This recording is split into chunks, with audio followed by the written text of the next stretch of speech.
Production Engineering Notice. The following masterclass contains 175 highly realistic production outages, cascading database failures, and severe infrastructure crashes. This content accurately simulates high-stakes enterprise environments and may induce on-call flashbacks. The mitigation strategies discussed are for advanced educational and interview preparation purposes. Always validate runbooks in a staging environment before executing these commands in your production clusters. These incidents are based on real-world production patterns collected from enterprise environments. Every company is different, so focus on the problem-solving approach, understand the why, not memorizing the answers. No interviewer expects these exact questions. They expect you to think like an engineer. This video teaches the mindset behind real production incidents. 283. Modern Site Reliability Engineering Production Incidents. In high-scale cloud-native environments, the role of a site reliability engineer has evolved far beyond infrastructure operations. Modern SREs increasingly collaborate with platform engineering teams responsible for internal developer platforms, GitOps, self-service infrastructure, and cloud-native automation. This series explores 283 production incidents, post-mortems, architectural failures, and high-pressure troubleshooting situations inspired by modern enterprise environments. Together, these incidents prepare you for the operational challenges and engineering interviews faced by today's site reliability engineers. The two-part series roadmap, Navigating 283 Incidents. To systematically build both your operational troubleshooting skills and your high-level system engineering design, this series is divided into two comprehensive parts. Part 1. Core SRE and Infrastructure Incidents 1 to 175, deep dives into Linux internals, Kubernetes container platforms, cloud networks, database failure modes, metrics pipelines, and core release engineering.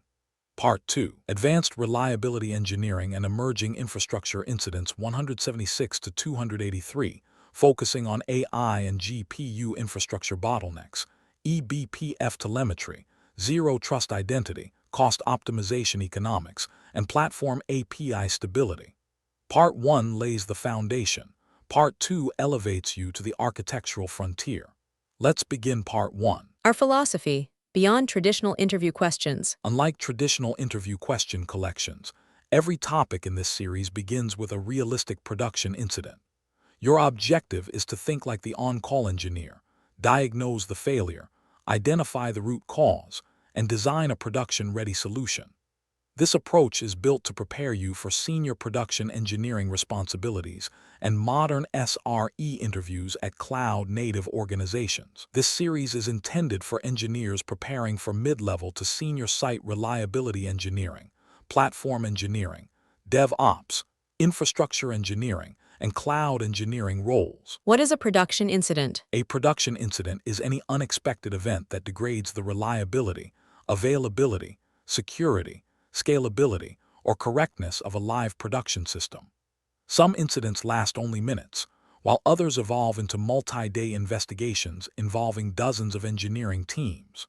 Throughout this series, you will learn to approach every incident using the same structured methodology employed by experienced site reliability engineers. How to use this series, the system engineering approach. To get the most out of these scenarios, follow our structured operational framework for each incident. 1. The incident. First, we define the production problem, highlighting the high-stress environment and business blast radius. 2. Investigation. Next, we explore systematic troubleshooting techniques, tracing, and log analysis strategies to gather evidence. 3. Root cause. We isolate the underlying technical trigger, platform limitation, or architectural vulnerability. 4. Resolution. We execute the immediate emergency mitigation plan to stop the bleeding and restore service. 5. Prevention. Finally, we design long-term, enterprise-grade prevention strategies, including automation, metrics, and architecture fixes. 6. Interview perspective. Finally, we will discuss how senior interviewers typically evaluate this incident and what they expect from an experienced engineer. This mirrors the exact way senior SREs investigate and resolve incidents in real production environments. Part 1. Core SRE and Infrastructure. In this first video, we focus on the operational foundation of modern site reliability engineering. You will analyze 175 production incidents covering Linux, Kubernetes, cloud infrastructure, networking, observability, deployment pipelines, and reliability engineering. Each incident is designed to strengthen your troubleshooting approach, production thinking, and interview readiness. Part 1. Categories 1 to 11 175 incidents. We will master the following 11 operational domains in this technical deep dive. Category 1. Production outages and incident management 20 production incidents. Category 2. Linux and operating system 15 production incidents. Category 3. Kubernetes and container platform 25 production incidents. Category 4. Cloud infrastructure AWS, Azure, or GCP 20 production incidents. Category 5. Networking and DNS 15 production incidents. Category 6. Load balancers, API gateways, and CDN 10 production incidents. Category 7. Databases and storage 15 production incidents. Category 8. Distributed systems and microservices 15 production incidents. Category 9. Observability logs metrics tracing 15 production incidents. Category 10. CI and CD, release engineering and GitOps 15 production incidents. Category 11.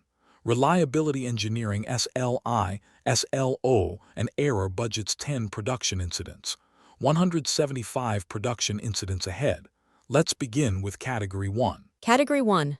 Production outages and incident management. Every major outage begins with incomplete information, conflicting signals, and intense time pressure. The responsibility of an SRE is not only to restore service quickly, but also to identify root causes, coordinate stakeholders, and prevent recurrence. These incidents simulate the kinds of production failures modern SREs face every day. Category 1. Outage and incident management incidents 1 to 20. Here are the first 20 production incidents of this category we are going to covering real-world outage patterns and mitigation. Production Incident 1. Global production outage immediately after deployment. Production Incident 2. Production outage with no obvious alerts firing. Production Incident 3. High-priority customer transactions intermittently failing. Production Incident 4. One region completely unavailable while others remain healthy. Production Incident 5. Major incident where rollback also fails. Production Incident 6. Multiple services failing simultaneously after infrastructure maintenance. Production Incident 7. Customer-facing application returns HTTP 500 errors globally. Production Incident 8. Incident bridge overwhelmed with conflicting diagnoses. Production Incident 9. Production outage caused by expired certificate. Production Incident 10. High-severity incident with no recent code deployment. Production Incident 11. Cascading failures across dependent microservices. Production Incident 12. Third-party SaaS dependency causes widespread failures. Production Incident 13. Production outage triggered by feature flag activation. Production Incident 14. Incident where dashboards appear healthy but customers report failures. Production Incident 15. Production issue caused by time synchronization drift. Production Incident 16. Major outage during peak business traffic. Production Incident 17. Critical production incident caused by misconfigured infrastructure. Production Incident 18. Incident requiring controlled traffic draining. Production Incident 19. Customer data inconsistencies discovered after recovery. Production Incident 20. Post-incident action items repeatedly ignored, leading to recurrence. Total 20 incidents for incident management. Let's dive into Production Incident 1. Production Incident 1. 30 seconds after a major microservices deployment finishes, the global load balancer begins throwing HTTP 502 bad gateway errors. The new Kubernetes pods are passing their health checks, but they are refusing live traffic. A complete global blackout is underway, preventing thousands of customers from logging in and dropping revenue to zero. How do you stop the bleeding immediately and isolate the root cause? Answer Response Plan. In a post-deployment global blackout, I prioritize rapid rollback to minimize MTTR before initiating a hypothesis-driven deep dive. 1. Immediate containment. Execute an immediate code and configuration rollback via the CI and CD pipeline or by running kubectl rollout undo deployment/service name to restore the last known stable state. 2. Quarantine the workload. Before the failing pods are completely terminated by the rollback, isolate one of them for forensic analysis by running kubectl label pod name app- to strip its service selector and stop the load balancer from routing active traffic to it. 3. Formulate hypotheses. Investigate the isolated pod's failure mode. I would systematically compare multiple failure vectors. Application startup logs, internal envoy or ingress controller proxy logs, local service endpoints, and active database connection pools. 4. Identify root cause. The investigation confirmed that while the application startup was successful, the readiness probe was misconfigured to hit a static /health endpoint instead of verifying downstream database connectivity, allowing the load balancer to route traffic to uninitialized pods. Pro tip: never troubleshoot a burning production environment if you can roll back. Roll back to restore revenue, but always quarantine one failing pod by stripping its labels. This gives you a live crime scene to investigate without impacting customers. Production Incident 2. The support center is suddenly flooded with complaints from VIP enterprise customers stating the checkout page is freezing. However, the SRE dashboard shows CPU, memory, and database connections are all perfectly green. You have a silent revenue loss, a massive observability blind spot, and the executive team is panicking because the monitoring tools are lying. How do you diagnose a silent failure and fix the observability gap? Answer: when infrastructure metrics are completely green but users are actively failing. The issue is almost always located in the customer journey layer rather than our compute nodes. I would immediately check the network routing path, looking for failures at the DNS, CDN, WAF, API gateway, or front-end JavaScript layer. I would query our load balancer access logs for sudden spikes in HTTP 400 level or 500 level responses, and inspect client-side error tracking tools like Sentry for unhandled JavaScript exceptions caused by third-party scripts. To permanently eliminate this blind spot, I would implement automated end-to-end synthetic monitoring that runs continuous black box checkout simulations from outside our network, alerting SREs when the user path degrades regardless of internal cluster health. Pro tip: never rely solely on infrastructure metrics to prove availability. Implement RED metrics: rate, errors, duration strictly from the load balancer's perspective. If your servers claim they are healthy but your load balancer is returning HTTP 504 timeouts to clients, believe the load balancer. Production Incident 3. During a major holiday sale, 15% of checkout transactions randomly drop with HTTP 500 errors, while the other 85% succeed. The payment processing microservice is intermittently failing to communicate with the external payment gateway. This is leading to double charges, furious customers, and a massive spike in support tickets. How do you stop the intermittent drops and stabilize the transaction flow? Answer: response plan. Intermittent failures under peak load require us to systematically isolate network, application, and database constraints. 1. Immediate triage. Scale up the payment microservice replicas to absorb the transaction spike and temporarily disable any non-critical, heavy background workers to maximize outbound network bandwidth. 2. Formulate hypotheses. Investigate multiple potential failure modes: payment gateway API rate limiting, backend database connection pool saturation, payment processor latency, or ephemeral port limits. 3. Validate via metrics. Check cloud provider metrics. The investigation confirmed SNAT source network address translation port exhaustion on our NAT gateway, which was dropping outbound TCP connections as the gateway ran out of available ports to reach the external payment processor's API. 4. Long-term prevention. Reconfigure the application to use connection pooling HTTP keep alive to reuse existing TCP connections, drastically reducing outbound ephemeral port demand, and configuring a strict idempotency key strategy. Pro tip: if an API works 85% of the time, the code is fine, the network is suffocating. Always check your NAT gateway for port allocation errors or SNAT exhaustion during high traffic events, and mandate HTTP keep alive for high-volume external API calls. Production Incident 4. In a multi-region active deployment, the US East region drops to zero traffic at 2 p.m., while the EU West region remains perfectly healthy. Millions of US users are receiving connection timeouts because the global server load balancing GSLB DNS failover failed to trigger automatically. Your SLA is actively breaching. How do you force failover and investigate the regional routing isolation? Answer response plan. During a regional outage with DNS failover issues, SRE must immediately bypass automated routing and force traffic away from the degraded zone. 1. Force manual failover. Immediately log into the global DNS or GSLB provider, for example, Route 53 or Cloudflare, and manually mark the US East endpoint as unhealthy or set its routing weight to 0, forcing all new DNS responses to resolve to the EU West region. 2. Investigate network plane. Verify whether the cloud provider AWS, GCP, or Azure is experiencing localized network degradation or load balancer failures in US East that are isolating our regional VPC.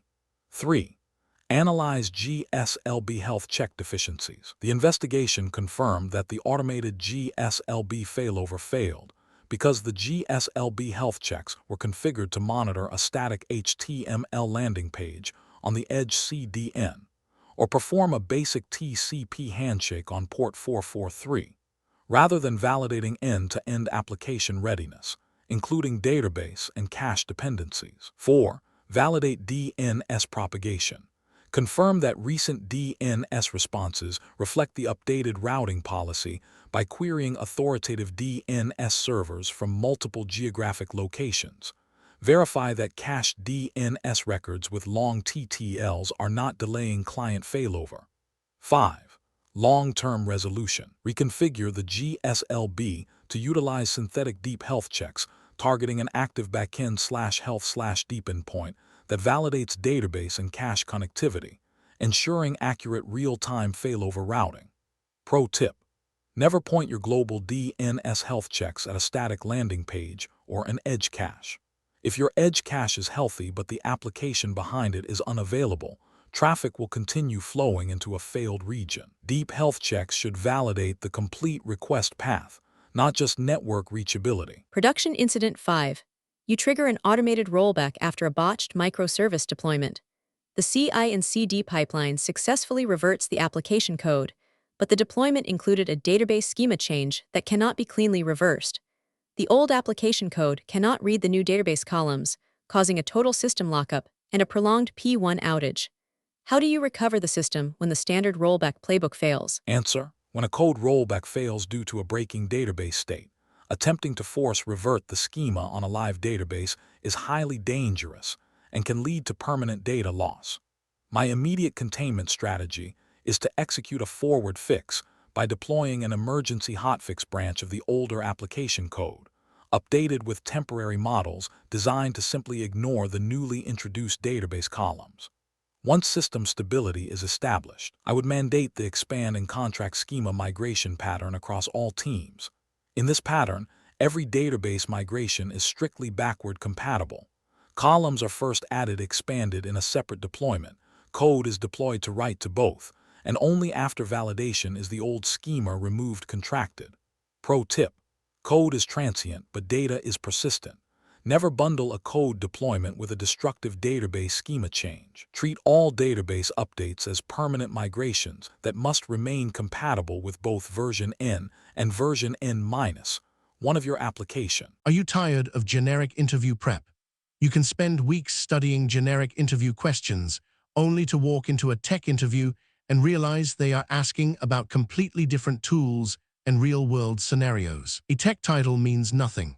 A data engineer, DevOps engineer, or SAP consultant role is completely different at every single company. If you are not studying for the exact tech stack in the job description, you are wasting your time. That is exactly the problem we solve. Whether your upcoming interview is for SAP, DevOps, Salesforce, data engineering, cloud architecture, or cybersecurity, we will build a custom interview cheat sheet designed specifically for your target role. How we build your masterclass: you send us the exact job description. We analyze the technologies, the dependencies, and the seniority level. Then, we prepare a highly customized package with predicted interview rounds, realistic mock interview scripts, and targeted technical questions and answers. Stop guessing what managers will ask. If you have an upcoming interview and would like customized mock interview scripts and targeted practice questions and answers built specifically around your job description, feel free to email me at inquiry.aceinterviews@gmail.com. Please include these 4 details. 1. Your exact job description. 2. Your target role. 3. The interview date if known. 4. Your relevant experience level. Walk in with absolute confidence. I will personally review your submission and let you know what type of preparation package would provide the most value. We will analyze the requirements and build the exact custom mock scripts and questions and answers you need to get the offer. What if you people want a continuous study instead with most commonly asked interview questions and answers PDFs? But what if you do not have an active interview lined up right now? If you want to proactively build your skills over time, we have recently launched our Master Vault subscription model. This is an all-access pass containing most commonly asked interview questions and answers PDFs of various tech roles in every single major technology like DevOps, SRE, testing, Salesforce, data engineering, cloud, Java and Python, etc. Choose the full bundle or specific paths, but we understand that unlocking every technology at once might feel overwhelming. If you are solely an SRE consultant, a Salesforce developer, or a DevOps engineer, you do not need the entire Master Vault. We redesigned the ecosystem so you can subscribe to the unrestricted full bundle or choose individual targeted vaults tailored specifically to your career. The universal interview tip. Whenever you ask a tech VP or an industry mentor how to crack a tough interview, they all give you the exact same tip. Get familiar with the most commonly asked interview questions. It sounds simple, right? But here is the problem. The search nightmare. Finding the actual most commonly asked questions for senior roles is a nightmare. Generic Google searches only give you basic textbook definitions, and those will not help you clear a lead architect or senior engineer round where production reality matters. Imagine a master vault. Now, imagine a vault where the absolute most commonly asked interview questions for your specific role are already collected for you, perfectly organized by interview rounds like 1. Most commonly asked technical-based question and answers. 2. Most commonly asked scenario-based question and answers. 3. Most commonly asked real-world problem-solving question and answers. 4. Most commonly asked system design question and answers. 5. Most commonly asked behavioral-based question and answers. Cross-domain mastery. I built the ACE Interviews Master Vault for the modern architect. We did not just do this for one role. We covered everything: SRE, cybersecurity, DevOps, software testing, data engineering, Java and Python. The ultimate all-access deal. Instead of paying for individual PDFs, you can now unlock our entire database. Get over 1,000 plus PDFs containing 50,000 plus of the most asked question and answers for a mere 1,499 rupees a month. The elite transformation. Stop studying just to pass. Equip yourself with the cross-domain confidence of a true architect and walk out of your next interview choosing between 2 or 3 elite job offers. Unlock the vault now. The era of buying individual guides is over. Click the link in the video description below right now to unlock the Master Vault. Now, let's get back to the Masterclass. Production Incident 6.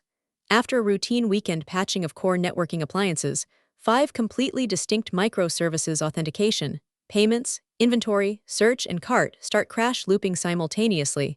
The entire platform is paralyzed. All teams are claiming their code is fine. How do you identify the common denominator and restore cluster health? Answer response plan.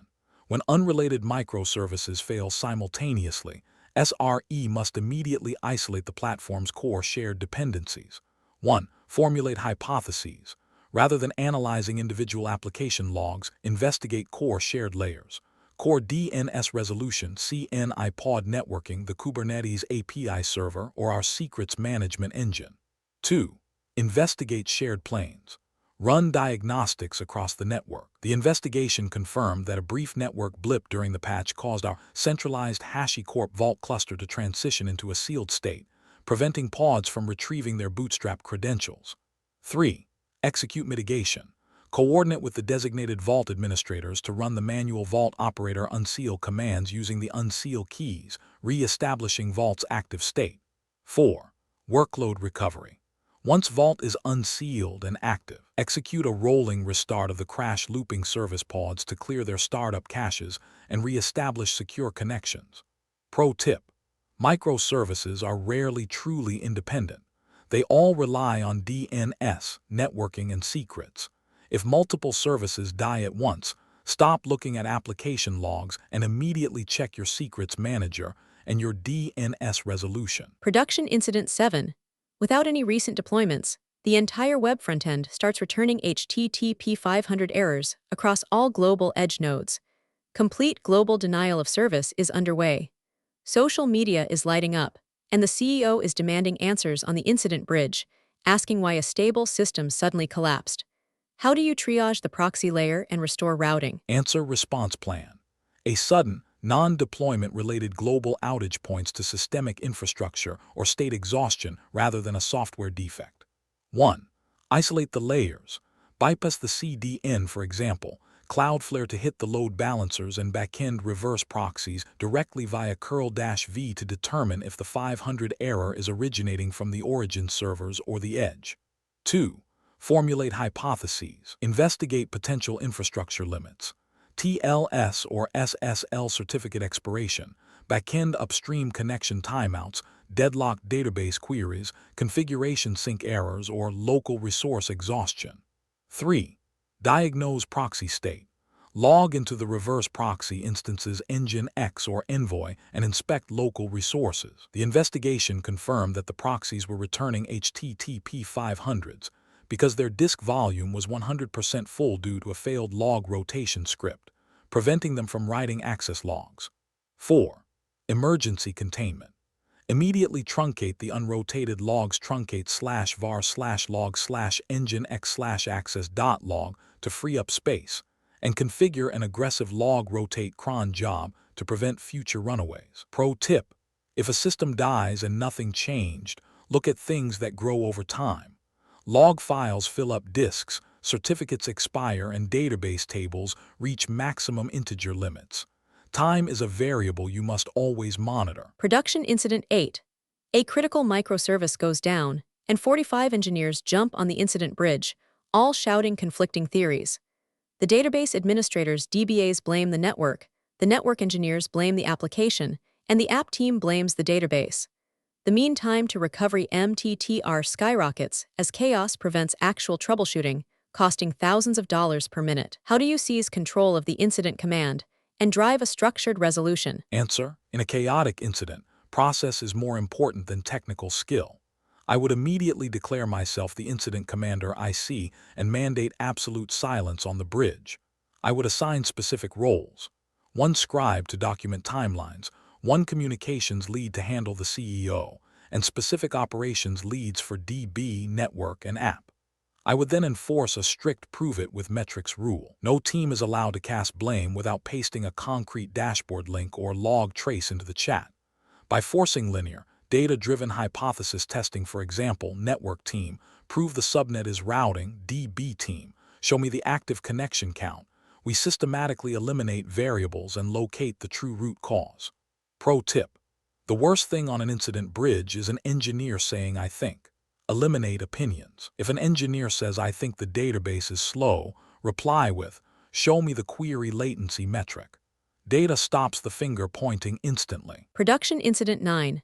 At midnight on a Saturday, the mobile API gateway completely stops accepting connections, logging massive TLS handshake failures. The internal service-to-service communication relies on MTLS mutual TLS, and the root CA certificate just expired because an automated renewal script failed silently. No internal services can talk to each other. How do you bypass the expiration immediately and fix the rotation pipeline? Answer response plan. A root CA expiration causes a complete cryptographic lockout, requiring systematic recovery of the trust boundary. 1. Triage automation recovery. First, attempt to force trigger the automated cert manager or Vault PKI engine to see if the rotation loop can be rapidly resolved without manual cert injection. 2. Promote backup CA. If the automated pipeline is unresponsive, evaluate promoting a pre-configured backup certificate authority CA that resides in our secondary secure Vault cluster. 3. Execute emergency manual injection. If all automated mechanisms are failed, as a last resort, manually generate a new self-signed emergency trust anchor using OpenSSL and deploy it across the Kubernetes secret store. 4. Restart proxy plane. Execute a rolling restart of the Envoy or Istio sidecar proxies to force them to reload the new trust anchor, immediately restoring service-to-service communication. Pro tip: automated certificate rotation is brilliant until it breaks silently. Never trust the automation blindly. Always monitor the actual certificate metadata, not after timestamp, using an external observability tool, not just the pipeline logs. Production Incident 10. A legacy monolithic application starts throwing out of memory errors and crashing repeatedly at 9 a.m. on a Tuesday. There have been no code changes, no infrastructure changes, and no noticeable traffic spikes for over 2 weeks. The core enterprise resource planning ERP system is bouncing, kicking out hundreds of warehouse workers attempting to scan inventory. How do you find the root cause when nothing changed? Answer: when an application crashes and nothing changed in the code or traffic volume, the issue is almost always data shape variation or external dependencies. I would first capture a heap dump or thread dump just before the crash. Analyzing the heap will reveal what objects are saturating memory. Often, this is caused by a malformed payload from a third-party vendor, for example, a massive 500 megabytes JSON file instead of the usual 5 megabytes file, or an unindexed database query that suddenly crossed a threshold, pulling 2 million rows into application memory instead of 200. I would isolate the specific cron job or payload hitting at 9 a.m., disable that specific scheduled task to stabilize the ERP, and rewrite the query or parser to stream the data instead of loading it entirely into RAM. Pro tip: nothing changed is the biggest lie in engineering. Code does not change, but data does. If memory spikes without a traffic spike, look for a missing database index forcing a full table scan into RAM, or a massive external payload that the application is trying to parse all at once. Are you tired of generic interview prep? You can spend weeks studying generic interview questions, only to walk into a tech interview and realize they are asking about completely different tools and real-world scenarios. A tech title means nothing. A data engineer, DevOps engineer, or SRE consultant role is completely different at every single company. If you are not studying for the exact tech stack in the job description, you are wasting your time. That is exactly the problem we solve. Whether your upcoming interview is for SRE, DevOps, Salesforce, data engineering, cloud architecture, or cybersecurity, we will build a custom interview cheat sheet designed specifically for your target role. How we build your masterclass: you send us the exact job description. We analyze the technologies, the dependencies, and the seniority level. Then, we prepare a highly customized package with predicted interview rounds, realistic mock interview scripts, and targeted technical questions and answers. Stop guessing what managers will ask. If you have an upcoming interview and would like customized mock interview scripts and targeted practice questions and answers built specifically around your job description, feel free to email me at inquiry.aceinterviews@gmail.com. Please include these 4 details: 1. Your exact job description. 2. Your target role. 3. The interview date if known. 4. Your relevant experience level. Walk in with absolute confidence. I will personally review your submission and let you know what type of preparation package would provide the most value. We will analyze the requirements and build the exact custom mock scripts and questions and answers you need to get the offer. What if you people want a continuous study instead, with most commonly asked interview questions and answers PDFs? But what if you do not have an active interview lined up right now? If you want to proactively build your skills over time, we have recently launched our Master Vault subscription model. This is an all-access pass containing most commonly asked interview questions and answers PDFs of various tech roles in every single major technology like DevOps, SRE, testing, Salesforce, data engineering, cloud, Java and Python, etc. Choose the full bundle or specific paths, but we understand that unlocking every technology at once might feel overwhelming. If you are solely an SRE consultant, a Salesforce developer, or a DevOps engineer, you do not need the entire Master Vault. We redesigned the ecosystem so you can subscribe to the unrestricted full bundle or choose individual targeted vaults tailored specifically to your career. The universal interview tip. Whenever you ask a tech VP or an industry mentor how to crack a tough interview, they all give you the exact same tip. Get familiar with the most commonly asked interview questions. It sounds simple, right? But here is the problem. The search nightmare. Finding the actual most commonly asked questions for senior roles is a nightmare. Generic Google searches only give you basic textbook definitions, and those will not help you clear a lead architect or senior engineer round where production reality matters. Imagine a master vault. Now, imagine a vault where the absolute most commonly asked interview questions for your specific role are already collected for you, perfectly organized by interview rounds like 1. Most commonly asked technical-based question and answers. 2. Most commonly asked scenario-based question and answers. 3. Most commonly asked real-world problem-solving question and answers. 4. Most commonly asked system design question and answers. 5. Most commonly asked behavioral-based question and answers. Cross-domain mastery. I built the ACE Interviews Master Vault for the modern architect. We did not just do this for one role. We covered everything: SAP, cybersecurity, DevOps, software testing, data engineering, Java, and Python. The ultimate all-access deal. Instead of paying for individual PDFs, you can now unlock our entire database. Get over 1,000 plus PDFs containing 50,000 plus of the most asked question and answers for a mere 1,499 rupees a month. The elite transformation. Stop studying just to pass. Equip yourself with the cross-domain confidence of a true architect and walk out of your next interview choosing between 2 or 3 elite job offers. Unlock the vault now. The era of buying individual guides is over.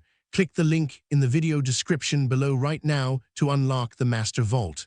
Now, let's get back to the Masterclass. Production Incident 11.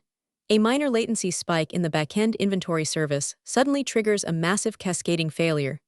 Within 2 minutes, the checkout, search, and user profile microservices all collapse. The entire platform is unresponsive, and the Kubernetes cluster is thrashing as pods are rapidly killed and restarted. How do you stop the cascade and isolate the failure domain? Answer: response plan. In a cascading failure, the priority is to sever the synchronous dependencies causing the thundering herd before diagnosing the origin. 1. Immediate containment. Manually shed traffic to inventory using the API gateway or service mesh before scaling the service down, or aggressively implement a routing rule at the API gateway to return immediate HTTP 503s for inventory requests, instantly shedding the load from downstream services. 2. Formulate hypotheses. Investigate why a single service degraded the entire platform. I would look into missing circuit breakers, synchronous thread pool exhaustion, improper API timeout configurations, or database connection leaks in the calling services.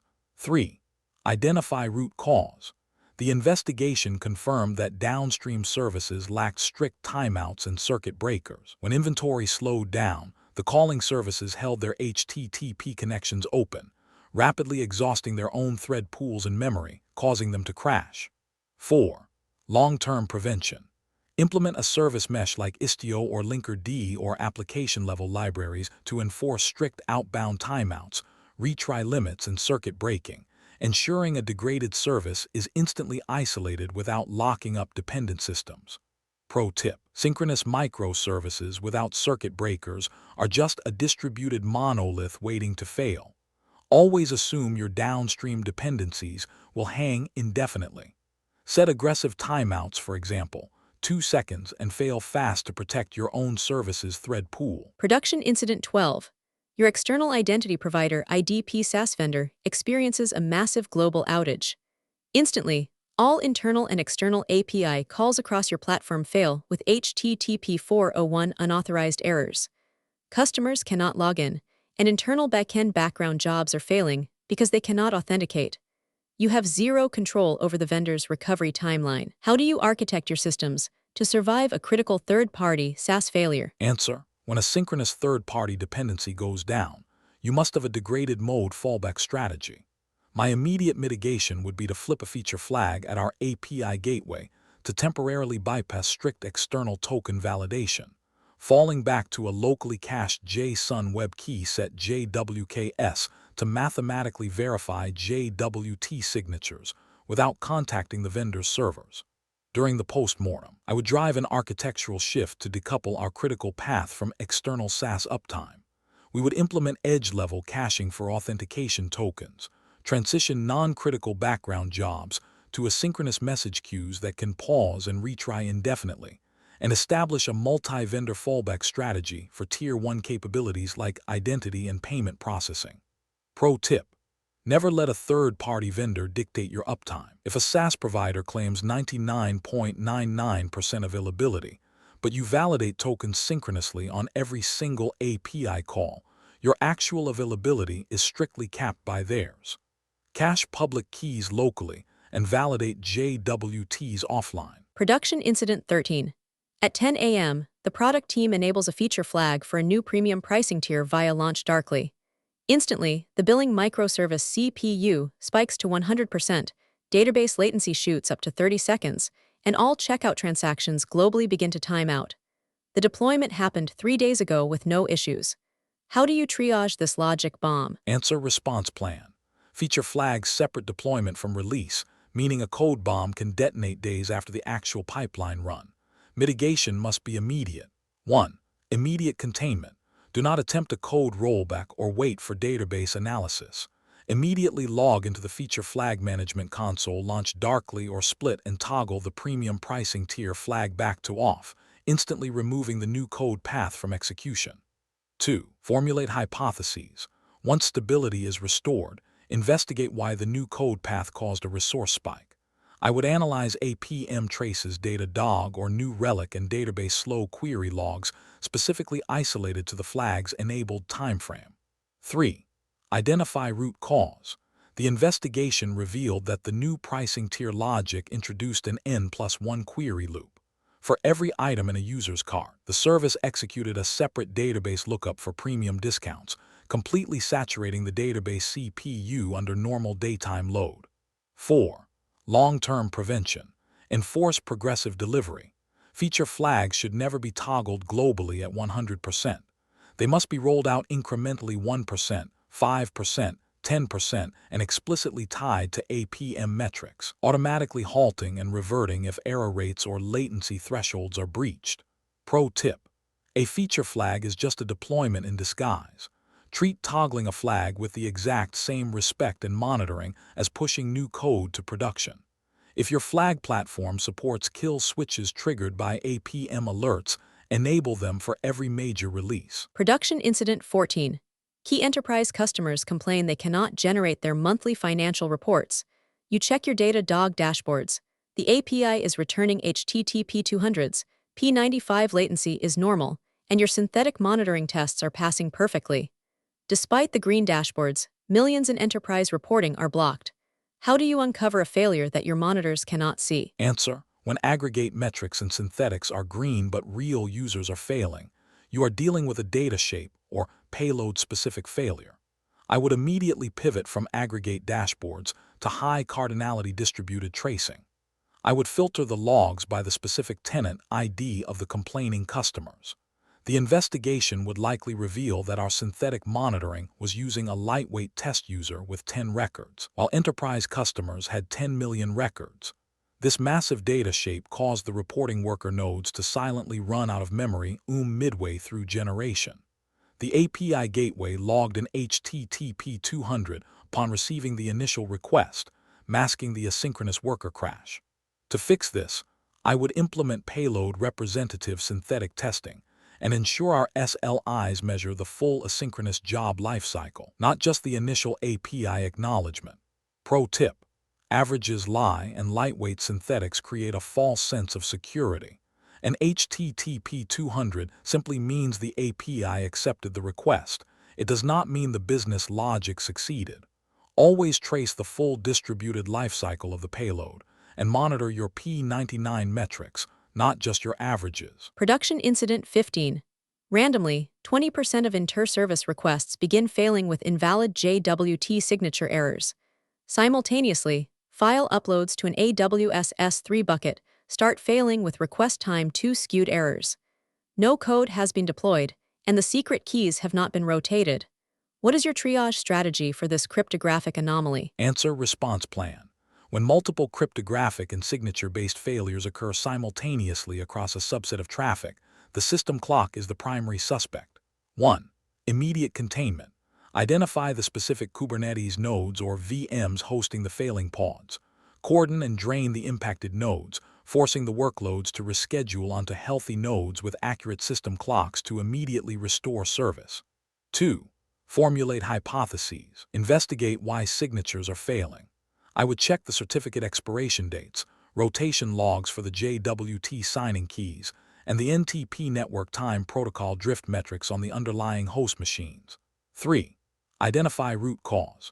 The investigation confirmed that the CRO-NI or NTP daemon had crashed silently on 2 specific worker nodes. Over the course of a week, their local clocks drifted by more than 5 minutes. This caused short-lived JWTs to appear expired instantly and invalidated the timestamped AWS API requests. 4. Long-term prevention. Ensure NTP daemon status and actual clock skew metrics are exported to Prometheus via Node Exporter. Configure a high-priority alert to page the on-call SRE if any host's clock drift exceeds acceptable organizational threshold. Pro tip: distributed systems do not share memory, they only share time. If time drifts, distributed state collapses.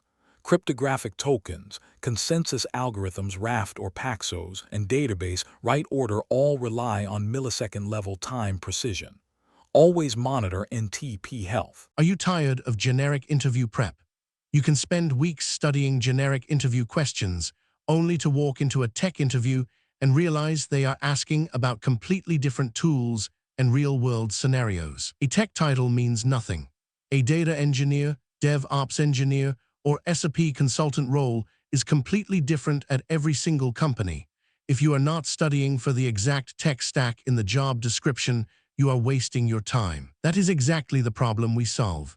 Whether your upcoming interview is for SRE, DevOps, Salesforce, data engineering, cloud architecture, or cybersecurity, we will build a custom interview cheat sheet designed specifically for your target role. How we build your masterclass: you send us the exact job description. We analyze the technologies, the dependencies, and the seniority level.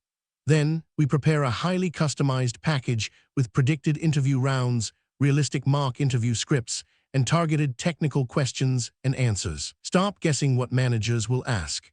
If you have an upcoming interview and would like customized mock interview scripts and targeted practice questions and answers built specifically around your job description, feel free to email me at inquiry.aceinterviews@gmail.com. Please include these 4 details. 1. Your exact job description. 2. Your target role. 3. The interview date if known. 4. Your relevant experience level. Walk in with absolute confidence. I will personally review your submission and let you know what type of preparation package would provide the most value. We will analyze the requirements and build the exact custom mock scripts and questions and answers you need to get the offer. What if you people want a continuous study instead, with most commonly asked interview questions and answers PDFs? But what if you do not have an active interview lined up right now?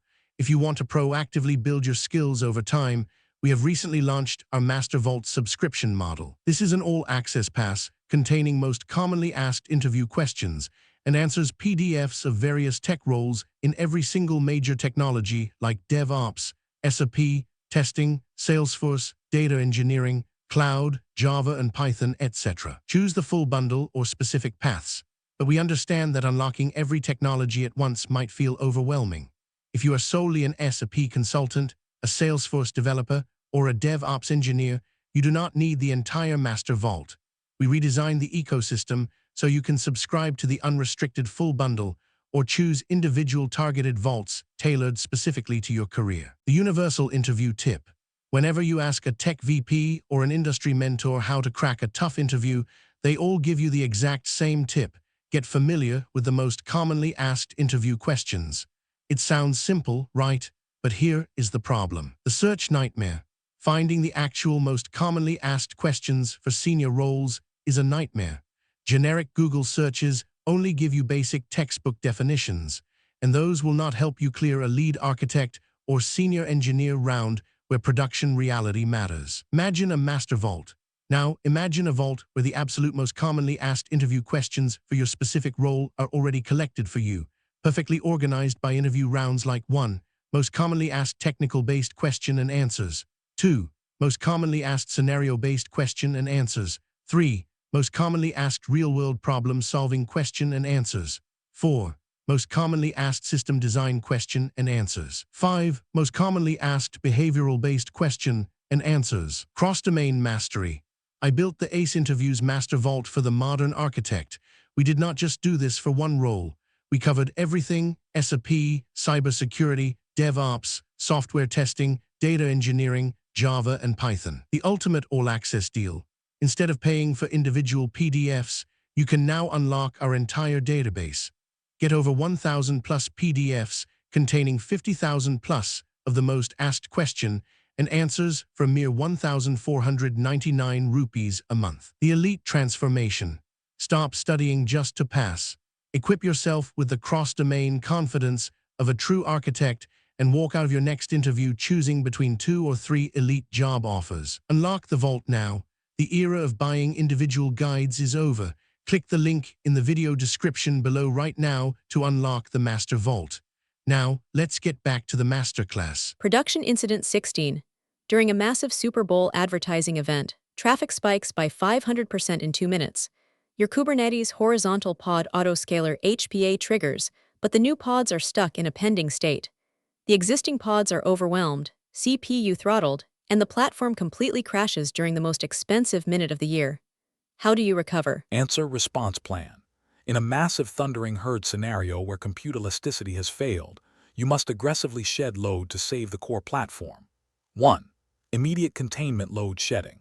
Immediately enable a virtual waiting room at the edge CDN or configure the WAF to aggressively rate limit non-essential endpoints like search or profile updates to ensure the checkout flow remains operational for the traffic already inside the system.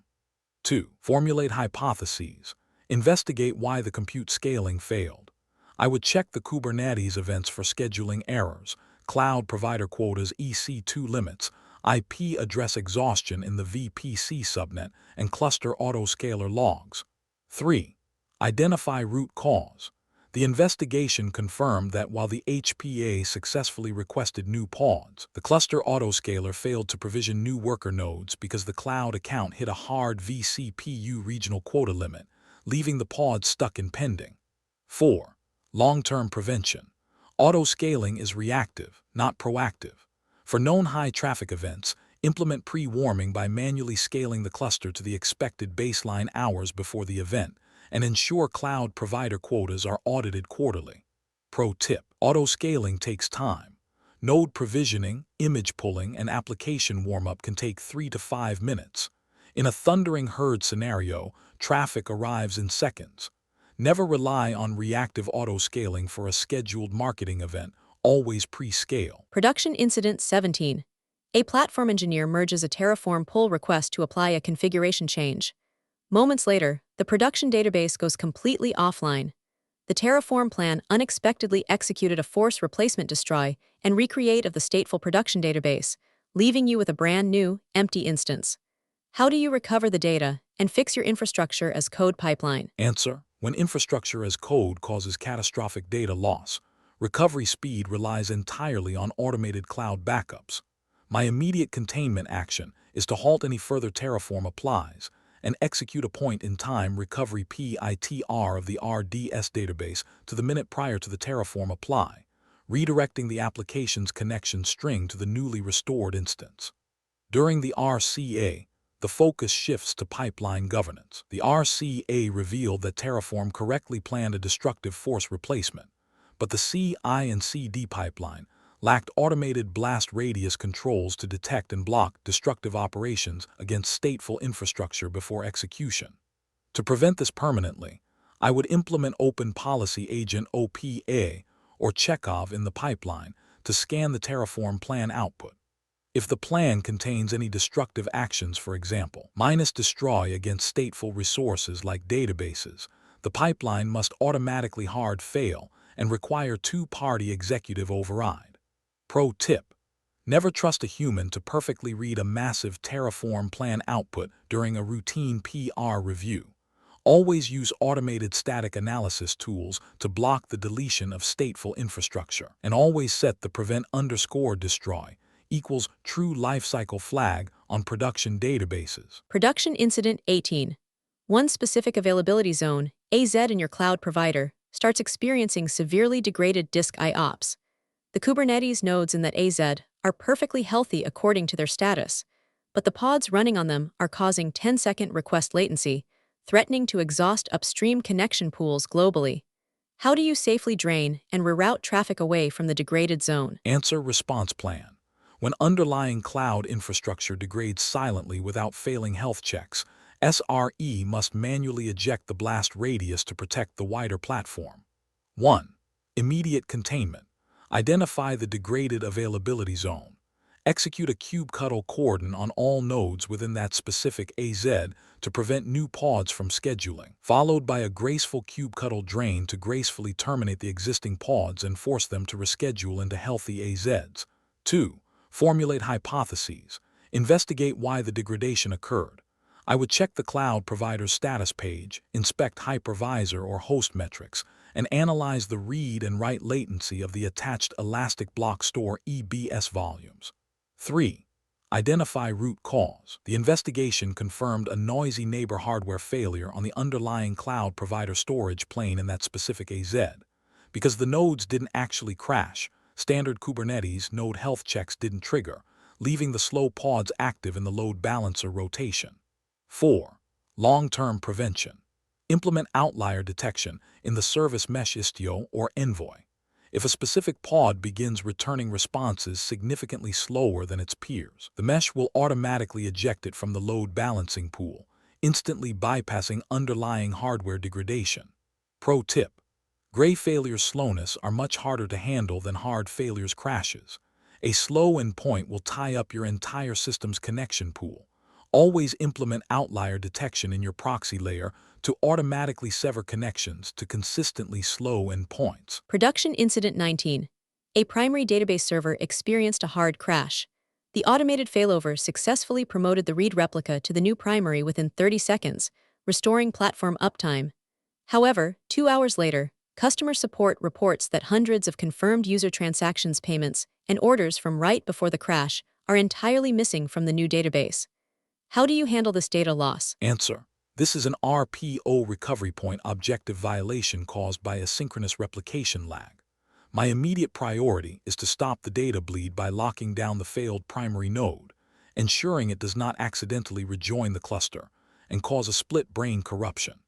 I would then mount the old primary storage volume in a recovery environment, extract the final write-ahead logs WAL containing the missing 30 seconds of transactions, and use custom reconciliation scripts to carefully replay those missing events into the new live primary. During the post-mortem, I would push for a fundamental architectural shift. If the business cannot tolerate zero data loss for financial transactions, we must migrate from asynchronous replication to synchronous, quorum-based replication like Raft or Paxos clusters, accepting a slight latency penalty on writes to guarantee absolute consistency. Pro tip: failover does not equal no data loss. If your database uses asynchronous replication, your replica is always slightly behind. When you promote it during a hard crash, those in-flight milliseconds of data are gone. Design your database topology to match your true business RPO. Production Incident 20. A massive Redis cache stampede takes down the entire e-commerce site on a busy Friday. This is the exact same outage that happened 2 months ago and 5 months before that. The post-mortem action items to implement cache jitter have remained at the bottom of the backlog because the product team refuses to prioritize tech debt over new features. How do you resolve this cultural failure and enforce reliability? Answer: this is no longer a technical failure. It is a governance and cultural failure. I would immediately calculate the SLA breach and formally declare the error budget exhausted. As per SRE principles, I would enforce a strict feature freeze on the responsible engineering team, halting all new product deployments until the cache jitter logic is implemented and tested. To align the product team, I would present the financial data to executive stakeholders, quantifying the exact revenue lost across the 3 identical outages versus the theoretical revenue of their delayed features. Going forward, we would implement a strict CI and CD policy. If a P1 post-mortem action item exceeds its 30-day resolution window, the deployment pipeline for that team is automatically locked.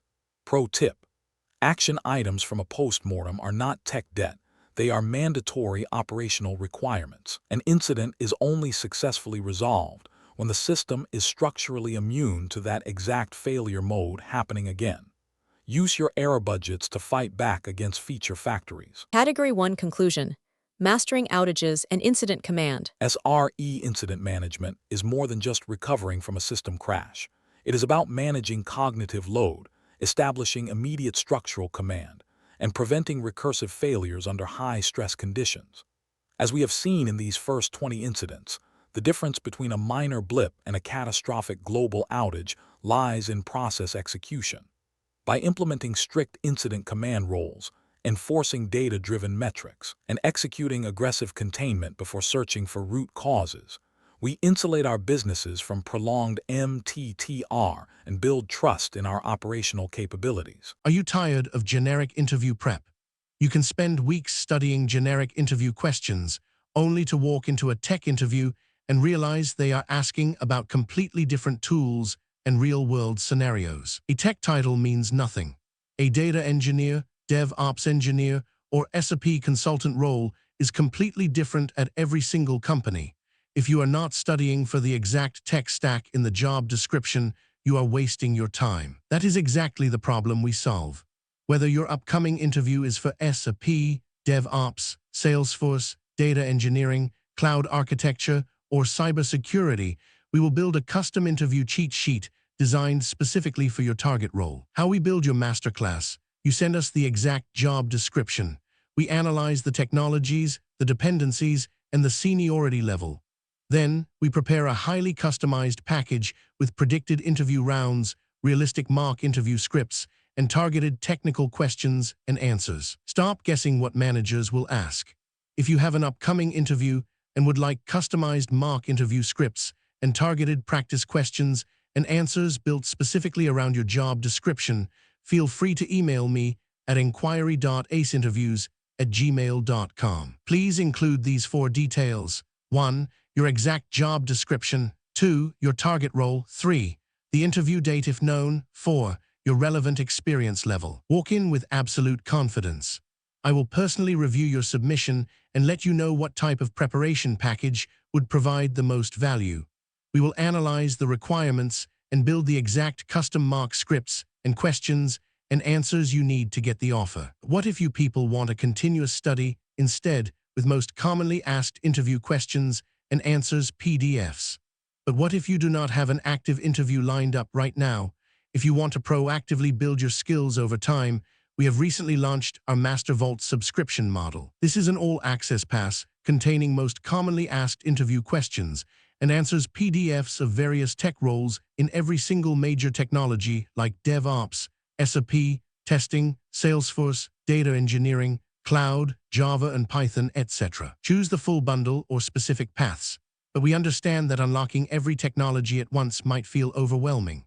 If you are solely an SRE consultant, a Salesforce developer, or a DevOps engineer, you do not need the entire Master Vault.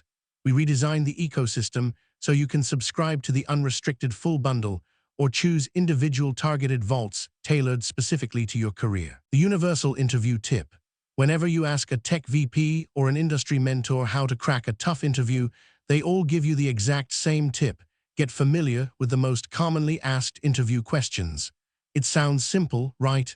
But here is the problem. The search nightmare. Finding the actual most commonly asked questions for senior roles is a nightmare.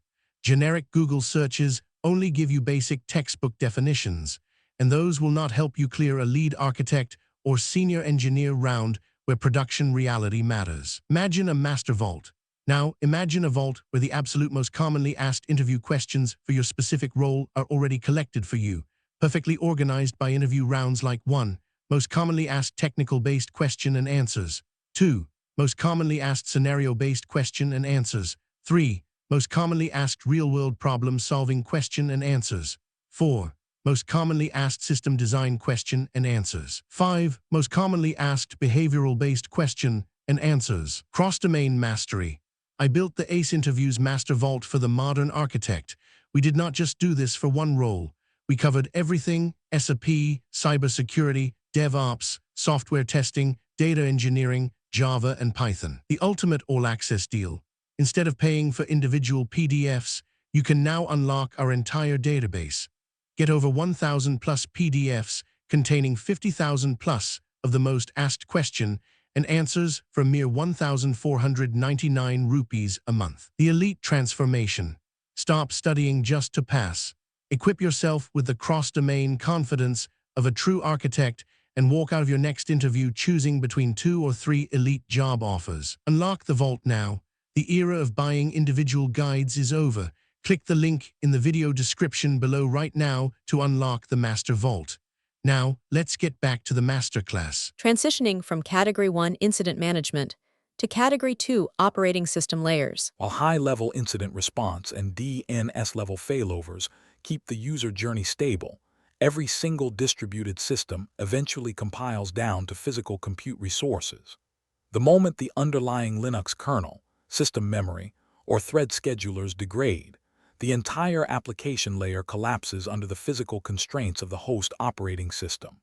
To troubleshoot high-scale software, you must understand the operating system. We will now move from the human processes of incident command down to the raw system engineering of Category 2, Linux and operating system. Category 2, Linux and operating system. In high-scale deployments, SREs must be fluent in operating system internals and low-level diagnostics. This category explores the system's level failures that quiet containers, exhaust CPU resources, and halt memory performance.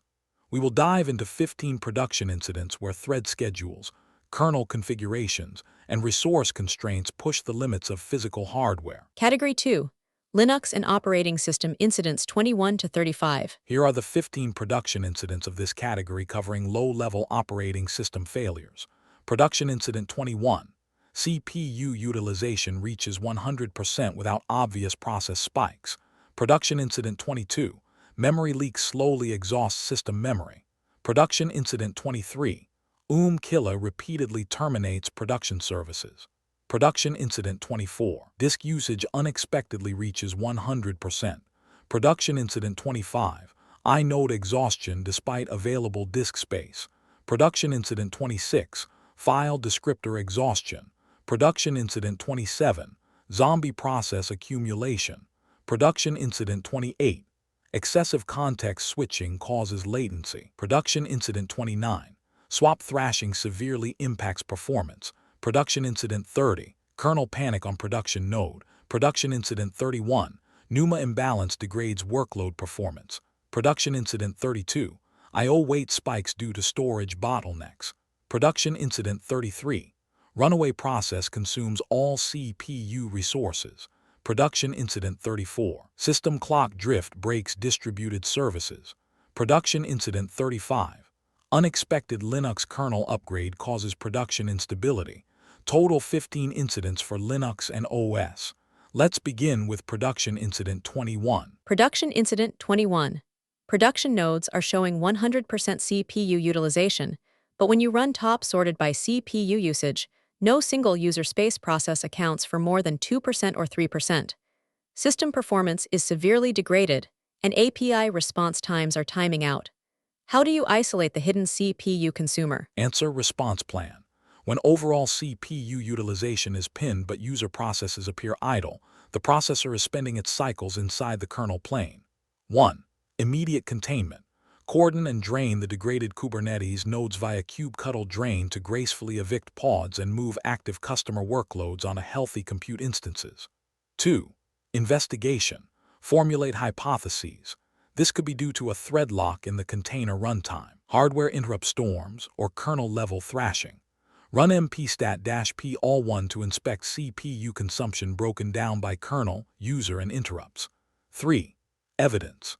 The output of mpstat confirmed that %sys system and %soft software interrupts were hovering at 98% across all cores, while %user was near 0%, indicating a software interrupt storm. 4. Root cause. The network interface card was flooded with a massive volume of small packets, and receive packet steering was misconfigured, forcing a single CPU core to handle all network software interrupts, locking up the host scheduler. 5. Long-term prevention. Configure receive packet steering RPS in the sys-fs network interfaces to evenly distribute the software interrupt execution across all available physical CPU cores. Pro tip: high CPU usage is not always caused by application code. If aggregate metrics show 100% CPU but your application logs are quiet, look at %sys and %soft with mpstat. Software interrupt storms will freeze a CPU scheduler and will never show up as a high CPU process in a standard top execution. Production Incident 22. A core application's resident set size RSS memory is slowly but steadily climbing over a 48-hour period, eventually starving adjacent containers of RAM. There are no sudden spikes, just a slow, deterministic leak that threatens system stability. How do you isolate the leak without losing diagnostic data during a restart? Answer: to isolate a slow memory leak without destroying critical diagnostic evidence, I would capture a core heap dump or native memory profile using a tool like G-Core or JMap before triggering a graceful rollout of the container. I would formulate several hypotheses: unclosed system connection objects, memory-bound caching policies, or native C-level leaks in imported binary libraries. Analyzing the captured dump using a memory analyzer would confirm the root cause, such as a static collection cache that failed to implement an eviction policy, causing it to retain object references indefinitely. To permanently prevent this, I would mandate dynamic leak detection tests in our CI and CD pipelines using memory profilers, and configure automated memory threshold alerts to trigger a rolling recycle of the workloads before they reach physical host limits. Pro tip: never just recycle a leaking container blindly without taking a diagnostic snapshot first. Capturing a heap dump G-core before restarting the process takes a few seconds, but preserves the exact memory allocations needed to locate the code-level leak, preventing an endless cycle of reactive restarts. Production Incident 23. The kernel out-of-memory killer keeps terminating your core API container. Every time the container restarts, it processes traffic for 5 minutes, spikes in memory, and is terminated again. The physical host has plenty of free RAM, but the container continues to die. How do you stabilize the workload? Answer: response plan. When a container is repeatedly terminated by the killer despite the host having free resources, the container is breaching its localized namespace limits. 1. Immediate containment. Dynamically increase the memory limit in the container specification to buy operational runway and scale up the replica count to distribute incoming requests. 2. Investigation. Formulate hypotheses. The application may have a high concurrency memory leak, or the runtime environment may be unaware of its containerized limits. Run dmesk-t pipe grep-i to extract the kernel eviction events. 3. Evidence. The kernel logs confirm that the process was terminated by the killer because the container's RSS memory exceeded its hard C group limit, despite the physical host node having plenty of free RAM. 4. Root cause. The application's runtime environment was not configured to be container-aware, causing it to calculate its default heap size based on the host's 64 GB of physical RAM rather than the container's 4 GB limit. 5. Long-term prevention. Update the container runtime parameters to enable C-group awareness, such as -XX+. Use container support for Java workloads to ensure the heap constraints are dynamically scaled inside the container boundaries. Pro tip: if you run JVM, Node, or Go runtimes in containers, never trust them to automatically guess their limits. If you do not explicitly configure heap limits or enable C-group awareness via flags like use container support, your runtime will look at the host's total RAM, allocate memory based on that massive pool, and get instantly killed by the kernel. Production Incident 24. System disk utilization on your primary logging node unexpectedly reaches 100%. You run df-h and confirm the volume is full, but when you run du-sh on the root, it only accounts for 20% of the space. You cannot find where the remaining disk space went, and services are failing because they cannot write logs. How do you recover the missing storage space? Answer: when df and du disagree on disk utilization, the issue is almost always due to unlinked open files. When a process holds a file handle open while the file is deleted from the file system, the space is not reclaimed until the process releases the handle. I would immediately run lsof plus L1 to list all deleted files that still have open handles. Once identified, I would safely free the disk space by truncating the file descriptor directly through the /proc file system. For example, truncate /proc/pid/fd/fd number, or by gracefully reloading the process. To permanently resolve this, I would update our application log rotation configurations to use copy truncate mechanisms, or force a process reload immediately after rotation, ensuring unlinked open files never silently exhaust production disk capacity. Pro tip: never run rm on a massive active log file. If you do, you delete the directory entry, but the process keeps writing to the invisible file, causing disk space to vanish. Always use truncate file name to instantly reclaim the space without breaking the process's file descriptor. Production Incident 25. Write operations on your media storage node suddenly fail with no space left on device errors. However, when you run df-h, it shows that the file system has over 300 gigabytes of available storage space. You cannot write files or create directories. How do you bypass this storage paradox? Answer: response plan. When a disk refuses write operations despite having ample storage space, the file system has run out of metadata records. 1. Immediate containment. Isolate the impacted node by coordinating it in the cluster orchestrator and direct temp directories to a temporary RAM disk if possible to maintain basic write capabilities for local services. 2. Investigation. Formulate hypotheses. Investigate whether the file system has run out of index nodes inodes by running df-I to check the allocation across all active mounts. 3. Evidence. The output of df-I confirmed 100% inode exhaustion on the root partition, meaning the file system was mathematically incapable of creating new files regardless of storage space. 4. Root cause. An unmonitored microservice was generating millions of tiny, temporary session files 1 kilobytes each and failing to clean them up, exhausting the file system's predefined metadata table. 5. Long-term prevention. Clean up the old directories via find.-type f-delete since standard rm star fails with argument list too long, and implement a system-level cron job that automatically purges files older than 24 hours. Pro tip: file systems are bounded by two metrics: raw storage blocks and metadata blocks inodes. If your application creates millions of small files like session files, email queues, or temporary caches, you will hit the inode limit long before you run out of disk space. Always monitor df-I as closely as df-h. Are you tired of generic interview prep? You can spend weeks studying generic interview questions, only to walk into a tech interview and realize they are asking about completely different tools and real-world scenarios. A tech title means nothing. A data engineer, DevOps engineer, or SRE consultant role is completely different at every single company. If you are not studying for the exact tech stack in the job description, you are wasting your time. That is exactly the problem we solve.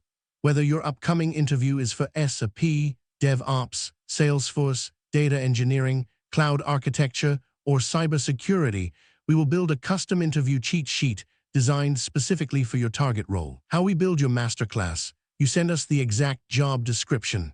We analyze the technologies, the dependencies, and the seniority level.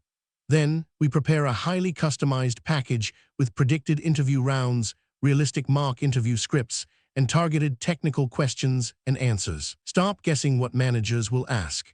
If you have an upcoming interview and would like customized mock interview scripts and targeted practice questions and answers built specifically around your job description, feel free to email me at inquiry.aceinterviews@gmail.com. Please include these 4 details. 1. Your exact job description. 2. Your target role. 3.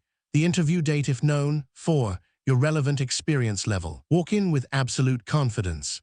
I will personally review your submission and let you know what type of preparation package would provide the most value.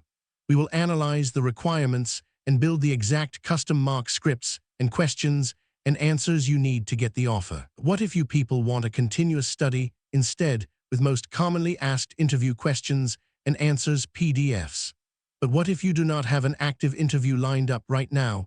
If you want to proactively build your skills over time, we have recently launched our Master Vault subscription model. This is an all-access pass containing most commonly asked interview questions and answers PDFs of various tech roles in every single major technology like DevOps, SRE, testing, Salesforce, data engineering, cloud, Java and Python, etc. Choose the full bundle or specific paths, but we understand that unlocking every technology at once might feel overwhelming. If you are solely an SRE consultant, a Salesforce developer, or a DevOps engineer, you do not need the entire Master Vault. We redesigned the ecosystem so you can subscribe to the unrestricted full bundle or choose individual targeted vaults tailored specifically to your career. The universal interview tip. Whenever you ask a tech VP or an industry mentor how to crack a tough interview, they all give you the exact same tip. Get familiar with the most commonly asked interview questions. It sounds simple, right? But here is the problem. The search nightmare.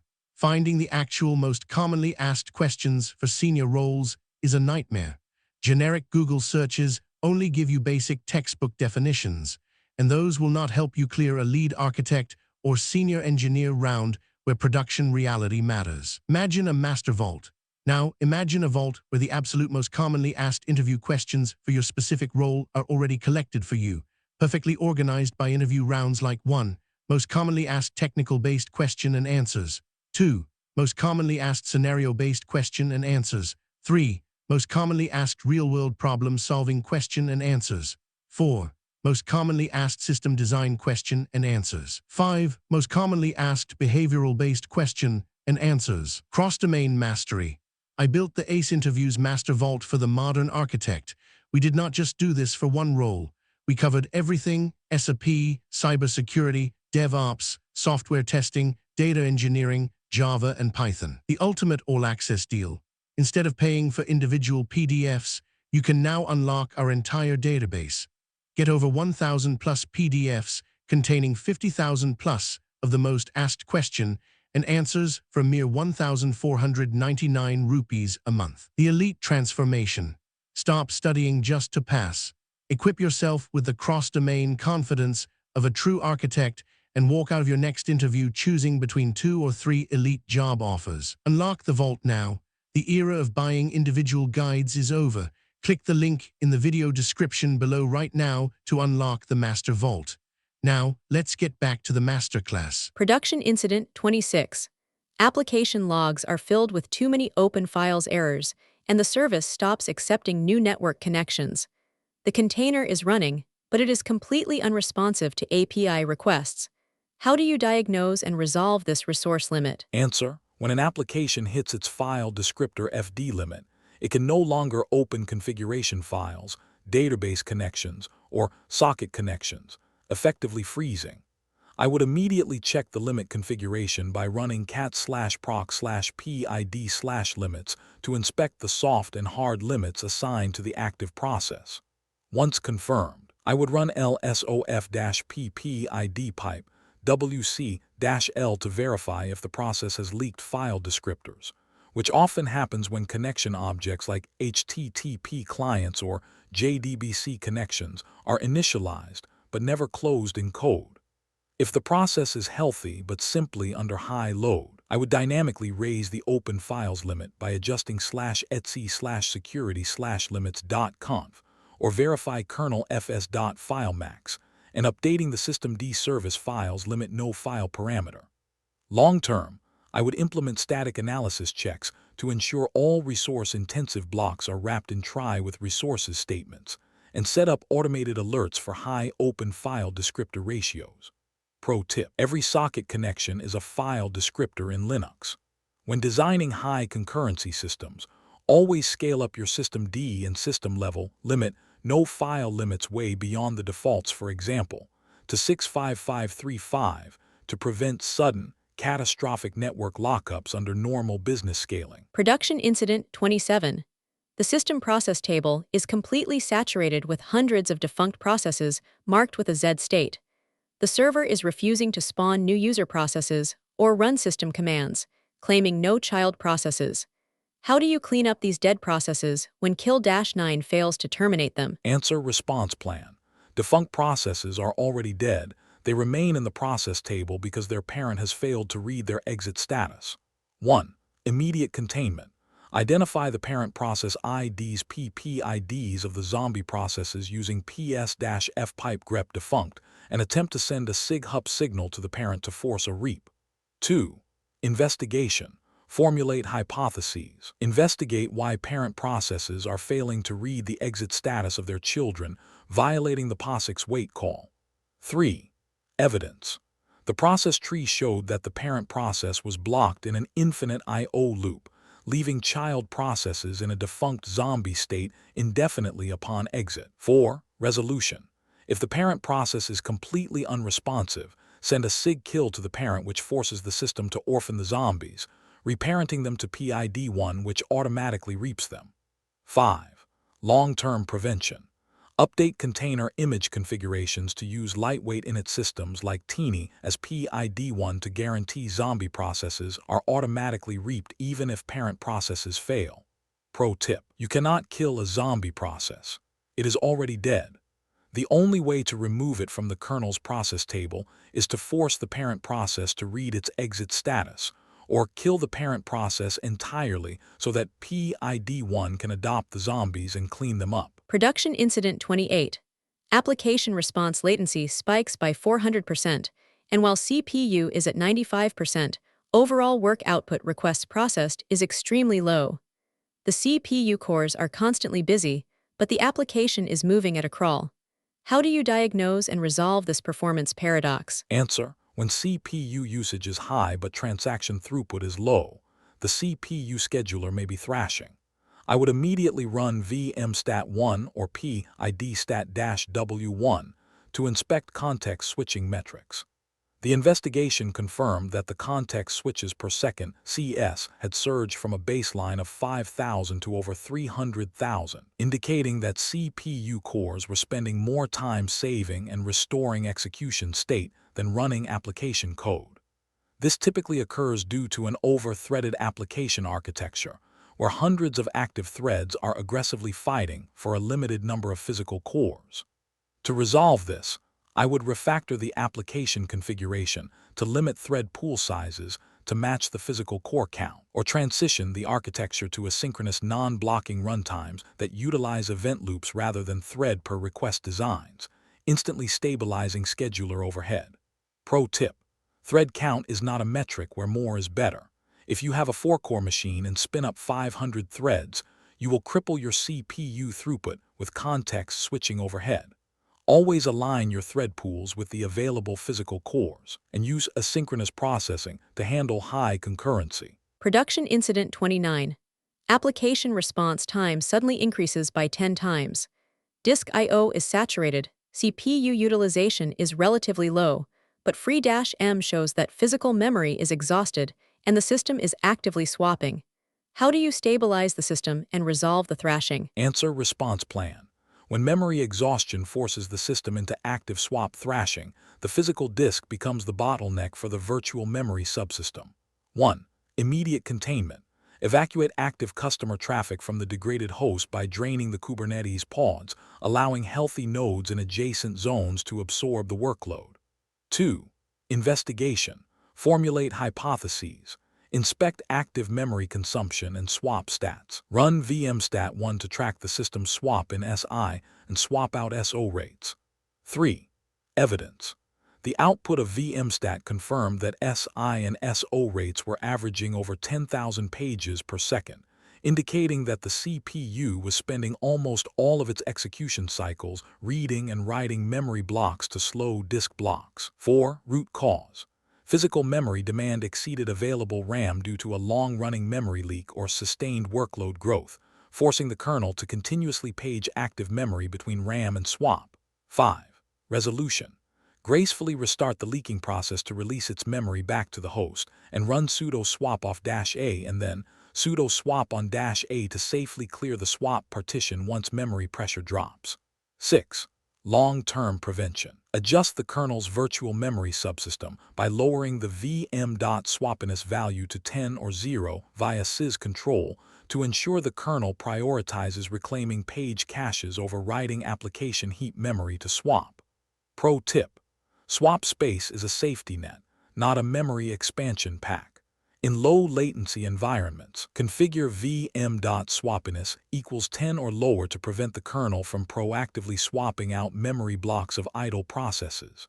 If your application starts thrashing, your latency will skyrocket. Treat swap as an early warning signal, not storage RAM. Production Incident 30. A physical bare metal host abruptly stops responding to network requests. The console log displays a kernel trace ending in kernel panic not syncing. Fatal exception in interrupt. Your active monitoring tools are blind because the operating system is dead. How do you handle a physical kernel panic and prevent it from hanging production? Answer: a kernel panic represents a complete failure of the operating system's execution path. To minimize our MTTR, my immediate containment strategy is to trigger an automated hardware reboot via the Intelligent Platform Management Interface (IPMI) or out-of-band OOB management card. I would formulate several hypotheses: physical hardware memory failure, ECC parity errors, a corrupted kernel module, or a severe driver incompatibility introduced during an operating system patch. To gather evidence, I would mount the crash partition in a recovery environment and analyze the kernel dump file using the Linux crash utility to inspect the CPU register state at the moment of the panic. The investigation revealed that a newly deployed third-party security agent installed a kernel module that triggered a null pointer dereference inside the file system driver. To resolve this, I would boot the node into a recovery kernel, blacklist the problematic security agent module, and configure kdump to automatically capture crash dumps and transfer them to a remote crash collection server or centralized log repository for post-incident analysis. Additionally, I would ensure the crash kernel equals 256 megabytes boot parameter is correctly configured in our grub templates to guarantee that kdump has dedicated, reserved memory to execute successfully during a panic. Pro tip: configure kernel.panic equals 10 in /etc/syscontrol.conf. By default, a Linux kernel will hang indefinitely after a panic, leaving the node dead. Setting this parameter forces the system to automatically reboot 10 seconds after a panic, allowing your automated self-healing scripts to successfully evacuate the workloads. Are you tired of generic interview prep? You can spend weeks studying generic interview questions, only to walk into a tech interview and realize they are asking about completely different tools and real-world scenarios. A tech title means nothing. A data engineer, DevOps engineer, or SRE consultant role is completely different at every single company. If you are not studying for the exact tech stack in the job description, you are wasting your time. That is exactly the problem we solve. Whether your upcoming interview is for SRE, DevOps, Salesforce, data engineering, cloud architecture, or cybersecurity, we will build a custom interview cheat sheet designed specifically for your target role. How we build your masterclass: you send us the exact job description. We analyze the technologies, the dependencies, and the seniority level. Then, we prepare a highly customized package with predicted interview rounds, realistic mock interview scripts, and targeted technical questions and answers. Stop guessing what managers will ask. If you have an upcoming interview and would like customized mock interview scripts and targeted practice questions and answers built specifically around your job description, feel free to email me at inquiry.aceinterviews@gmail.com. Please include these 4 details: 1. Your exact job description. 2. Your target role. 3. The interview date if known. 4. Your relevant experience level. Walk in with absolute confidence. I will personally review your submission and let you know what type of preparation package would provide the most value. We will analyze the requirements and build the exact custom mock scripts and questions and answers you need to get the offer. What if you people want a continuous study instead, with most commonly asked interview questions and answers PDFs?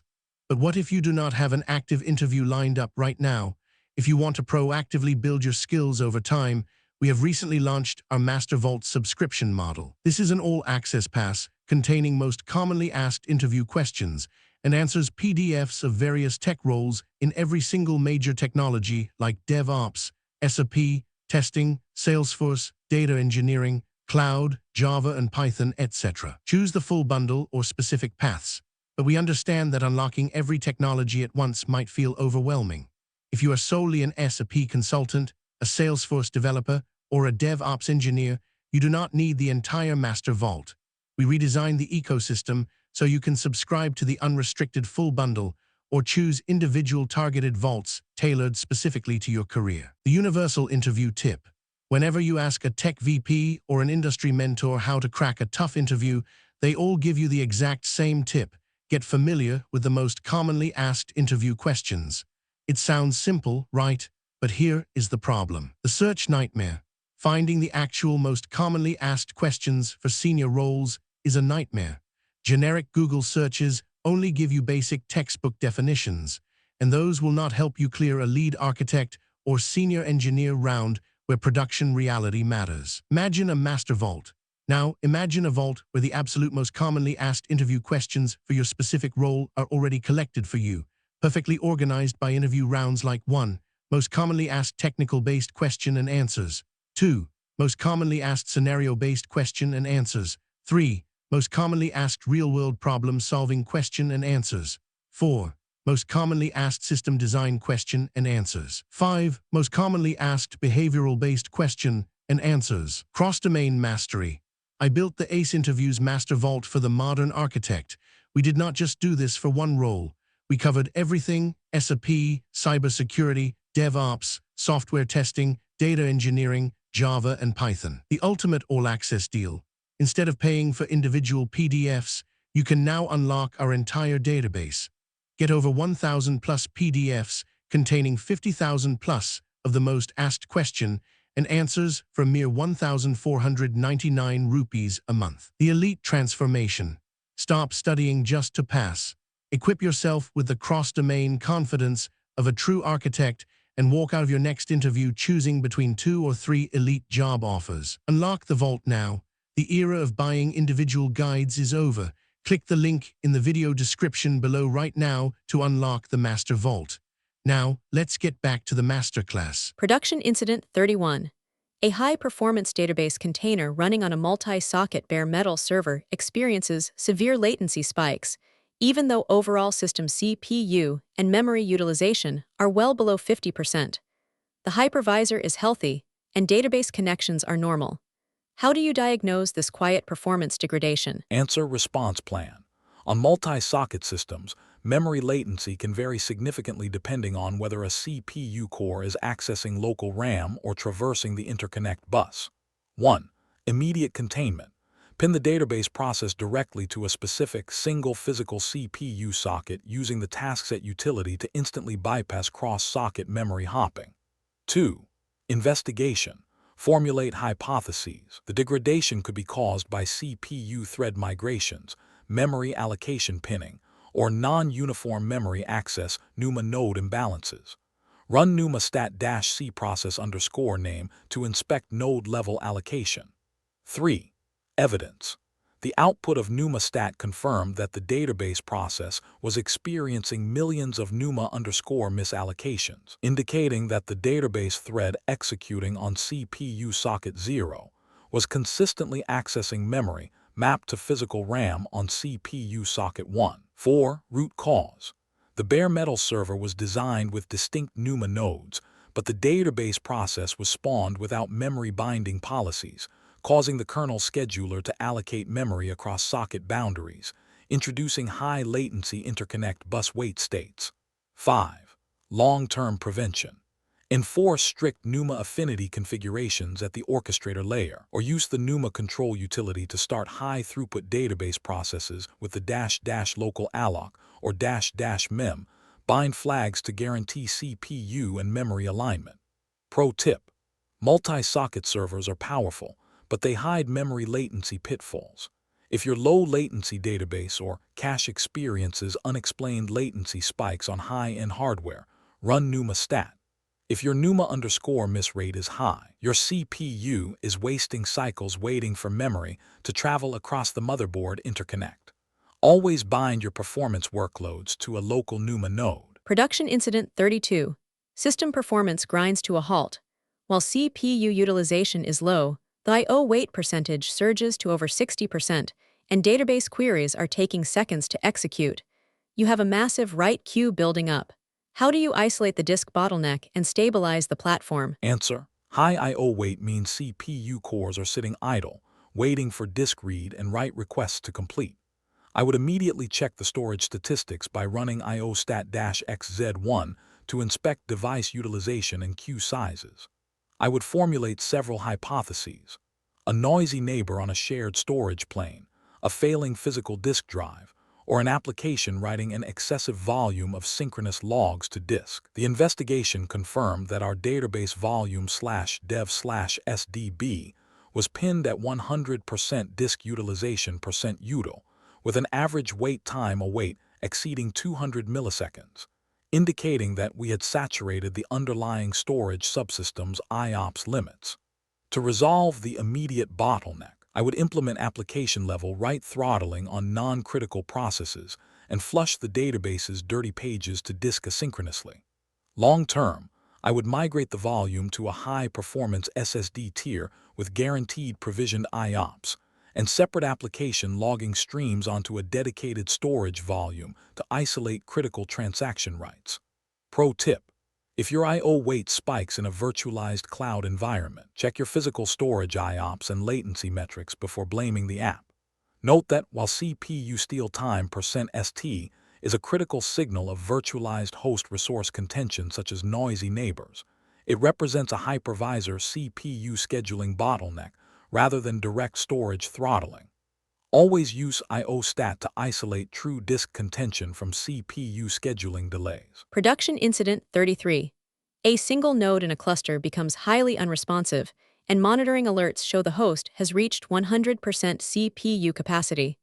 The culprit is a runaway user process that is starving core system tasks of execution slices. How do you recover the node without losing the debugging state of the process? Answer: response plan. In a runaway process scenario, the priority is to regain control of the CPU scheduler without destroying diagnostic memory state. 1. Immediate containment. Instantly throttle the runaway process's CPU consumption by sending a SIG-stop signal to pause execution, allowing the system scheduler to recover and preventing a crash of adjacent core daemons. 2. Investigation. Formulate hypotheses. The process could be stuck in an infinite loop, performing massive synchronous calculations, or experiencing database connection retry storms. Run top-b-n1 to isolate the PID and examine the active thread states. 3. Evidence. A thread dump of the PID showed 15 active worker threads blocked on the exact same loop index, confirming a logical recursion bug in the application code. 4. Resolution. Take a core dump of the paused process for local debugging using gcore PID, and then send a SIG kill to safely terminate the runaway process and allow a healthy instance to take over. 5. Long-term prevention. Implement system-level resource limits using Linux C groups or systemd slice configurations, for example. Setting CPU quota equals 50% in the service file to ensure no single user space process can ever consume more than its allocated share of the host's physical cores. Pro tip: do not just run kill-9 on a runaway process. You destroy the evidence. Sending kill-19 SIG-stop freezes the process in its tracks, immediately freeing up the CPU so you can capture a core dump. This gives you the exact stack trace and memory state needed to find the recursive code loop. Production Incident 34. In a distributed database cluster like Cassandra or CockroachDB, nodes begin dropping out of consensus. Log files are flooded with clock skew exceeds limits and timestamp transaction rejected errors. Database writes are failing across the platform. How do you recover time synchronization and prevent clock skew? Answer: distributed consensus engines rely on relative chronological alignment to order database transactions and establish lock validity.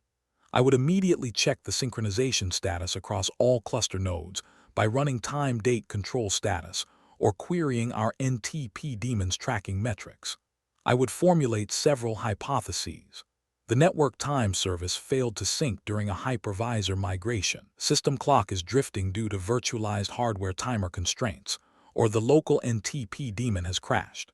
The investigation confirmed that the system clock had drifted by more than 500 milliseconds because systemd timesync was blocked from reaching external NTP pools due to a restrictive firewall rule update.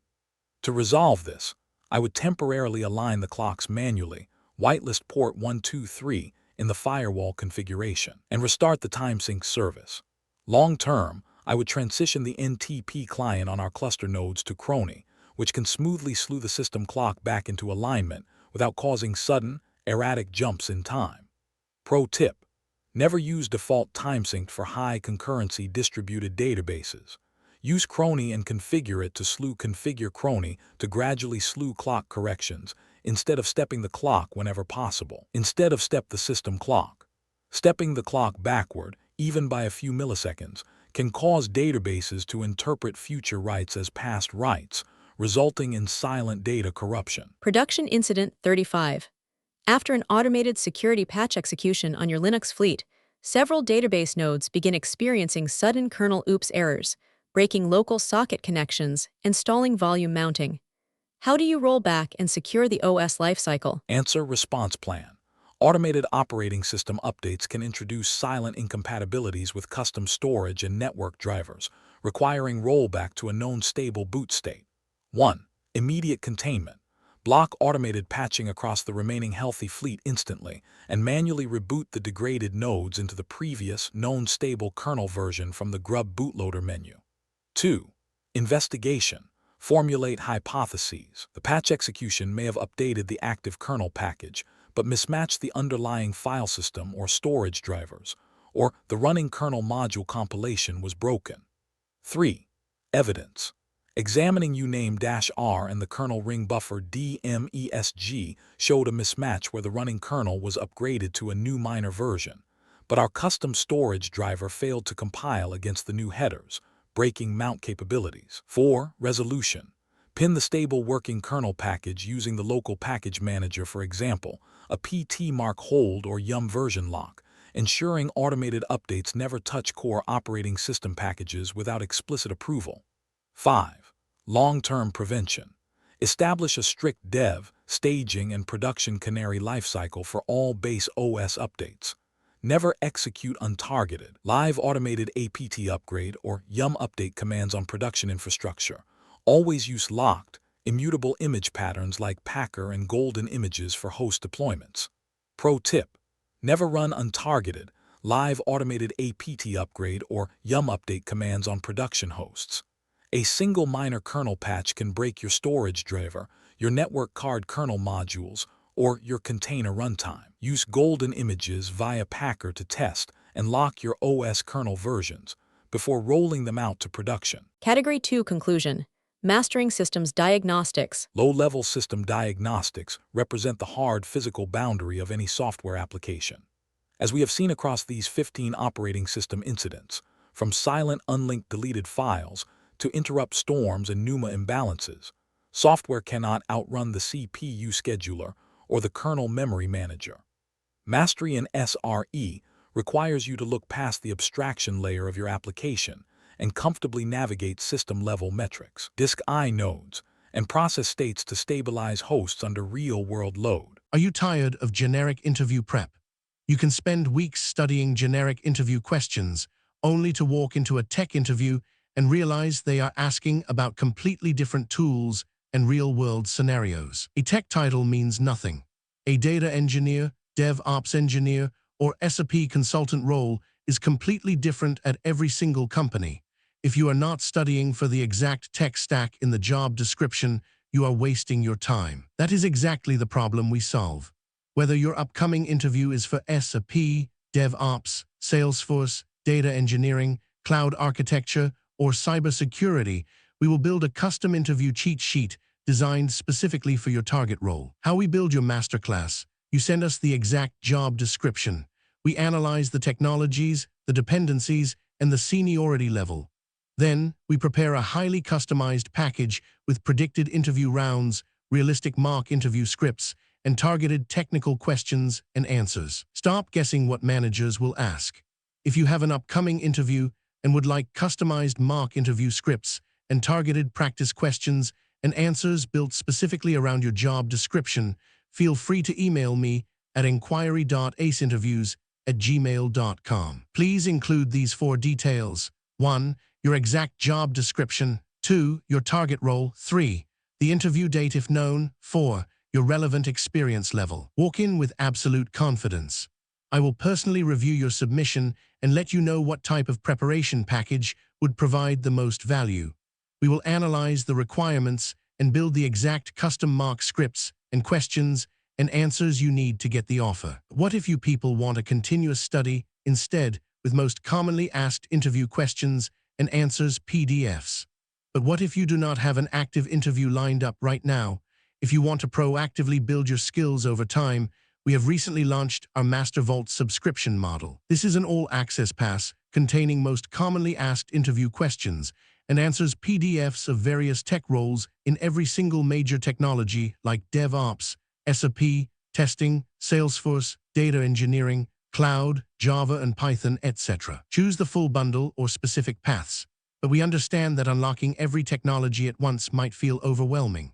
If you are solely an SRE consultant, a Salesforce developer, or a DevOps engineer, you do not need the entire Master Vault. We redesigned the ecosystem so you can subscribe to the unrestricted full bundle or choose individual targeted vaults tailored specifically to your career. The universal interview tip. Whenever you ask a tech VP or an industry mentor how to crack a tough interview, they all give you the exact same tip. Get familiar with the most commonly asked interview questions. It sounds simple, right? But here is the problem. The search nightmare. Finding the actual most commonly asked questions for senior roles is a nightmare. Generic Google searches only give you basic textbook definitions, and those will not help you clear a lead architect or senior engineer round where production reality matters. Imagine a master vault. Now, imagine a vault where the absolute most commonly asked interview questions for your specific role are already collected for you, perfectly organized by interview rounds like 1. Most commonly asked technical-based question and answers. 2. Most commonly asked scenario-based question and answers. 3. Most commonly asked real-world problem-solving question and answers. 4. Most commonly asked system design question and answers. 5. Most commonly asked behavioral-based question and answers. Cross-domain mastery. I built the ACE Interviews Master Vault for the modern architect. We did not just do this for one role. We covered everything: SRE, cybersecurity, DevOps, software testing, data engineering, Java, and Python. The ultimate all-access deal. Instead of paying for individual PDFs, you can now unlock our entire database. Get over 1,000 plus PDFs containing 50,000 plus of the most asked question and answers for a mere 1,499 rupees a month. The elite transformation. Stop studying just to pass. Equip yourself with the cross-domain confidence of a true architect and walk out of your next interview choosing between 2 or 3 elite job offers. Unlock the vault now. The era of buying individual guides is over. Click the link in the video description below right now to unlock the Master Vault. Now, let's get back to the Masterclass. Transitioning from Category 2 Linux and OS to Category 3 Kubernetes and containers. Once you master how a single Linux kernel manages compute, storage, and networking on a physical host, the next logical step in modern systems engineering is scaling horizontally. In high-scale enterprises, we do not manage hosts individually. We pool their resources together using container orchestrators. However, scaling horizontally simply moves the system bottlenecks from single-host resource limits to complex, distributed cluster orchestration boundaries. Let us step out of the single operating system kernel and enter Category 3, Kubernetes and Container Platform. Category 3, Kubernetes and Container Platform. Kubernetes has become the de facto operating system of the cloud-native enterprise, acting as the centralized brain for high-scale microservices. In this category, we move away from physical hardware constraints into the complex world of container orchestrators. we will dive deep into 25 high-stakes production incidents, analyzing etcd transaction latencies, API server bottlenecks, admission controller deadlocks, core DNS failures, and custom CNI routing loops. Category 3. Kubernetes and Container Platform Incidents 36 to 60. Here are the 25 production incidents of this category we are going to covering core container orchestration, scheduling failures, advanced runtime, security, and GitOps lifecycle failures. Production Incident 36, pod stuck in pending state. Production Incident 37, crash loop backoff across critical workloads. Production Incident 38, etcd latency causes Kubernetes API instability. Production Incident 39, Kubernetes API server becomes unavailable. Production Incident 40, node not ready across production cluster. Production Incident 41, container image pull failures. Production Incident 42, persistent volume mount failures. Production Incident 43, horizontal pod autoscaler fails to scale. Production Incident 44, cluster autoscaler unable to provision nodes. Production Incident 45, core DNS outage breaks service discovery. Production Incident 46, CNI networking plugin failure. Production Incident 47, ingress controller outage. Production Incident 48, service mesh introduces unexpected latency. Production Incident 49, admission webhook blocks all deployments. Production Incident 50, namespace resource quota exhaustion. Production Incident 51, Kubernetes secret accidentally deleted. Production Incident 52, certificate expiration disrupts cluster communication. Production Incident 53, daemon set rollout causes node instability. Production Incident 54, stateful set upgrade corrupts application state. Production Incident 55, pod disruption budget blocks maintenance. Production Incident 56, eviction storms during node pressure. Production Incident 57, container runtime failure across nodes. Production Incident 58, Helm deployment partially succeeds. Production Incident 59, GitOps reconciliation continuously reverts emergency fixes. Production Incident 60, Kubernetes version upgrade breaks workloads. Total 25 incidents for Kubernetes and containers. Let's begin with Production Incident 36. Production Incident 36. A sudden automatic scale-out event for the core API fails because all newly spawned pods are stuck in a pending state. The existing pods are overwhelmed, causing API response times to time out and lock out thousands of active users. How do you unblock the scheduler and scale the workloads? Answer response plan. When pods are stuck in a pending state, the Kubernetes scheduler is physically incapable of placing the workloads due to node or resource constraints. 1. Immediate containment. Manually scale down non-critical development or staging replicas in the shared cluster to immediately free up CPU and memory capacity for the production API pods. 2. Investigation. Formulate hypotheses. The scheduler may be blocked by taints and tolerations, affinity rules, persistent volume bindings, or raw resource starvation.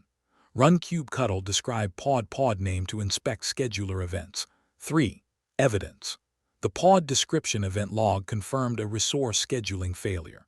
0 out of 12 nodes are available. 12 insufficient memory, proving that the physical cluster was completely out of allocatable RAM. 4. Root cause.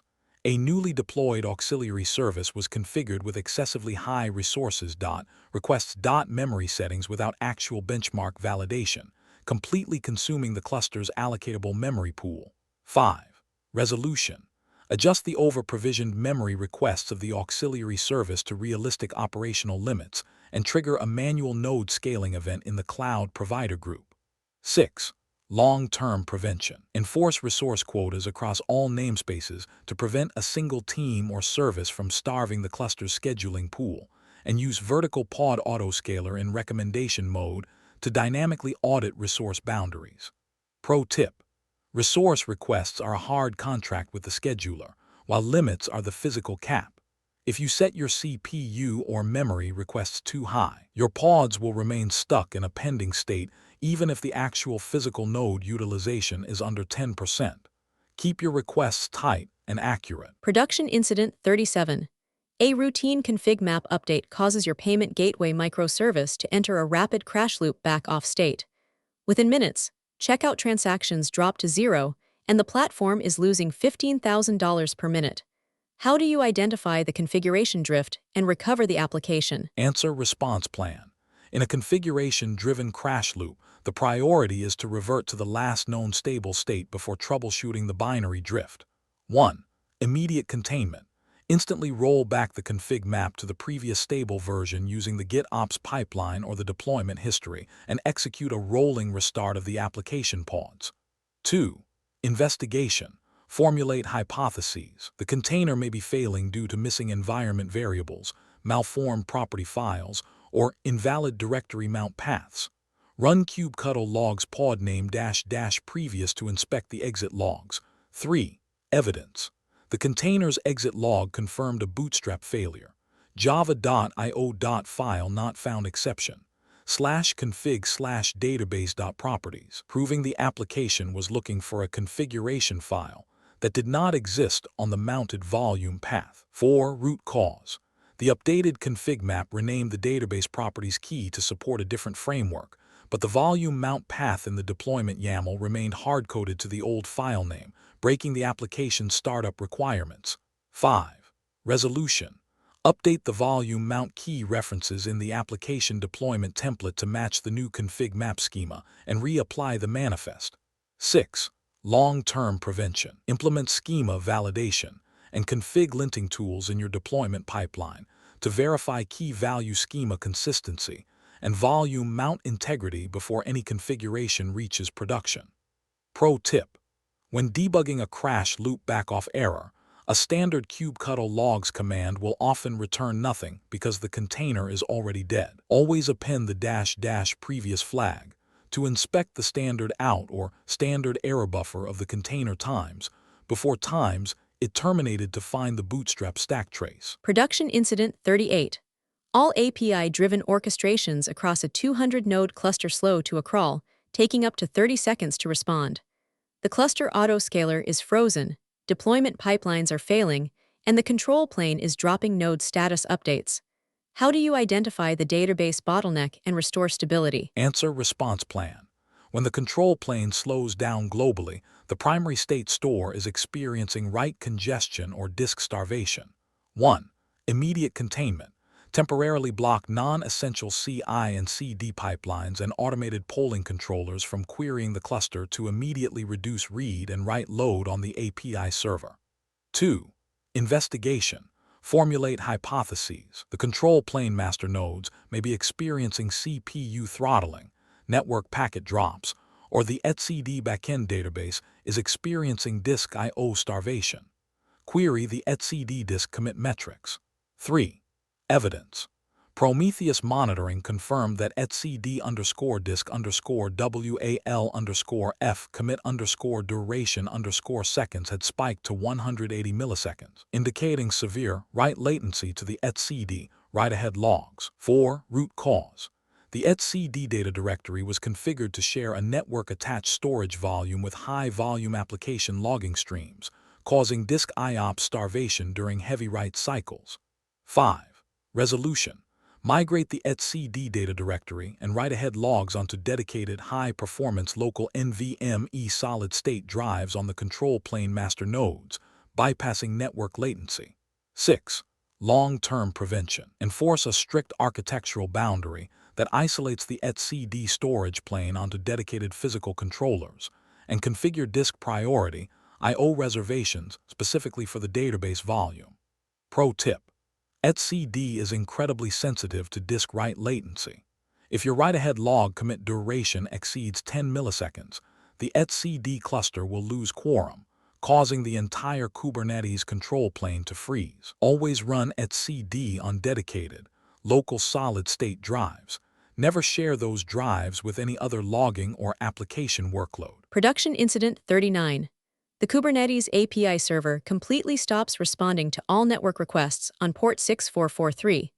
Self-healing is dead, routing changes are frozen, and deployment pipelines are hard failing. How do you recover the control plane when the API gateway itself is offline? Answer response plan. When the public API gateway is unresponsive, you must bypass the load balancer and access the underlying master nodes directly via the terminal plane. 1. Immediate containment. Establish an emergency SSH tunnel directly to one of the physical master nodes to execute host-level diagnostics, bypassing the external control plane load balancer. 2.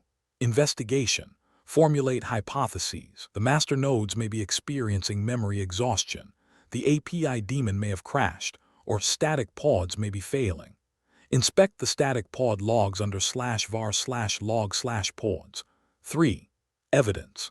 Master node diagnostics confirmed that the Kube API server static pod log was filled with kernel out-of-memory termination logs, proving the system was actively killing the API process. 4. Root cause. A misconfigured internal telemetry daemon launched an unthrottled querying script that pulled massive secret and config map schemas across thousands of namespaces simultaneously, completely exhausting the API server's RAM. 5. Resolution. Manually scale down the offending telemetry agent's daemon set, increase the memory reservation in the API server's static pod manifest, and restart the affected control plane static pods or, if necessary, the container runtime after confirming the underlying memory pressure has been resolved. 6.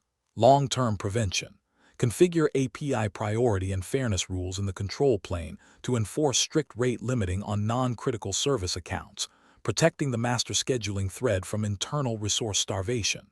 Pro tip: if your Kubernetes API server crashes, do not panic. Your existing application pods will keep running and processing traffic. The API server only orchestrates change.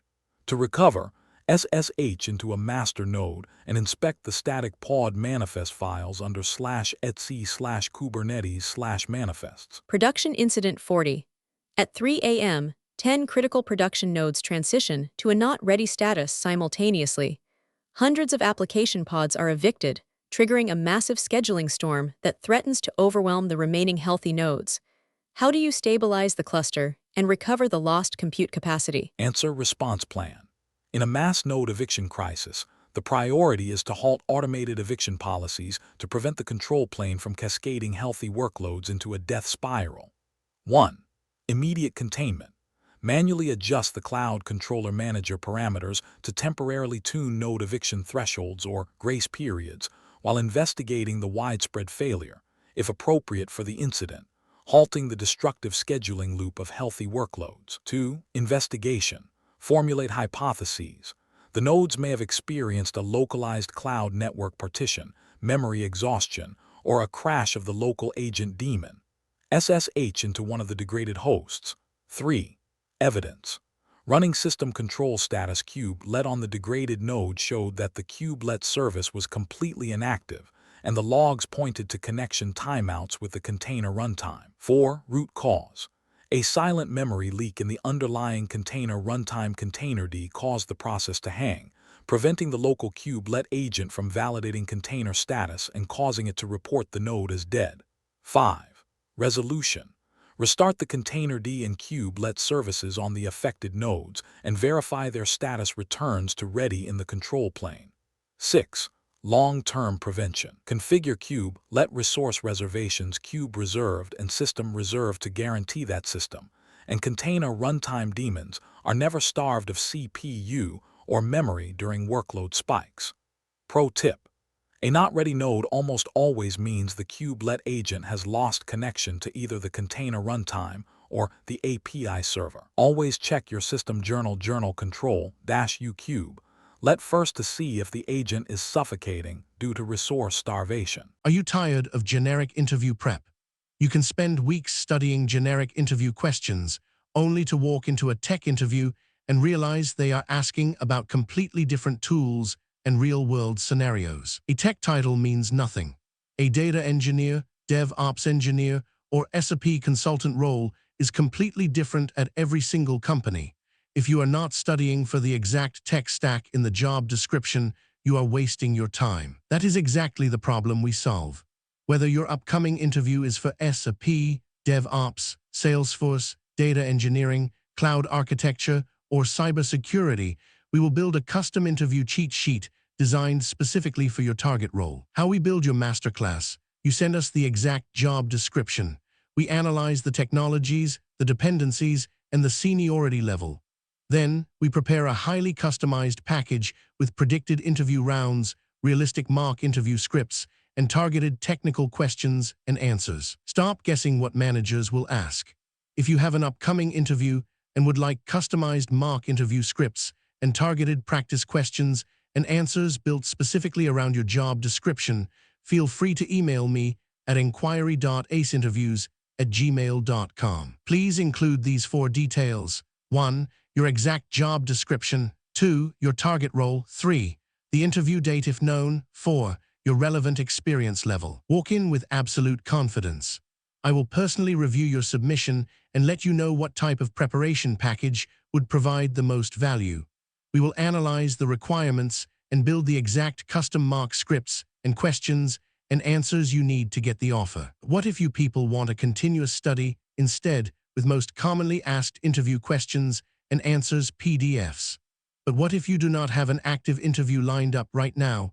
If you want to proactively build your skills over time, we have recently launched our Master Vault subscription model. This is an all-access pass containing most commonly asked interview questions and answers PDFs of various tech roles in every single major technology like DevOps, SRE, testing, Salesforce, data engineering, cloud, Java and Python, etc. Choose the full bundle or specific paths, but we understand that unlocking every technology at once might feel overwhelming.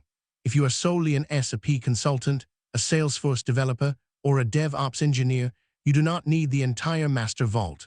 We redesigned the ecosystem so you can subscribe to the unrestricted full bundle or choose individual targeted vaults tailored specifically to your career. The universal interview tip. Whenever you ask a tech VP or an industry mentor how to crack a tough interview, they all give you the exact same tip. Get familiar with the most commonly asked interview questions. It sounds simple, right? But here is the problem. The search nightmare. Finding the actual most commonly asked questions for senior roles is a nightmare. Generic Google searches only give you basic textbook definitions, and those will not help you clear a lead architect or senior engineer round where production reality matters. Imagine a master vault. Now, imagine a vault where the absolute most commonly asked interview questions for your specific role are already collected for you, perfectly organized by interview rounds like 1. Most commonly asked technical-based question and answers. 2. Most commonly asked scenario-based question and answers. 3. Most commonly asked real-world problem-solving question and answers. 4. Most commonly asked system design question and answers. 5. Most commonly asked behavioral-based question and answers. Cross-domain mastery. I built the ACE Interviews Master Vault for the modern architect. We did not just do this for one role. We covered everything: SRE, cybersecurity, DevOps, software testing, data engineering, Java and Python. The ultimate all-access deal. Instead of paying for individual PDFs, you can now unlock our entire database. Get over 1,000 plus PDFs containing 50,000 plus of the most asked question and answers for mere 1,499 rupees a month. The elite transformation. Stop studying just to pass. Equip yourself with the cross-domain confidence of a true architect and walk out of your next interview choosing between 2 or 3 elite job offers. Unlock the vault now. The era of buying individual guides is over. Click the link in the video description below right now to unlock the Master Vault. Now, let's get back to the Masterclass. Production Incident 41. A massive traffic surge triggers an auto-scaling event, but the newly spawned pods fail to start, showing error image pull and image pull back-off errors. The existing pods are burning, and deployment pipelines are frozen. How do you unblock the image pipeline? Answer response plan. When image pulling fails during an active scale-out event, you must immediately bypass the registry dependency to restore operational runway. 1. Immediate containment. Update the deployment manifest's image tag to a previously cached stable version already residing on the nodes, allowing the pods to start immediately without pulling from the registry. 2.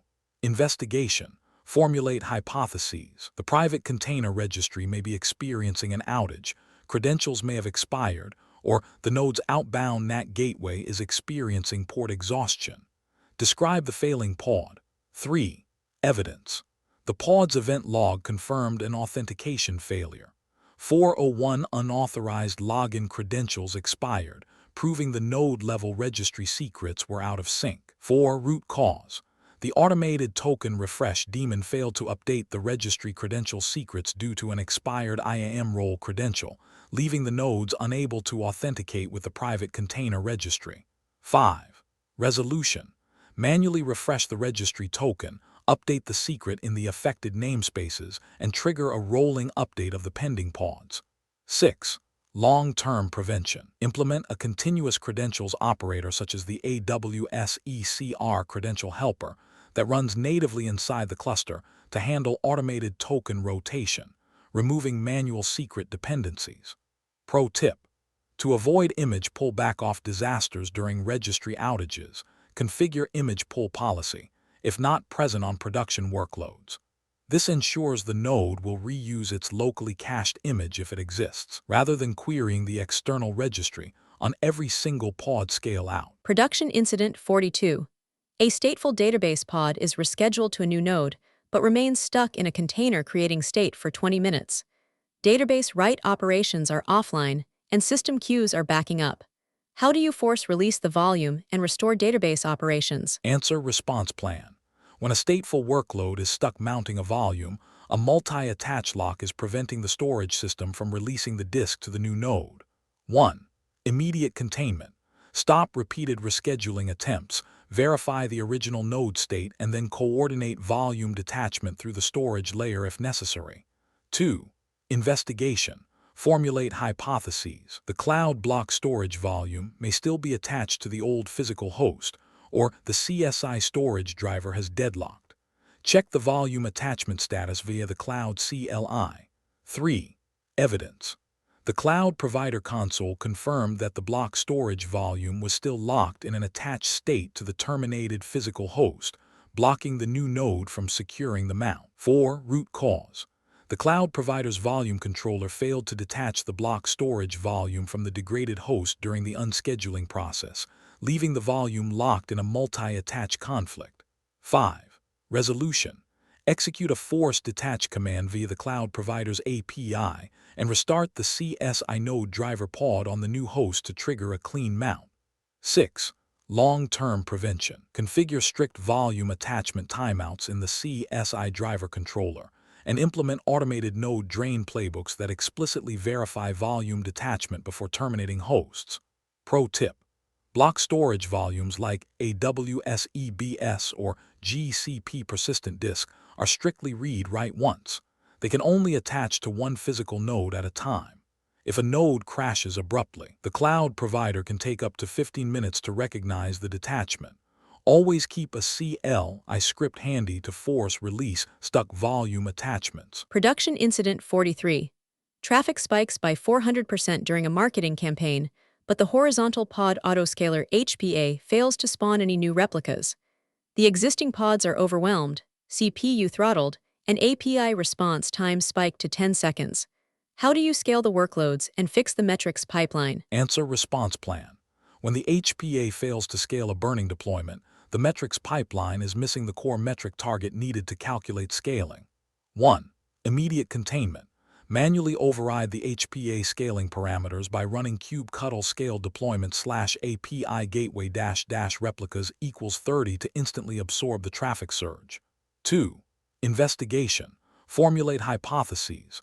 The metrics server may have crashed, the HPA configuration may be invalid, or container resource requests may be missing. Run kubectl describe HPA. 3. Evidence.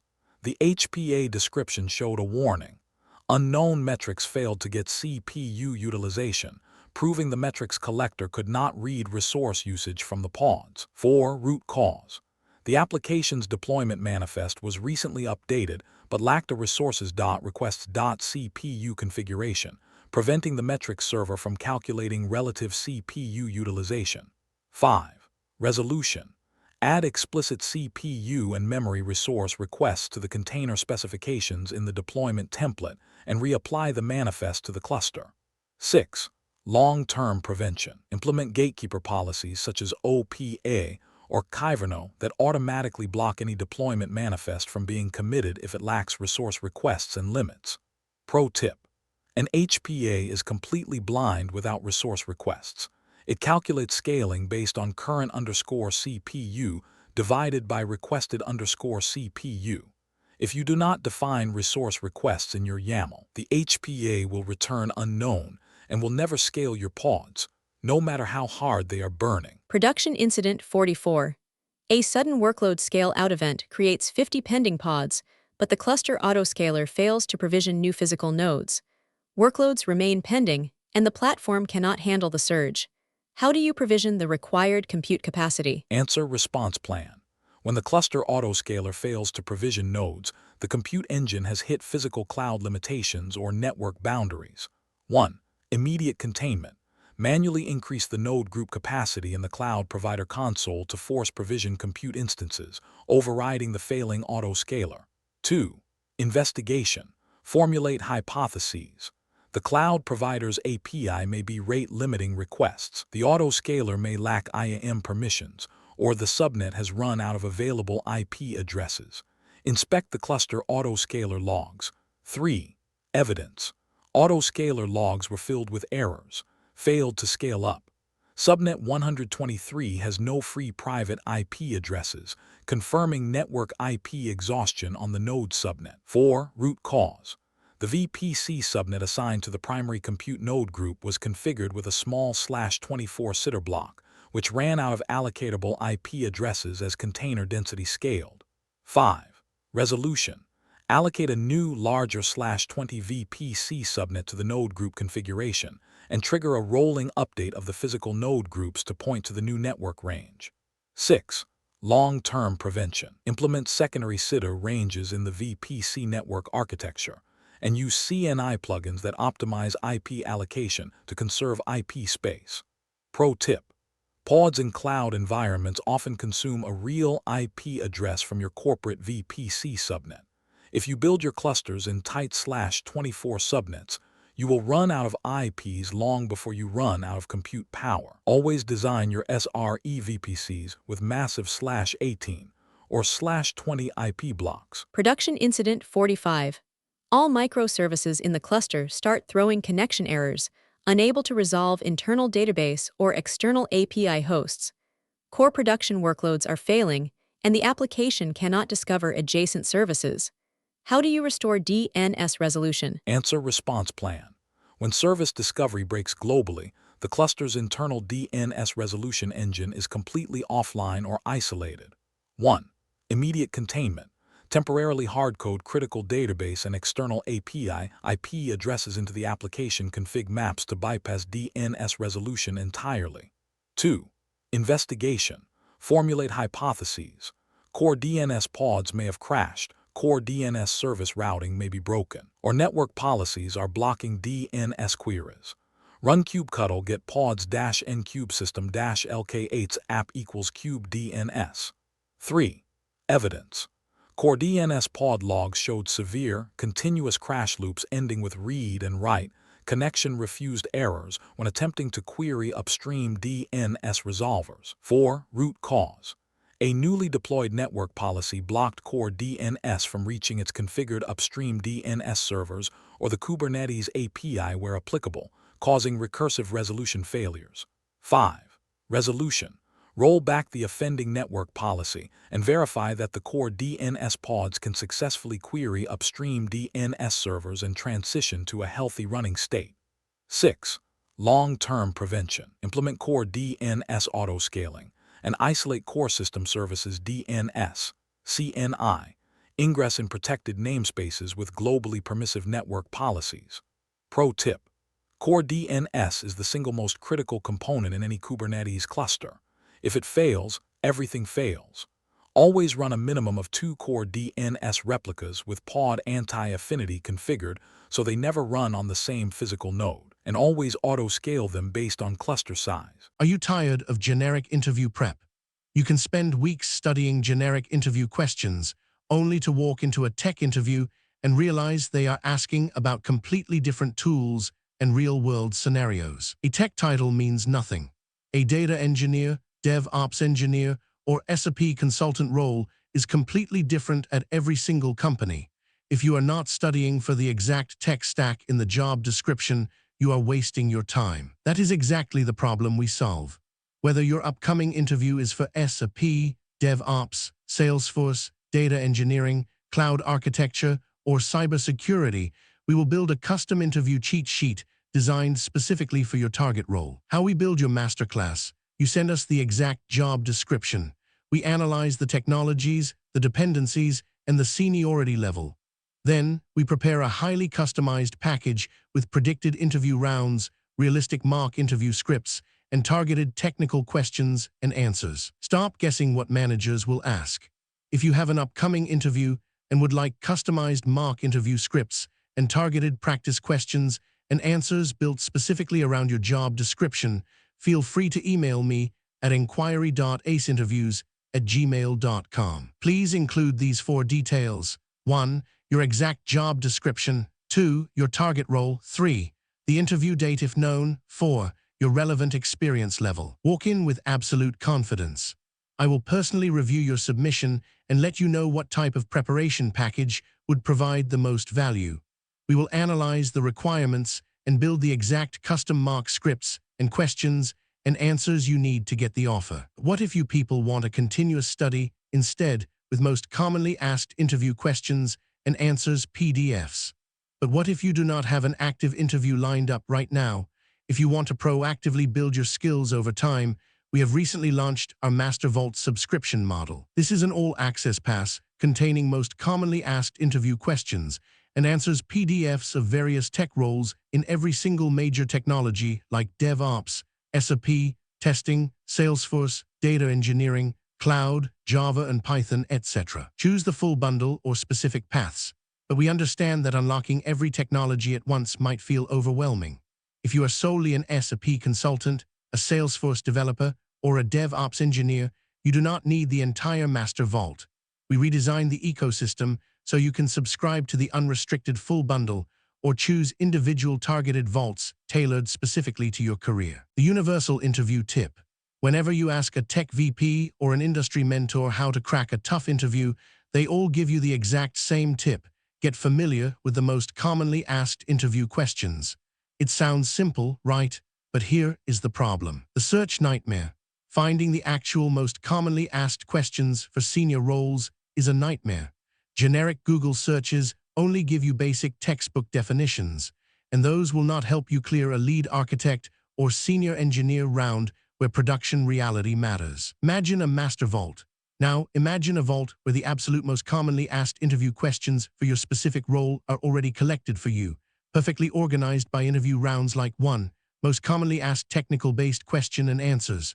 2. Most commonly asked scenario-based question and answers. 3. Most commonly asked real-world problem-solving question and answers.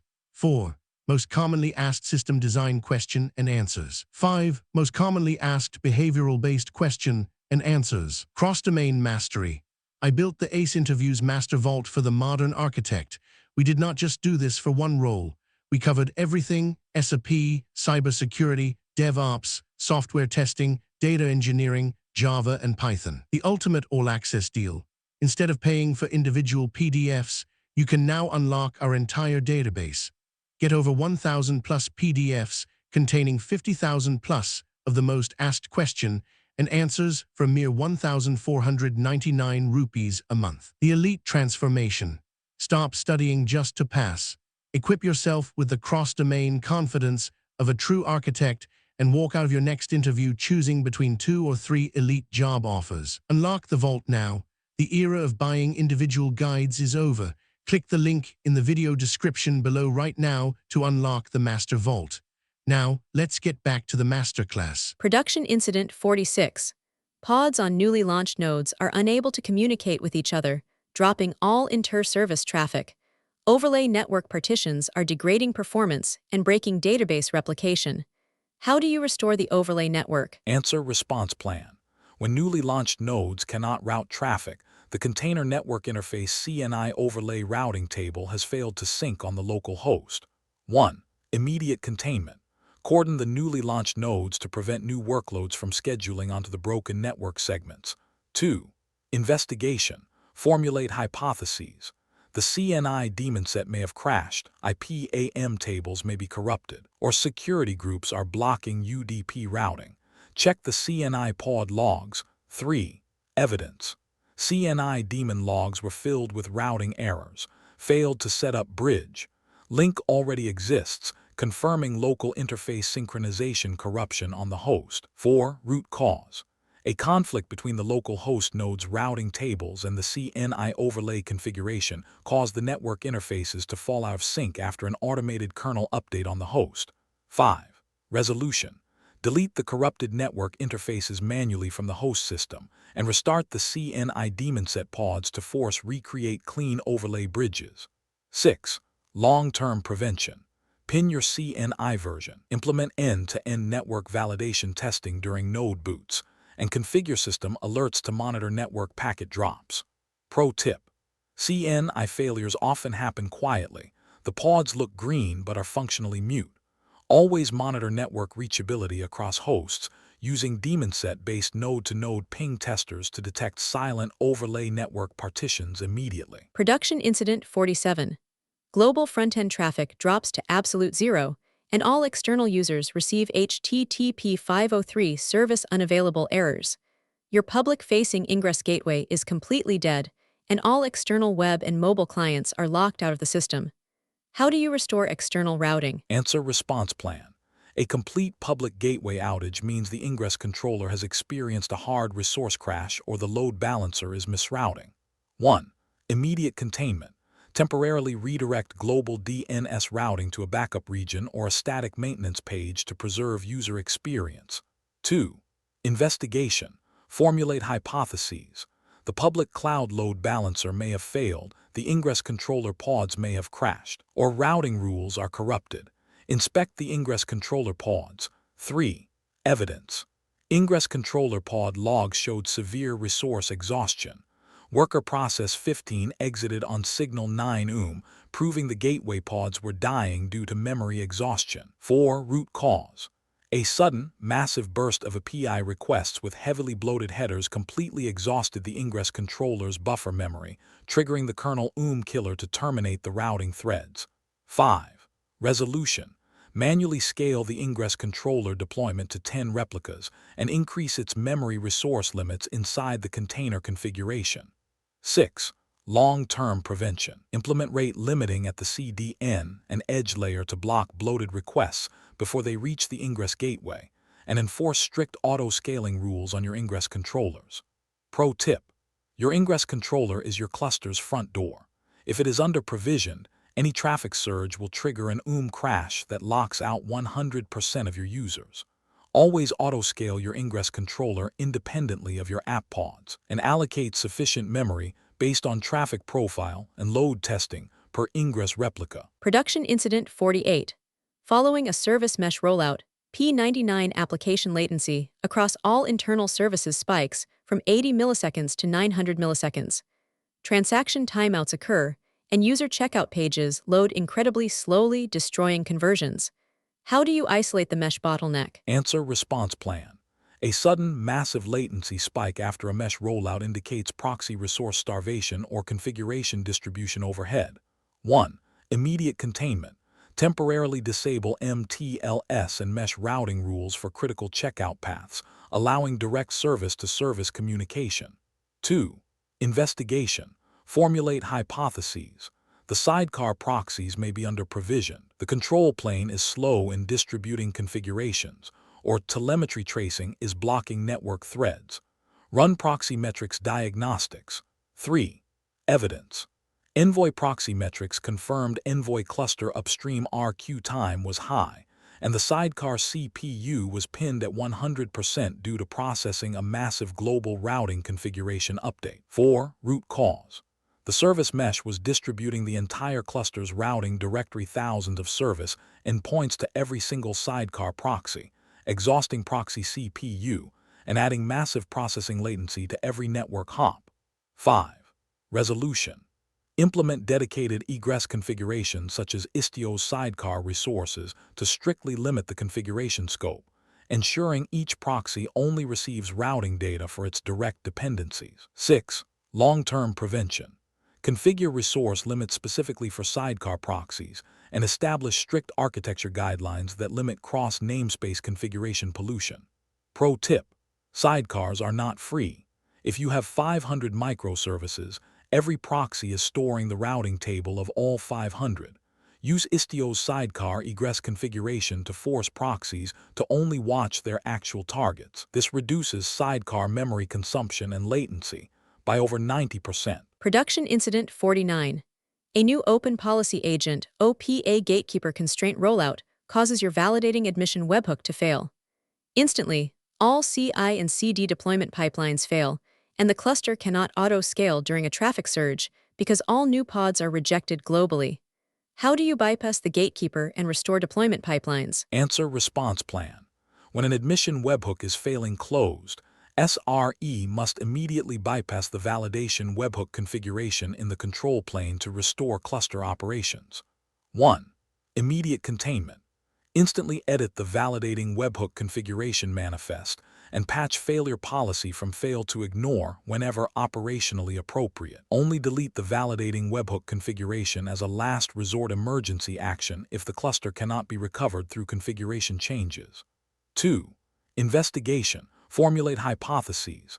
The gatekeeper controller pods may have crashed, the API server cannot resolve the webhook service DNS, or the webhook's TLS certificate has expired. Check webhook controller status. 3. Evidence. Master API server logs confirmed repeated connection timeouts. Context deadline exceeded when attempting to call the validation webhook endpoint, proving the control plane was blocking deployments while waiting for a dead service. 4. Root cause. The OPA gatekeeper controller pods crashed under a sudden surge of deployment requests because their container resource memory limits were set too low, triggering the kernel killer. 5. Resolution. Scale up the OPA gatekeeper deployment to 3 replicas, allocate appropriate container resource memory limits, and restore the failure policy back to fail to re-establish security governance. 6. Long-term prevention. Implement strict resource limits on all critical admission controllers, and establish a staging environment to load test validating webhooks under massive concurrent deployment stress before promoting them. Pro tip: always set failure policy, ignore during initial rollouts of admission webhooks, or configure strict exclusions for kubesystem and critical system namespaces. If you set it to fail and your webhook crashes, you will lock yourself out of your own cluster, making it impossible to deploy a fix. Production Incident 50. Developers trigger a load testing pipeline in a shared multi-tenant cluster. Within seconds, the entire staging namespace hits its resource limit, instantly blocking all active automated testing, pipeline merges, and developer deployments across the entire engineering department. How do you unblock the namespace and adjust the resource quotas? Answer response plan. When a namespace quota is exhausted, you must immediately expand the quota ceiling or terminate runaway workloads to restore deployment capabilities. 1. Immediate containment. Temporarily scale down active replicas of heavy, non-critical services in the staging namespace, or manually increase the namespace's CPU and memory resource quota limits. 2. Investigation. Formulate hypotheses. A single deployment may have scaled out of control, a resource leak is occurring, or the namespace quota was set too tight. Run kubectl describe quota-n staging. 3. Evidence. The output of kubectl describe quota confirmed that the namespace's requests.cpu had hit its maximum limit of 64 cores and pending pods were blocked with forbidden, exceeded quota. Staging quota errors. 4. Root cause. The automated load testing script had an infinite loop that kept spinning up ephemeral worker jobs without waiting for older jobs to finish, rapidly exhausting the namespace's CPU resource allocations. 5. Resolution. Abort the automated load testing script, clean up the orphan jobs using kubectl delete jobs --all in staging, and restore the standard resource quota limits. 6. Long-term prevention. Configure explicit limit ranges in every namespace to enforce default request or limit boundaries on individual pods, and implement automatic TTL controllers to clean up completed jobs. Pro tip: resource quotas are your primary defense in multi-tenant clusters. However, without default limit ranges, A single pod deployed without resource requests can consume your entire namespace's quota in one go. Always combine resource quotas with limit ranges. Are you tired of generic interview prep? You can spend weeks studying generic interview questions, only to walk into a tech interview and realize they are asking about completely different tools and real-world scenarios. A tech title means nothing. A data engineer, DevOps engineer, or SRE consultant role is completely different at every single company.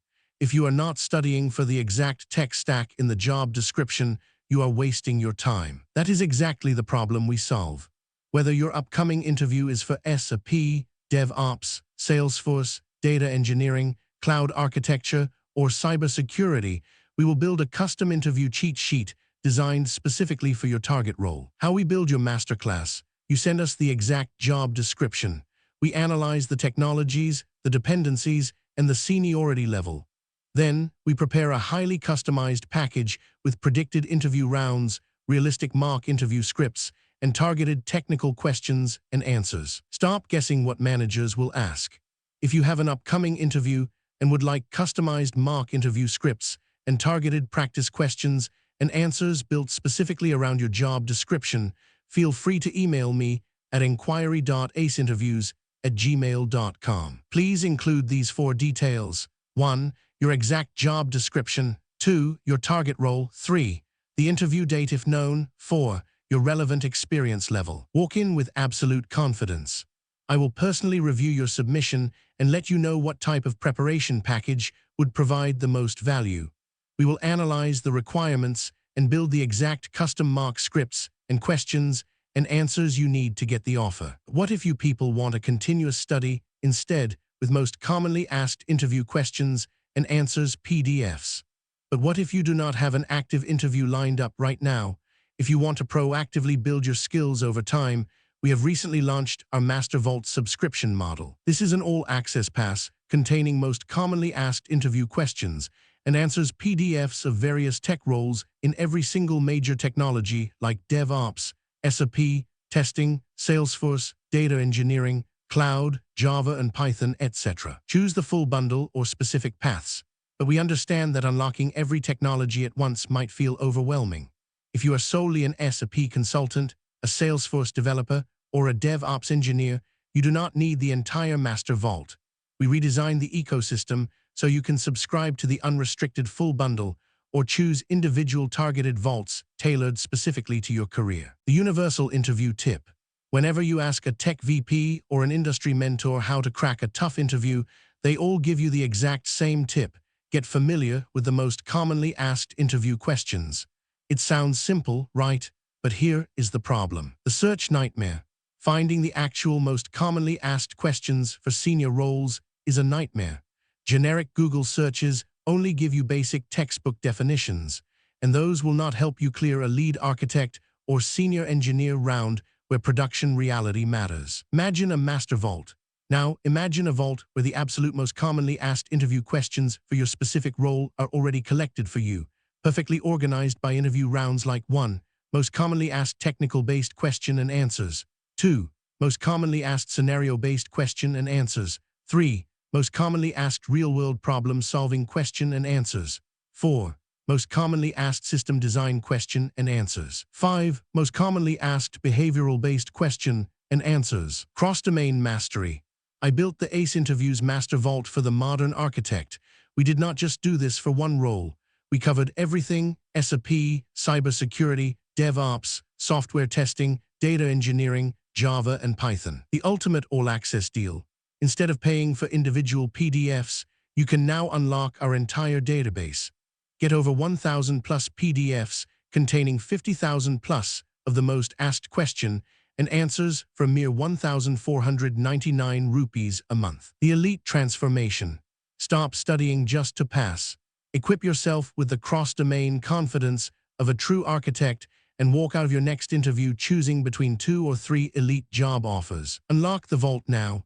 The era of buying individual guides is over.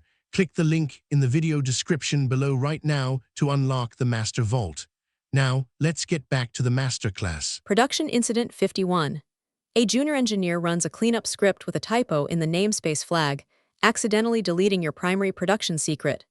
Instantly, all transaction database connections fail, and the public checkout page begins returning HTTP 500 errors globally. How do you recover the secret and restore service? Answer response plan. When a critical secret is deleted, SRE must freeze active container deployments to prevent pods from clearing their current memory cache while restoring the secret store. 1. Immediate containment.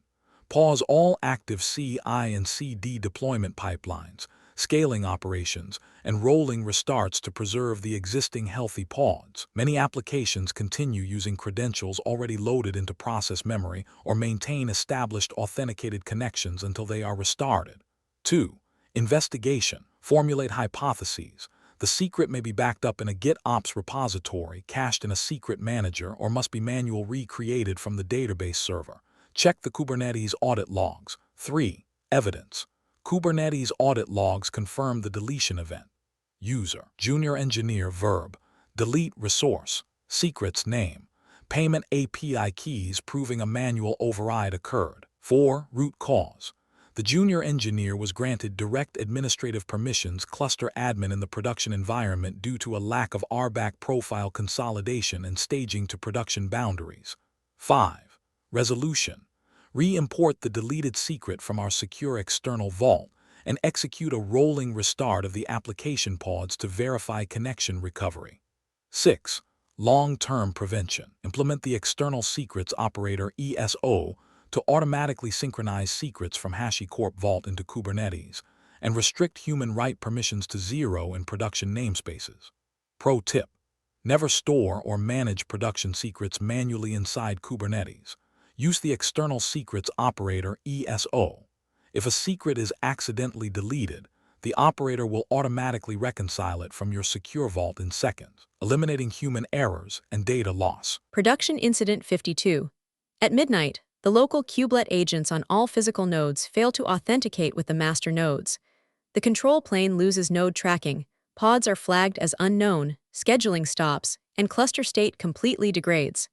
How do you bypass the expiration and rotate the control plane certificates? Answer response plan. A root CA or client certificate expiration causes a complete cryptographic lockout, requiring manual certificate generation on the master nodes. 1. Immediate containment. Freeze non-essential cluster changes and maintenance activities to prevent further control plane instability while preparing emergency certificate renewal. If available, temporarily fail over to another healthy control plane node while immediately initiating the supported Kubernetes certificate renewal procedure. 2. Investigation. Formulate hypotheses. The kubelet client certificates have expired, the root CA has expired, or client tokens are out of sync. Check the certificate expiration status on the master node. 3. Evidence. Running kube ADM certs check expiration on the master node confirmed that the control plane client certificates API server kube let client.crt had passed their 365-day validity window. 4. Root cause. The automated cron job designed to execute kube ADM certs renew failed to run because the cron daemon on the master nodes had crashed silently months ago. 5. Resolution. Execute a manual certificate renewal via kube ADM certs renew all, restart the core control plane components, and restart the local kubelet services on the hosts. 6. Long-term prevention. Integrate SSL and TLS certificate monitoring exporters to continuously scan the Kubernetes certificate directory, firing a P1 alert 30 days before any control plane certificate expires. Pro tip: self-managed Kubernetes installations are highly vulnerable to silent CA and client certificate expirations. Always use a managed service like EKS or GKE if possible to offload control plane certificate management, or run automated health validation checks during your maintenance windows. Production Incident 53. SRE deploys an updated logging agent daemon set to collect more verbose standard out logs. Within 10 minutes of the rollout, all 50 nodes experience high memory usage, system latency spikes, and applications start dropping connections. How do you roll back the daemon set and stabilize the nodes? Answer response plan. When a daemon set rollout causes cluster-wide instability, the update must be immediately halted and reverted across all host nodes. 1. Immediate containment. Immediately execute kubectl rollout undo daemon set/logging agent-n kube system to stop the progression and roll back the daemon configuration. 2. Investigation. Formulate hypotheses. The new agent has a memory leak. It is writing excessive logs to its own directories, or it lacks resource CPU limits. SSH into one of the thrashing nodes. 3. Evidence. Running top and df-h on the node confirmed that the logging agent process was consuming 100% CPU and writing massive debug files directly to the root partition, filling the root disk space. 4. Root cause. The updated logging agent was configured with log_level debug and lacked an internal log rotation mechanism, causing it to write gigabytes of self-referential trace logs to the shared node storage. 5. Resolution. Kill the runaway logging process on each node, truncate the massive debug log files, and verify that node memory and CPU utilization return to normal. 6. Long-term prevention. Implement strict resource limits resources.requests and resources.limits on all daemon sets, and configure pod disruption budgets to restrict rollout velocity. Pro tip.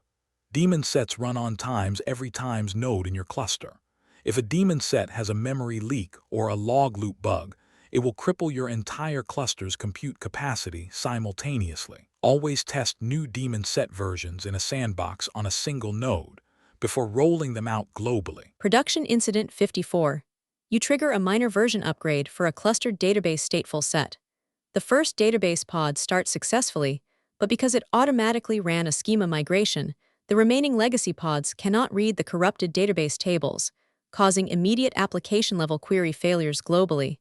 How do you halt the upgrade and recover the database state? Answer response plan.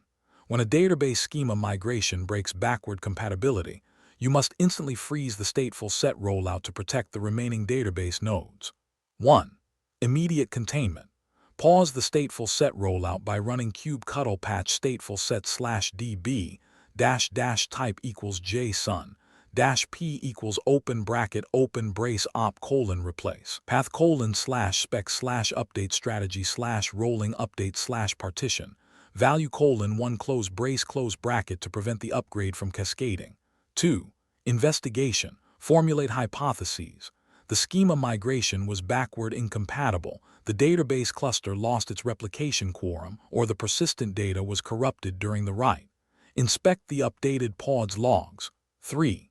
Evidence. Database logs on the non-upgraded pods showed SQL syntax exceptions.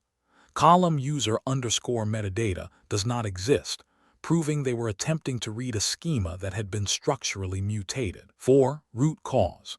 The database migration script executed by the upgraded stateful set pod performed a breaking, backward incompatible schema change that the legacy database engines could not parse.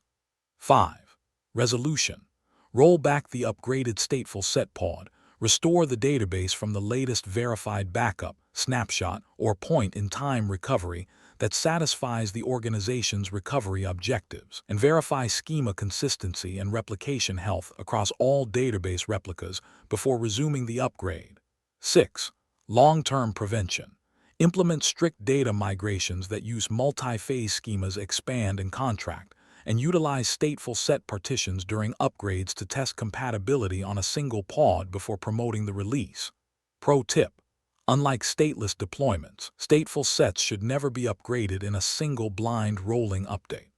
Always use the spec.update strategy .rolling update .partition field in Kubernetes to update exactly one pod. Validate that replication and database queries remain healthy, and only then proceed with the rest of the cluster. Production Incident 55. SRE initiates an automated OS upgrade on the Kubernetes worker nodes. The node drain script hangs indefinitely, preventing the patching of core security vulnerabilities and leaving nodes stuck in a half-drained state. How do you bypass the PDB block safely without risking application uptime? Answer response plan. When a pod disruption budget is blocking node evictions, the SRE must identify if the application's active replicas are already below the safety threshold. 1. Immediate containment. Pause the automated node patching pipeline to prevent other nodes from entering the half-drained state and notify security engineers of the maintenance block. 2. Investigation. Formulate hypotheses.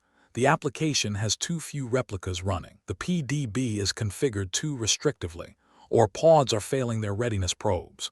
Run kubectl get pdb all namespaces. 3. Evidence. The output of kubectl get pdb confirmed that the payment service PDB had allowed disruptions. 0, indicating that the system was mathematically preventing the eviction of any further pods. 4. Root cause. The min available parameter in the PDB was set to 3, but because one pod had crashed earlier due to a database connection timeout, only 3 healthy pods were running, leaving 0 margin for maintenance evictions. 5. Resolution. Temporarily increase the replica count of the payment service to 5, which allows the scheduler to evict one pod while maintaining the PDB's minimum availability requirement. 6. Long-term prevention. Design pod disruption budgets based on each application's availability requirements. Where appropriate, prefer max unavailable because it often simplifies maintenance operations, but always validate that the chosen disruption policy supports both routine node maintenance and the workload's required availability guarantees. Pro tip: always use max unavailable instead of min available in your pod disruption budgets. If you use min available and your app scales down due to low traffic, a node drain will get permanently blocked because you do not have enough running pods to satisfy the minimum count. Are you tired of generic interview prep? You can spend weeks studying generic interview questions, only to walk into a tech interview and realize they are asking about completely different tools and real-world scenarios. A tech title means nothing. A data engineer, DevOps engineer, or SRE consultant role is completely different at every single company. If you are not studying for the exact tech stack in the job description, you are wasting your time. That is exactly the problem we solve. Whether your upcoming interview is for SRE, DevOps, Salesforce, data engineering, cloud architecture, or cybersecurity, we will build a custom interview cheat sheet designed specifically for your target role. How we build your masterclass: you send us the exact job description. We analyze the technologies, the dependencies, and the seniority level.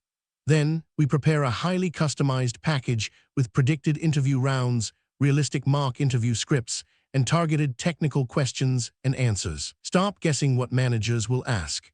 If you have an upcoming interview and would like customized mock interview scripts and targeted practice questions and answers built specifically around your job description, feel free to email me at inquiry.aceinterviews@gmail.com. Please include these 4 details. 1. Your exact job description. 2. Your target role. 3.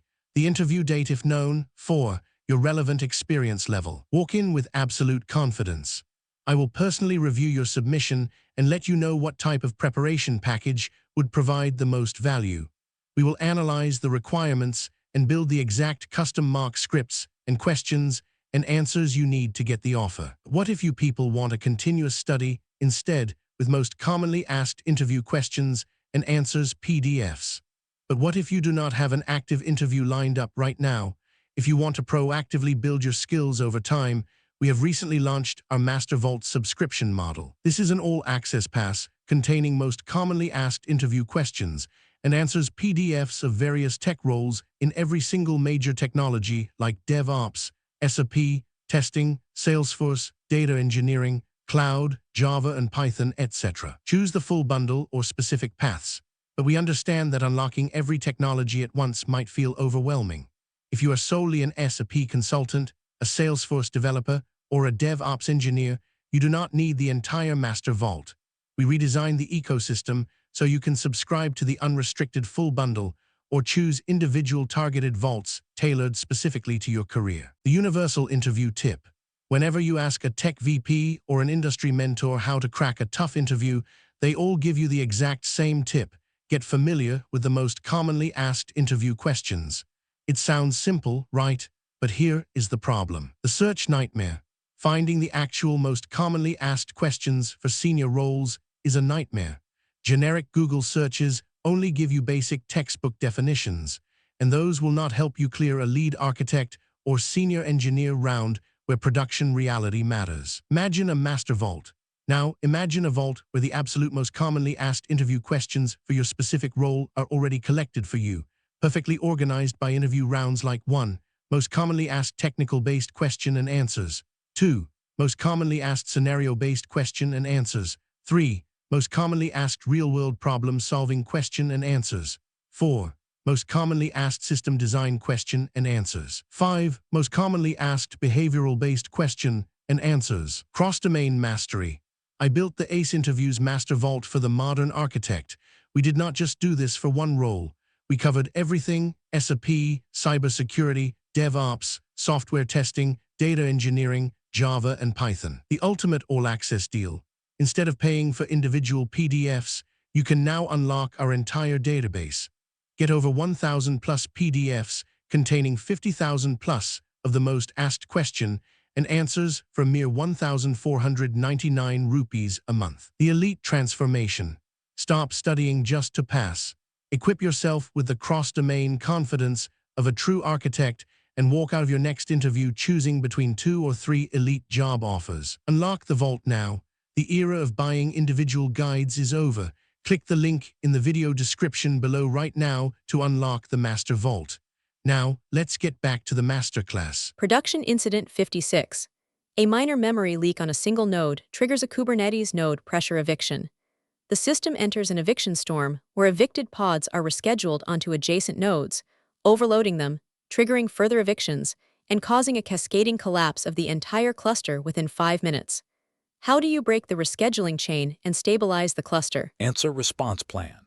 During a cascading eviction storm, you must immediately scale down non-essential workloads to shed memory demand across the remaining hosts. 1. Immediate containment. Scale down all non-essential deployments to immediately reduce memory consumption across the cluster and rapidly add additional node capacity or redistribute workloads wherever possible to relieve memory pressure on the remaining healthy nodes. 2. Investigation. Formulate hypotheses. The cluster is under-provisioned, pods are missing resource limits, or the kubelet eviction thresholds are configured too aggressively. Inspect the cluster-wide node metrics. 3. Evidence. Prometheus dashboards confirmed that memory usage across all remaining nodes had spiked by 40% in minutes as they attempted to absorb the evicted workloads, triggering a chain reaction of node memory pressure. 4. Root cause. The applications lacked strict container resource limits, allowing them to consume unbounded host memory upon rescheduling, instantly pushing their new hosts into memory pressure. 5. Resolution. Enforce memory limits on all active deployments, scale up the physical node group size to add empty compute capacity, and allow the scheduler to balance the workloads. 6. Long-term prevention. Implement a default limit range in every namespace to enforce memory limits, and configure the kubelet with progressive eviction thresholds to smooth out rescheduling spikes. Pro tip: an eviction storm is the SRE equivalent of a bank run. If your workloads do not have resource limits, they will consume whatever host they land on, killing it and moving to the next. Always set strict memory limits on your pods to prevent a single leaking service from killing your entire cluster. Production Incident 57. Suddenly, all pods scheduled to a specific subset of nodes fail to execute, showing container runtime directory not ready or runtime offline errors. Pods cannot start, health checks are failing, and nodes are failing to process active workloads. How do you recover the runtime on the affected nodes? Answer: response plan. When container runtimes are failing across specific hosts, the local runtime socket or container shim layer is unresponsive. 1. Immediate containment. Cordon the affected nodes immediately using kubectl cordon to stop the scheduler from routing new pods to the broken runtimes. 2. Investigation. Formulate hypotheses.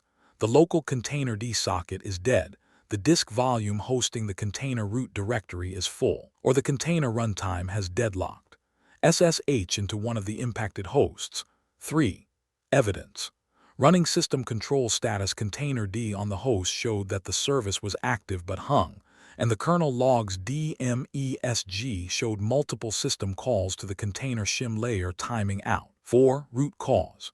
A known bug in the container runtime caused a thread deadlock inside the container shim layer when attempting to mount directories under extremely high concurrent write operations. 5. Resolution. Execute a force kill of the hung container shim processes, restart the containerd and kubelet services, and verify that the runtime status returns to healthy. 6. Long-term prevention.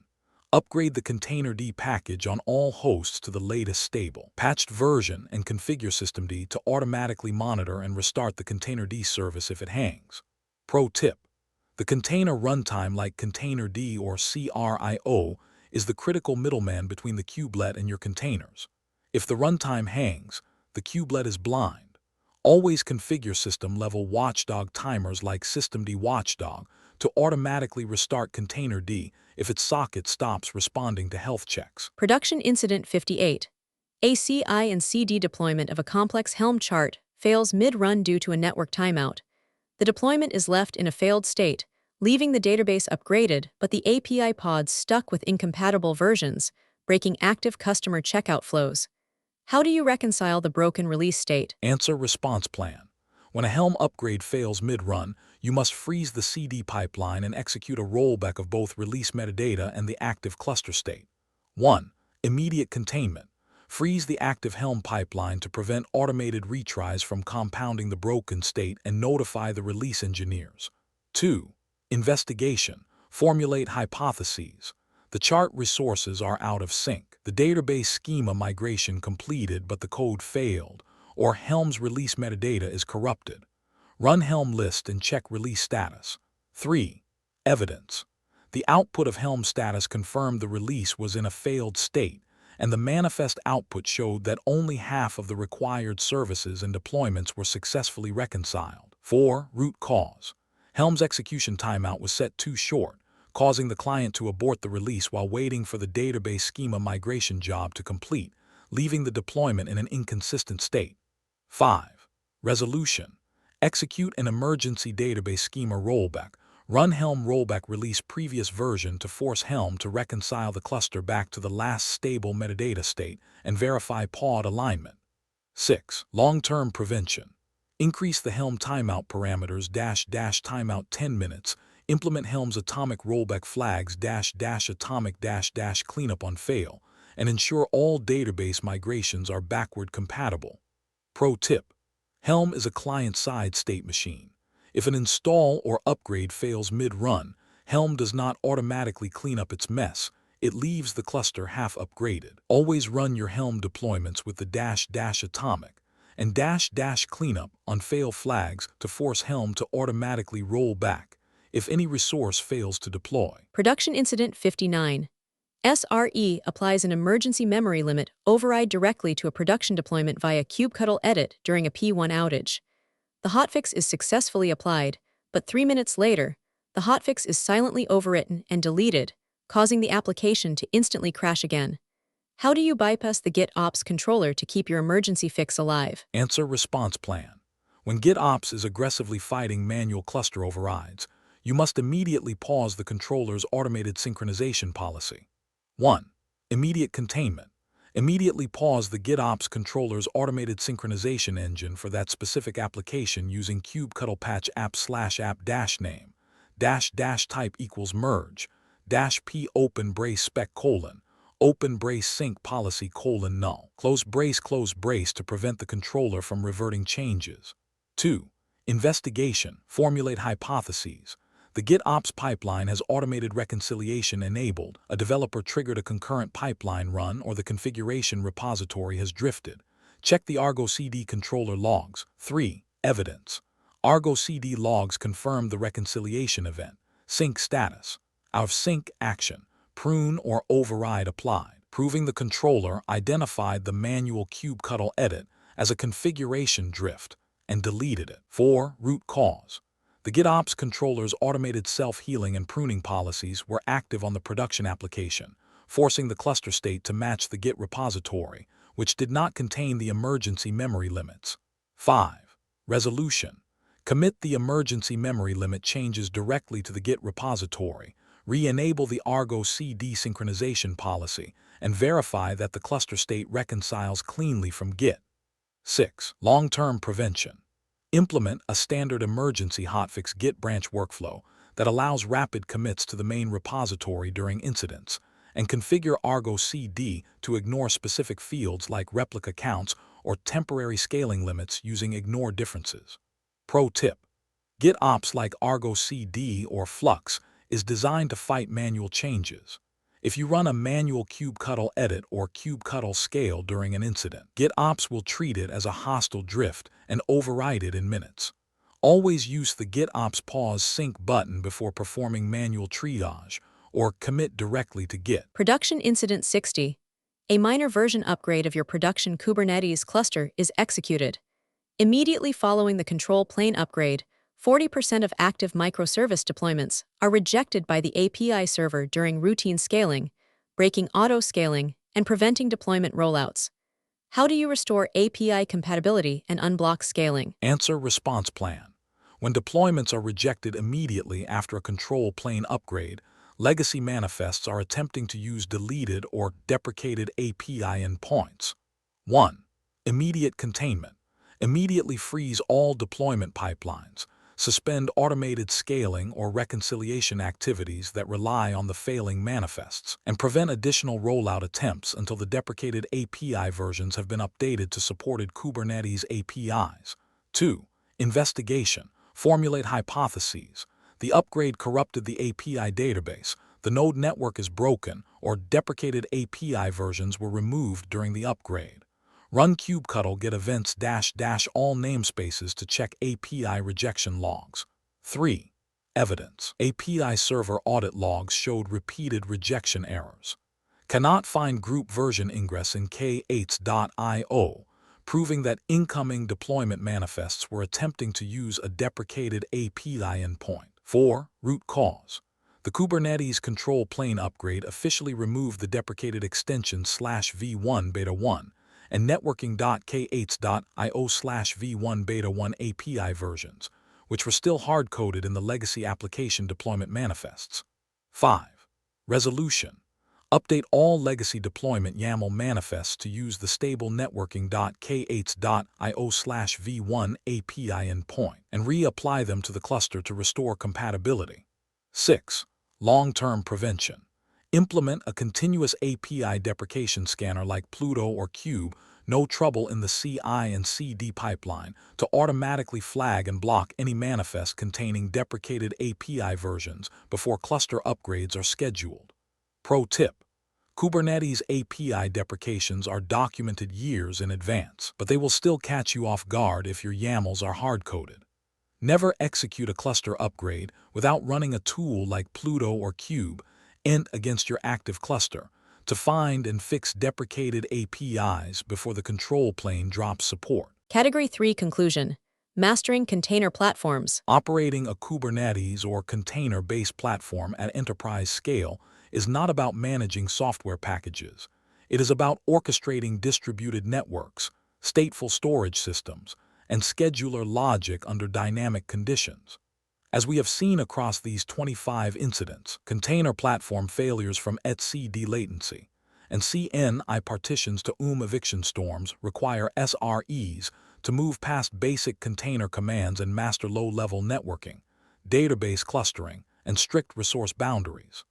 Hardening your platform with resource quotas, deep health checks, and GitOps self-healing boundaries is the only way to guarantee structural immunity to cascading cluster failures. Are you tired of generic interview prep? You can spend weeks studying generic interview questions, only to walk into a tech interview and realize they are asking about completely different tools and real-world scenarios. A tech title means nothing. A data engineer, DevOps engineer, or SRE consultant role is completely different at every single company. If you are not studying for the exact tech stack in the job description, you are wasting your time. That is exactly the problem we solve. Whether your upcoming interview is for SRE, DevOps, Salesforce, data engineering, cloud architecture, or cybersecurity, we will build a custom interview cheat sheet designed specifically for your target role. How we build your masterclass. You send us the exact job description. We analyze the technologies, the dependencies, and the seniority level. Then, we prepare a highly customized package with predicted interview rounds, realistic mock interview scripts, and targeted technical questions and answers. Stop guessing what managers will ask. If you have an upcoming interview and would like customized mock interview scripts and targeted practice questions and answers built specifically around your job description, feel free to email me at inquiry.aceinterviews@gmail.com. Please include these 4 details. 1. Your exact job description. 2. Your target role. 3. The interview date if known. 4. Your relevant experience level. Walk in with absolute confidence. I will personally review your submission and let you know what type of preparation package would provide the most value. We will analyze the requirements and build the exact custom mock scripts and questions and answers you need to get the offer. What if you people want a continuous study instead with most commonly asked interview questions and answers PDFs? But what if you do not have an active interview lined up right now? If you want to proactively build your skills over time, we have recently launched our Master Vault subscription model. This is an all-access pass containing most commonly asked interview questions and answers PDFs of various tech roles in every single major technology like DevOps, SRE, testing, Salesforce, data engineering, cloud, Java and Python, etc. Choose the full bundle or specific paths, but we understand that unlocking every technology at once might feel overwhelming. If you are solely an SRE consultant, a Salesforce developer, or a DevOps engineer, you do not need the entire Master Vault. We redesigned the ecosystem so you can subscribe to the unrestricted full bundle or choose individual targeted vaults tailored specifically to your career. The universal interview tip. Whenever you ask a tech VP or an industry mentor how to crack a tough interview, they all give you the exact same tip. Get familiar with the most commonly asked interview questions. It sounds simple, right? But here is the problem. The search nightmare. Finding the actual most commonly asked questions for senior roles is a nightmare. Generic Google searches only give you basic textbook definitions, and those will not help you clear a lead architect or senior engineer round where production reality matters. Imagine a master vault. Now, imagine a vault where the absolute most commonly asked interview questions for your specific role are already collected for you, perfectly organized by interview rounds like 1. Most commonly asked technical-based question and answers. 2. Most commonly asked scenario-based question and answers. 3. Most commonly asked real-world problem-solving question and answers. 4. Most commonly asked system design question and answers. 5. Most commonly asked behavioral-based question and answers. Cross-domain mastery. I built the ACE Interviews Master Vault for the modern architect. We did not just do this for one role. We covered everything: SRE, cybersecurity, DevOps, software testing, data engineering, Java and Python. The ultimate all-access deal. Instead of paying for individual PDFs, you can now unlock our entire database. Get over 1,000 plus PDFs containing 50,000 plus of the most asked question and answers for a mere 1,499 rupees a month. The elite transformation. Stop studying just to pass. Equip yourself with the cross-domain confidence of a true architect and walk out of your next interview choosing between 2 or 3 elite job offers. Unlock the vault now. The era of buying individual guides is over. Click the link in the video description below right now to unlock the Master Vault. Now, let's get back to the Masterclass. Transitioning from Category 3 Kubernetes to Category 4 Cloud Infrastructure. While container platforms provide the ultimate orchestration layer for modern microservices, they do not exist in a vacuum. Your Kubernetes control plane, your container networks, and your distributed databases all sit directly on top of public or private cloud infrastructure. The moment the underlying cloud resources, such as IAM permission policies, auto-scaling groups, NAT gateways, or regional storage planes degrade or fail, your container platform loses its physical foundation. To build bulletproof systems, you must master the cloud infrastructure plane. We will now move from container boundaries to the virtualized enterprise data centers of Category 4. Cloud infrastructure, AWS or Azure or GCP. Category 4. Cloud Infrastructure AWS, Azure and GCP. Public and private cloud infrastructure provides the highly dynamic, virtualized foundation of the modern enterprise. However, this elasticity introduces complex failure domains. API rate limits, cross-account permission blocks, silent storage degradations, and auto-scaling bottlenecks. In this category, we will navigate 20 high-stakes production outages, testing your ability to triage and resolve cloud-level network, database, security, and compute failures under extreme real-world pressure. Category 4. Cloud Infrastructure Incidents 61 to 80. Here are the 20 production incidents of this category we are going to covering compute, scaling, database failover failures, firewalls, quotas, permissions, and cloud upgrades. Production Incident 61. Auto-scaling group fails to launch instances. Production Incident 62. Cloud load balancer health checks fail. Production Incident 63. IAM policy change causes production outage. Production Incident 64. Security group misconfiguration blocks application traffic. Production Incident 65. NAT gateway saturation causes intermittent connectivity. Production Incident 66. Cloud API rate limiting affects automation. Production Incident 67. Cloud region service degradation impacts production. Production Incident 68. Object storage latency increases dramatically. Production Incident 69. Cloud managed database experiences failover. Production Incident 70. Spot instance interruptions impact production. Production Incident 71. Misconfigured cloud firewall blocks customer access. Production Incident 72. DNS records accidentally modified. Production Incident 73. Cloud quota exhaustion prevents scaling. Production Incident 74. Infrastructure as code deployment partially fails. Production Incident 75. Cross-account permissions break automation. Production Incident 76. Cloud secret rotation causes authentication failures. Production Incident 77. Managed Kubernetes control plane degradation. Production Incident 78. Cloud cost optimization accidentally removes production capacity. Production Incident 79. Load balancer target registration failures. Production Incident 80.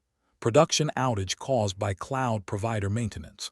Total 20 incidents for cloud infrastructure. Let's begin with Production Incident 61. Production Incident 61. During a sudden morning traffic spike, your primary application auto-scaling group attempts to launch 10 new virtual machine instances to handle the load. However, the launches fail silently, leaving your existing instances to throttle and crash under the surge. How do you recover? Answer response plan. When an auto-scaling group fails to scale out under load, SRE must manually bypass the scaling pipeline to secure raw compute capacity.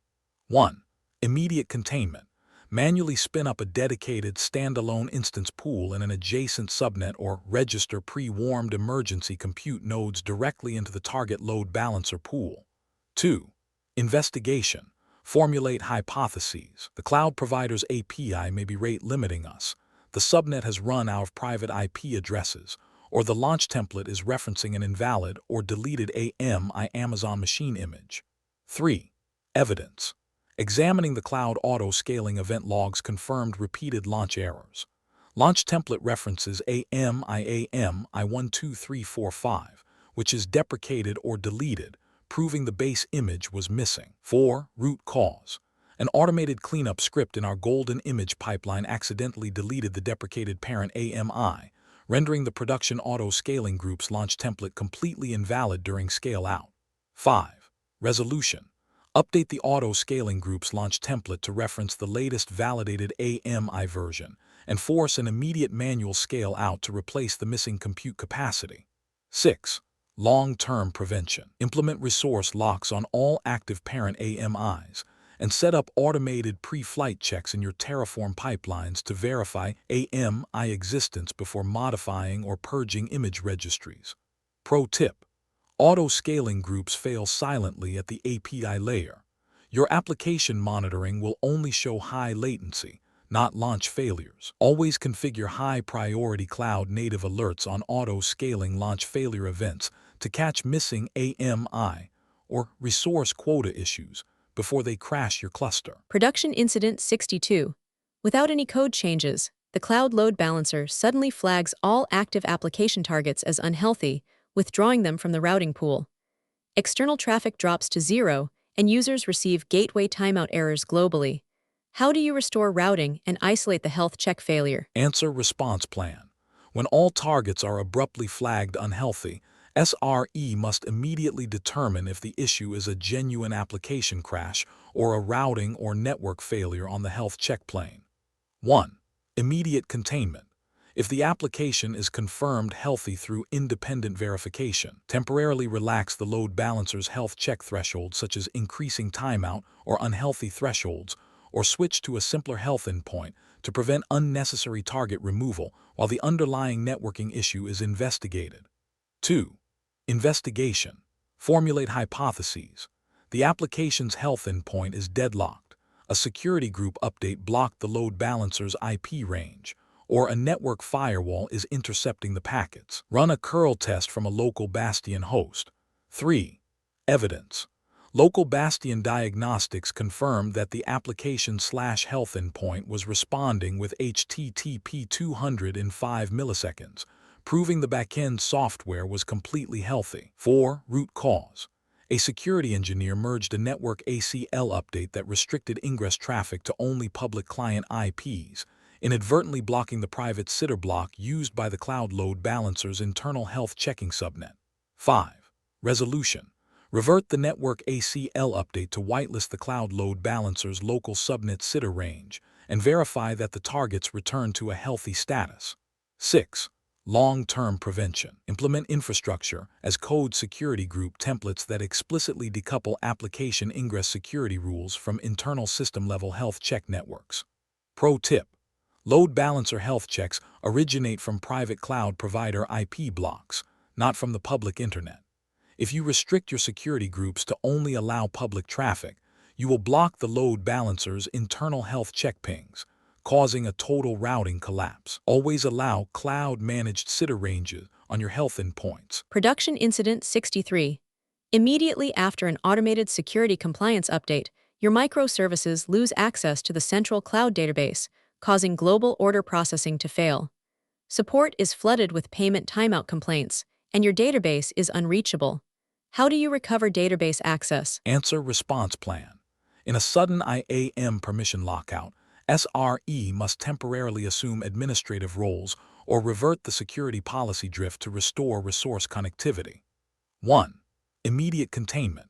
Temporarily restore the application's previously validated IAM role or policy version using the organization's approved rollback process, or assume an approved break glass administrative role if emergency access is required while the production IAM policy is corrected. 2. Investigation. Formulate hypotheses. The database credentials rotated incorrectly, the VPC endpoint was modified, or the service account's IAM role policy was stripped. Query the cloud provider's audit log. 3. Evidence. Cloud audit logs confirmed a deny event. User, service account action. Assume role status. Access denied, proving that the IAM role policy trust relationship was broken. 4. Root cause. The security compliance script enforced a strict naming convention rule that stripped the wildcard access from our service account's trusted IAM role, breaking the cross-account trust relationship. 5. Resolution. Roll back the compliance script's automated IAM changes using our GitOps IAC repository and verify that the microservice can successfully assume its database access role. 6. Long-term prevention. Implement dry run validation policies for all automated security scripts and ensure all IAM changes are staged and tested in a replica sandbox environment before applying them to production. Pro tip. IAM changes are instantaneous and global. A single misplaced wildcard or character can block cross-account communication across thousands of pods. Never let automated security scripts apply raw write changes directly to production IAM roles without a mandatory human-in-the-loop approval gate. Production Incident 64. Following an automated Terraform deployment of a new microservice, the entire production billing platform stops receiving external traffic. All incoming checkout calls are timing out, and customer conversions drop to 0. How do you isolate the network block and restore traffic? Answer response plan. When a network deployment silences traffic globally, the security rules or route tables on the entry plane have blocked the ingress port. 1. Immediate containment. Restore the last known good security group configuration or temporarily apply the required production ingress rules for HTTPS traffic while avoiding unnecessarily broad network exposure. If emergency temporary rules are required, remove them immediately after service stabilization. 2. Investigation. Formulate hypotheses. The ingress rules were deleted, the route table lost its public gateway, or the security group on the backend nodes is blocking traffic from the load balancer. Trace the packet path using flow logs. 3. Evidence. VPC flow logs confirmed a high volume of reject events on TCP port 443, originating from the load balancer to the backend application hosts, pointing to a security group block. 4. Root cause. The Terraform script applied an incorrect security group ID to the backend nodes, which stripped the ingress rule that allowed traffic to flow from the load balancer subnet to the application nodes. 5. Resolution. Update the Terraform manifest to reference the correct security group ID, run Terraform apply to overwrite the manual change, and verify that packets can route to the backend. 6. Long-term prevention. Implement static analysis tools like TF-sec in your GitOps pipelines to automatically verify that security groups maintain valid ingress-egress pairings before code merge. Pro tip. Security groups are stateful, but network ACLs are stateless. If you are troubleshooting a connectivity block, always check security groups first using flow logs. Look specifically for reject packets on ports you believe are open to find the misconfigured security group ID. Production Incident 65. During peak business hours, multiple microservices start throwing intermittent connection timeouts when calling external third-party APIs. Only 20% of outbound calls are failing, but it is causing cascading thread pool exhaustion across the entire cluster. How do you resolve this intermittent networking congestion? Answer response plan. Intermittent outbound connection failures under load indicate SNAT port exhaustion or bandwidth saturation at the network gateway. 1. Immediate containment. Provision an emergency, secondary NAT gateway and dynamically route a subset of our internal subnets to it to immediately relieve the port pressure. 2. Investigation. Formulate hypotheses. The external APIs are throttling us. The subnet has reached maximum egress bandwidth, or the NAT gateway has run out of available SNAT ports. Check the cloud gateway metrics. 3. Evidence. Cloud provider metrics confirmed that error port allocation had spiked on our primary NAT gateway, proving the device was out of available unique ports to translate outbound connections. 4. Root cause. An unthrottled microservice loop was opening new unique TCP connections to an external server on every request instead of utilizing connection pooling, exhausting the NAT gateway's 64,000 available SNAT ports. 5. Resolution. Refactor the offending microservice to enforce persistent connection pooling HTTP keep alive, freeing up thousands of NAT gateway ports and allowing the system to stabilize. 6. Long-term prevention. Implement efficient connection pooling. Distribute outbound traffic across multiple NAT gateways or network paths where appropriate. Monitor SNAT port utilization continuously, and configure proactive alerts for port allocation failures before application connectivity is affected. Pro tip. A single NAT gateway can only handle 64,000 concurrent outbound connections to a single destination. If your microservices make high-frequency external calls without reusing TCP connections, you will hit this wall. Always use HTTP keep alive and bind multiple public IPs to your gateway to scale the port limit. Are you tired of generic interview prep?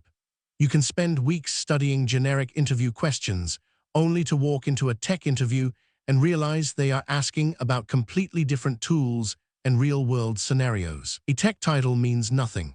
A data engineer, DevOps engineer, or SRE consultant role is completely different at every single company. If you are not studying for the exact tech stack in the job description, you are wasting your time. That is exactly the problem we solve. Whether your upcoming interview is for SRE, DevOps, Salesforce, data engineering, cloud architecture, or cybersecurity, we will build a custom interview cheat sheet designed specifically for your target role. How we build your masterclass. You send us the exact job description. We analyze the technologies, the dependencies, and the seniority level. Then, we prepare a highly customized package with predicted interview rounds, realistic mock interview scripts, and targeted technical questions and answers. Stop guessing what managers will ask. If you have an upcoming interview and would like customized mock interview scripts and targeted practice questions and answers built specifically around your job description, feel free to email me at inquiry.aceinterviews@gmail.com. Please include these 4 details. 1. Your exact job description. 2. Your target role. 3. The interview date if known. 4. Your relevant experience level. Walk in with absolute confidence. I will personally review your submission and let you know what type of preparation package would provide the most value.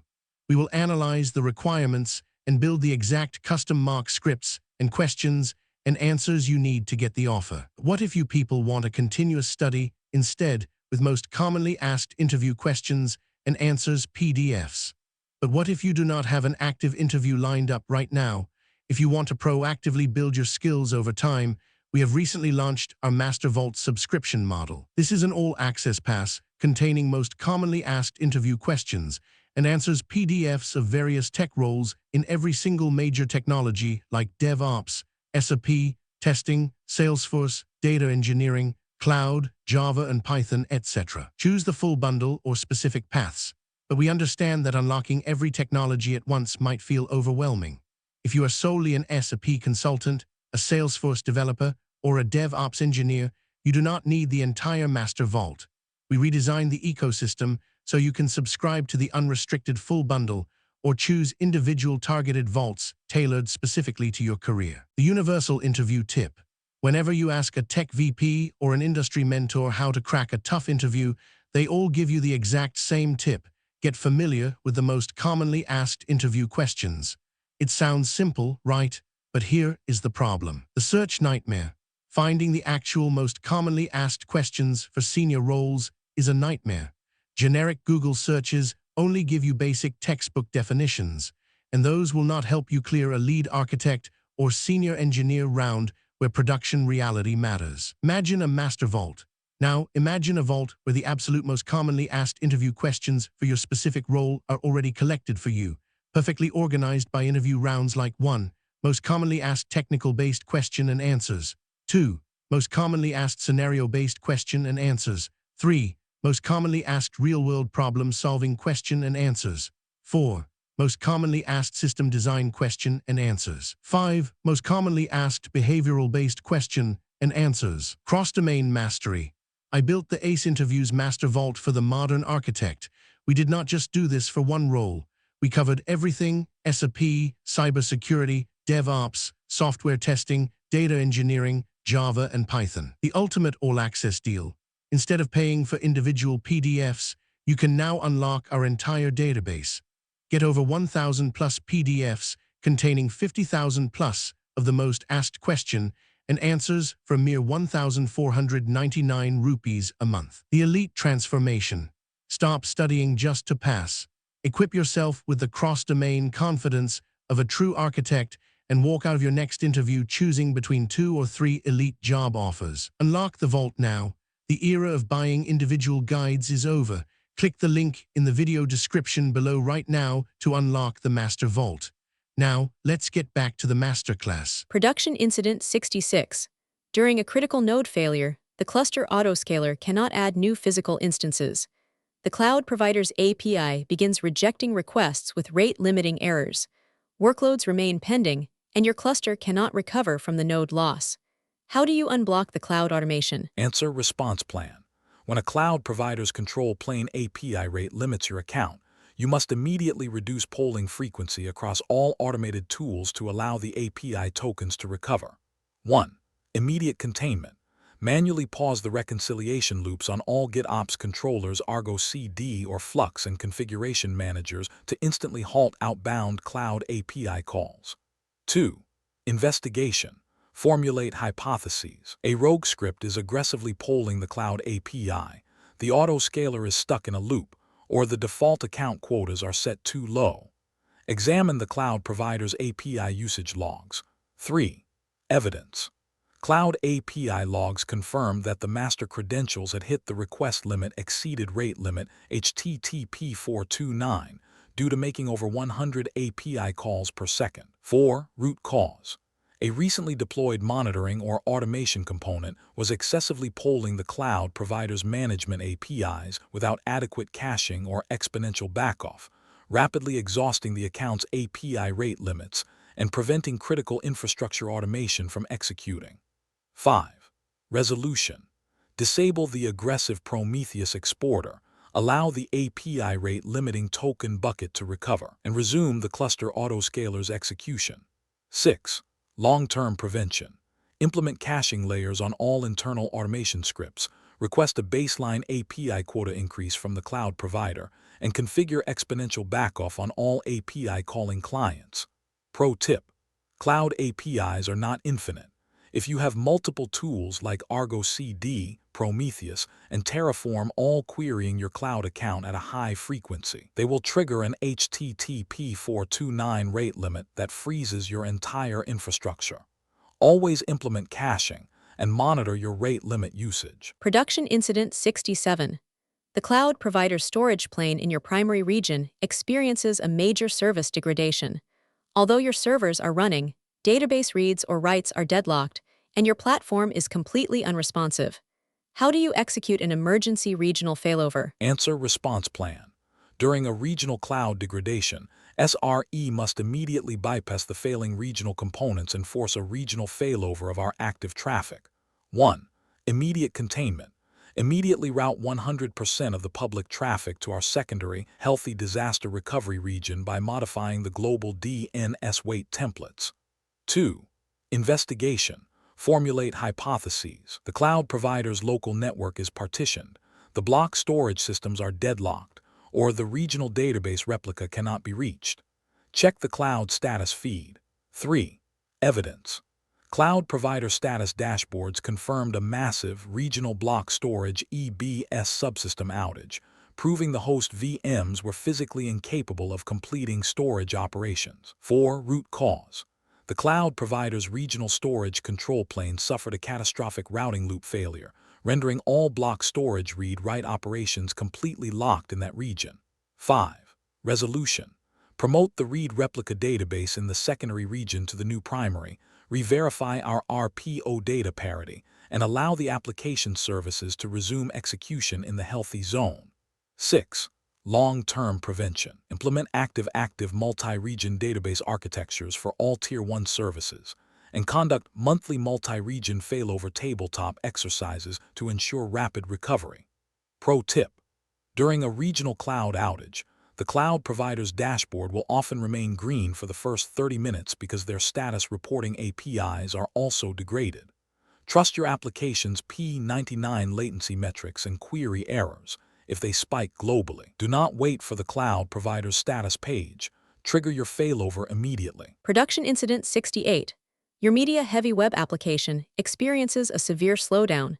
Users report that profile images and document uploads are taking up to 15 seconds to load, causing massive transaction timeouts. CPU and database metrics are green, but object storage latency is sky-high.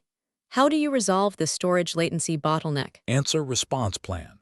When public object storage latency spikes, you must instantly implement edge caching or partition caching to isolate the origin server. 1. Immediate containment. Route all read traffic through our CDN edge cache, for example, Cloudflare, to immediately shield the origin object storage from concurrent download requests. 2. Investigation. Formulate hypotheses. The object storage service may be experiencing regional degradation. Request rates may have increased significantly, CDN cache effectiveness may have dropped, or the application's object access patterns may be creating storage hotspots. Review storage service metrics, request analytics, and CDN statistics. 3. Evidence. Storage analytics confirmed that request rates had spiked to 10,000 GET requests per second on a single, unpartitioned object prefix range, exceeding the native bucket limit. 4. Root cause. The application was saving all customer assets under a flat, sequential directory structure, which caused the cloud provider's underlying hash ring partitions to choke under high concurrent read traffic. 5. Resolution.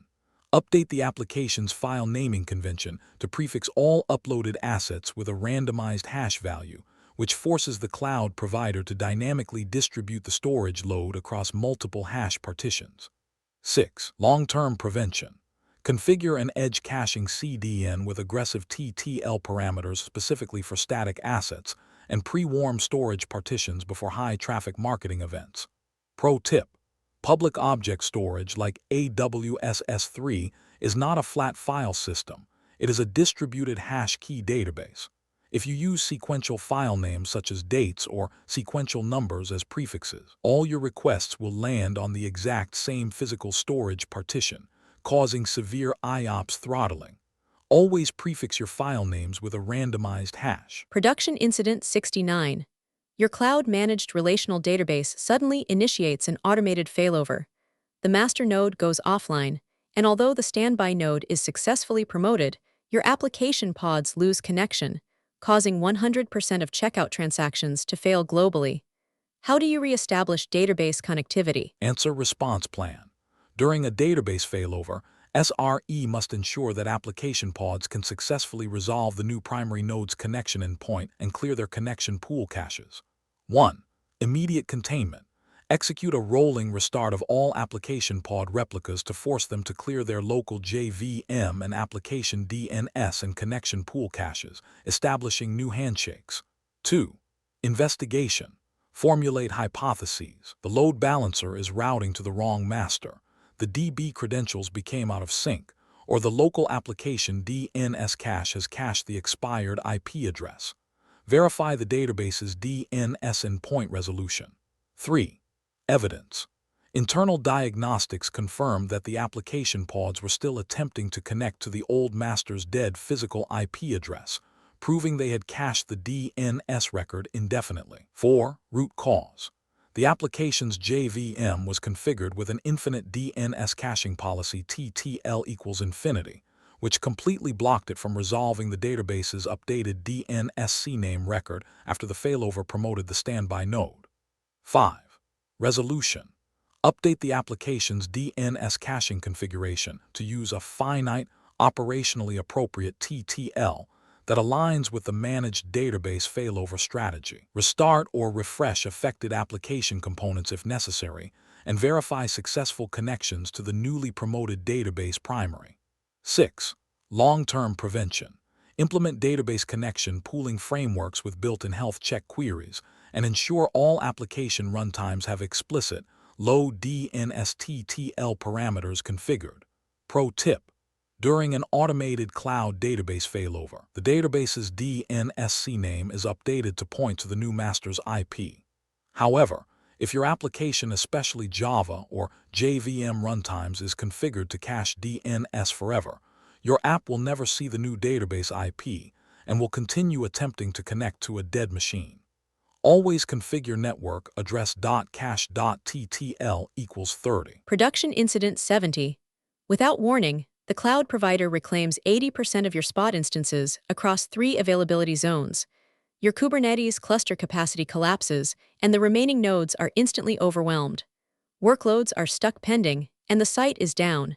How do you recover and secure cluster capacity? Answer response plan.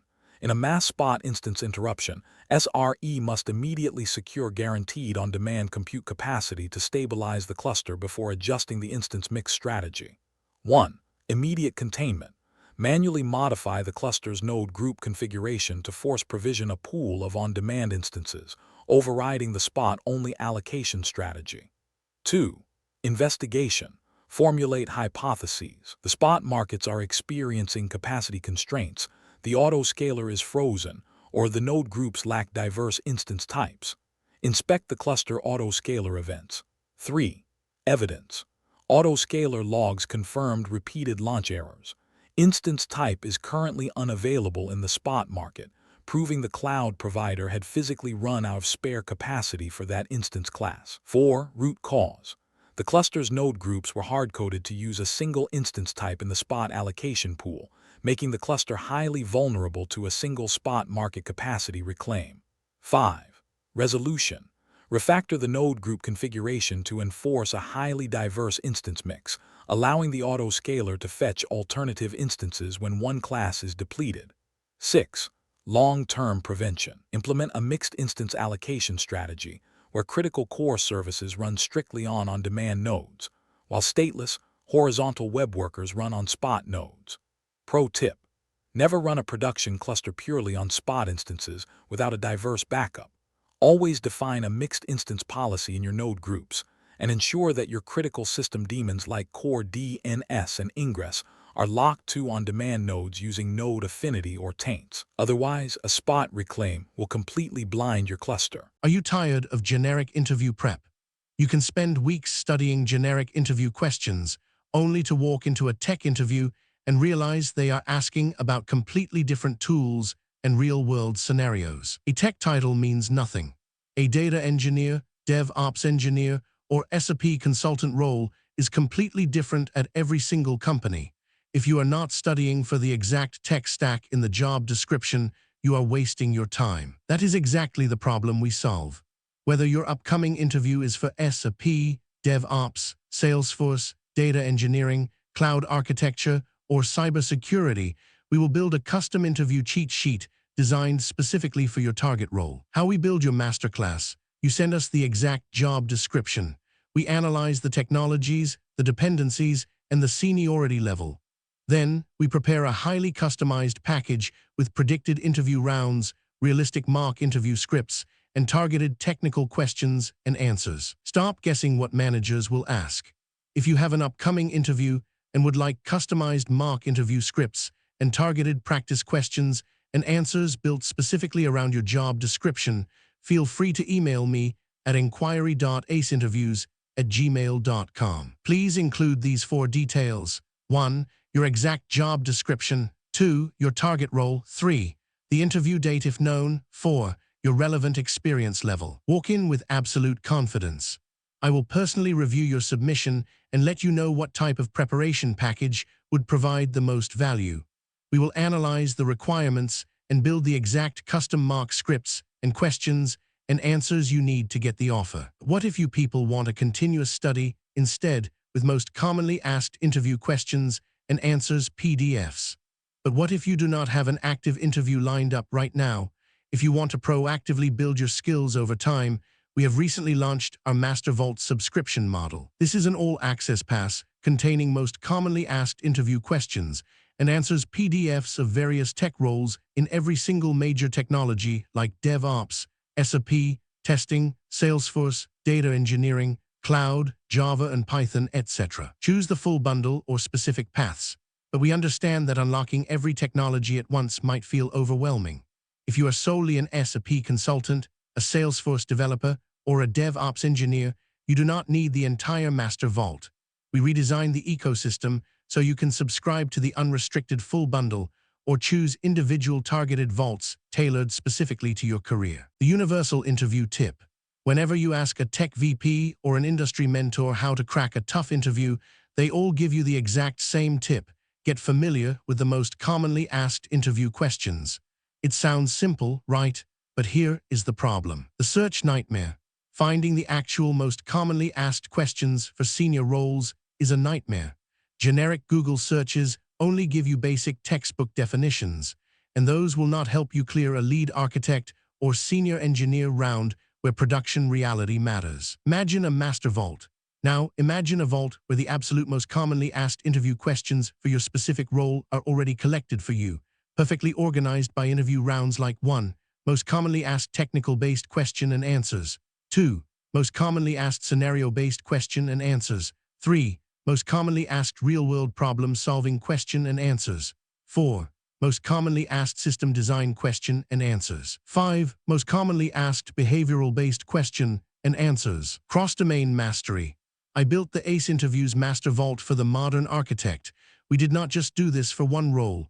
We covered everything: SRE, cybersecurity, DevOps, software testing, data engineering, Java and Python. The ultimate all-access deal. Instead of paying for individual PDFs, you can now unlock our entire database. Get over 1,000 plus PDFs containing 50,000 plus of the most asked question and answers for a mere 1,499 rupees a month. The elite transformation. Stop studying just to pass. Equip yourself with the cross-domain confidence of a true architect and walk out of your next interview choosing between 2 or 3 elite job offers. Unlock the vault now. The era of buying individual guides is over. Click the link in the video description below right now to unlock the Master Vault. Now, let's get back to the masterclass. Production Incident 71. After a routine security audit patch, your cloud-managed web application firewall WAF begins blocking legitimate customer traffic globally.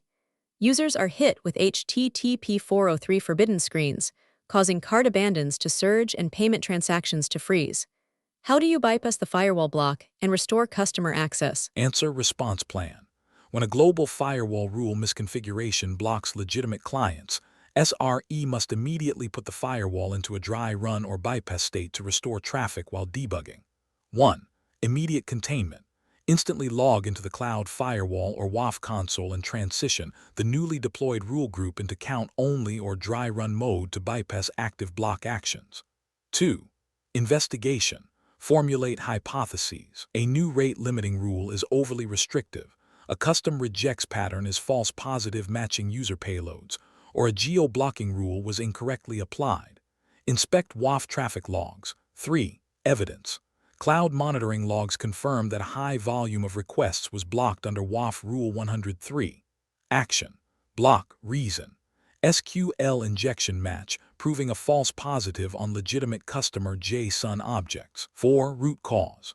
The updated WAF rule used an overly aggressive regular expression designed to block SQL injection, which inadvertently flagged standard base 64 encoded customer cart payloads as malicious.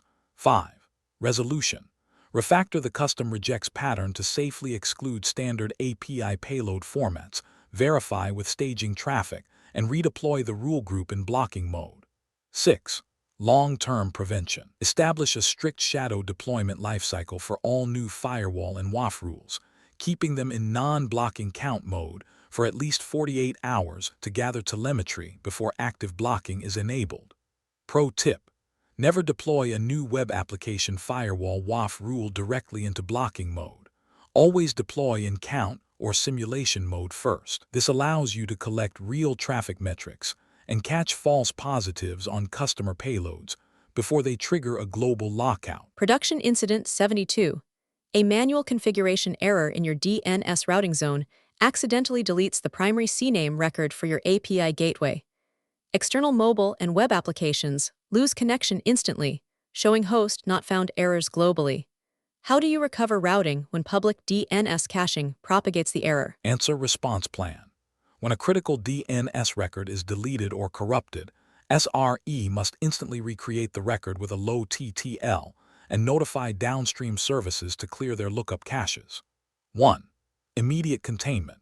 Immediately restore the deleted DNS record from the last known good configuration or infrastructure as code repository, and configure an appropriately low TTL if operationally feasible. Validate resolution from multiple public DNS resolvers while allowing normal DNS cache expiration to occur. 2. Investigation. Formulate hypotheses. A developer made a manual change, a GitOps automation pipeline experienced a state sync error, or a DNS provider outage occurred. Analyze the DNS modification logs. 3. Evidence. DNS audit trail logs confirmed a delete record event. User. Automation service resource. Route 53 record name. API.enterprise.com, proving the record was purged by a pipeline. 4. Root cause. A newly deployed IAC script was executed with an incomplete state file, causing Terraform to treat the active API CNAME record as orphaned and delete it from the cloud zone. 5. Resolution. Restore the exact CNAME value in the DNS registrar, force a cache purge at the CDN layer, and verify worldwide resolution using external diagnostic lookups. 6. Long-term prevention. Protect critical DNS zones by locking the records against manual deletions, and implement dry run verification checks in all automated CI and CD pipelines before applying Route 53 changes. Pro tip. DNS records are highly vulnerable to silent pipeline deletions. Always use DNS locking or strict IAM permission boundaries, to prevent automated IAC scripts from deleting critical zone Apex records, and keep a backup bind zone file, versioned in a secure repository. Production Incident 73. During a high-traffic marketing campaign, your application needs to scale up by 50 instances. However, the cloud provider's autoscaler hangs, and no new VMs are provisioned. Workloads are throttled, and customers experience high latency and gateway timeouts. How do you unblock the scaling pipeline? Answer response plan. When cloud quota exhaustion blocks auto-scaling under load, SRE must immediately request an emergency quota limit increase or spin up compute in alternative regions. 1. Immediate containment. Submit an emergency high-priority quota increase request to the cloud provider and scale down non-critical background jobs to free up active VM capacity for the gateway nodes. 2. Investigation. Formulate hypotheses. The cloud provider's regional compute pool has run out of instances, the VPC subnet lacks free IP addresses, or the cloud account has breached its regional resource limit. Inspect the auto-scaling error logs. 3. Evidence. Autoscaler API responses confirmed a quota failure. Limit exceeded. vCPU count has reached the maximum regional limit of 128, proving the cloud account was blocked from launching further instances. 4. Root cause. The cloud account's default vCPU limit was set too low and was never adjusted to accommodate the new multi-tenant horizontal scaling architecture deployed in the region. 5. Resolution. Secure the emergency quota increase from the cloud support team, manually trigger the scale-out event, and verify that the pending application nodes launch successfully. 6. Long-term prevention. Establish a continuous quota auditing tool that tracks cloud limit utilization, and configure automated alerts to trigger when any resource limit reaches 80%. Pro tip. Default cloud provider limits like vCPU caps, elastic IP limits, or network gateway bandwidth will catch you off guard during an active scaling event. Always audit and increase your regional resource quotas times before launching new multi-region platforms or massive scale-out infrastructures. Production Incident 74. An automated Terraform deployment of your core VPC routing tables crashes midway due to a local runner network timeout. The state file is left corrupted, leaving the network half-provisioned and cutting off communication between your web gateways and databases. How do you recover your network state? Answer response plan. In a failed IAC state crisis, SRE must immediately lock the deployment pipeline and perform manual state reconciliation before attempting any automated retries. 1. Immediate containment. Instantly lock the CI and CD pipeline for the infrastructure repository to prevent concurrent automated runs from corrupting the state file further, and establish basic direct access to critical nodes. 2. Investigation. Formulate hypotheses. The state file has lost track of existing resources, the lock is dangling on the remote backend, or resources have drifted. Download and inspect the raw Terraform state JSON file. 3. Evidence. Terraform console logs confirmed a state lock deadlock. Error. Error acquiring the state lock. State locking is currently held by ID 456, proving the mid-run crash left the lock dangling. 4. Root cause. The infrastructure deployment process terminated unexpectedly while modifying production resources, leaving the Terraform state locked and the infrastructure only partially reconciled. The interrupted execution resulted in configuration drift between the actual cloud resources and the recorded Terraform state. 5. Resolution. Manually release the state lock using Terraform Force Unlock 456. Run Terraform plan to identify the orphaned routing resources, and use Terraform import to reconcile the state before executing a final clean apply. 6. Long-term prevention. Configure remote backend configurations with automated state locking and versioning enabled, and enforce short, decoupled state files for core network planes. Pro tip. Never manage your entire enterprise cloud infrastructure in a single, massive monolithic state file. If a network timeout or runner crash occurs, you will corrupt the state for everything. Always decouple your network, databases, and compute planes into separate, lightweight IAC state files. Production Incident 75. Your central backup automation pipeline fails to run, leaving your critical production databases unbacked up. The automation service account is throwing access denied errors when attempting to write snapshots to the secondary security vault account. How do you restore cross-account backup routing? Answer response plan. In a cross-account IAM block, SRE must audit both the trusting policy on the destination account and the assuming policy on the originating account. 1. Immediate containment. Manually trigger a localized snapshot backup directly on the database hosts within the primary account to secure the data before the maintenance window closes. 2. Investigation. Formulate hypotheses. The destination bucket policy has changed, the IAM role trust policy has drifted, or the cross-account KMS key policy is blocking access. Run an API validation simulation. 3. Evidence. API simulation logs confirmed an authorization block. KMS. Decrypt or encrypt. Access denied, proving that while the IAM role succeeded, the underlying KMS encryption key was blocking write operations. 4. Root cause.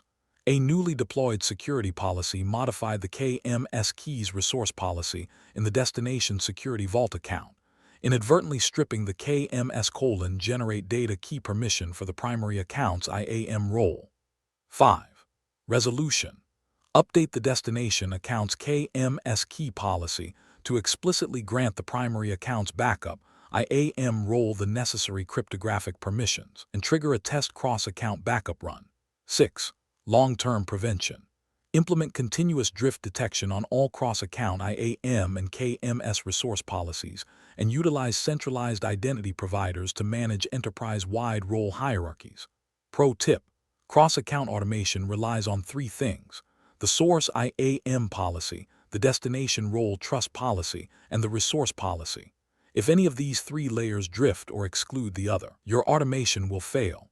Always monitor KMS key policy changes. Are you tired of generic interview prep? You can spend weeks studying generic interview questions, only to walk into a tech interview and realize they are asking about completely different tools and real-world scenarios. A tech title means nothing.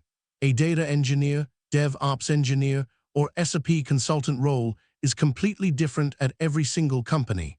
If you are not studying for the exact tech stack in the job description, you are wasting your time. That is exactly the problem we solve.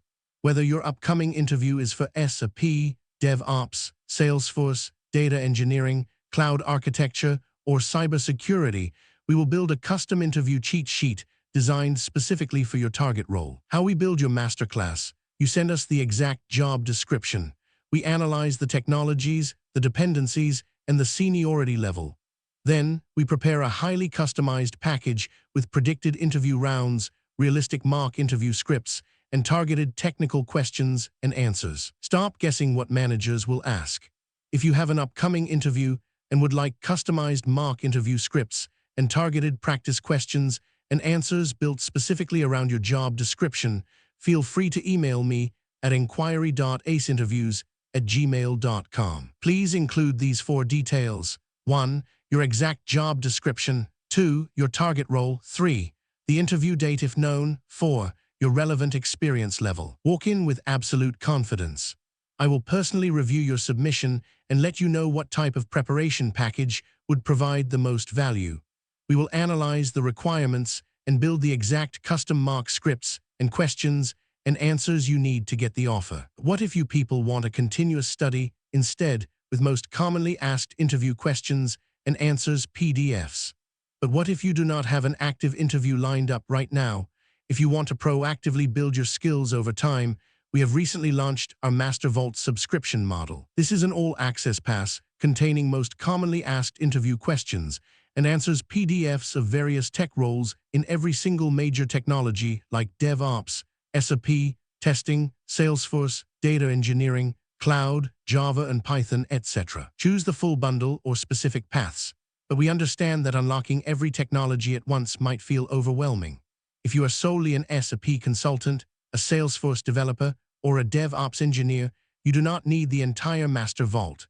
We redesigned the ecosystem so you can subscribe to the unrestricted full bundle or choose individual targeted vaults tailored specifically to your career. The universal interview tip: whenever you ask a tech VP or an industry mentor how to crack a tough interview, they all give you the exact same tip: Get familiar with the most commonly asked interview questions. It sounds simple, right? But here is the problem. The search nightmare. Finding the actual most commonly asked questions for senior roles is a nightmare. Generic Google searches only give you basic textbook definitions, and those will not help you clear a lead architect or senior engineer round where production reality matters. Imagine a master vault. Now, imagine a vault where the absolute most commonly asked interview questions for your specific role are already collected for you, perfectly organized by interview rounds like 1. Most commonly asked technical-based question and answers. 2. Most commonly asked scenario-based question and answers. 3. Most commonly asked real-world problem-solving question and answers. 4. Most commonly asked system design question and answers. 5. Most commonly asked behavioral-based question and answers. Cross-domain mastery. I built the ACE Interviews Master Vault for the modern architect. We did not just do this for one role. We covered everything: SAP, cybersecurity, DevOps, software testing, data engineering, Java, and Python. The ultimate all-access deal. Instead of paying for individual PDFs, you can now unlock our entire database. Get over 1,000 plus PDFs containing 50,000 plus of the most asked question and answers for a mere 1,499 rupees a month. The elite transformation. Stop studying just to pass. Equip yourself with the cross-domain confidence of a true architect and walk out of your next interview choosing between 2 or 3 elite job offers. Unlock the vault now. The era of buying individual guides is over. Click the link in the video description below right now to unlock the Master Vault. Now, let's get back to the masterclass. Production Incident 76. At 2 a.m., your automated database secret rotation triggers in AWS Secrets Manager. Instantly, all application pods begin throwing database connection authentication failures. Checkout is dead, and the site is down. How do you recover database authentication? Answer response plan. When an automated secret rotation breaks active authentication, SRE must immediately roll back the database's credentials to the previous version to buy time to debug the rotation lambda. 1. Immediate containment. Immediately restore the last known good credential version or temporarily pause the automated secret rotation workflow according to the organization's recovery procedure. Then verify that applications can successfully authenticate before resuming normal operations. 2. Investigation. Formulate hypotheses. The application failed to poll the new secret, the rotation lambda crashed midway, or the database failed to commit the updated credential. Examine the rotation lambda logs. 3. Evidence. Rotation lambda logs confirmed a database timeout error. Failed to connect to database host within 10 seconds, proving the rotation script rotated the secret in the manager, but failed to update the database. 4. Root cause. The rotation lambda was deployed without the correct VPC subnet configuration, preventing it from reaching the database node's private IP address to execute the alter user credential change. 5. Resolution. Reconfigure the rotation lambda with the correct VPC subnet and security group pairing, and trigger a manual rotation run to verify successful end-to-end credential updates. 6. Long-term prevention. Implement the multi-user rotation strategy in Secrets Manager, utilizing one user to rotate the credentials of another to ensure there is always a valid backup credential active during rotation windows. Pro tip: never use single-user credential rotation for critical production databases. If the rotation lambda fails mid-run, your application and your database will be out of sync, causing a total outage. Always use multi-user rotation, where a master admin role rotates a secondary app credential, preserving uptime. Production Incident 77. Your cloud-managed Kubernetes service EKS or GKE experiences severe control plane degradation. Pod state changes are dropping, nodes are changing to not ready randomly, and your automated deployment pipelines are failing with timeout errors. How do you triage a degraded, cloud-managed control plane? Answer response plan. When a managed Kubernetes control plane degrades, SRE must bypass standard cluster interactions and analyze cloud provider-level platform metrics to isolate load on the master nodes. 1. Immediate containment. Scale down all horizontal autoscalers and heavy automated controllers to instantly reduce the volume of API calls hitting the cloud provider's master plane. 2. Investigation.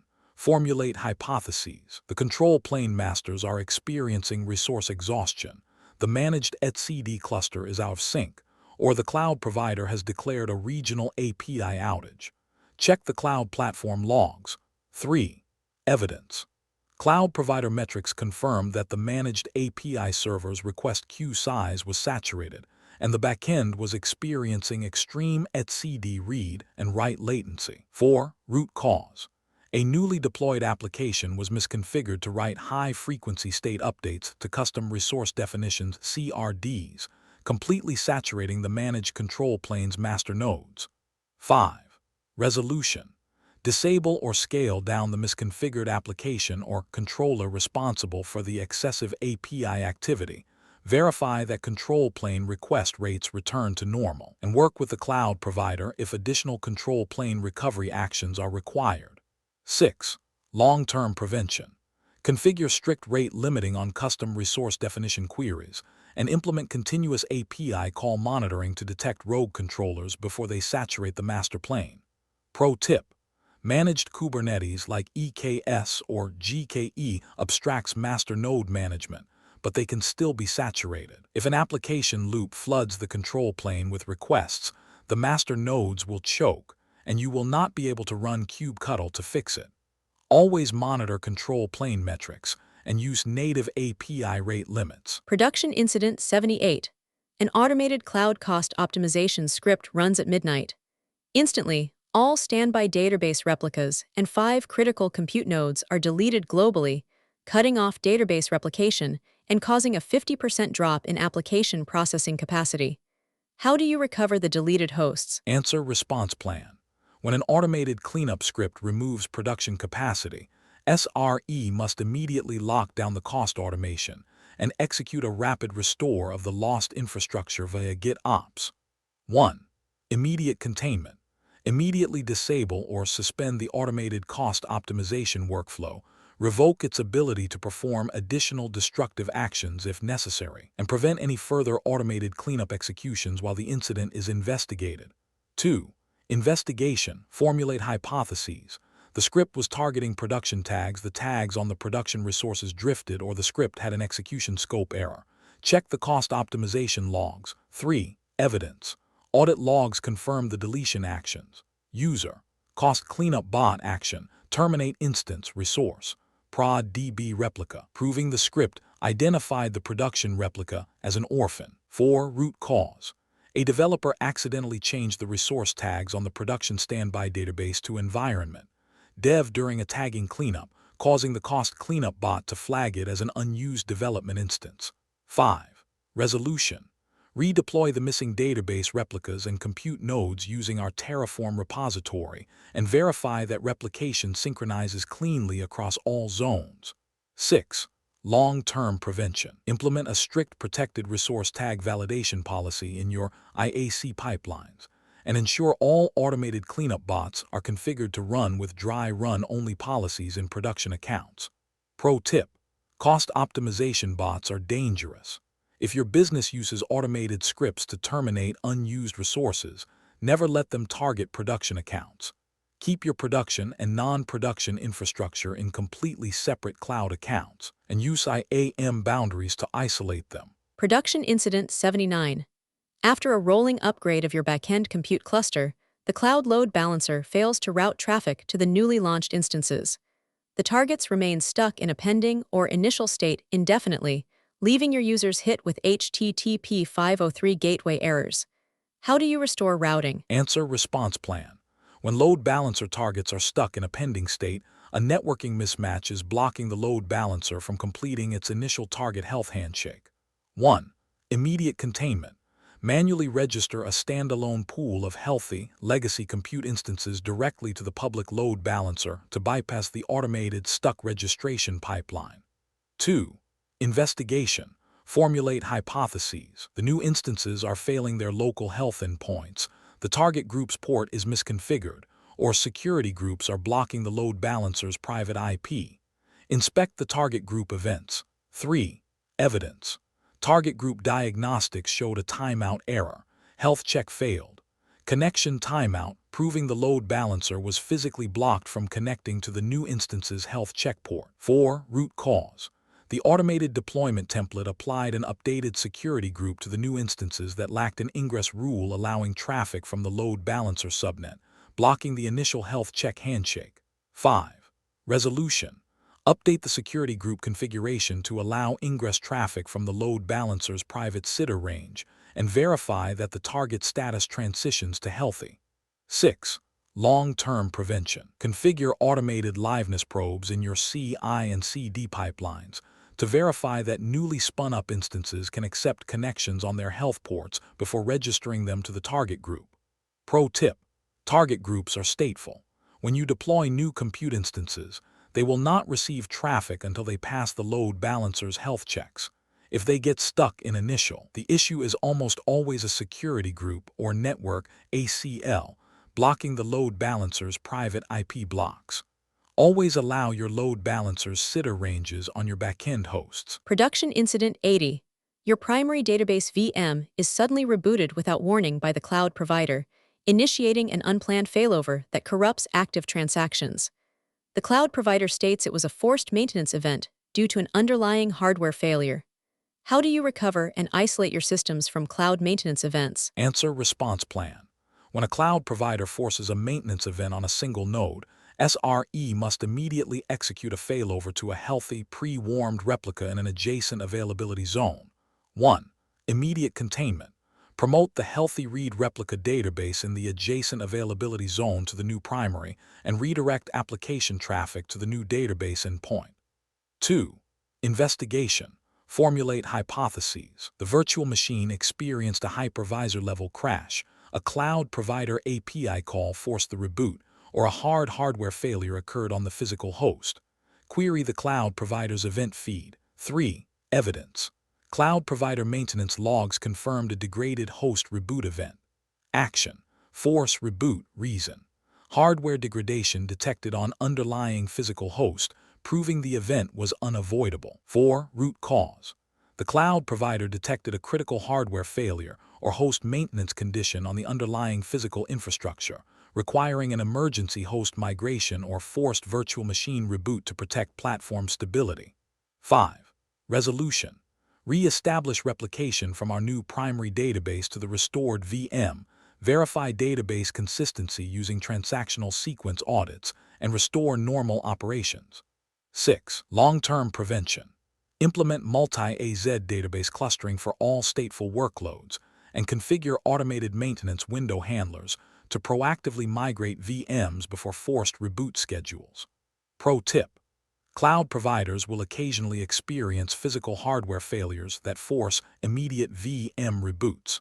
If you run your critical databases on a single standalone instance without a multi-AZ replica, you are one hypervisor memory failure away from a catastrophic database corruption outage.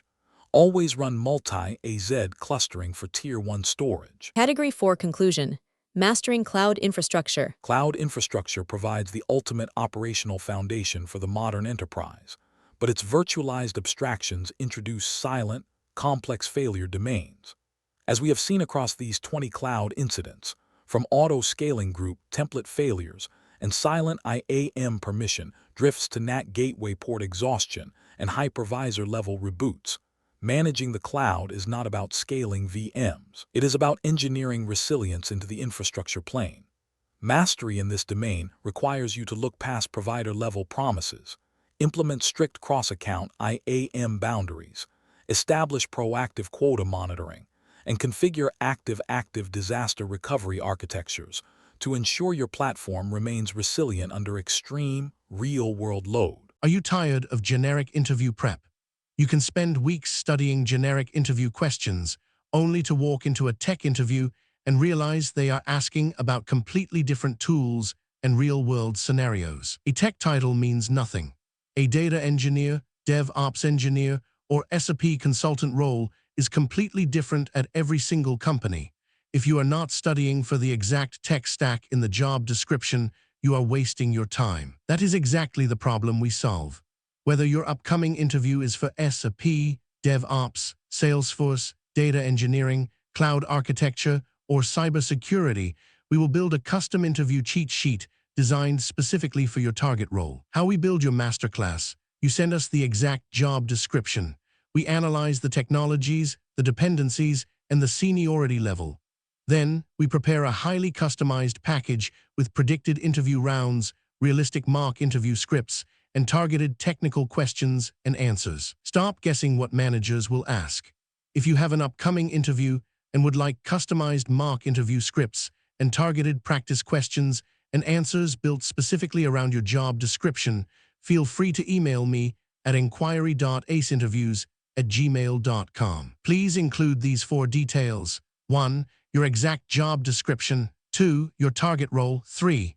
The interview date if known. 4. Your relevant experience level. Walk in with absolute confidence. I will personally review your submission and let you know what type of preparation package would provide the most value.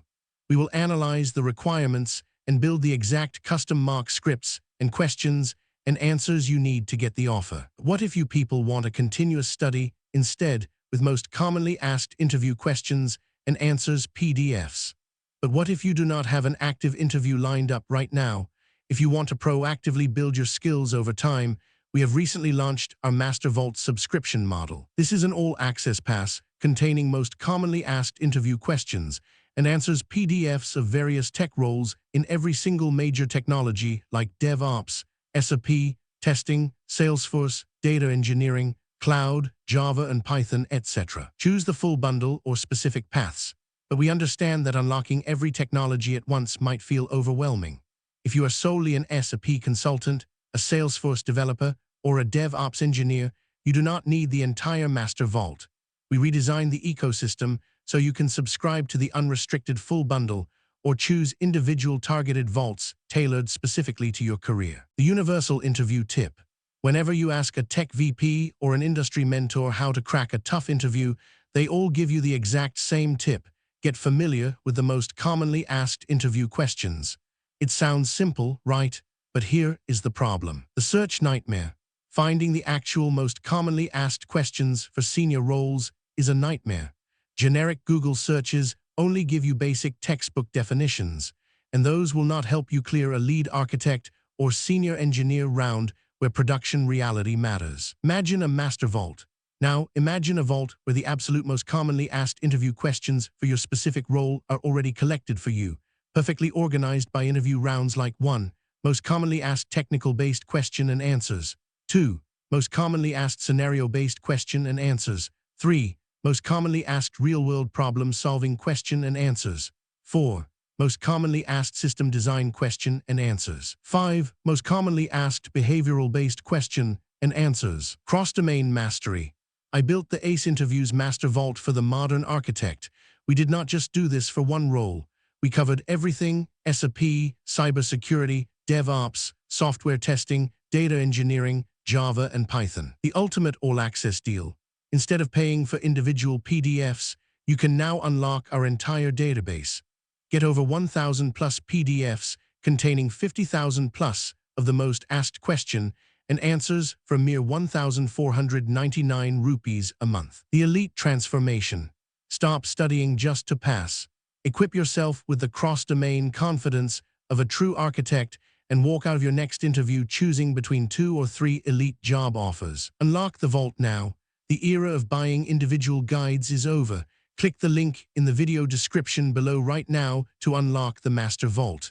Now, let's get back to the masterclass. Transitioning from Category 4 Cloud Infrastructure to Category 5 Networking and DNS. While virtual machines, managed databases, and cloud provider platforms provide the physical and stateful blocks for your application, they are completely mute without a network. Every system interaction, whether it is a user loading a page, a microservice querying a database, or a cluster reaching consensus, relies entirely on the underlying software-defined network. The moment DNS resolutions fail, packets are dropped due to MTU mismatches, or BGP route leaks hijack your IP blocks. Your high-scale cloud data center is instantly isolated and dead.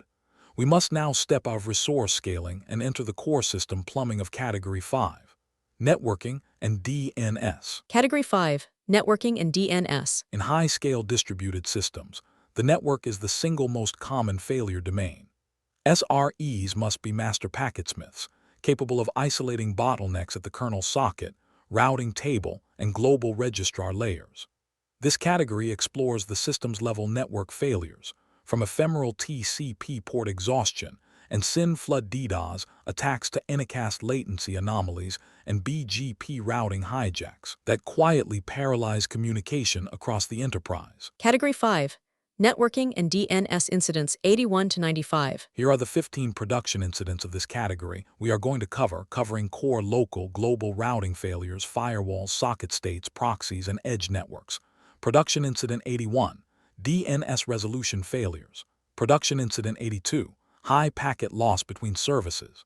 Production incident 83, MTU mismatch causes intermittent failures. Production incident 84, TCP connection exhaustion. Production incident 85, SYN flood impacts production. Production incident 86, BGP routing issue causes regional outage. Production incident 87, Anycast routing anomaly. Production incident 88, TLS handshake failures. Production incident 89, firewall rule blocks internal communication. Production incident 90, unexpected network latency spike. Production incident 91, load balancer session persistence failures. Production incident 92, IPv6 configuration breaks connectivity. Production incident 93, reverse proxy timeout configuration issue. Production incident 94, internal service discovery failures. Production incident 95, CDN routing anomaly increases latency. Total 15 incidents for networking and DNS. Let's begin with production incident 81. Production incident 81.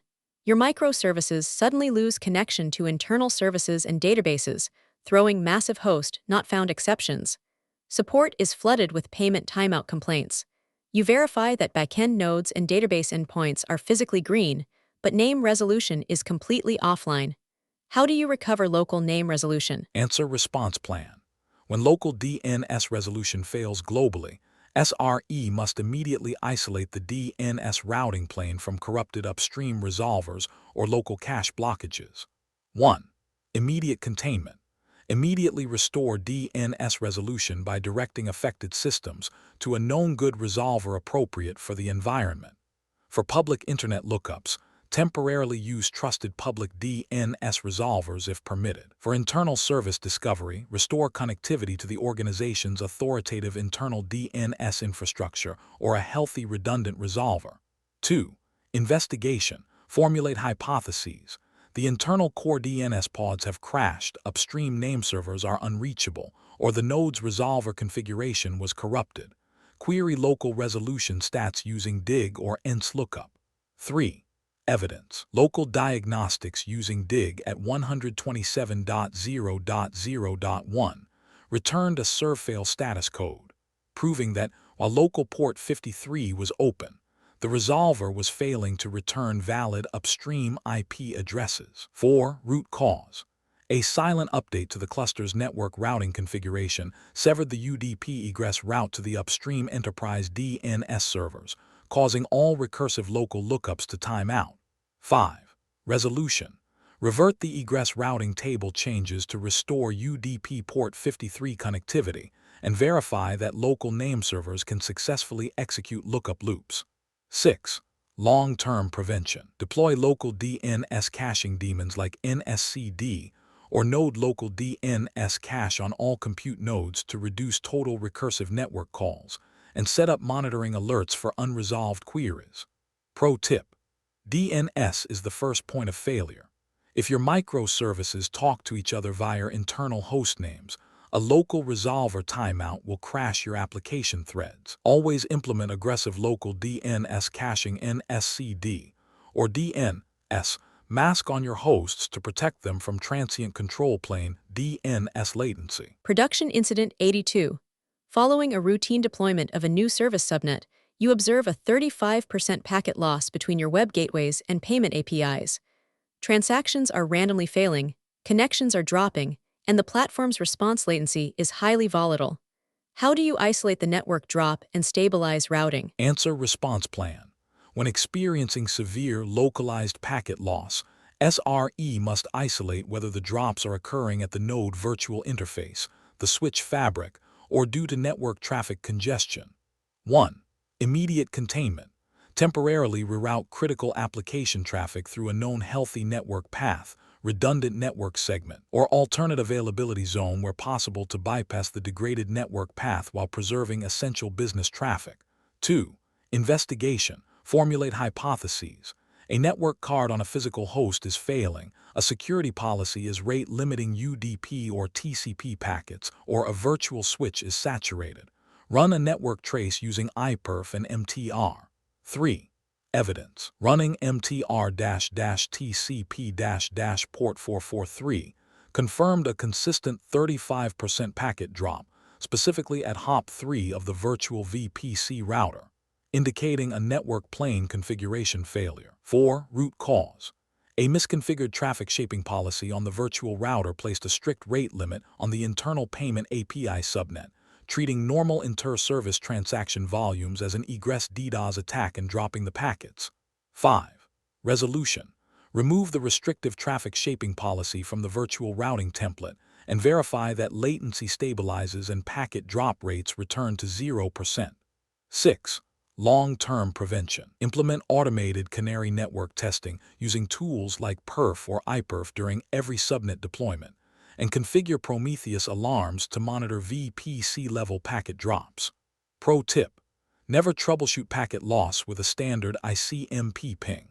Firewalls and routers often rate limit or drop ICMP packets by design, creating false positives. Always use TCP or UDP traceroute utilities, MTR, or traceroute-T targeting your application's actual port to see the true network path. Production Incident 83.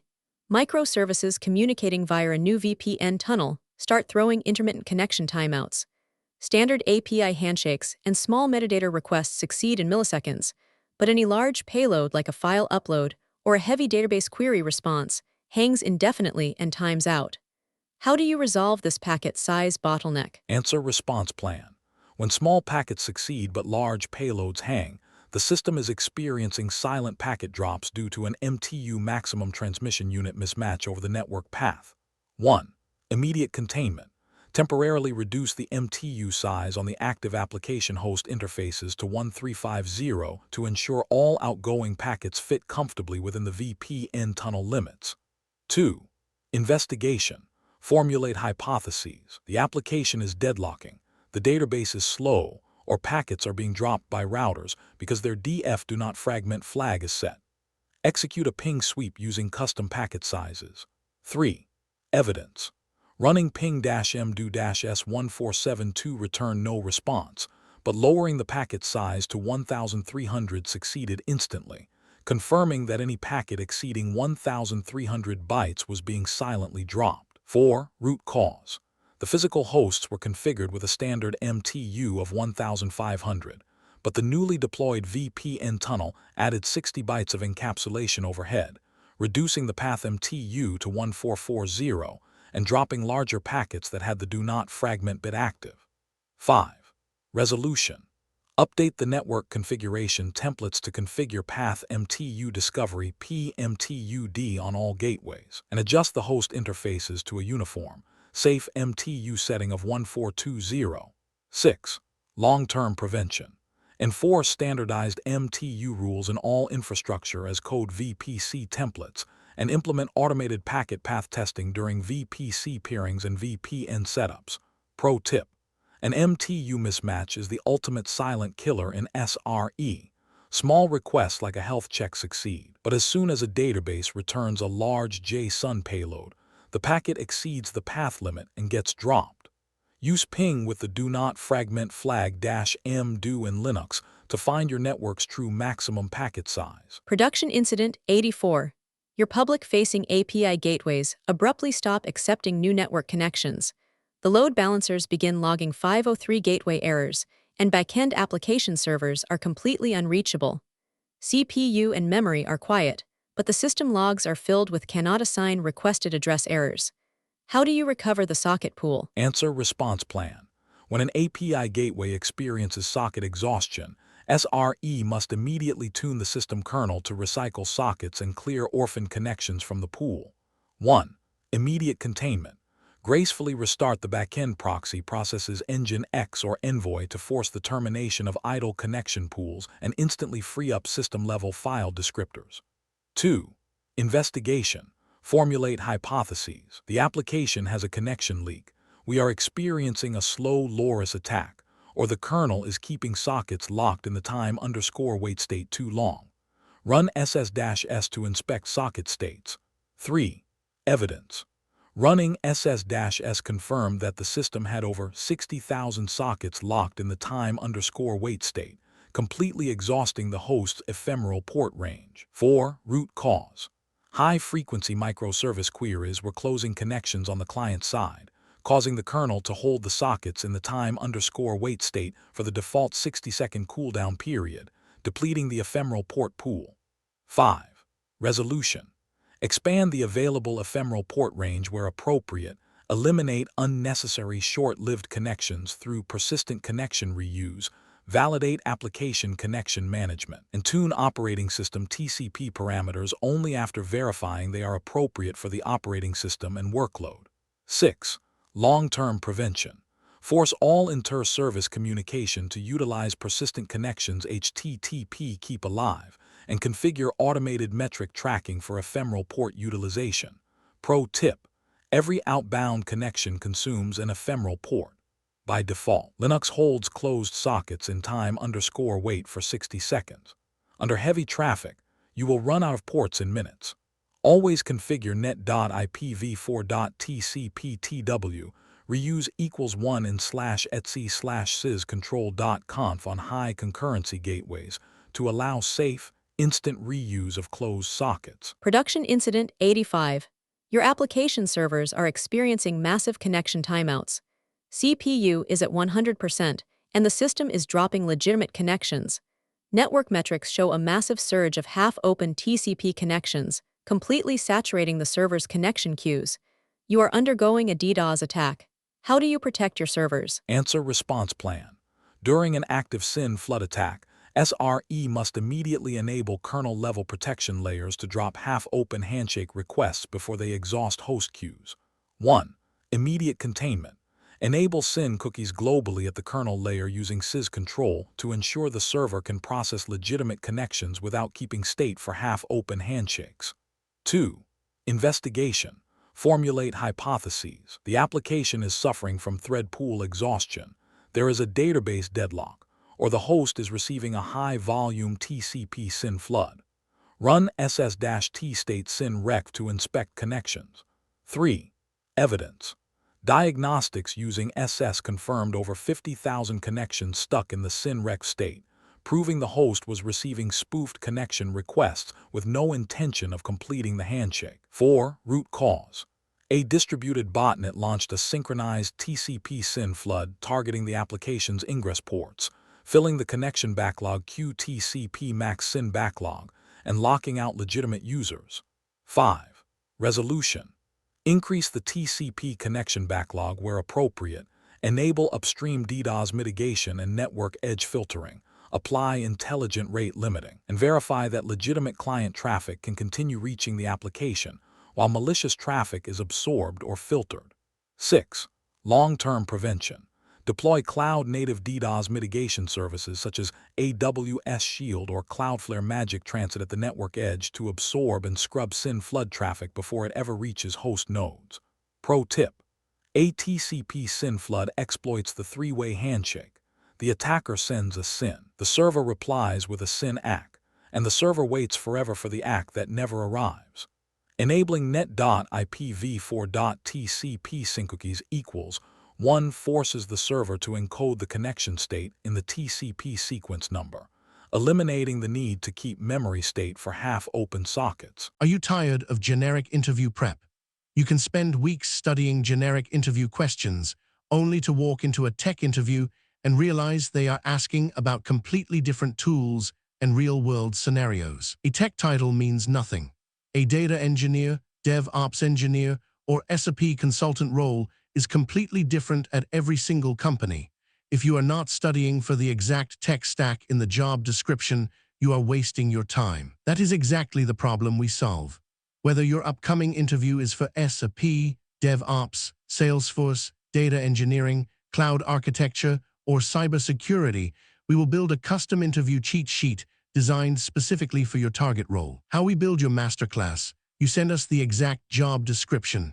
We analyze the technologies, the dependencies, and the seniority level.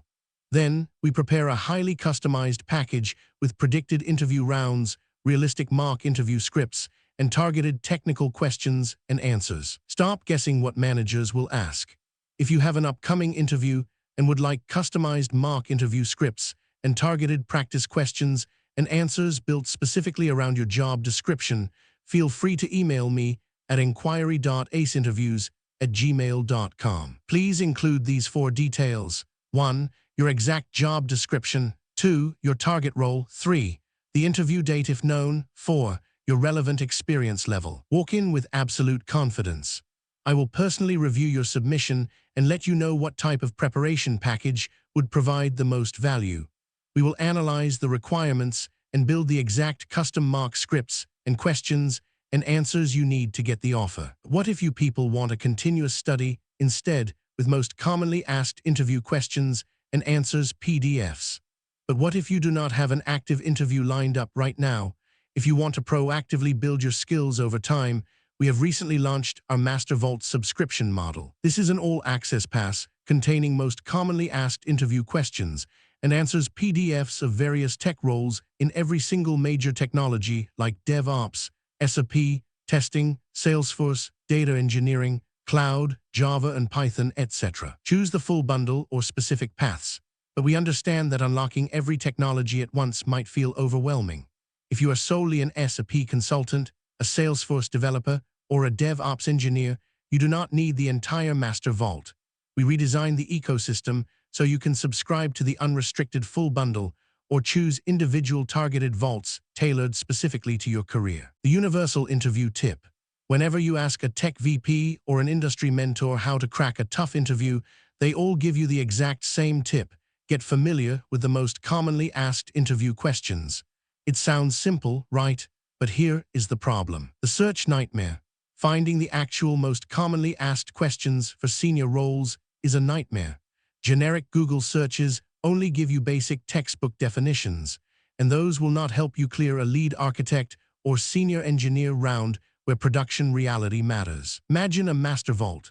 Now, imagine a vault where the absolute most commonly asked interview questions for your specific role are already collected for you, perfectly organized by interview rounds like 1. Most commonly asked technical-based question and answers. 2. Most commonly asked scenario-based question and answers. 3. Most commonly asked real-world problem-solving question and answers.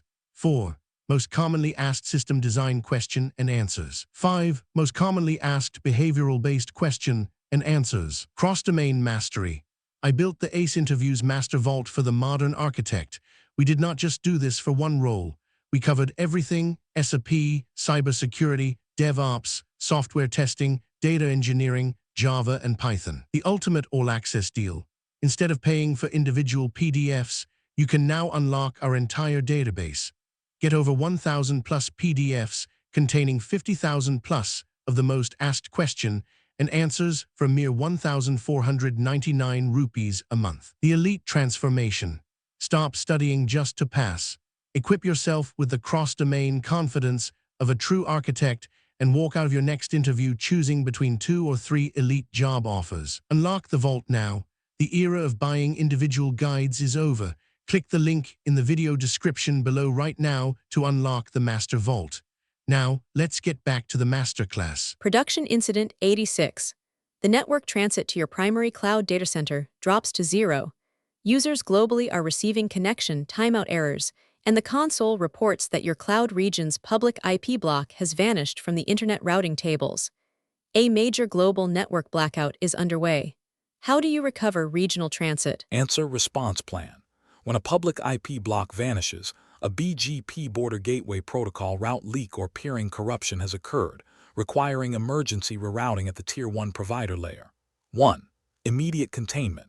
Instantly log into your global traffic manager and redirect all DNS records to point to your healthy secondary data center region to stop the global blackout. 2. Investigation.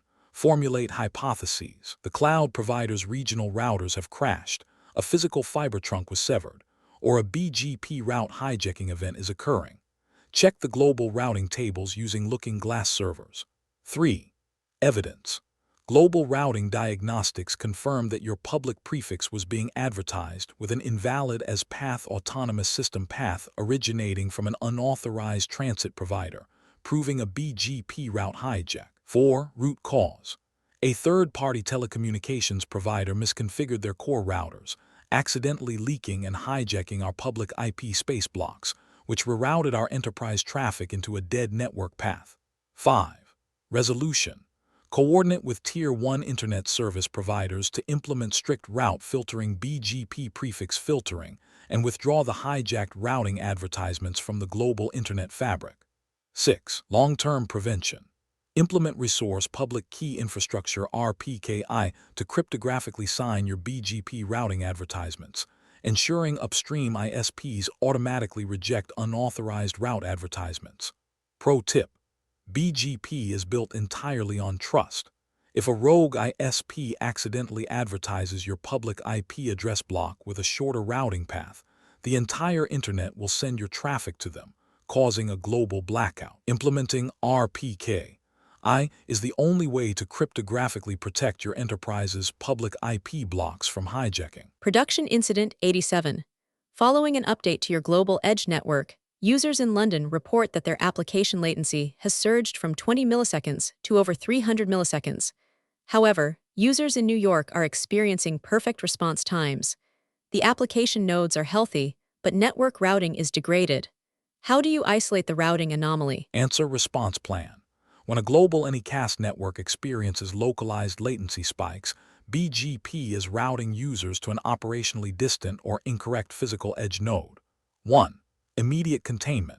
Temporarily withdraw the anycast IP advertisement specifically from the degraded London edge node, forcing local users to naturally route to the next nearest healthy POP point of presence. 2. Investigation. Formulate hypotheses. The London edge server is experiencing CPU throttling. The local ISP has modified their routing weights, or there is an asymmetric routing loop. Run a traceroute from a London client node. 3. Evidence. Traceroute diagnostics from London confirmed that the packets were routing across the Atlantic to be processed in a New York POP before returning, causing the massive latency spike. 4. Root cause. A BGP configuration error caused the London Edge node's routers to advertise a longer as path for local peers, forcing local ISPs to prefer a direct transit path to New York over the local POP. 5. Resolution. Correct the routing policy, BGP advertisements, or traffic engineering configuration responsible for the incorrect path selection. Verify that users are once again routed to the intended regional edge location, and continuously monitor latency from multiple geographic regions. 6. Long-term prevention. Implement continuous automated latency monitoring from key geographic locations using synthetic monitoring tools, and set up automated alerts to flag anycast routing anomalies. Pro tip.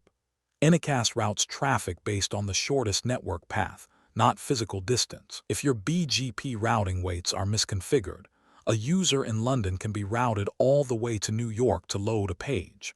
Always monitor your anycast routing paths geographically using external trace agents. Production Incident 88. After updating your Ingress Cipher suites to comply with a security audit, 30% of legacy mobile clients completely lose connection, logging TLS handshake failures. Your servers are healthy, but external users are blocked. How do you restore client compatibility without compromising security? Answer response plan. When a security cipher update blocks clients, SRE must immediately isolate whether the issue is a protocol mismatch, an invalid certificate chain, or client-side cryptographic limitations. 1. Immediate containment. Temporarily roll back the Ingress proxy's SSL and TLS cipher suite configuration to the previous compatible profile to instantly restore connectivity for the blocked clients. 2. Investigation. Formulate hypotheses. The client does not support TLS 1.3, the server's certificate chain is missing intermediate certificates, or the client-side cipher suite is incompatible. Analyze the ingress handshake logs. 3. Evidence. Ingress handshake logs confirmed a high volume of handshake failures with code error SSL version or cipher mismatch, proving the clients lacked compatible cryptographic algorithms. 4. Root cause. The security update restricted the ingress proxy to only accept TLS 1.3 with a very narrow set of modern ciphers, completely locking out legacy mobile clients that only support TLS 1.2 with older ciphers. 5.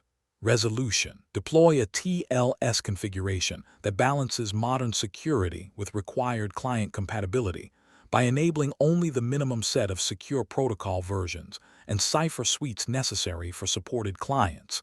Then validate the configuration using comprehensive compatibility testing before production rollout. 6. Long-term prevention. Deploy client-side telemetry and user agent analytics to track and audit the cryptographic capabilities of your client fleet times before making destructive cipher updates at the edge. Pro tip: never make blind SSL and TLS cipher suite updates to satisfy a compliance auditor. If you restrict your ciphers too tightly, you will instantly lock out legacy mobile clients and older browsers. Always use a tool like SSL Labs to test your ingress configurations and verify client compatibility first. Production Incident 89. Immediately after an automated security group compliance scan, your backend application pods lose connection to the central Redis cluster, causing real-time session storage to fail. The platform's frontend is throwing HTTP 5.0 errors globally, and checkout operations are paralyzed. How do you isolate the network block and restore internal routing? Answer response plan. When an automated security group updates severs service-to-service communication, SRE must immediately identify the closed port and revert the offending network ACL or security group rule. 1. Immediate containment. Restore the last known good security group or firewall policy permitting authorized application traffic to Redis on TCP port 6379. If an emergency temporary rule is required, scope it to only the affected application resources and remove it after the permanent configuration is restored. 2. Investigation. Formulate hypotheses. The Redis service crashed, a network interface was detached, or an automated IAM or network security group scan stripped the port permissions. Query the VPC flow logs. 3. Evidence. VPC flow logs confirmed a high volume of reject packets on TCP port 6379, originating from the application nodes to the Redis private IP endpoints, proving an active firewall block. 4. Root cause. The security compliance bot detected a wide open security group rule and automatically replaced it with a restrictive template that lacked the rule allowing ingress traffic on the Redis custom port. 5. Resolution. Revert the security group modifications via the GitOps IAC repository. Re-enable standard automated compliance exemptions for database subnets and verify connection recovery. 6. Long-term prevention. Implement strict protected service tags on all critical database security groups to prevent automated compliance bots from performing destructive write operations without an explicit approval gate. Pro tip: automated security bots can instantly cause catastrophic outages by closing ports they deem unsafe. Never run security compliance tools with raw write access in production database subnets. Always run them in dry run mode first, or isolate database security groups behind immutable boundaries. Production Incident 90. Following a rolling cluster update, your microservices experience an unexpected 200 millisecond latency spike on all database queries. Although CPU and memory utilization are low, the latency is causing transaction timeout queues to pile up, degrading checkout conversion. How do you isolate and resolve this network latency spike? Answer response plan. When database query latency spikes without compute saturation, SRE must immediately inspect the network path to determine if traffic is routing across physical availability zone boundaries. 1. Immediate containment. Temporarily prioritize database connections to healthy local zone endpoints wherever application consistency requirements permit, or restore topology-aware routing so that latency-sensitive workloads remain within the same availability zone while the routing issue is investigated. 2. Investigation. Formulate hypotheses. The database engine is experiencing lock contention. The switch fabric is saturated or cross-availability zone cross-AZ traffic routing is occurring. Run a network trace using traceroute. 3. Evidence. Cross-referencing VPC network metrics showed a massive, sudden surge in cross-AZ network traffic, proving that application pods were routing their database queries across zone boundaries. 4. Root cause. The application service discovery template was updated but lacked the zone awareness configuration, causing the pods in availability zone A to round-robin query database nodes residing in availability zone B. 5. Resolution. Implement topology-aware routing policies in the application service discovery config to force prioritize connections to local zone endpoints, reducing cross-AZ network hops to 0. 6. Long-term prevention. Configure strict default local routing rules in your Kubernetes and service mesh configurations, and set up Prometheus alerts to monitor cross-AZ data transit volumes. Pro tip. Network latency within a single cloud availability zone is under 2 milliseconds, but traveling across zones cross-AZ adds 5 to 15 milliseconds of latency and massive data transit fees. Always enforce topology-aware routing or zone affinity in your service mesh to keep high-frequency database queries inside the local zone. Are you tired of generic interview prep? You can spend weeks studying generic interview questions, only to walk into a tech interview and realize they are asking about completely different tools and real-world scenarios. A tech title means nothing. A data engineer, DevOps engineer, or SRE consultant role is completely different at every single company. If you are not studying for the exact tech stack in the job description, you are wasting your time. That is exactly the problem we solve. Whether your upcoming interview is for SRE, DevOps, Salesforce, data engineering, cloud architecture, or cybersecurity, we will build a custom interview cheat sheet designed specifically for your target role. How we build your masterclass. You send us the exact job description. We analyze the technologies, the dependencies, and the seniority level. Then, we prepare a highly customized package with predicted interview rounds, realistic mock interview scripts, and targeted technical questions and answers. Stop guessing what managers will ask. If you have an upcoming interview and would like customized mock interview scripts and targeted practice questions and answers built specifically around your job description, feel free to email me at inquiry.aceinterviews@gmail.com. Please include these 4 details. 1. Your exact job description. 2. Your target role. 3. The interview date if known. 4. Your relevant experience level. Walk in with absolute confidence. I will personally review your submission and let you know what type of preparation package would provide the most value. We will analyze the requirements and build the exact custom mock scripts and questions and answers you need to get the offer. What if you people want a continuous study instead with most commonly asked interview questions and answers PDFs? But what if you do not have an active interview lined up right now? If you want to proactively build your skills over time, we have recently launched our Master Vault subscription model. This is an all-access pass containing most commonly asked interview questions and answers PDFs of various tech roles in every single major technology like DevOps, SRE, testing, Salesforce, data engineering, cloud, Java and Python, etc. Choose the full bundle or specific paths, but we understand that unlocking every technology at once might feel overwhelming. If you are solely an SRE consultant, a Salesforce developer, or a DevOps engineer, you do not need the entire Master Vault. We redesigned the ecosystem so you can subscribe to the unrestricted full bundle or choose individual targeted vaults tailored specifically to your career. The universal interview tip. Whenever you ask a tech VP or an industry mentor how to crack a tough interview, they all give you the exact same tip. Get familiar with the most commonly asked interview questions. It sounds simple, right? But here is the problem. The search nightmare. Finding the actual most commonly asked questions for senior roles is a nightmare. Generic Google searches only give you basic textbook definitions, and those will not help you clear a lead architect or senior engineer round where production reality matters. Imagine a master vault. Now, imagine a vault where the absolute most commonly asked interview questions for your specific role are already collected for you, perfectly organized by interview rounds like 1. Most commonly asked technical-based question and answers. 2. Most commonly asked scenario-based question and answers. 3. Most commonly asked real-world problem-solving question and answers. 4. Most commonly asked system design question and answers. 5. Most commonly asked behavioral-based question and answers. Cross-domain mastery. I built the ACE Interviews Master Vault for the modern architect. We did not just do this for one role. We covered everything: SAP, cybersecurity, DevOps, software testing, data engineering, Java, and Python. The ultimate all-access deal. Instead of paying for individual PDFs, you can now unlock our entire database.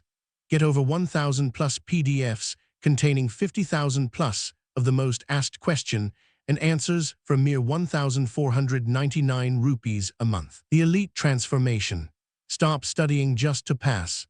Equip yourself with the cross-domain confidence of a true architect and walk out of your next interview choosing between 2 or 3 elite job offers. Unlock the vault now. The era of buying individual guides is over.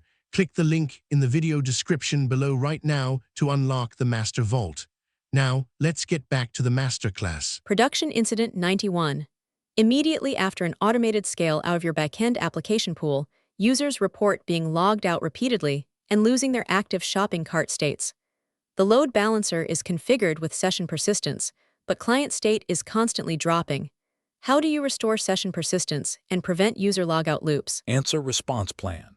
When sticky sessions fail under scale out, SRE must immediately audit the load balancer's cookie configuration and proxy routing headers. 1. Immediate containment. Temporarily set the load balancer's routing algorithm to a strict IP hashing fallback, or scale down the newly launched nodes to restrict the routing targets to stable instances. 2. Investigation. Formulate hypotheses. The application instances are failing to sync session state, the load balancer's sticky cookie has expired, or client IP addresses are being masked by an intermediate proxy. Inspect the ingress HTTP headers. 3. Evidence. Application proxy logs confirm that the load balancer was receiving the same X forwarded for header for hundreds of different clients, proving that client IP addresses were being masked by our CDN proxy. 4. Root cause. The load balancer was configured to persist sessions using client IP hashing, but because the CDN edge proxy was masking client IPs behind a shared gateway IP, the load balancer routed all users to the same target, which then crashed under the concentrated load and dropped all sessions. 5. Resolution. Reconfigure the cloud load balancer to use cookie-based persistence, inserting an application cookie like AWS ALB instead of client IP hashing, ensuring accurate, independent client session tracking. 6. Long-term prevention. Transition the application state from local VM memory caching to a distributed, highly available Redis cluster, removing any hard dependency on load balancer level sticky session routing. Pro tip: client IP hashing is highly unreliable for session persistence. If your users are behind a corporate NAT gateway or a CDN like Cloudflare, they will all share the exact same outbound IP address, causing your load balancer to overload a single backend node. Always use cookie-based sticky sessions. Production Incident 92. Following a dual-stack network rollout to support IPv6 clients, all outbound communication from your application nodes to external APIs fails completely. Although local IPv4 routing is green, all third-party transaction queries are dropping, halting order processing. How do you restore outbound routing? Answer response plan. When dual-stack networks drop outbound calls, the host operating system is prioritizing IPv6 routes that lack external gateway paths, requiring immediate preference tuning. 1. Immediate containment. Manually modify the system resolver configurations on the host nodes to prioritize IPv4 over IPv6 name resolution to instantly bypass the broken IPv6 outbound route. 2. Investigation.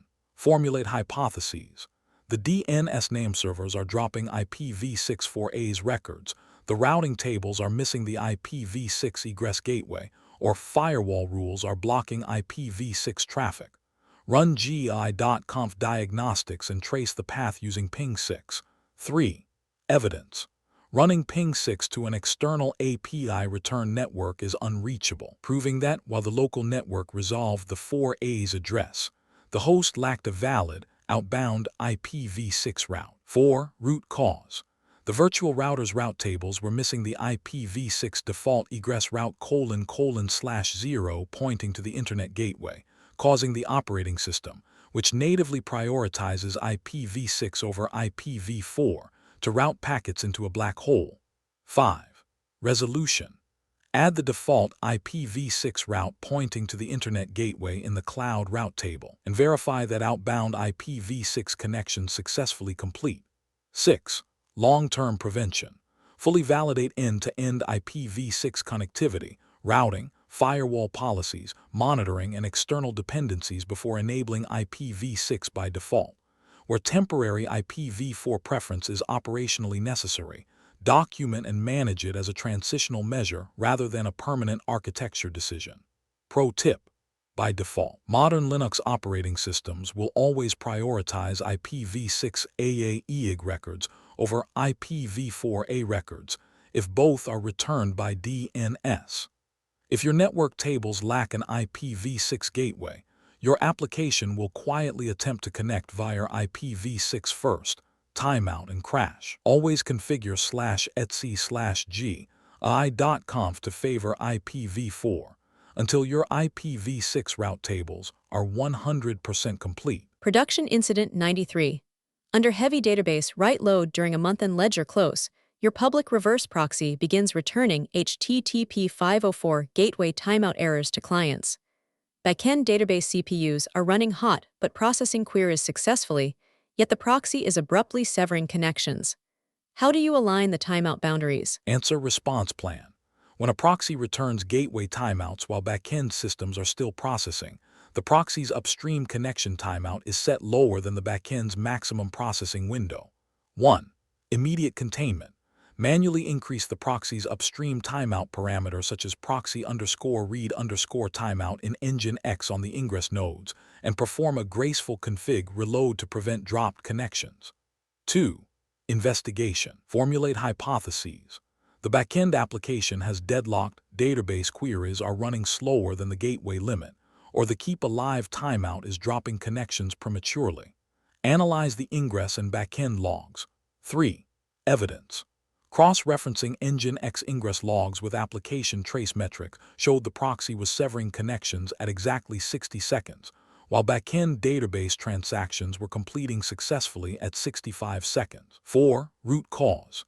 A mismatch occurred where the backend database query timeout was set to 120 seconds, but the reverse proxy's proxy read timeout was left at its default 60-second limit, causing the gateway to drop connections on long-running queries. 5. Resolution. Align the timeout boundaries by setting the ingress proxy timeout to 130 seconds, ensuring it is slightly higher than the database's 120-second hard limit. 6. Long-term prevention. Establish a centralized timeout architecture registry, mandating that the timeout duration must strictly increase as you move closer to the user edge. Database first, application second, proxy third, and CDN fourth. Pro tip. Always design your timeout values using a waterfall pattern. The timeout must increase as you go up the stack. If your database timeout is 120 seconds, your application must be 125, your reverse proxy 130, and your CDN 140. If any upstream proxy has a shorter timeout than a downstream system, you will trigger silent, hard-to-debug gateway timeouts under load. Production Incident 94. During a network switch update, your internal service discovery registry like Console or Eureka experiences a network partition. Even after the switch recovers, microservices cannot find each other, and all inter-service API calls are failing with no healthy endpoints errors. How do you reconcile the routing registry? Answer response plan. When a distributed service registry suffers a network partition, a split brain event can cause the consensus layer to freeze, requiring manual quorum recovery. 1. Immediate containment. Freeze automated service deregistration in the registry to prevent healthy pods from being silently pruned, and establish direct IP-based emergency routing for core microservices. 2. Investigation. Formulate hypotheses. The registry pods have crashed, the consensus cluster has lost quorum, or network firewall rules are blocking peer-to-peer synchronization. Inspect the registry's member status. 3. Evidence. Diagnostic logs from the console members confirmed they were stuck in a candidate state and could not elect a leader because the cluster had lost its mathematical voting quorum. 4. Root cause. The network partition isolated 2 of the 5 registry nodes, and because a hard reboot script terminated one of the remaining 3 nodes, the cluster lost its majority voting quorum, requiring a minimum of 3 nodes and froze. 5. Resolution. Follow the documented disaster recovery procedure for the affected service registry to safely restore quorum, recover cluster consensus, and verify that healthy services are once again registering and discovering each other before resuming normal operations. 6. Long-term prevention. Configure multi-data center replication for the service registry and implement strict node termination protection policies specifically for the stateful consensus cluster. Pro tip: distributed registries that rely on consensus like Consul or Zookeeper are highly vulnerable to split brain events during network blips. If they lose quorum, they will freeze all write operations and stop registering new microservice instances. Always run an odd number of nodes, 3 or 5, and never run them in a single availability zone. Production Incident 95. Following a CDN configuration update, your global application latency spikes by over 3 seconds. Cloud monitoring dashboards are green, but external users report page load failures. Inspecting the CDN headers reveals a massive loop, with requests bouncing between edge locations. How do you break the routing loop? Answer: response plan. When a CDN routing anomaly creates an infinite forwarding loop, SRE must immediately bypass or flush the edge caching configuration rules to stabilize global latency. 1. Immediate containment. Instantly roll back the CDN's routing and cache rule configurations using the GitOps repository, or temporarily pause edge caching to force traffic to route directly to origin load balancers. 2. Investigation. Formulate hypotheses. The origin server is returning a redirect loop, an edge function is modifying the host header, or the CDN is misrouting requests to adjacent edge points of presence. Examine the HTTP response headers. 3. Evidence. Examining the client-side network request logs confirm the presence of a looping header. XCDN loop. Cloudflare, proving the proxy was routing the request back to itself. 4. Root cause. A newly deployed edge rule was misconfigured to rewrite the host header to match a wildcard subdomain, which caused the CDN's internal edge load balancers to route the packet to an adjacent edge node instead of forwarding it to the origin. 5. Resolution. Correct the CDN routing or edge processing configuration responsible for the routing loop. Validate that requests reach the intended origin without recursive forwarding. Invalidate affected cached configuration where necessary, and confirm that latency and request success rates have returned to normal. 6. Long-term prevention. Implement automated unit testing pipelines for all CDN and edge worker configuration changes using staging proxies to validate routing behaviors before applying updates globally. Pro tip: CDN routing loops can easily bypass standard infrastructure monitoring because your origin servers are not receiving any traffic and look completely healthy. Always configure external, geographically distributed synthetic monitors to query your edge endpoints, alerting you to latency anomalies that your internal monitors miss. Category 5 Conclusion. Mastering Networking and DNS. In high-scale distributed systems, the network is the single most common failure domain, and name resolution is its most sensitive component.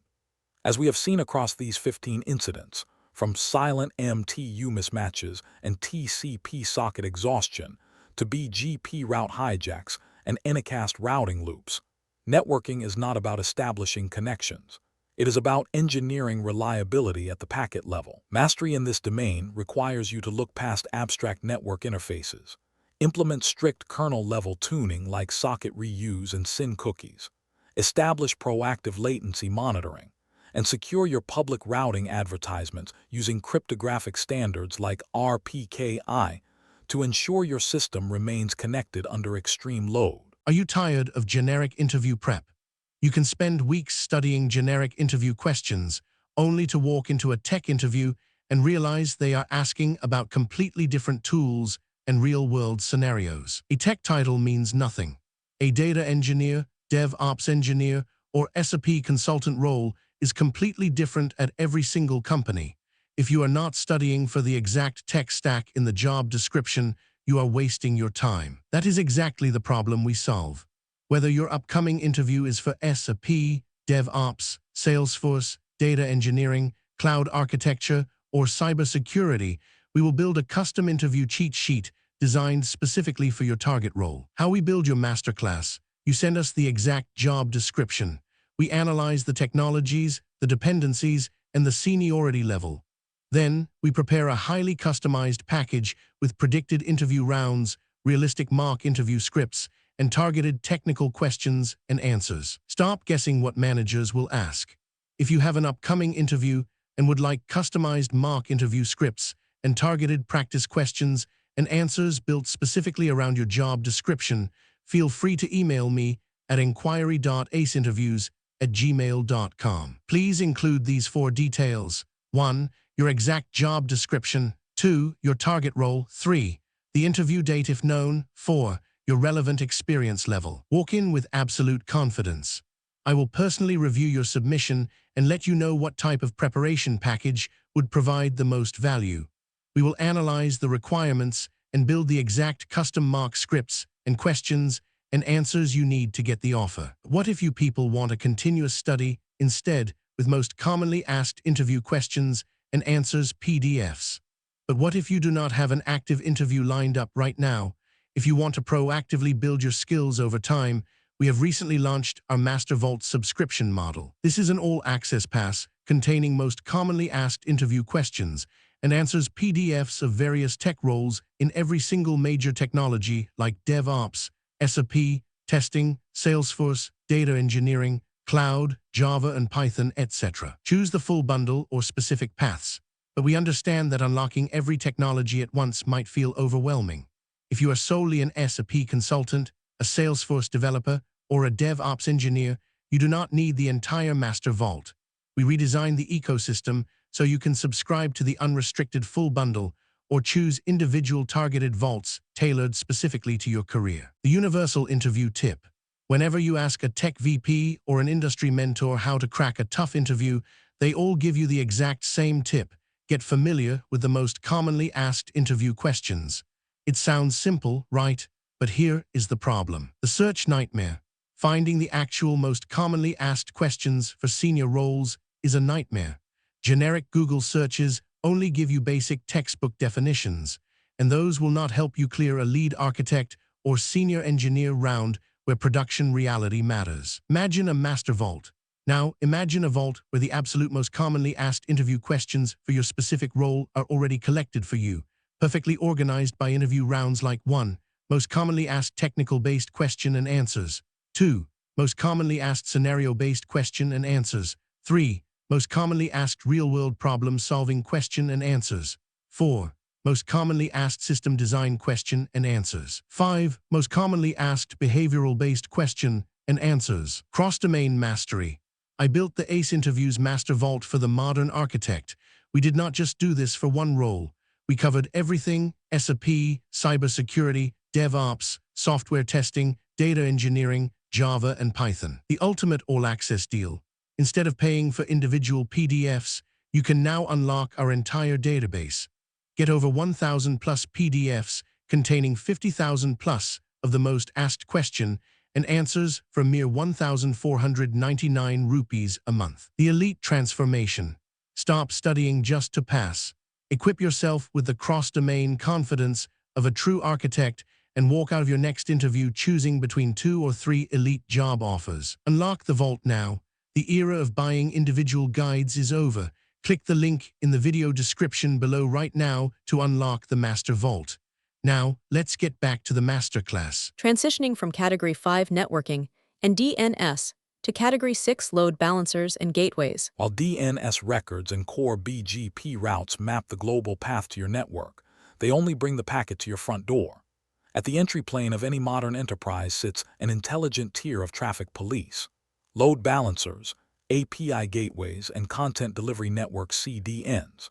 The moment these gateways misconfigure, whether through recursive proxy request loops, stale edge caching rules, sticky session collapses, or misconfigured SSLS NI listeners, your backend network is instantly isolated, and your compute engines are rendered useless. We must now step out of raw packet routing and enter the intelligent traffic orchestration plane of Category 6. Load balancers, API gateways, and CDN. Category 6. Load balancers, API gateways, and CDN. Load balancers, API gateways, and content delivery networks form the public-facing gateway of your enterprise. However, managing traffic at the edge introduces complex, high-stakes failure domains. HTTP 502 gateway timeouts, SSL handshake failures, sticky session collapse, and deep health check locks. In this category, we will navigate 10 critical production incidents, testing your ability to configure, protect, and scale your ingress traffic pipelines under extreme, real-world conditions. Category 6. Load balancers, API gateways, and CDN incidents 96 to 105. Here are the 10 production incidents of this category covering edge routing and gateway failures. Production Incident 96. API gateway begins returning HTTP 502 responses. Production Incident 97. Reverse proxy configuration causes request loops. Production Incident 98. CDN caches stale production content. Production Incident 99. Load balancer unevenly distributes traffic. Production Incident 100. Sticky sessions break during scaling. Production Incident 101. Gateway rate limiting blocks legitimate users. Production Incident 102. WAF rules accidentally block production traffic. Production Incident 103. SSL termination misconfiguration. Production Incident 104. Health check endpoint incorrectly reports failures. Production Incident 105. Gateway deployment introduces widespread latency. Let's dive into Production Incident 96. Production Incident 96. Immediately following a rolling microservice update, your centralized API gateway begins returning HTTP 502 bad gateway responses for 100% of incoming requests. The entire platform frontend is dead, and checkout transactions drop to 0. How do you recover the gateway routing? Answer response plan. When an API gateway throws global 502 errors after a backend update, SRE must immediately isolate whether the gateway has lost its backend network path or is failing upstream SSL handshake validation. 1. Immediate containment. Immediately restore the last known good backend service or gateway configuration based on the verified cause of the outage. If the incident began immediately after the backend deployment, perform a controlled rollback while preserving production traffic stability. 2. Investigation. Formulate hypotheses. The backend service crashed, the gateway's private route to the backend was modified, or the gateway is failing upstream TLS validation. Check the gateway error logs. 3. Evidence. Gateway error logs confirmed a handshake failure. Upstream SSL certificate validation failed. Certificate subject name mismatch, proving the gateway was dropping backend connections. 4. Root cause. The backend microservice update deployed a new SSL certificate with a missing subject alternative name SAN, causing the API gateway, which strictly enforces upstream TLS validation, to reject the backend handshake. 5. Resolution. Regenerate the backend SSL certificate with the correct SAN matching the gateway's routing domain, deploy it, and verify that the gateway re-establishes secure communication. 6. Long-term prevention. Implement automated certificate liveness tests in the staging CI and CD pipeline to verify SAN mappings and TLS handshakes before certificates are promoted to production. Pro tip: if your API gateway has strict upstream TLS verification enabled, which is standard for zero trust security, a missing SAN or expired cert on your backend containers will trigger a global HTTP 502 block. Always automate your internal certificate generation via a validated PKI pipeline to ensure proper SAN matching. Production Incident 97. After a manual configuration update to your Nginx ingress proxy, CPU usage on the load balancer nodes spikes to 100%. All application routing is paralyzed, and external clients receive HTTP 508 loop-detected errors. How do you break the loop and restore traffic? Answer response plan. When a proxy configuration creates an infinite request loop, SRE must instantly reload a validated configuration backup to free the CPU scheduler. 1.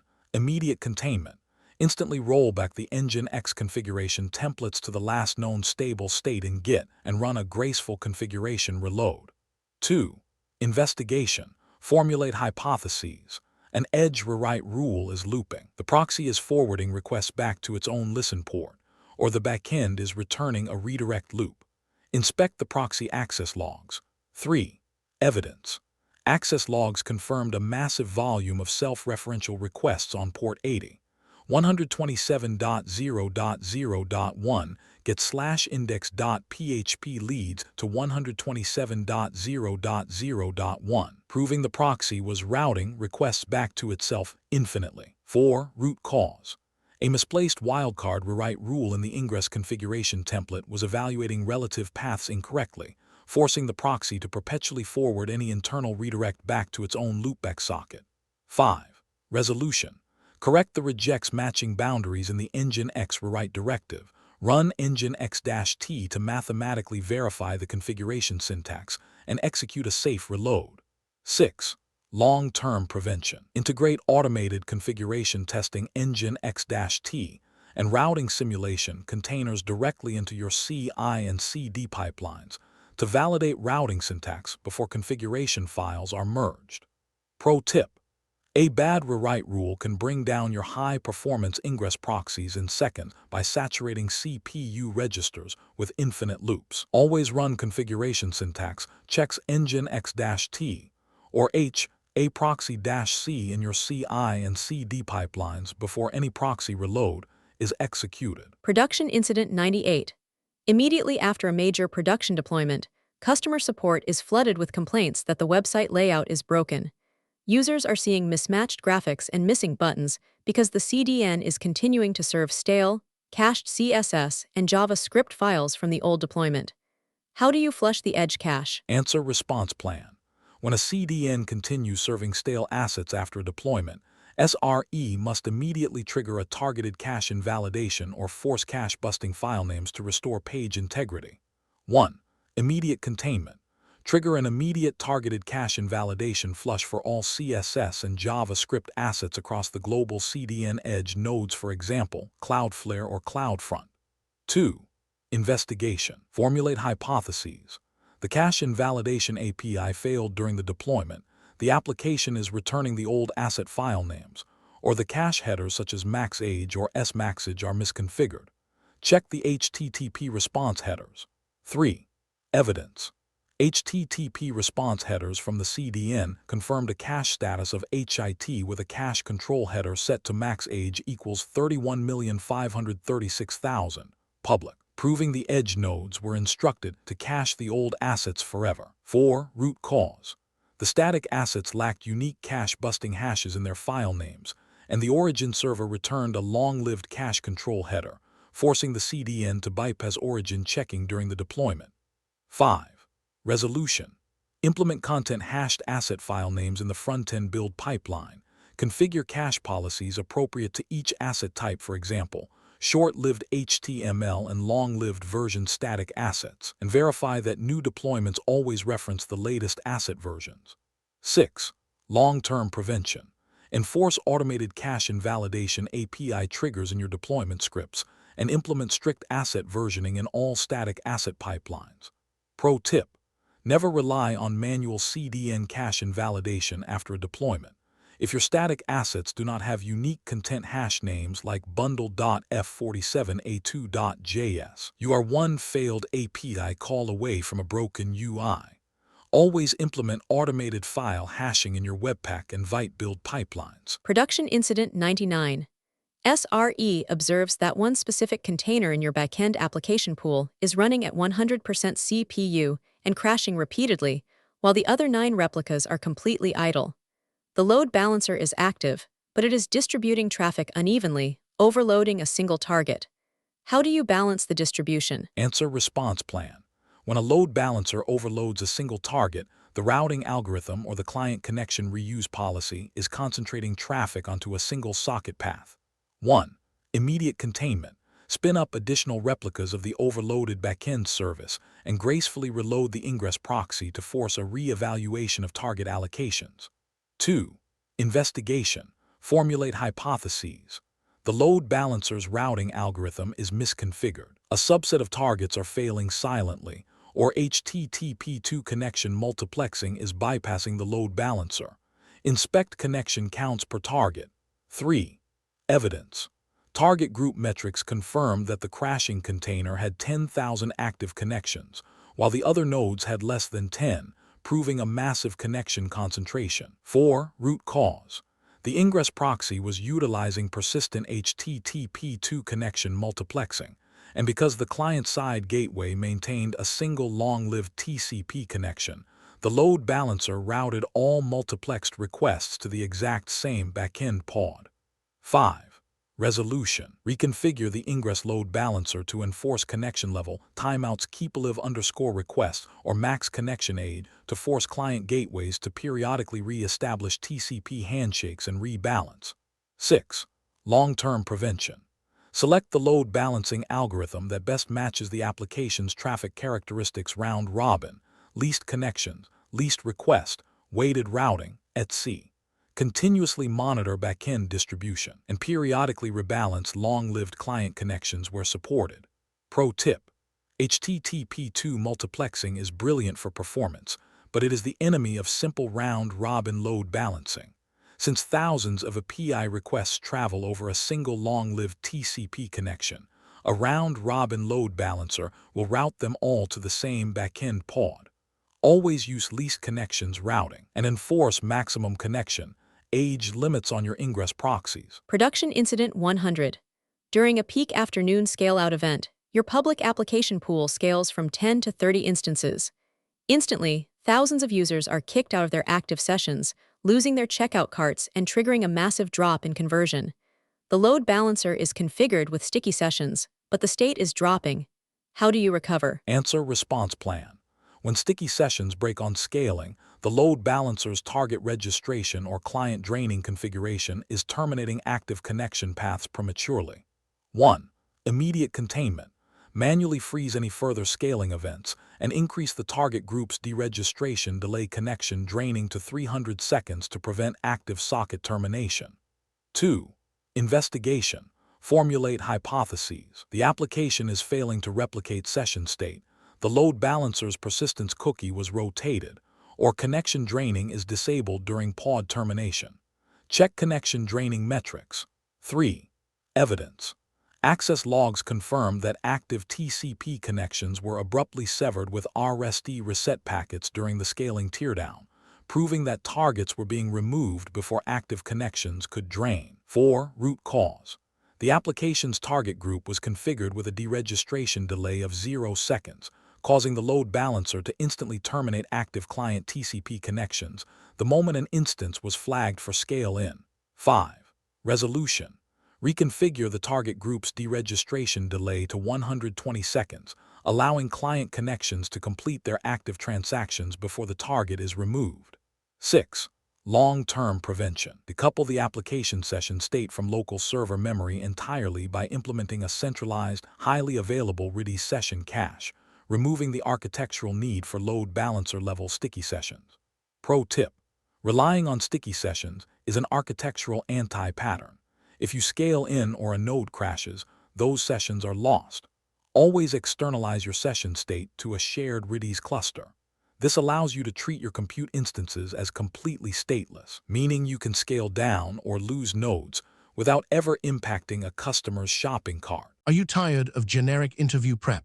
You can spend weeks studying generic interview questions, only to walk into a tech interview and realize they are asking about completely different tools and real-world scenarios. A tech title means nothing. A data engineer, DevOps engineer, or SRE consultant role is completely different at every single company. If you are not studying for the exact tech stack in the job description, you are wasting your time. That is exactly the problem we solve. Whether your upcoming interview is for SRE, DevOps, Salesforce, data engineering, cloud architecture, or cybersecurity, we will build a custom interview cheat sheet designed specifically for your target role. How we build your masterclass: you send us the exact job description. We analyze the technologies, the dependencies, and the seniority level. Then, we prepare a highly customized package with predicted interview rounds, realistic mock interview scripts, and targeted technical questions and answers. Stop guessing what managers will ask. If you have an upcoming interview and would like customized mock interview scripts and targeted practice questions and answers built specifically around your job description, feel free to email me at inquiry.aceinterviews@gmail.com. Please include these 4 details: 1. Your exact job description. 2. Your target role. 3. The interview date if known. 4. Your relevant experience level. Walk in with absolute confidence. I will personally review your submission and let you know what type of preparation package would provide the most value.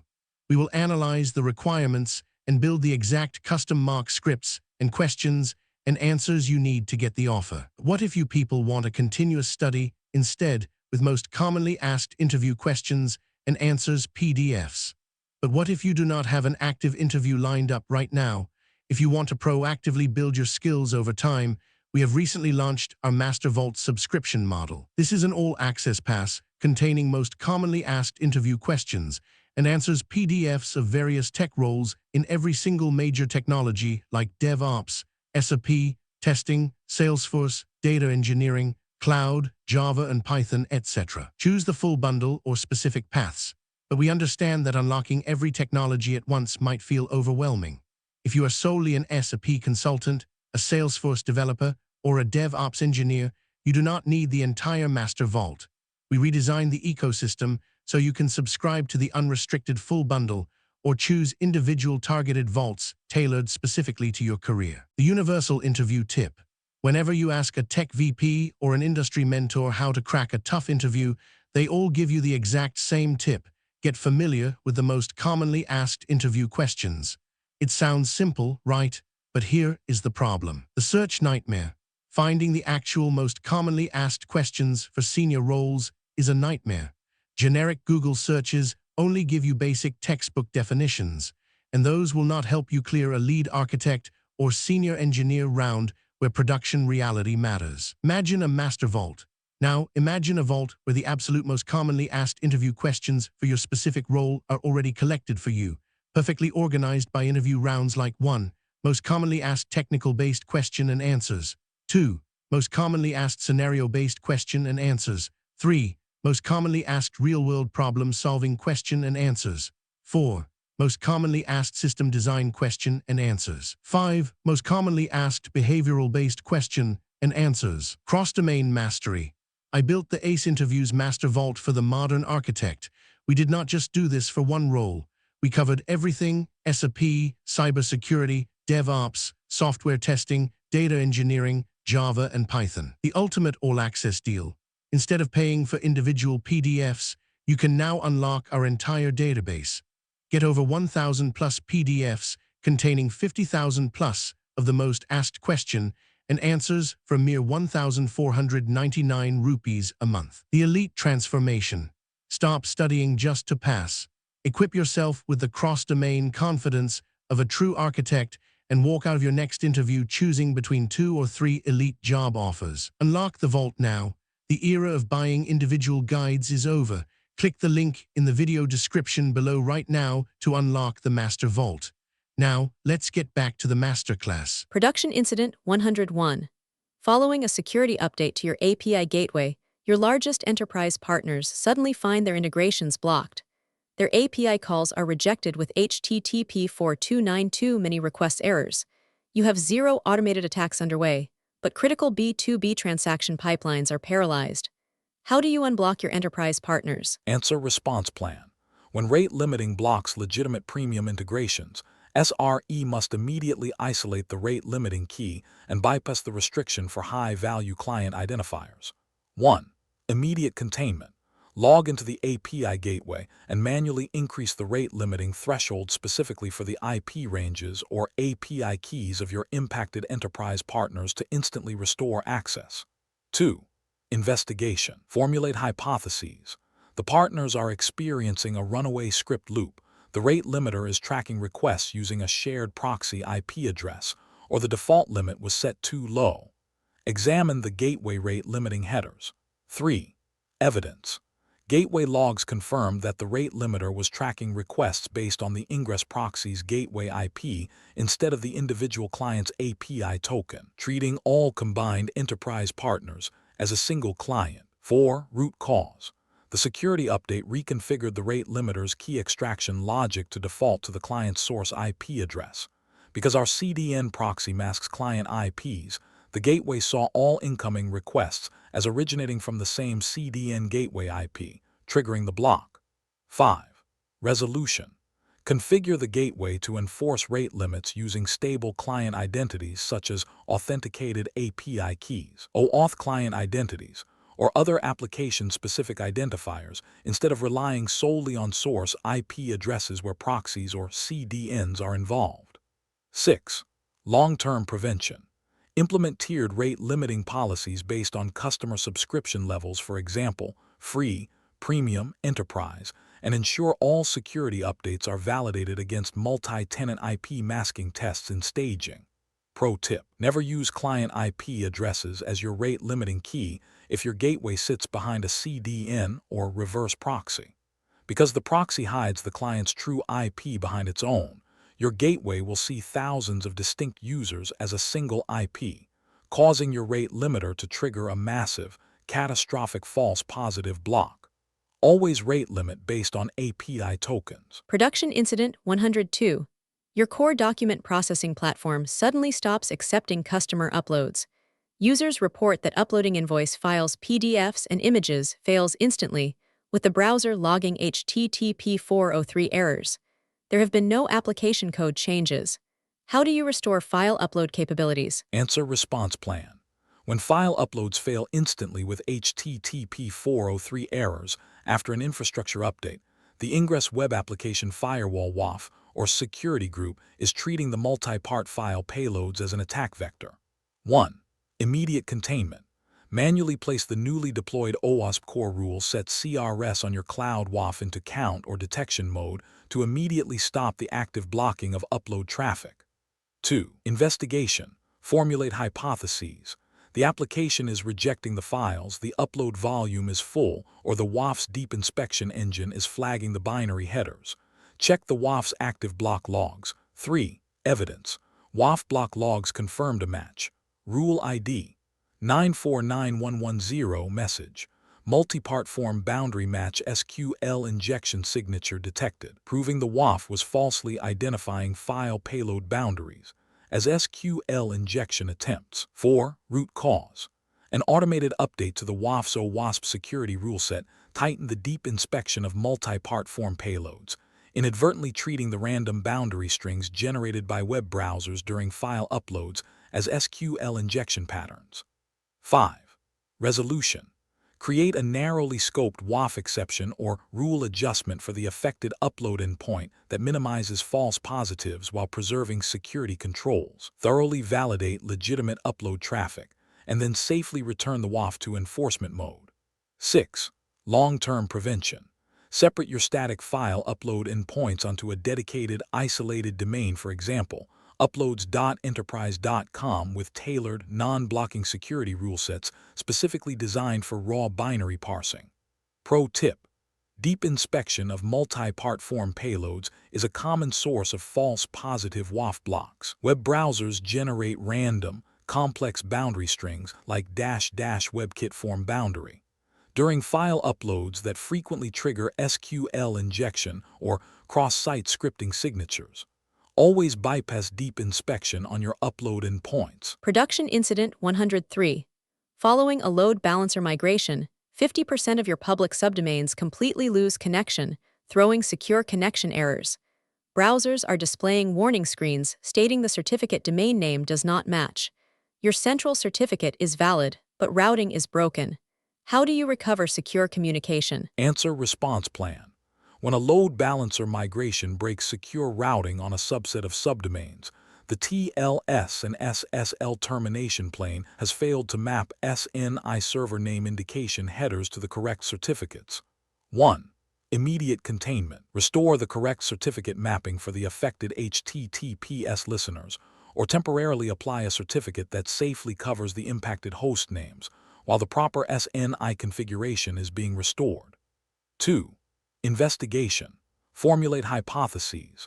The certificates have expired. The DNS is routing to the wrong load balancer IP, or the load balancer listener is missing the SNI mapping templates. Run a TLS handshake trace using OpenSSLS client.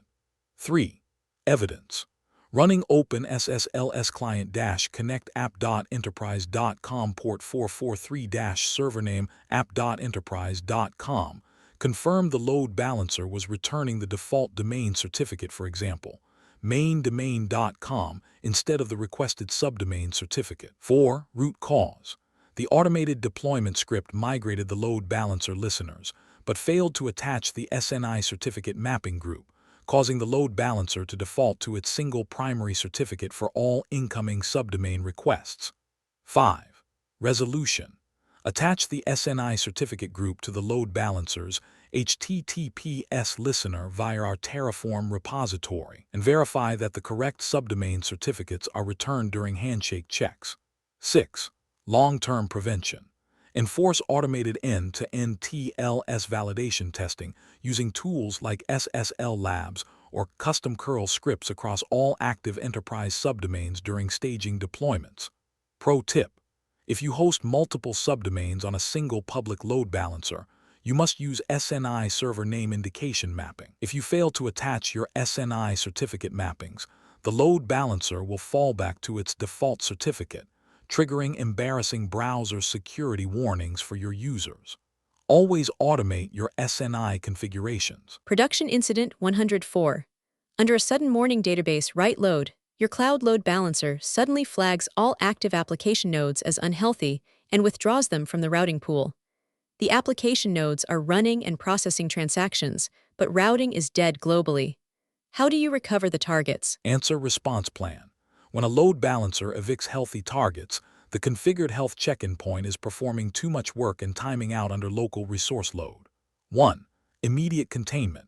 Temporarily modify the load balancer's health check configuration to point to a shallow static health endpoint such as a /ping route, or significantly increase the timeout threshold to stop the eviction loop. 2. Investigation.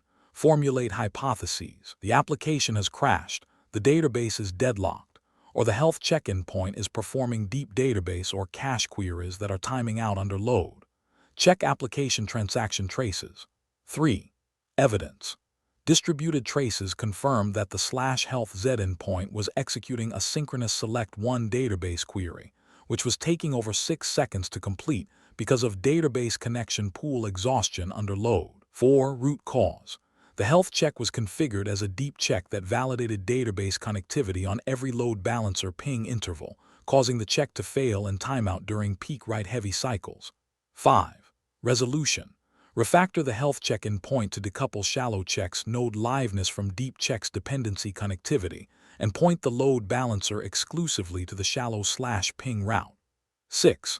Long-term prevention. Implement circuit breakers at the database connection layer and configure Prometheus alerts to monitor health check execution latency, specifically during peak traffic windows. Pro tip. Never configure your load balancer to run a deep health check querying database or third-party APIs as its primary liveness test.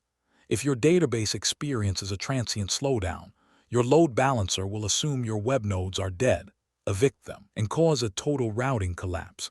Always use a shallow /ping route for liveness. Production Incident 105. Immediately following an API gateway version deployment, P99 transaction latency across all microservices surges from 50 milliseconds to over 4 seconds. The cluster is healthy, but the gateway nodes are pegged at 100% CPU. How do you isolate the gateway bottleneck and restore latency? Answer response plan. A sudden, massive latency spike on an API gateway after a deployment indicates that a logging, tracing, or telemetry engine is blocking the main network thread pool. 1. Immediate containment. Instantly roll back the API gateway's version deployment to the previous stable release using the GitOps pipeline to restore immediate baseline latency. 2. Investigation. Formulate hypotheses. The gateway is experiencing upstream network degradation. A newly enabled routing plugin is slow, or distributed tracing configurations are blocking. Inspect the gateway's performance profiling dump. 3. Evidence. Profiling diagnostics confirmed that the gateway's main event loop was spending 80% of its execution time writing synchronous logging and tracing data to disk, blocking network routing threads. 4. Root cause. The updated gateway deployment configured the open telemetry tracing agent to use synchronous, blocking export pipelines on every single incoming API call, completely paralyzing the gateway's event loop. 5. Resolution. Reconfigure the telemetry pipeline to use asynchronous, batched, non-blocking export mechanisms, tune sampling rates according to production performance requirements, and verify that gateway latency returns to acceptable levels before re-enabling full observability features. 6. Long-term prevention. Establish strict performance budgeting tests for all gateway plugin integrations, and validate telemetry engine performance under production-grade scale during staging releases. Pro tip: telemetry and tracing are critical for SRE, but they are not free. If you configure your API gateway to write distributed tracing or verbose logging synchronously, you will turn your high-performance gateway into a slow, sequential bottleneck. Always use asynchronous, non-blocking telemetry exporters. Category 6 Conclusion. Mastering Ingress Traffic Planes. Load balancers, API gateways, and CDNs form the highly intelligent, public-facing gateway of your enterprise, but they are also your most vulnerable point of failure. As we have seen across these 10 edge incidents, from proxy request loops and stale CDN caches to sticky session collapse and deep health check locks, managing the edge is not about routing traffic. It is about engineering resilience at the entry plane. Mastery in this domain requires you to decouple your gateways from internal database limits, implement asynchronous, non-blocking telemetry, configure strict SNI wildcard certificate groups, and enforce shallow liveness probes to prevent automated routing collapse under real-world load. Are you tired of generic interview prep? You can spend weeks studying generic interview questions, only to walk into a tech interview and realize they are asking about completely different tools and real-world scenarios. A tech title means nothing. A data engineer, DevOps engineer, or SRE consultant role is completely different at every single company. If you are not studying for the exact tech stack in the job description, you are wasting your time. That is exactly the problem we solve. Whether your upcoming interview is for SRE, DevOps, Salesforce, data engineering, cloud architecture, or cybersecurity, we will build a custom interview cheat sheet designed specifically for your target role. How we build your masterclass: you send us the exact job description. We analyze the technologies, the dependencies, and the seniority level. Then, we prepare a highly customized package with predicted interview rounds, realistic mock interview scripts, and targeted technical questions and answers. Stop guessing what managers will ask. If you have an upcoming interview and would like customized mock interview scripts and targeted practice questions and answers built specifically around your job description, feel free to email me at inquiry.aceinterviews@gmail.com. Please include these 4 details: 1. Your exact job description. 2. Your target role. 3. The interview date if known. 4. Your relevant experience level. Walk in with absolute confidence. I will personally review your submission and let you know what type of preparation package would provide the most value. We will analyze the requirements and build the exact custom mock scripts and questions and answers you need to get the offer. What if you people want a continuous study instead, with most commonly asked interview questions and answers PDFs? But what if you do not have an active interview lined up right now? If you want to proactively build your skills over time, we have recently launched our Master Vault subscription model. This is an all-access pass containing most commonly asked interview questions and answers PDFs of various tech roles in every single major technology like DevOps, SRE, testing, Salesforce, data engineering, cloud, Java and Python, etc. Choose the full bundle or specific paths, but we understand that unlocking every technology at once might feel overwhelming. If you are solely an SRE consultant, a Salesforce developer, or a DevOps engineer, you do not need the entire master vault. We redesigned the ecosystem so you can subscribe to the unrestricted full bundle or choose individual targeted vaults tailored specifically to your career. The universal interview tip. Whenever you ask a tech VP or an industry mentor how to crack a tough interview, they all give you the exact same tip. Get familiar with the most commonly asked interview questions. It sounds simple, right? But here is the problem. The search nightmare. Finding the actual most commonly asked questions for senior roles is a nightmare. Generic Google searches only give you basic textbook definitions, and those will not help you clear a lead architect or senior engineer round where production reality matters. Imagine a master vault. Now, imagine a vault where the absolute most commonly asked interview questions for your specific role are already collected for you, perfectly organized by interview rounds like 1. Most commonly asked technical-based question and answers. 2. Most commonly asked scenario-based question and answers. 3. Most commonly asked real-world problem-solving question and answers. 4. Most commonly asked system design question and answers. 5. Most commonly asked behavioral-based question and answers. Cross-domain mastery. I built the ACE Interviews Master Vault for the modern architect. We did not just do this for one role. We covered everything: SRE, cybersecurity, DevOps, software testing, data engineering, Java and Python. The ultimate all-access deal. Instead of paying for individual PDFs, you can now unlock our entire database. Get over 1,000 plus PDFs containing 50,000 plus of the most asked question and answers for a mere 1,499 rupees a month. The elite transformation. Stop studying just to pass. Equip yourself with the cross-domain confidence of a true architect and walk out of your next interview choosing between 2 or 3 elite job offers. Unlock the vault now. The era of buying individual guides is over. Click the link in the video description below right now to unlock the Master Vault. Now, let's get back to the Masterclass. Transitioning from Category 6 gateways to Category 7 databases and storage. While intelligent gateways, reverse proxies, and global CDNs form the highly performant front door of your enterprise, they are completely mute without data. The ultimate single source of truth in any architecture resides in the database and storage layers. The moment your databases deadlock, connection pools exhaust, replication lag climbs, or storage subsystems experience I/O wait latency, your stateless applications lose their ability to complete business transactions. We must now step out of ingress routing and enter the core system engines of Category 7, databases and storage. Category 7, databases and storage. In high-scale enterprise architectures, the database is the ultimate bottleneck. While stateless applications scale horizontally in seconds, stateful databases and raw block storage subsystems must manage lock contention, data parity, write-ahead logs, and disk I/O limits. This category explores 15 high-stakes production incidents where we will navigate connection pool collapses, unindexed query CPU spikes, transaction log runaways, and index corruptions under extreme real-world load. Category 7, databases and storage incidents 106 to 120. Here are the 15 production incidents of this category we are going to covering connection pools, deadlocks, replication lag, connection leaks, cache stampedes, and schema migrations. Production incident 106, database connection pool exhaustion. Production incident 107, deadlocks under peak traffic. Production incident 108, replication lag impacts read consistency. Production incident 109, storage latency spikes.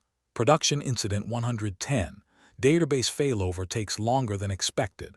Production incident 111, slow queries overwhelm database CPU. Production incident 112, transaction log grows uncontrollably. Production incident 113, index corruption discovered in production. Production incident 114, connection leak causes application failures. Production incident 115, database backup cannot be restored. Production incident 116, Cache stampede overloads database.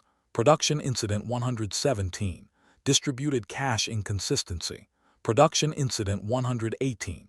Storage volume reaches capacity. Production incident 119. Schema migration locks production tables. Production incident 120. Read replicas serve stale data. Total 15 incidents for databases and storage. Let's begin with production incident 106. Production Incident 106. During a high concurrency checkout surge, your payment service completely loses database connectivity. Application logs are filled with connection acquisition timeout errors, and users are receiving HTTP 500 errors during checkout. System CPU and memory are normal, but database transactions are deadlocked. How do you recover database connectivity? Answer response plan. When database connection pools are exhausted, SRE must immediately isolate the runaway database client connections and dynamically expand pool limits to stop the transactional block. 1. Immediate containment. Temporarily scale down non-critical analytical or report generation microservices that query the shared database to instantly free up active connection slots. 2. Investigation. Formulate hypotheses. The database has reached its max connection limit max_connections. The application's connection pool has leaked connections, or long-running transactions are holding connections open. Run a process-list query using pgstat_activity. 3. Evidence. Executing select the count function. State from pgstat_activity group by state confirmed that 150 connection threads were stuck in idle in transaction states, completely saturating our 200 max connection pool limit. 4. Root cause. An application deployment reconfigured the billing service without a database connection timeout, causing worker threads that encountered temporary network delays to hang indefinitely while holding their connection handles open. 5. Resolution. Safely terminate confirmed idle or blocked database sessions that are preventing normal operation. Deploy the application fix, eliminating the connection leak, and configure appropriate idle transaction timeout settings based on workload and operational requirements. 6. Long-term prevention. Deploy an intermediate database pooling proxy like PG Bouncer to multiplex connection paths, and configure strict connection timeout parameters across all application ORM drivers. Pro tip: never expose your relational databases directly to high-scale microservices without a connection pooler like PG Bouncer or Proxy SQL. High-frequency container scaling can launch hundreds of pods, instantly blowing past your database's max_connections limit. Always use a connection pool proxy to multiplex those database paths safely. Production Incident 107. Under peak checkout load, your relational database begins throwing thousands of deadlock-detected SQL exceptions. Transaction throughput plunges, and checkout calls are failing with HTTP 500 errors. No database schema changes have been deployed today. How do you break the deadlock loop? Answer response plan. During a database deadlock storm, SRE must immediately isolate the blocking transaction IDs and force kill the locker locks to restore transactional concurrency. 1. Immediate containment. Identify the blocking transaction responsible for the deadlock and safely terminate or roll back the minimum number of affected transactions required to restore application throughput while minimizing business impact. 2. Investigation. Formulate hypotheses. Multiple application threads are updating the same rows in a different order, unindexed foreign keys are locking parent tables, or long-running transactions are holding exclusive locks. Query the database lock table. 3. Evidence. Database lock tables confirmed a classic cycle. Transaction A updating row 1, waiting for row 2, and transaction B updating row 2, waiting for row 1, were permanently locked in a mutual wait state. 4. Root cause. A newly deployed service updated the inventory table by sorting rows dynamically by timestamp, which conflicted with the checkout service's static sorting order by item ID, creating a lock cycle under load. 5. Resolution. Roll back the inventory service update and update the application code to enforce a strict, uniform sorting sequence, always locking rows in ascending order by item ID across all microservices. 6. Long-term prevention. Establish automated static analysis rules to flag nested update queries and implement short lock timeout parameters, lock timeout in your database configuration templates to prevent infinite lock waits. Pro tip: deadlocks are code logic errors, not database performance issues. They happen when two different queries attempt to lock the exact same rows in a different order. To prevent deadlocks, always enforce a strict, uniform ordering policy. For example, sorting by ID for all nested database updates across your entire microservices architecture. Production Incident 108. Immediately after successfully updating their billing address, customers are redirected to their profile page where they see their old address. Angry users are submitting duplicate updates, causing database write queues to spike and corrupting profile state. How do you resolve this read consistency failure? Answer response plan. When read replicas serve stale data, SRE must immediately route critical user profile reads back to the primary database while diagnosing the replication lag. 1. Immediate containment. Reconfigure the application routing rules at the gateway or ORM layer to force redirect profile read queries back to the primary database, bypassing the lagging replicas. 2. Investigation. Formulate hypotheses. The replica node is experiencing CPU throttling. A large batch write is blocking the replication thread, or the replication network is partitioned. Inspect replication lag metrics. 3. Evidence. Running pg-wall lsndiff on the replica confirmed a replication lag of 25 megabytes, which translated to a 45-second latency delay in applying database updates to the replica. 4. Root cause. A heavy, unthrottled batch analytics query was executing directly on the read replica, completely saturating the replica's single CPU thread and blocking the replication worker from applying incoming primary logs. 5. Resolution. Eliminate the workload causing replication delay, allow replication to return to an operationally acceptable lag, verify data consistency, and gradually restore read traffic to the replica once service-level objectives are met. 6. Long-term prevention. Implement write-to-read session pinning, where any database write forces all subsequent reads for that specific client to go to the primary node for a defined 5-second window. Pro tip: replicas are eventually consistent. If you redirect a user to a read replica immediately after they write something, they will see stale data if your replication lag is even a few milliseconds. Always use session pinning to force route reads to the primary for 5 seconds immediately following any write operation. Production Incident 109. Your cloud-managed database experiences a sudden, massive storage latency spike. Disk write operations take over 500 milliseconds, database connection pools exhaust, and transactions globally begin to fail. Disk usage is under 40%. How do you resolve this storage bottleneck? Answer response plan. When storage latency spikes on an underutilized disk, SRE must immediately isolate whether we have exhausted the cloud provider's IOPS or bandwidth limits. 1. Immediate containment. Enable aggressive read caching like RIDIs and throttling on non-essential, write-heavy processes to immediately reduce outbound physical disk write operations. 2. Investigation. Formulate hypotheses. A noisy neighbor is saturating the hypervisor storage plane. The database is executing massive unindexed sorting operations, or we have exhausted our provisioned IOPS. Check cloud volume metrics. 3. Evidence.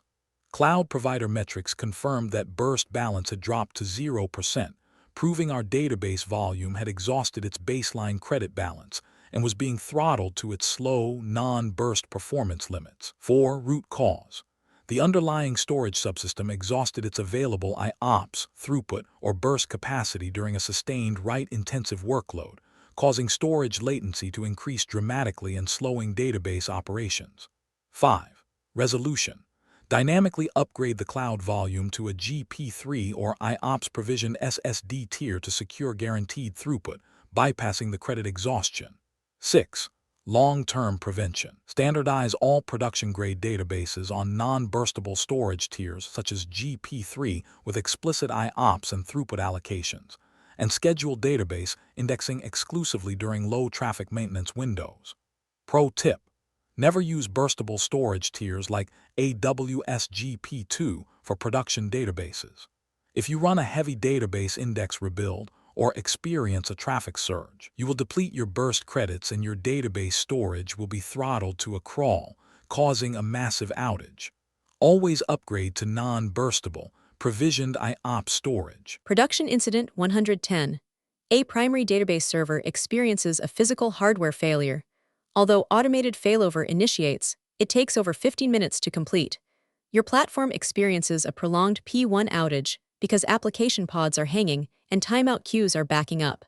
How do you recover and optimize the failover threshold? Answer response plan. When an automated database failover hangs, SRE must immediately identify whether the issue is a slow DNSC name update, replication catch-up delays, or a split brain lock. 1. Immediate containment. If automated failover has stalled, follow the documented disaster recovery procedure to safely promote a healthy standby database where appropriate, update application connectivity as required, and verify that client traffic reaches the new primary. 2.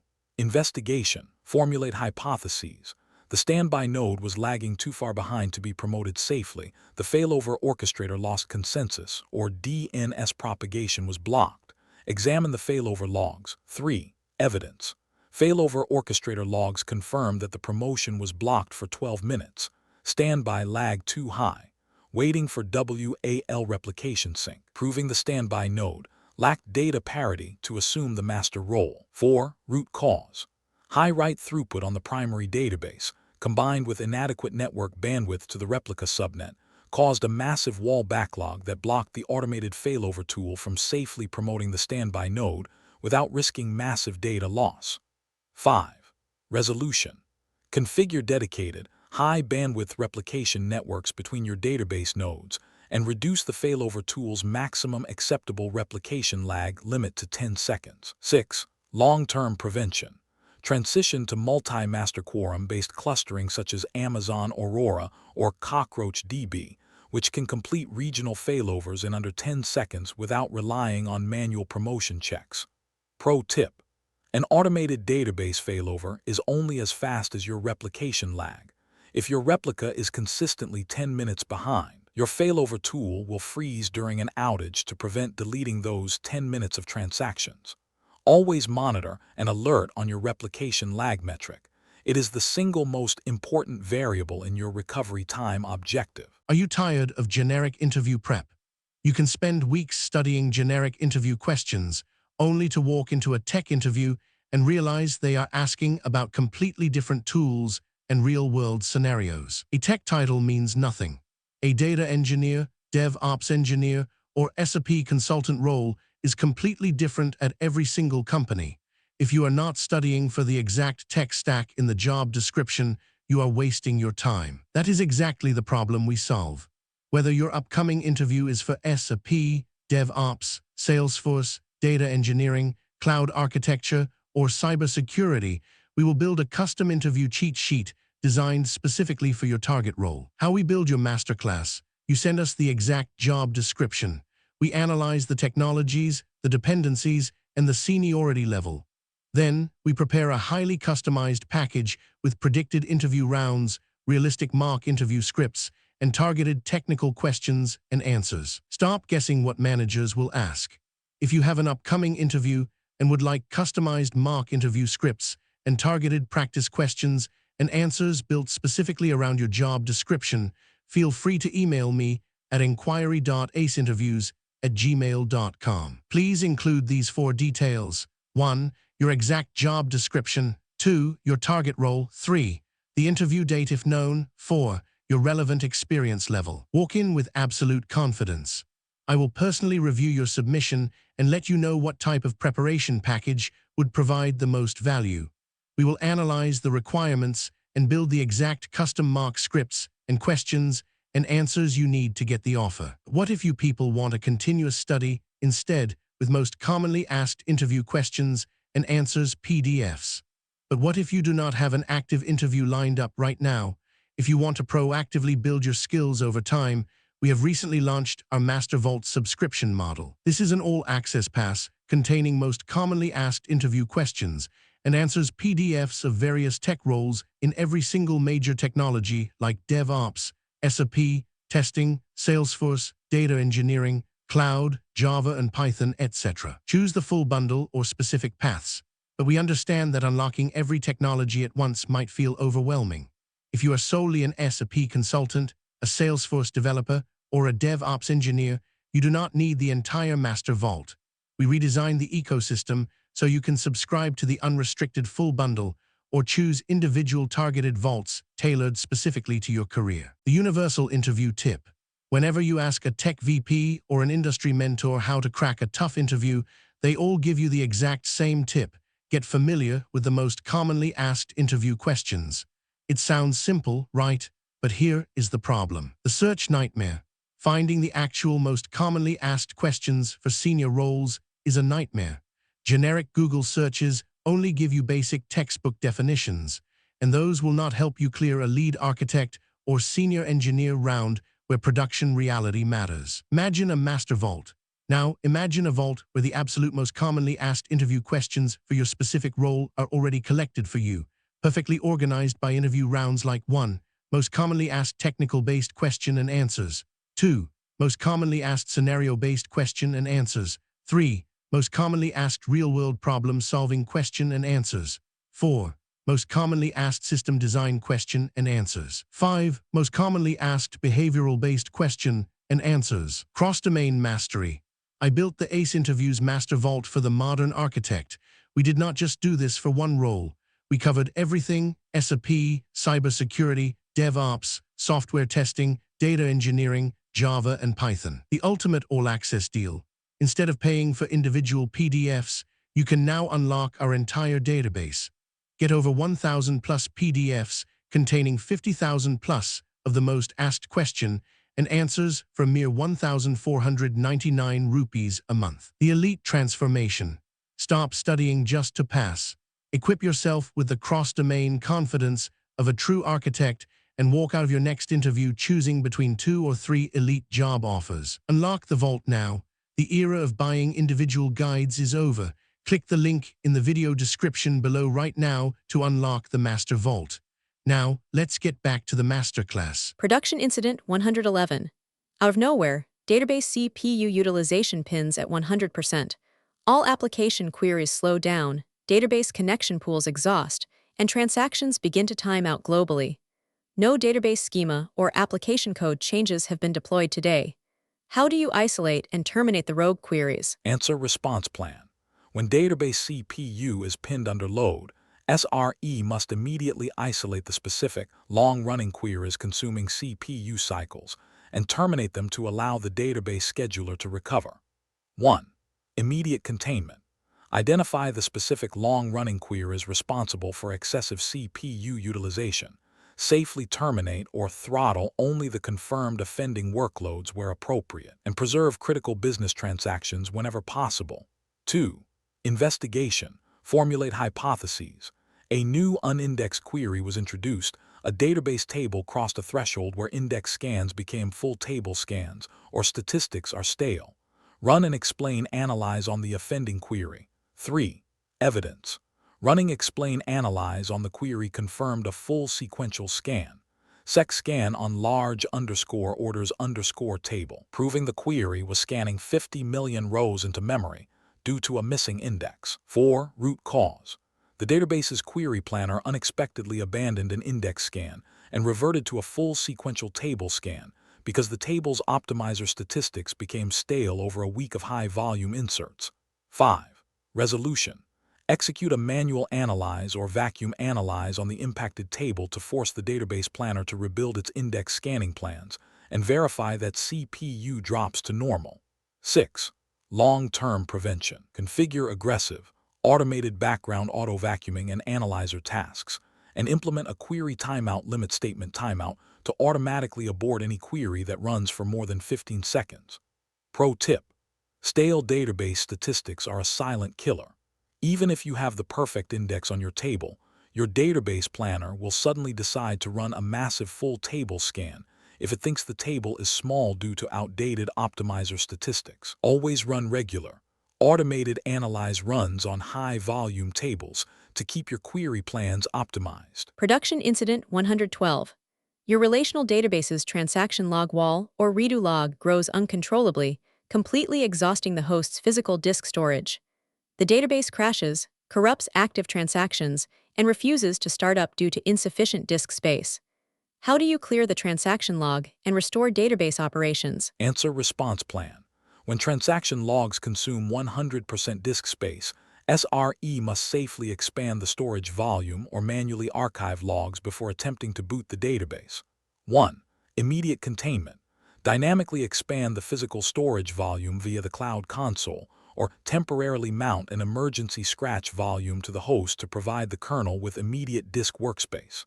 2. Investigation. Formulate hypotheses. A massive uncheckpointed transaction is running, the database's backup replication stream is deadlocked, or write-ahead log wall archiving is failing. Run PG control data to inspect checkpoint status. 3. Evidence. Database diagnostics confirmed that wall archiving was failing. Archive command failed. S3 copy timeout, proving that the database was retaining old wall files because it could not safely archive them to AWS S3. 4. Root cause. A network policy change blocked the master database node from reaching the external S3 endpoint. Because the database was configured to retain WAL logs until they were successfully archived, it held the files until the disk filled. 5. Resolution. Restore the failed archive destination or connectivity, recover sufficient storage capacity, resume successful transaction log archiving, and verify that normal checkpoint and log retention behavior has resumed without risking recoverability. 6. Long-term prevention. Enforce automated alerting on WAL file accumulation, and ensure your database's storage volumes are configured with auto-grow capabilities up to safe margins. Pro tip. If your database is configured with strict write-ahead log WAL archiving standard for continuous backups, it will never delete old logs if the archive destination like S3 is unreachable. The database will literally fill its own disk and crash rather than deleting unarchived logs. Always configure disk alerts specifically for the /pgwal or /redo directory. Production Incident 113. Database query is targeting a specific high-volume table, begin returning incomplete or contradictory results. A query using an index returns 5 rows, while a full table scan returns 100 rows. Your primary data is corrupted. How do you recover and rebuild the index in production without taking the table offline? Answer response plan. When an index becomes corrupted, SRE must immediately execute an online non-blocking index rebuild to restore data parity while maintaining read-write availability. 1. Immediate containment. Temporarily route critical read queries to bypass the corrupted index using query planner hints, or force route queries directly to the primary table to ensure accurate data retrieval. 2. Investigation. Formulate hypotheses. The underlying block storage has bad sectors. A silent kernel panic occurred during a write operation, or a database engine bug corrupted the B-tree index structures. Run a validation check using mcheck. 3. Evidence. Running mcheck on the target index confirmed structural corruption. Index page validation failed. Block number corrupt, proving the B-tree pointers were broken. 4. Root cause. A sudden physical power loss on the underlying virtual host occurred while the database was in the middle of a massive index-splitting write transaction, leaving the B-tree pointers in a partially written, corrupted state. 5. Resolution: rebuild or recreate the corrupted index using the online index maintenance capabilities supported by the database platform. Validate query correctness and performance, and safely remove the corrupted index once the replacement has been verified. 6. Long-term prevention. Ensure your storage subsystem uses battery-backed write-back caches, configure your operating system to enforce direct I/O sync writes, and schedule automated, daily index validation runs. Pro tip: never run re-index on a massive production table. A standard re-index executes an exclusive lock that blocks all incoming read-write operations, causing a complete application lockout. Always use create index concurrently to build a clean index in the background, and then drop the old corrupted one. Production Incident 114. Over a 12-hour period, the user profile service progressively degrades, eventually throwing thousands of timeout waiting for connection errors. While database CPU and memory are completely green, The microservice is unresponsive, blocking users from logging in or updating their accounts. How do you recover and isolate the connection leak? Answer response plan. When an application experiences a database connection leak, SRE must immediately isolate the leaking microservice replicas and force restart them to clear the locked pool handles. 1. Immediate containment. Execute a rolling restart of all user profile service replicas to instantly release the orphan database connection handles back to the connection pool. 2. Investigation. Formulate hypotheses. The application has unclosed resource blocks, connection pooling metrics are misconfigured, or the database is holding idle sockets open indefinitely. Run an active client connection trace. 3. Evidence. Profiling diagnostics and JMX metrics confirm that active connection allocations, active_connections, were rising deterministically on each container restart, while idle connections remained at 0, indicating unreleased handles. 4. Root cause. A newly introduced code pathway executed database queries inside a custom exception block, but failed to wrap the transaction in a standard try with resources block, leaving the connection handle open during error conditions. 5. Resolution. Hotfix the database transaction blocks to ensure all connections are wrapped in auto-closing resource blocks, and verify that active connection metrics stabilize after rollout. 6. Long-term prevention. Enable connection leak detection capabilities in the application's connection pool. Configure thresholds appropriate for the workload. Continuously monitor connection utilization trends, and incorporate automated leak detection into application testing. Pro tip. Database connection leaks are incredibly painful because they fail slowly and quietly. Your database will look completely healthy, but your application container will progressively starve itself of sockets. Always configure a connection leak threshold leak detection threshold in Hikari CP to automatically log the exact class and line of code that forgot to close its connection. Production Incident 115.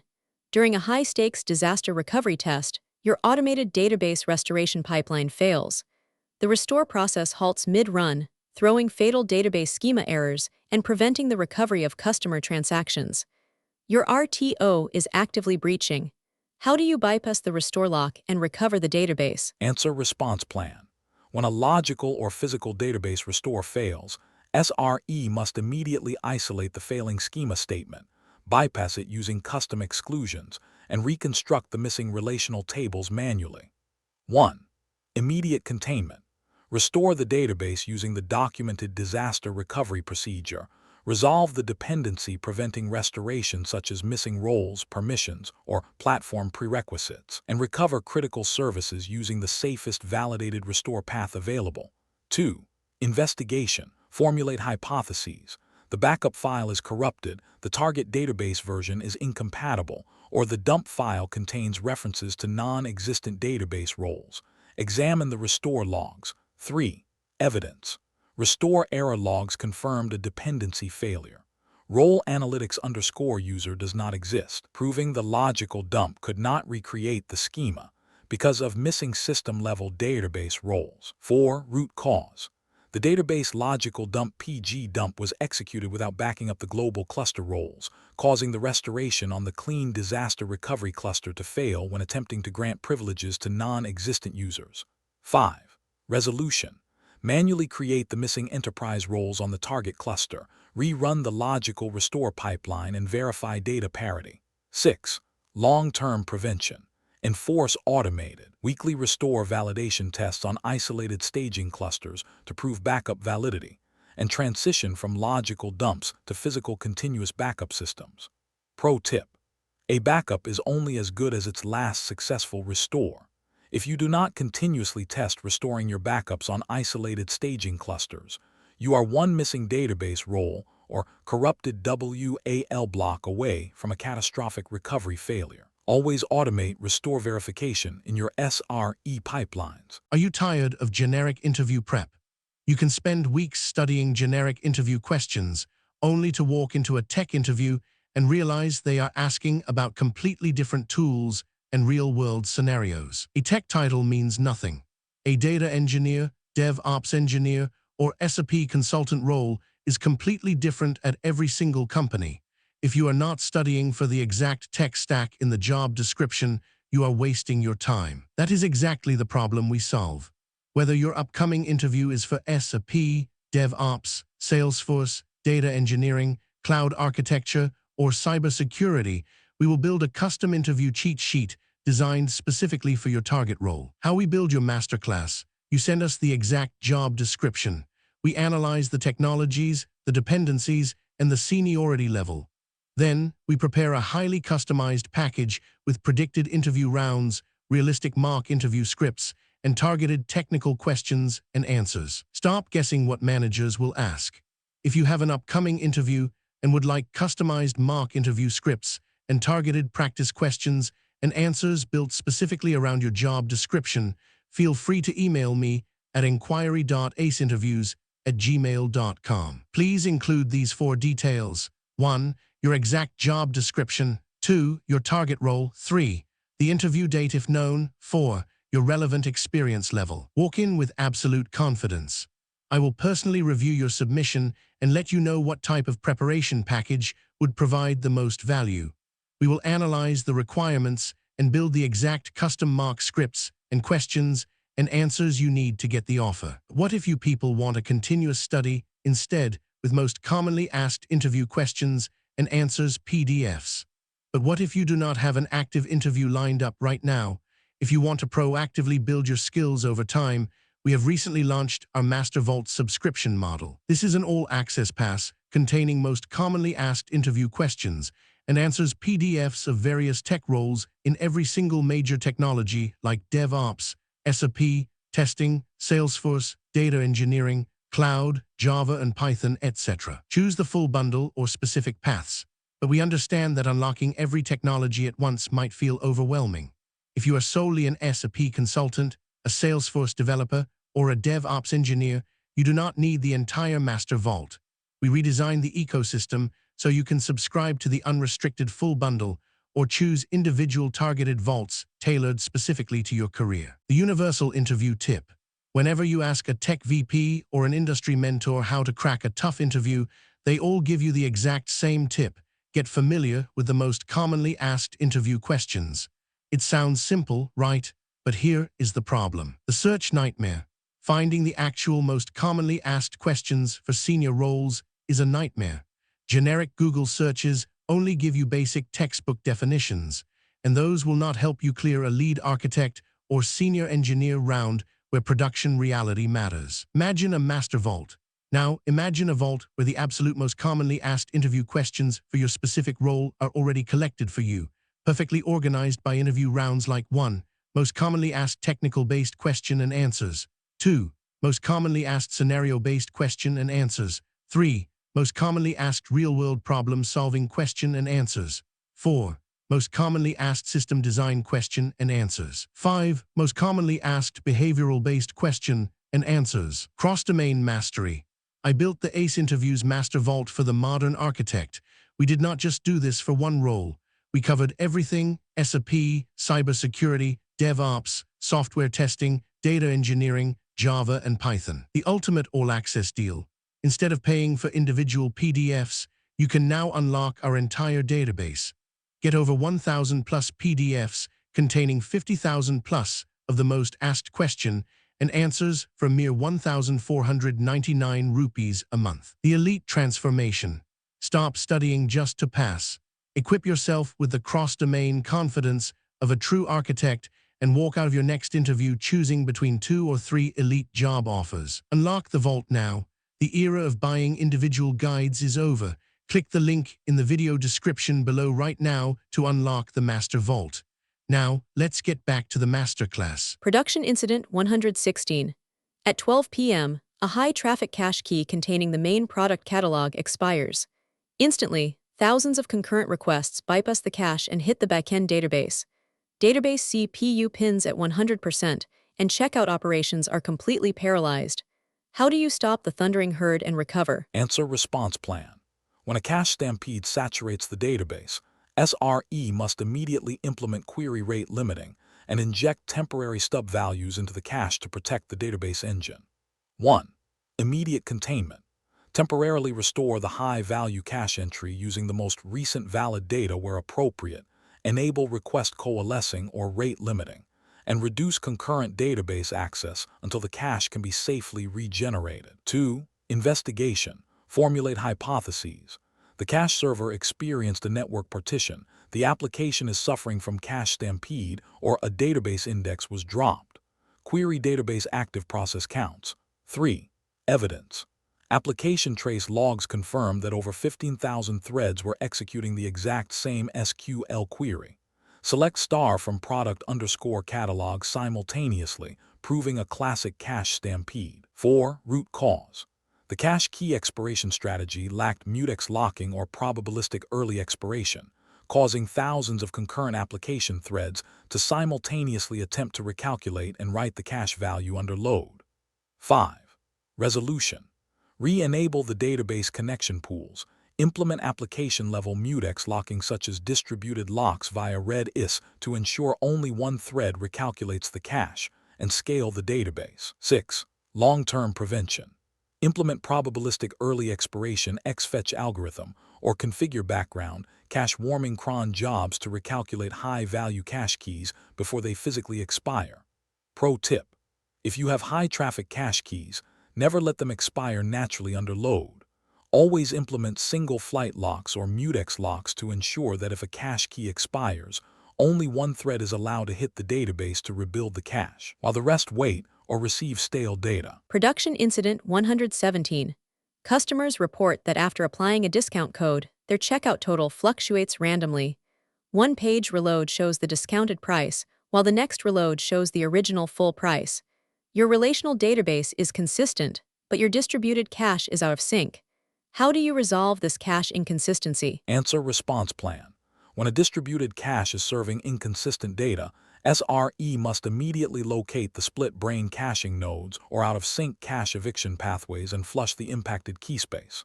1. Immediate containment. Execute a targeted purge of the discount code key space in the distributed cache, for example, Redis cluster to force the application to read directly from the database. 2. Investigation. Formulate hypotheses. The caching nodes are partitioned. A race condition occurred between write-through and eviction, or different microservice replicas are pointing to different cache endpoints. Run a keyspace audit. 3. Evidence. Cache diagnostics confirmed a split-brain condition.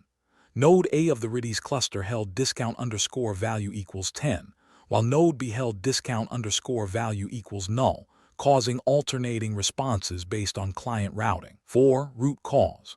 A network split-brain partition isolated two Redis master nodes, causing them to accept asynchronous writes independently without cluster synchronization, resulting in divergent cache states.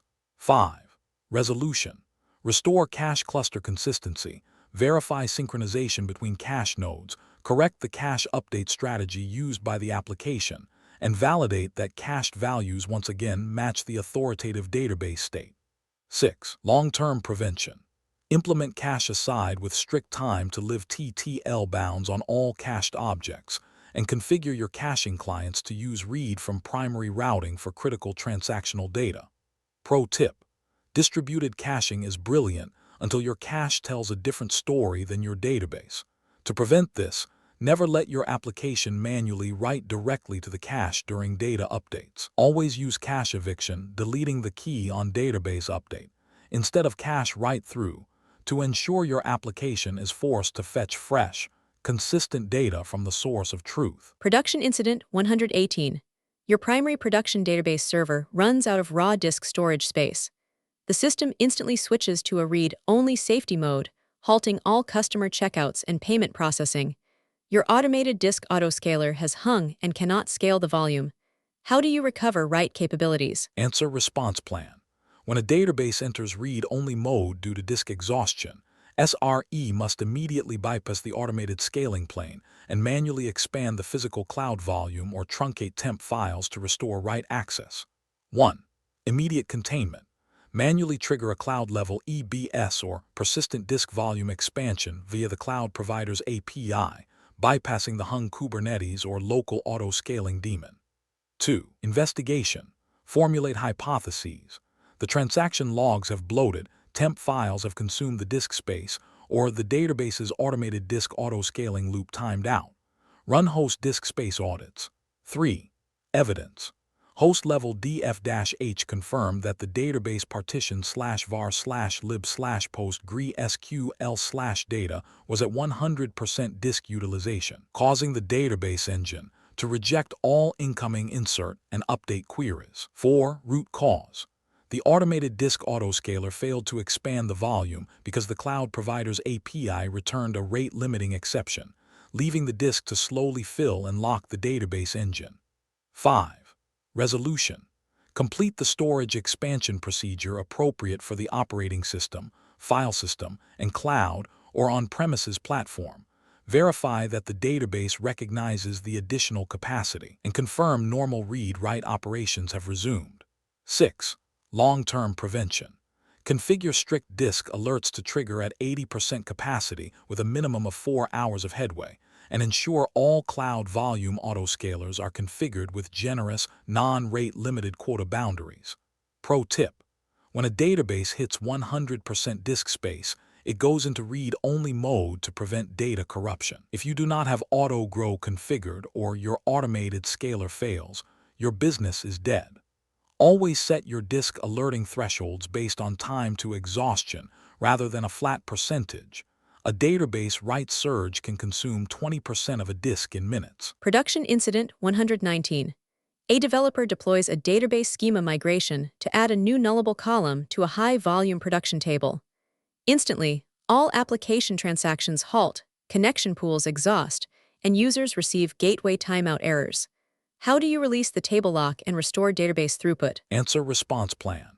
When a schema migration locks a production table, SRE must immediately identify the blocking migration process ID and terminate it to restore transactional flow.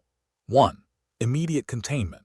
Query the active database process list. Locate the PID of the migration transaction running the alter table statement and terminate it using select PG terminate backend with PID to instantly release the lock. 2. Investigation. Formulate hypotheses. The migration attempted a breaking write, the alter table required a full table rewrite, or the query planner is waiting on an exclusive metadata lock. Query the database lock table. 3. Evidence.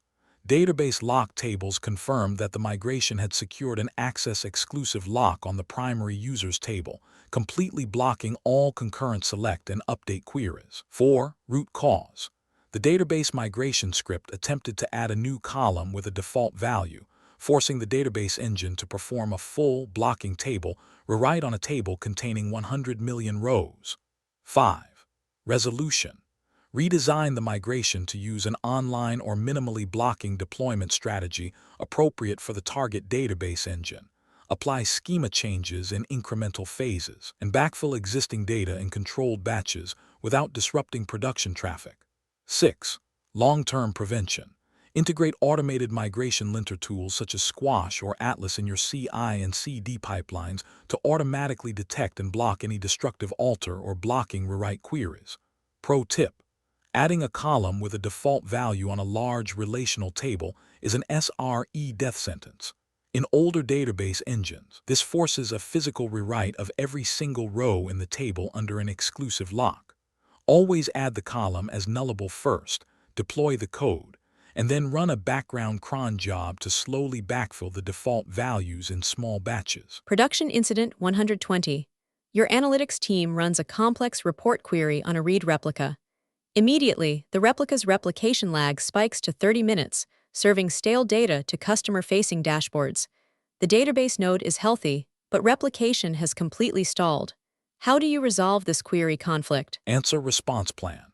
When a long-running read query blocks database replica synchronization, SRE must immediately terminate the blocking query or configure the database to prioritize replication stream application. 1. Immediate containment. Identify and terminate the long-running analytical query on the read replica using select PG terminate backend PID to allow the replication worker to catch up. 2. Investigation. Formulate hypotheses. The replication network is partitioned. A large batch write occurred on the primary, or a query conflict is blocking the replica's wall application thread. Inspect the replica's recovery logs. 3. Evidence. Replica logs confirmed a query conflict error. Canceling statement due to conflict with recovery, proving the replica was pausing replication to prevent terminating the active analytics query. 4. Root cause. A query conflict occurred because the analytics query held a lock on a table page that the primary database was trying to update via incoming write-ahead logs WAL, causing the replica's replication thread to pause and wait. 5. Resolution. Configure replica recovery policies that appropriately balance analytical query execution with replication freshness, automatically cancel or redirect long-running queries when necessary, and verify that replication lag returns to acceptable operational levels. 6. Long-term prevention. Isolate long-running, heavy analytics workloads onto dedicated, non-replica analytical storage systems such as Snowflake or BigQuery using daily ETL pipelines. Pro tip. Read replicas are designed for fast, lightweight read queries.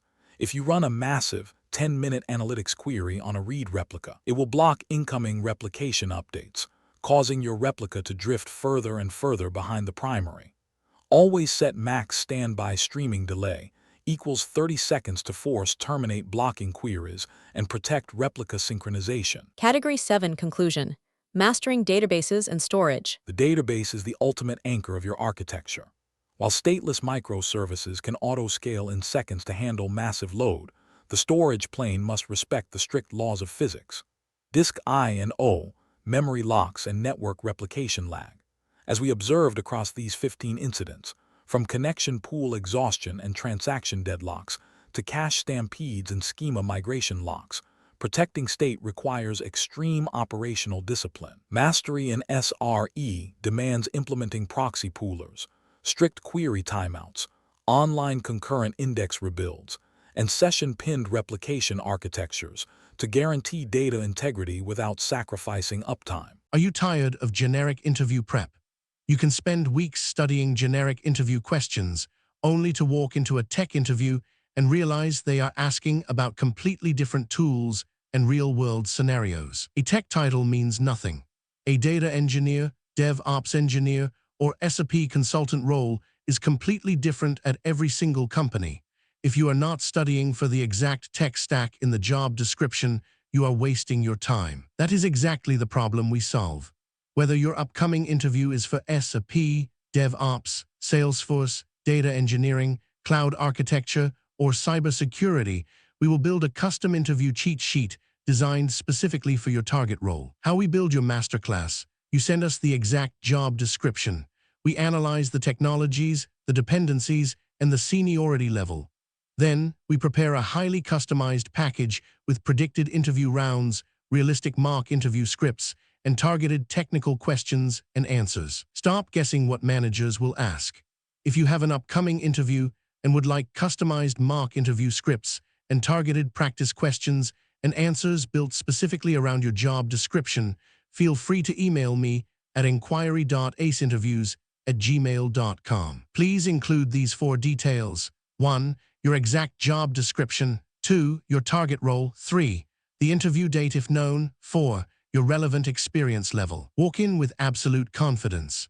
I will personally review your submission and let you know what type of preparation package would provide the most value. We will analyze the requirements and build the exact custom mock scripts and questions and answers you need to get the offer. What if you people want a continuous study instead with most commonly asked interview questions and answers PDFs? But what if you do not have an active interview lined up right now? If you want to proactively build your skills over time, we have recently launched our Master Vault subscription model. This is an all-access pass containing most commonly asked interview questions and answers PDFs of various tech roles in every single major technology like DevOps, SRE, testing, Salesforce, data engineering, cloud, Java and Python, etc. Choose the full bundle or specific paths, but we understand that unlocking every technology at once might feel overwhelming. If you are solely an SRE consultant, a Salesforce developer, or a DevOps engineer, you do not need the entire Master Vault. We redesigned the ecosystem so you can subscribe to the unrestricted full bundle or choose individual targeted vaults tailored specifically to your career. The universal interview tip. Whenever you ask a tech VP or an industry mentor how to crack a tough interview, they all give you the exact same tip. Get familiar with the most commonly asked interview questions. It sounds simple, right? But here is the problem. The search nightmare. Finding the actual most commonly asked questions for senior roles is a nightmare.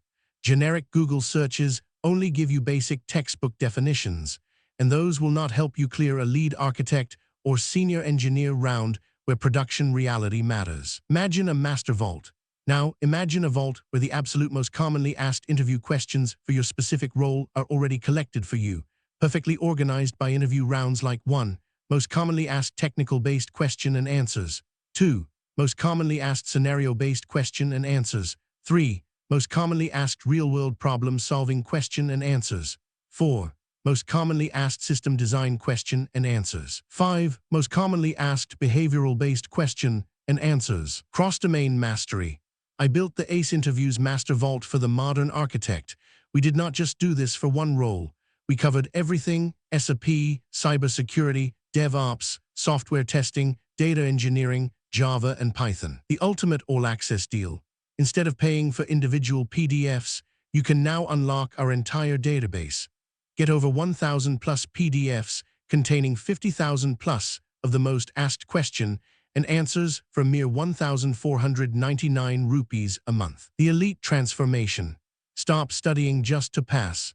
Equip yourself with the cross-domain confidence of a true architect and walk out of your next interview choosing between 2 or 3 elite job offers. Unlock the vault now. The era of buying individual guides is over. Click the link in the video description below right now to unlock the Master Vault. Now, let's get back to the masterclass. Transitioning from Category 7 databases to Category 8 distributed systems. Once your database storage is robust and your compute nodes are auto-scaling, the complexity of your platform shifts to the network wire. Moving from a monolith to microservices solves scaling problems, but introduces the fallacies of distributed computing. Networks are not reliable, latency is not zero, and topologies constantly change.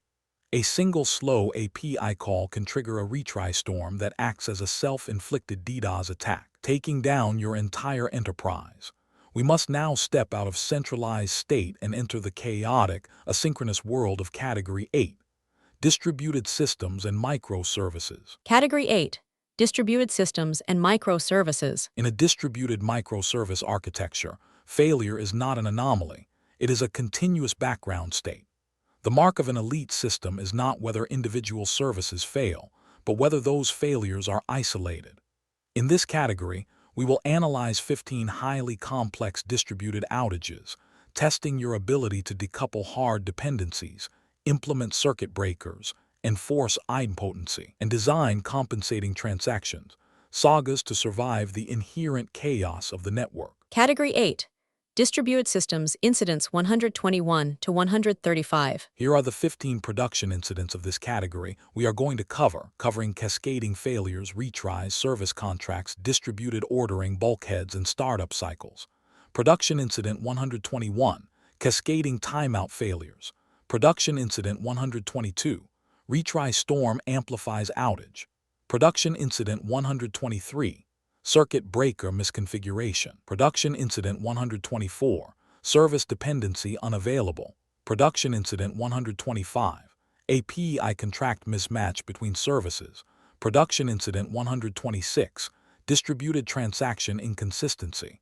Production incident 127, idempotency failure creates duplicate operations. Production incident 128, service discovery registry corruption. Production incident 129, event ordering inconsistency. Production incident 130, clock skew breaks distributed coordination.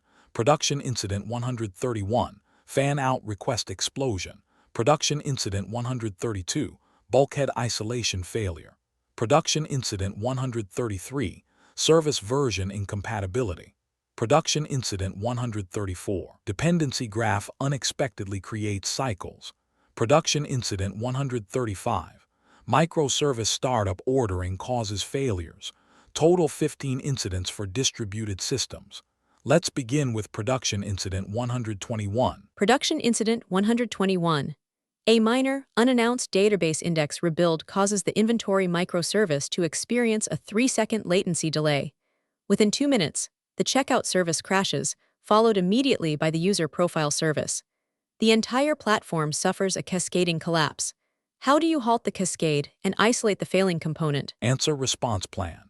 In a cascading failure, a localized slowdown exhausts resources upstream. SRE must instantly sever the synchronous dependency to save the calling services. 1. Immediate containment. Manually trip the circuit breakers or implement an API gateway routing rule to instantly return HTTP 503 service unavailable for the inventory service, shedding the load and unblocking downstream threads. 2. Investigation. Formulate hypotheses. Upstream services lack strict timeouts, connection pools are exhausted, or an infinite retry loop is occurring. Analyze distributed traces like Jaeger or Datadog. 3. Evidence. Distributed traces confirm that the checkout service was holding its HTTP connections open for the full 3-second delay, completely exhausting its Tomcat worker thread pool and rendering it unresponsive to health checks. 4. Root cause. The upstream services lacked aggressive network timeouts, meaning a slow response from a single backend dependency caused the caller's threads to hang, cascading the resource exhaustion all the way up to the public ingress proxy. 5. Resolution.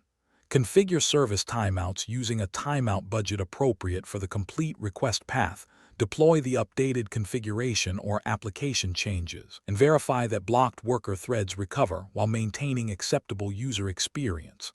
6. Long-term prevention. Implement a global timeout budget architecture, ensuring that every inter-service call utilizes aggressive, fail-fast timeouts and mandatory fallback responses. Graceful degradation for non-critical data. Pro tip.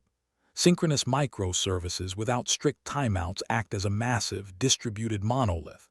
If service C is slow, service B waits. If service B waits, service A crashes. Always implement strict read timeouts, for example, 500 milliseconds on all network calls so that a slow dependency instantly fails fast, protecting your thread pools from cascading exhaustion. Production Incident 122. A brief 10-second network blip disconnects your application from its payment processor. The network recovers, but your internal traffic spikes by 5,000%, completely saturating the internal network fabric. Your microservices are acting as a distributed botnet, executing a self-inflicted DDoS attack against the payment gateway. How do you stop the retry storm? Answer response plan. When automated retries amplify a transient failure into a full-scale DDoS attack, SRE must immediately throttle outbound requests to break the storm. 1. Immediate containment. Dynamically update the service mesh or API gateway egress configuration to aggressively rate limit outgoing payment API calls, forcing the storm to dissipate via HTTP 429s. 2. Investigation. Formulate hypotheses. Retries lack exponential backoff. Multiple layers in the stack are retrying the same request combinatorial explosion, or circuit breakers are failing to open. Review application retry logs. 3.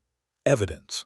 Telemetry logs confirm that a single failed client request was being retried 3 times by the proxy, 3 times by the application, and 3 times by the HTTP client library, resulting in 27 backend calls for every single failure. 4. Root cause.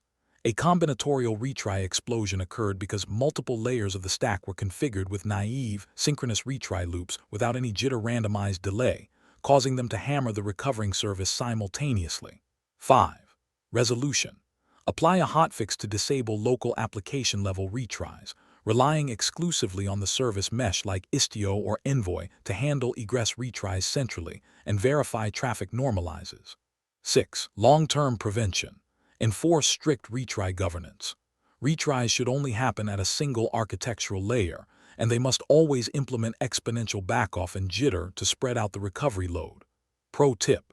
If 10,000 requests fail simultaneously and wait exactly 2 seconds to retry, you will hit your backend with a massive 10,000 request spike, instantly knocking it back offline. Always add jitter, a randomized mathematical variation, to your retry logic, so the requests desynchronize and allow the backend to recover gracefully. Production Incident 123. The shipping microservice experiences a brief outage, tripping the circuit breaker in the checkout service. The shipping service recovers and is perfectly healthy, but the checkout service continues to reject all traffic to it indefinitely, dropping orders for over an hour. How do you recover the broken circuit? Answer response plan. When a circuit breaker trips and refuses to close after backend recovery, the half-open validation configuration has failed, requiring manual state override. 1. Immediate containment. Verify that the downstream dependency has fully recovered, then safely restore circuit breaker operation through the supported management mechanism or configuration update while closely monitoring error rates during recovery. 2. Investigation. Formulate hypotheses. The breaker's sleep window is infinite, the probe endpoint is unauthorized, or the half-open failure threshold is set too stringently. Check the circuit breaker configuration metrics. 3. Evidence. The circuit breaker diagnostic logs showed that the breaker repeatedly entered a half-open state, sent a single probe request that failed with an HTTP 401, and instantly snapped back to open. 4. Root cause. The circuit breaker was configured to use a shallow, unauthenticated /ping route for its half-open recovery test, but a recent security update required authentication on all routes, causing the recovery probe to fail permanently. 5. Resolution. Reconfigure the circuit breaker's half-open testing logic to forward genuine, authenticated customer traffic rather than an unauthenticated dummy ping, and dynamically reload the configuration. 6. Long-term prevention. Centralize all circuit breaking logic into the infrastructure layer service mesh rather than application code, and implement automated testing to validate circuit recovery behaviors under chaotic staging conditions. Pro tip: a circuit breaker has 3 states: closed healthy, open failing, and half-open testing recovery. If your half-open test logic is flawed, the breaker will never close, turning a 1-minute backend blip into a multi-hour front-end outage. Always test your recovery paths, not just your failure paths. Production Incident 124. A minor deployment bug crashes the product recommendations AI service. Although this is a non-critical feature, the core checkout service suddenly begins failing globally, blocking all revenue. A broken secondary feature has taken down the primary business flow. How do you decouple the failure? Answer response plan. When a non-critical service crashes a critical path, SRE must immediately isolate the failing dependency and enforce graceful degradation. 1. Immediate containment. Use an infrastructure feature flag or service mesh routing rule to instantly bypass the call to the recommendations service, returning an empty JSON array to unblock the checkout threads. 2. Investigation. Formulate hypotheses. The checkout service has a synchronous hard dependency, exception handling is missing, or shared databases are deadlocking. Trace the checkout transaction flow. 3. Evidence. Application stack traces confirmed a null pointer exception occurring inside the checkout service when it attempted to parse the HTTP 502 error response originating from the crashed recommendations service. 4. Root cause. The checkout service was architected with a synchronous, hard-coded network dependency on the recommendations service and lacked safe fallback logic to handle null or error payloads, causing the core thread to panic and crash. 5. Resolution: implement graceful degradation for the recommendation dependency by providing an appropriate fallback response, preventing dependency failures from interrupting the checkout workflow while preserving core business functionality. 6. Long-term prevention. Enforce graceful degradation as an architectural standard. Critical paths like checkout or login must never synchronously rely on non-critical paths. If a secondary service fails, the primary service must log a warning and fall back to default state. Pro tip: microservices are supposed to isolate failure domains. If a broken AI widget takes down your payment gateway, you have built a distributed monolith. Always implement fallback methods on non-critical API calls so the application gracefully degrades instead of throwing fatal exceptions. Production Incident 125. The order management team successfully deploys a new version of their API. Immediately, the shipping microservice, which consumes that API, begins throwing massive JSON parsing exceptions and crashing. The order team insists their API is healthy, but the integration is broken. How do you resolve the schema drift? Answer response plan. When a provider deployment breaks downstream consumers, a backward incompatible API contract mutation has occurred, requiring an immediate provider rollback. 1. Immediate containment. Immediately roll back the order management service deployment to its previous version to restore the schema structure that the shipping service is expecting. 2. Investigation. Formulate hypotheses. The JSON payload dropped a required field, a data type change, for example, string to integer, or the endpoint URI changed. Inspect the consumer's serialization error logs. 3. Evidence. The shipping service logs confirmed a deserialization failure. Cannot deserialize value of type string from integer, proving the data structure fundamentally changed. 4. Root cause. The order team changed the item_ID field in their JSON response from a string to an integer. Because the shipping team's application used a strictly typed JSON parser, the schema mismatch triggered fatal runtime exceptions. 5. Resolution. Work with the order team to implement a v2 endpoint for the integer change, leaving the v1 endpoint intact with the original string data type to unblock the shipping service. 6. Long-term prevention. Implement consumer-driven contract testing using tools like packed in the CI and CD pipeline, ensuring that any breaking API change automatically fails the provider's build before it reaches production. Pro tip: never change an existing API field's data type or delete a field. That is a breaking change. If you must restructure data, you must deploy a /v2/endpoint. Implementing consumer-driven contract CDC testing ensures that providers are physically incapable of merging code that breaks known downstream consumers. Are you tired of generic interview prep? You can spend weeks studying generic interview questions, only to walk into a tech interview and realize they are asking about completely different tools and real-world scenarios. A tech title means nothing. A data engineer, DevOps engineer, or SRE consultant role is completely different at every single company. If you are not studying for the exact tech stack in the job description, you are wasting your time. That is exactly the problem we solve. Whether your upcoming interview is for SRE, DevOps, Salesforce, data engineering, cloud architecture, or cybersecurity, we will build a custom interview cheat sheet designed specifically for your target role. How we build your masterclass: you send us the exact job description. We analyze the technologies, the dependencies, and the seniority level. Then, we prepare a highly customized package with predicted interview rounds, realistic mock interview scripts, and targeted technical questions and answers. Stop guessing what managers will ask. If you have an upcoming interview and would like customized mock interview scripts and targeted practice questions and answers built specifically around your job description, feel free to email me at inquiry.aceinterviews@gmail.com. Please include these 4 details. 1. Your exact job description. 2. Your target role. 3. The interview date if known. 4. Your relevant experience level. Walk in with absolute confidence.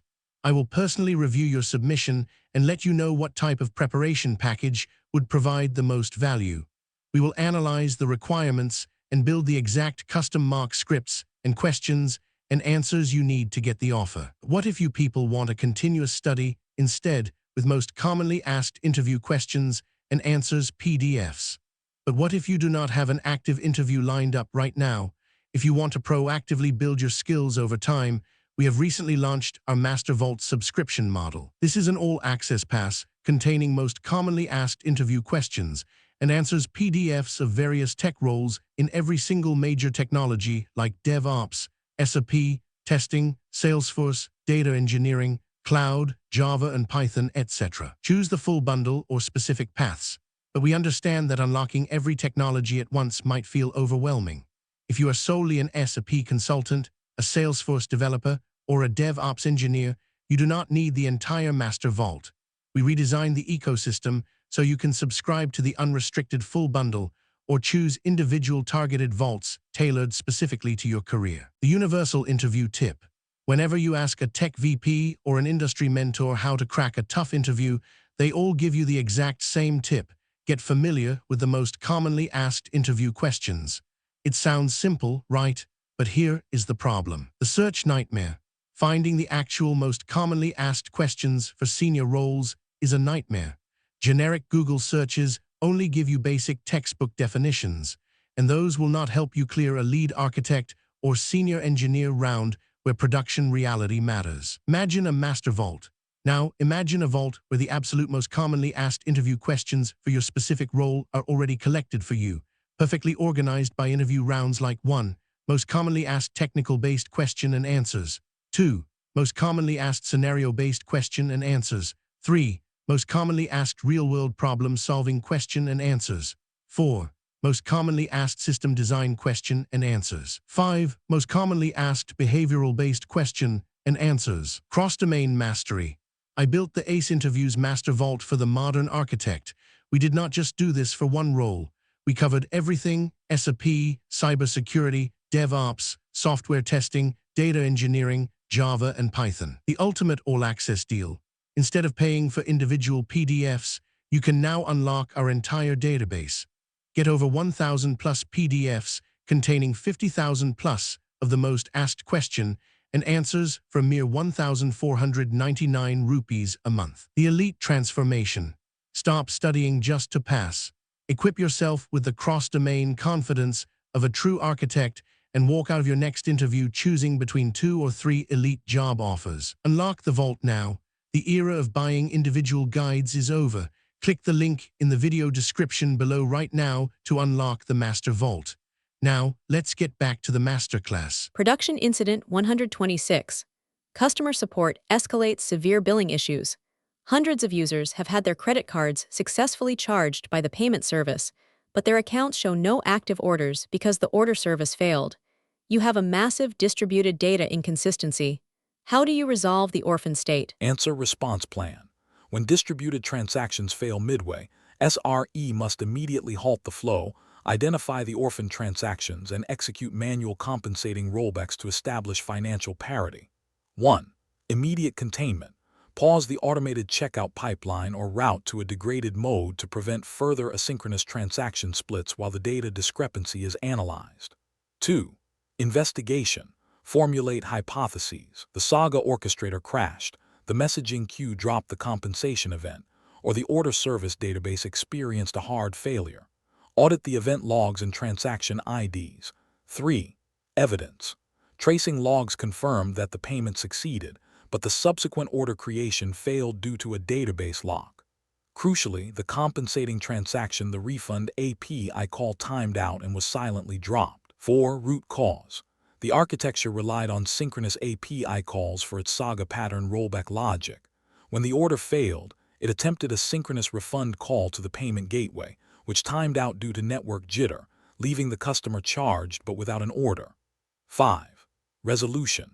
Reconcile all incomplete distributed transactions, determine the correct business outcome for each affected transaction, execute the appropriate compensating actions, and verify that financial and business records are fully consistent before resuming normal processing. 6. Long-term prevention. Transition from synchronous rollbacks to the transactional outbox pattern combined with persistent message queues like Kafka, ensuring that compensating events are stored durably and retried infinitely until the financial state resolves. Pro tip: you cannot use standard database rollback commands across microservices. You must use the Saga pattern compensating transactions. However, if your compensation event relies on a synchronous network call, it will eventually fail. Always write your compensating events to an asynchronous, durable queue so they retry until success. Production Incident 127. Following a brief network partition on the ingress gateway, thousands of users hit the submit button on their browser multiple times. The backend recovers, but customers realize their credit cards have been charged 3 to 5 times for the exact same transaction. How do you stop the duplicate processing? Answer response plan. When user retries result in duplicate state mutations, the system lacks idempotency guarantees, requiring immediate deduplication filtering at the gateway or application layer. 1. Immediate containment. Implement a temporary hard rate limit on the checkout API endpoint, restricting requests to 1 transaction per IP or user per minute to physically block rapid duplicate submissions. 2. Investigation. Formulate hypotheses. The front-end client lacks debounce protection. The API gateway is aggressively retrying post requests, or the backend lacks idempotency keys. Inspect the incoming request headers. 3. Evidence. Request logs confirm that the client browser was firing multiple, identical HTTP post requests, and the backend application was processing each one as a brand new, unique financial transaction. 4. Root cause. The payment endpoint was not designed to be idempotent. Because network timeouts left the client unaware of the first request's success, subsequent retries triggered identical, independent database commits. 5. Resolution. Execute a database reconciliation query to identify duplicate transactions within a 60-second window for the same user and trigger automated refunds for the excess charges. 6. Long-term prevention: require idempotency for all operations that may be safely retried. Store idempotency records for a retention period appropriate to business requirements, and return the previously recorded outcome when duplicate requests are received. Pro tip: in distributed systems, retries are guaranteed to happen, whether by the user furiously clicking, the browser, or the service mesh. If your APIs are not idempotent, a retry becomes a catastrophic duplicate. Always require a unique idempotency key header on financial endpoints, so the backend can safely ignore repeated identical payloads. Production Incident 128. After migrating your microservices to a new container runtime environment, internal routing collapses. Service A attempts to call Service B, but the network trace shows the packets are routing to 172.17.0.5, an internal, non-routable Docker bridge IP, instead of the VPC host IP. Traffic is blackholing. How do you fix the discovery registry? Answer: response plan. When service discovery returns non-routable, localized IP addresses, the service registry clients are misconfigured and advertising the wrong network interface. 1. Immediate containment. Pause dynamic discovery for critical routes and temporarily hardcode the VPC load balancer IPs or ingress gateway routes into the application configuration to restore cross-node communication. 2. Investigation. Formulate hypotheses. The CNI overlay network is partitioned, the service mesh is misrouting, or the application instances are advertising their internal loopback interfaces to the registry. Inspect the service registry state. 3. Evidence. Querying the central console or Eureka registry. Confirm that the newly migrated instances were registering themselves using the Docker 0 internal interface IP 172.17.x.x, which is unreachable outside the physical host. 4. Root cause. The new container runtime environment altered the default network interface ordering. The application service discovery client grabbed the first available interface, the internal container bridge, instead of explicitly binding to the host's routable VPC interface. 5.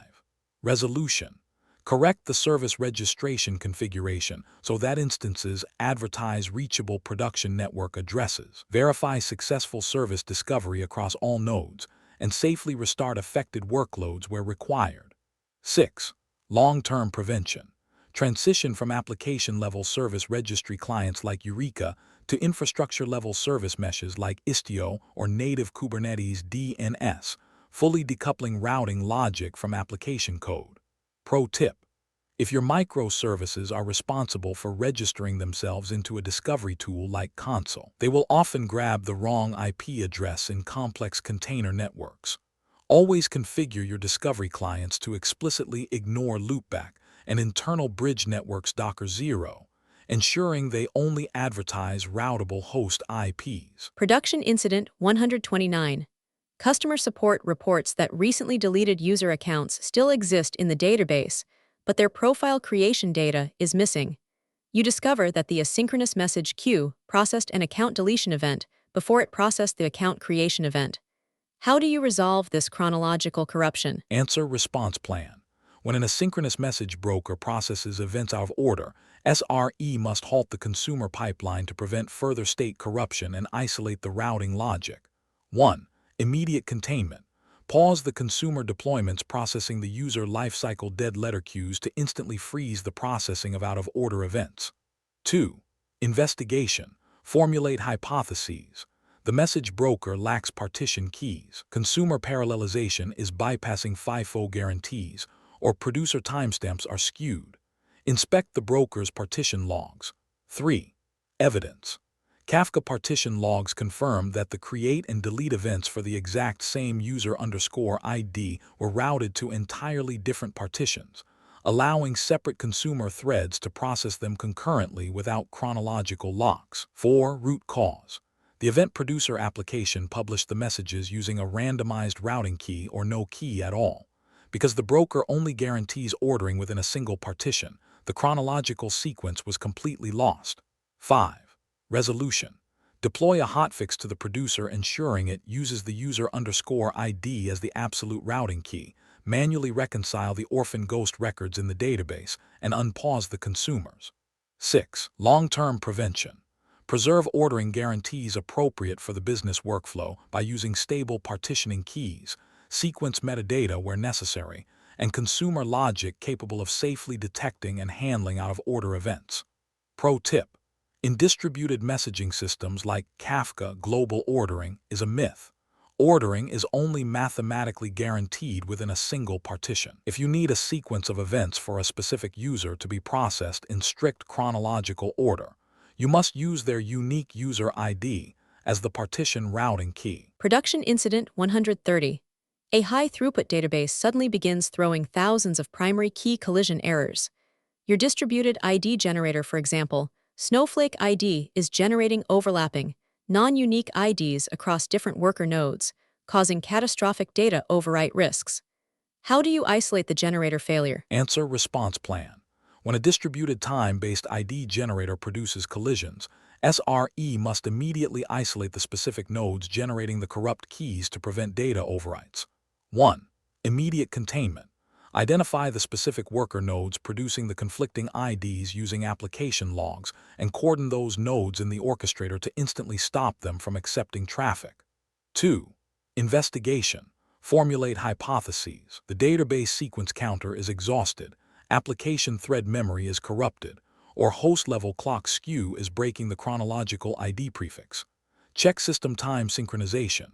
3. Evidence. NTP daemon logs confirmed that one specific worker node's clock was running 5 seconds behind the rest of the cluster, causing its time-based ID generator algorithm to produce IDs from the past. 4. Root cause. The distributed ID generator relied on millisecond precision system clocks to ensure uniqueness. The NTP daemon on a single host crashed, allowing the clock to drift backward and generate mathematically overlapping primary keys. 5. Resolution. Restore accurate system time synchronization using the organization's supported time synchronization mechanism. Verify that distributed ID generation has resumed correctly. Restart affected services if required, and reconcile any duplicate or failed database records. 6. Long-term prevention. Configure the ID generation library to permanently halt the application process if it detects the underlying system clock moving backwards, and trigger P1 alerts for any NTP drift exceeding 50 milliseconds. Pro tip. Time is the most dangerous variable in distributed systems. If your architecture relies on time for distributed locks, token expiration, or unique ID generation, a minor clock skew will cause silent, catastrophic data corruption. Monitor your NTP drift as heavily as you monitor your CPU. Are you tired of generic interview prep? You can spend weeks studying generic interview questions, only to walk into a tech interview and realize they are asking about completely different tools and real-world scenarios. A tech title means nothing. A data engineer, DevOps engineer, or SRE consultant role is completely different at every single company.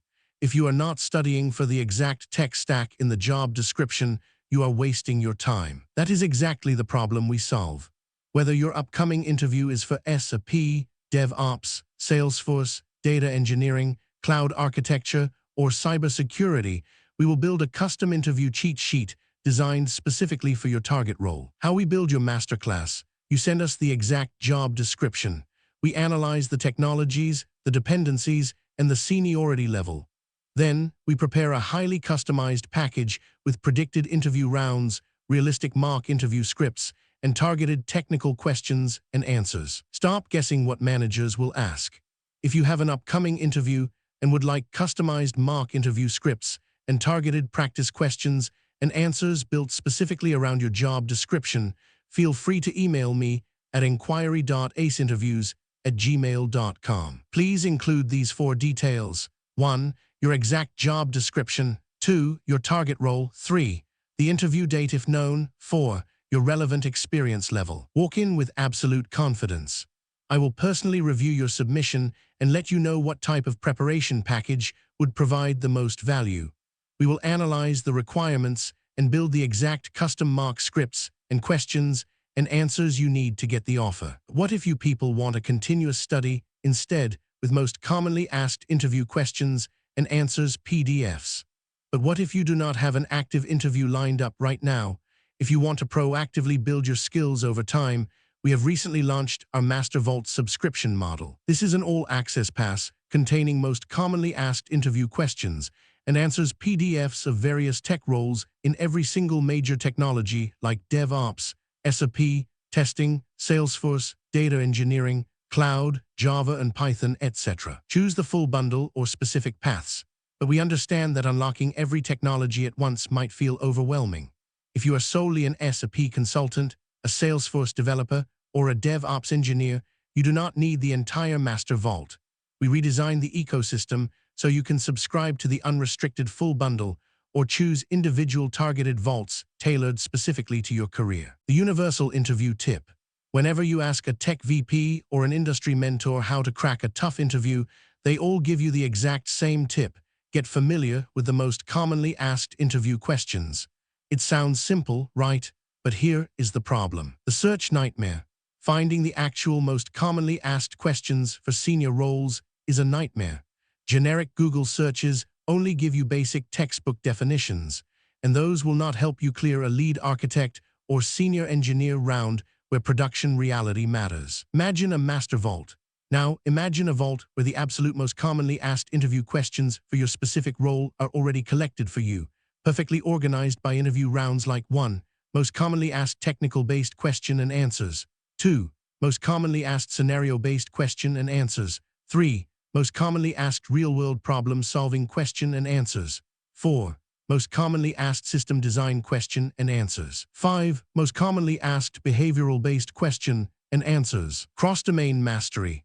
I built the ACE Interviews Master Vault for the modern architect. We did not just do this for one role. We covered everything: SRE, cybersecurity, DevOps, software testing, data engineering, Java and Python. The ultimate all-access deal. Instead of paying for individual PDFs, you can now unlock our entire database. Get over 1,000 plus PDFs containing 50,000 plus of the most asked question and answers for mere 1,499 rupees a month. The elite transformation. Stop studying just to pass. Equip yourself with the cross-domain confidence of a true architect and walk out of your next interview choosing between 2 or 3 elite job offers. Unlock the vault now. The era of buying individual guides is over. Click the link in the video description below right now to unlock the Master Vault. Now, let's get back to the Masterclass. Production Incident 131. A new front-end feature is deployed. Instantly, the backend inventory and user microservices are crushed by a 5,000% spike in traffic. CPU utilization hits 100%, and the databases are locked. The front-end team claims they are only sending standard GraphQL queries. How do you halt the fan-out explosion? Answer response plan. When a single ingress request generates thousands of backend queries, SRE must immediately throttle the ingress complexity to protect the internal service mesh from N+1 explosion. 1. Immediate containment. Implement a strict query depth limit or complexity budget at the GraphQL API gateway to instantly reject massively nested queries, shedding the load. 2. Investigation. Formulate hypotheses. A DDoS attack is occurring, an API gateway routing loop exists, or an unoptimized fan-out query is executing. Analyze the distributed tracing map. 3. Evidence. Distributed traces showed that a single incoming GraphQL request fanned out into a massive tree of 2,500 synchronous REST API calls to the backend microservices, completely saturating their thread pools. 4. Root cause. The front-end requested a list of 50 items and deeply nested the author details for each item. The GraphQL resolver lacked batching logic, executing a separate network call for every single nested field. 5. Resolution. Roll back the front-end query change. Deploy data loader libraries in the GraphQL resolver to batch the 50 downstream network requests into a single bulk query and restart the saturated backends. 6. Long-term prevention. Enforce strict GraphQL query complexity analysis to mathematically calculate the weight of a query and automatically reject it before execution if it exceeds the internal microservice safety threshold. Pro tip: GraphQL is incredibly powerful for frontends, but it is a loaded weapon pointed directly at your backend. Without batching and strict query complexity limits, a simple nested query will become a catastrophic N+1 microservice fan-out attack. Limit your query depths. Production Incident 132. A massive surge in requests hits the /export report endpoint. The report generation is slow, but suddenly, the lightweight /health and /checkout endpoints on the exact same microservice begin timing out. The load balancer flags the nodes as dead and evicts them. How do you isolate the heavy workload? Answer: response plan. When a heavy endpoint causes lightweight endpoints to fail, the application lacks bulkhead isolation, and SRE must immediately throttle the heavy route at the ingress layer. 1. Immediate containment. Route traffic away from the offending endpoint by configuring the API gateway to return immediate HTTP 429 rate limit responses specifically for the /export report route. 2. Investigation. Formulate hypotheses. The application is suffering from CPU saturation, a memory leak, or thread pool starvation. Run a thread dump on the application container. 3. Evidence. The Java thread dump confirmed that 100% of the Tomcat worker threads were blocked waiting on the slow database query for the report export, leaving 0 threads available to serve standard web traffic or health checks. 4. Root cause. The application used a single globally shared thread pool for all incoming HTTP requests. The heavy export requests consumed the entire pool, destroying the isolation that should have protected critical transactions. 5. Resolution. Restore service responsiveness, maintain temporary protection for the resource-intensive endpoint, and deploy the architectural changes required to isolate heavyweight workloads from latency-sensitive request paths. 6. Long-term prevention. Implement the bulkhead pattern in the application architecture. Dedicate a segregated bounded thread pool exclusively for heavy operations, ensuring the primary web server always maintains capacity for health checks and checkouts. Pro tip: in physical ships, bulkheads prevent a leak in one compartment from sinking the entire vessel. In microservices, if a slow background report uses the same thread pool as your checkout API, your ship will sink. Always segregate your connection and thread pools by workload priority. Production Incident 133. A blue-green deployment is initiated. During the transition phase where both V1 and V2 are running, the legacy V1 instances begin to crash loop, throwing fatal JSON deserialization errors. Order processing drops by 50%. How do you recover cluster stability during a broken transition? Answer: response plan. When multiple versions of an application crash due to shared data access, a backward incompatible payload has poisoned the communication medium. 1. Immediate containment. Abort the progressive rollout immediately and force all ingress traffic routing exclusively to the V2 application pool to eliminate the failing legacy consumers. 2. Investigation. Formulate hypotheses. The database schema was migrated destructively. The message queue payloads are malformed, or the V1 code lacks exception handling. Inspect the V1 application error logs. 3. Evidence. Application logs from the V1 instances showed continuous fatal exceptions. Unrecognized property exception. Unknown field billing _ID, proving V1 was unable to parse payloads generated by V2. 4. Root cause. The deployment strategy was structurally flawless, but the payload contract was not forward compatible. V2 published messages with a new mandatory field to the shared message queue, which the older V1 instances consumed and fatally rejected. 5. Resolution. Isolate or safely redirect incompatible messages according to operational policy, restore compatibility between producers and consumers, and resume normal message processing after validating that all active service versions can safely process the shared event stream. 6. Long-term prevention. Enforce the tolerant reader pattern. All JSON or protobuf parsers must be explicitly configured to silently ignore unknown fields, for example, fail on unknown properties equals false, ensuring legacy code survives payload updates. Pro tip: during a rolling or blue-green deployment, multiple versions of your code will run simultaneously and share the same databases and message queues. You must engineer your applications to be tolerant readers that safely ignore new data fields. Otherwise, your seamless rollouts will cause catastrophic crashes. Production Incident 134. Following a routine code update to the notification service, an infinite network loop occurs. Outbound network traffic spikes, thread pools exhaust, and services crash with HTTP 504 timeouts. How do you trace and break a circular dependency loop? Answer response plan. When services enter a recursive network loop, SRE must instantly sever the newly introduced outbound network path to unblock the thread pools. 1. Immediate containment. Use service mesh traffic splitting or feature flags to immediately disable the newly introduced outbound call from the notification service, breaking the infinite loop. 2. Investigation. Formulate hypotheses.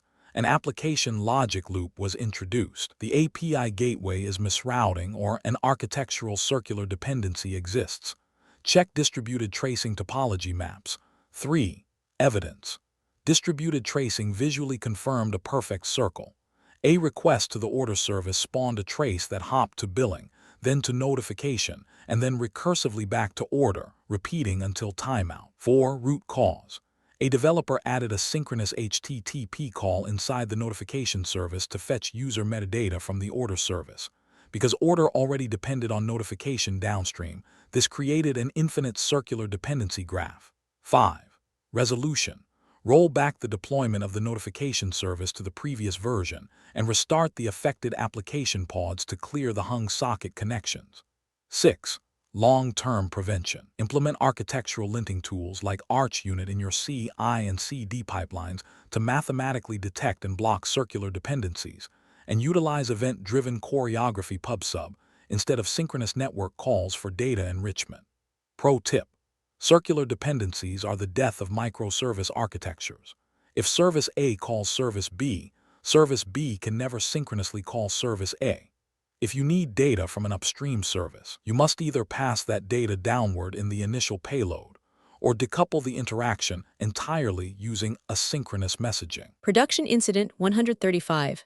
Following a total data center restart during a disaster recovery drill, the cluster comes back online, but your primary application pods immediately enter a crash loop backoff state. By the time the database fully boots 3 minutes later, the applications are locked in exponential backoff and refuse to connect. How do you recover the startup sequence? Answer response plan. When applications crash loop because infrastructure dependencies boot slowly, SRE must manually intervene to bypass the scheduler's exponential backoff penalties. 1. Immediate containment. Execute a manual sequential scale-up. Scale the application deployments to 0, verify the database and messaging infrastructure are fully ready, and then manually scale the applications back up. 2. Investigation. Formulate hypotheses. Network partitions occurred during boot, secrets are missing, or initialization race conditions crash the bootstrap threads. Check Kubernetes pod events and exit codes. 3. Evidence. Pod logs confirm that the applications were exiting with connection refused instantly on boot, triggering the orchestrator to apply a 5-minute backoff delay times before the slow booting database was finally ready. 4. Root cause. The microservices lacked resilient initialization logic.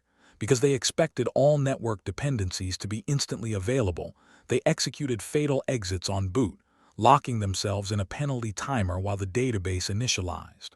5. Resolution.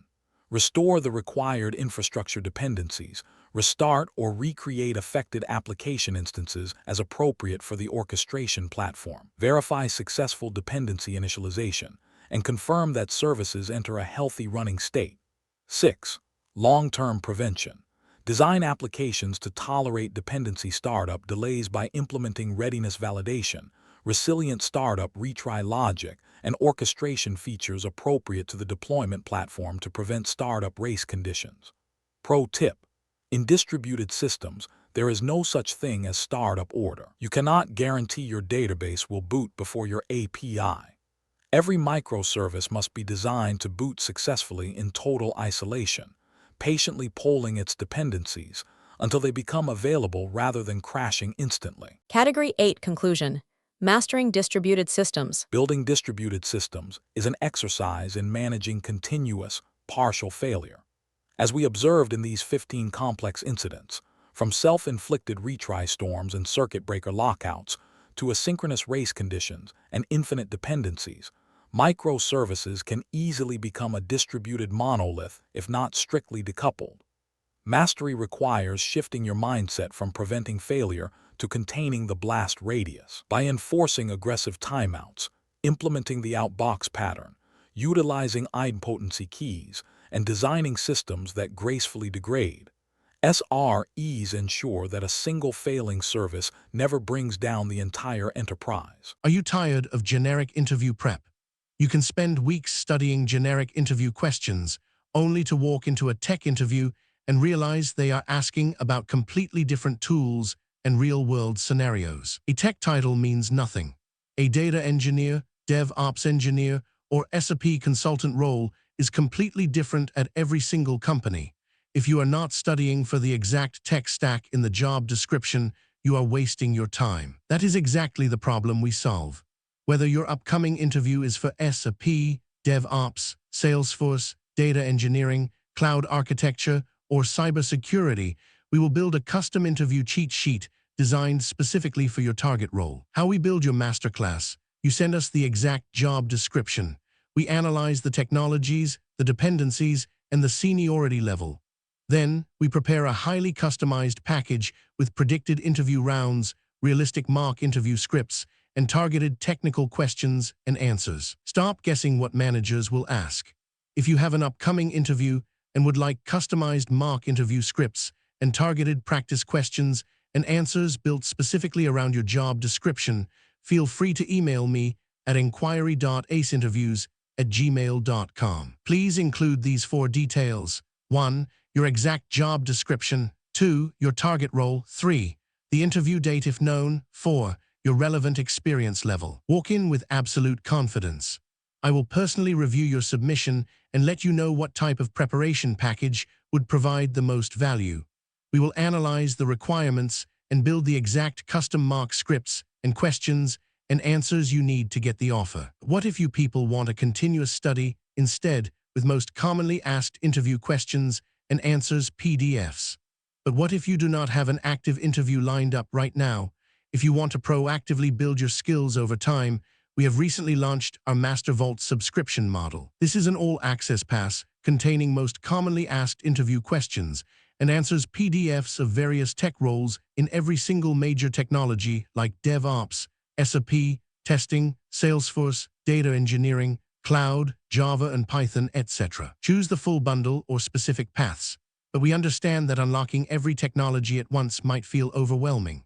If you are solely an SRE consultant, a Salesforce developer, or a DevOps engineer, you do not need the entire Master Vault.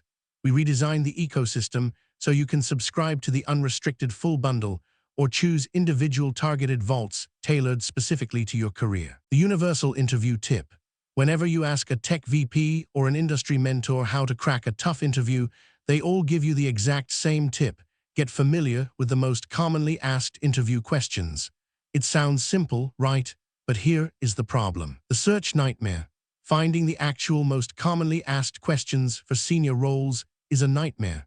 Generic Google searches only give you basic textbook definitions, and those will not help you clear a lead architect or senior engineer round where production reality matters. Imagine a master vault.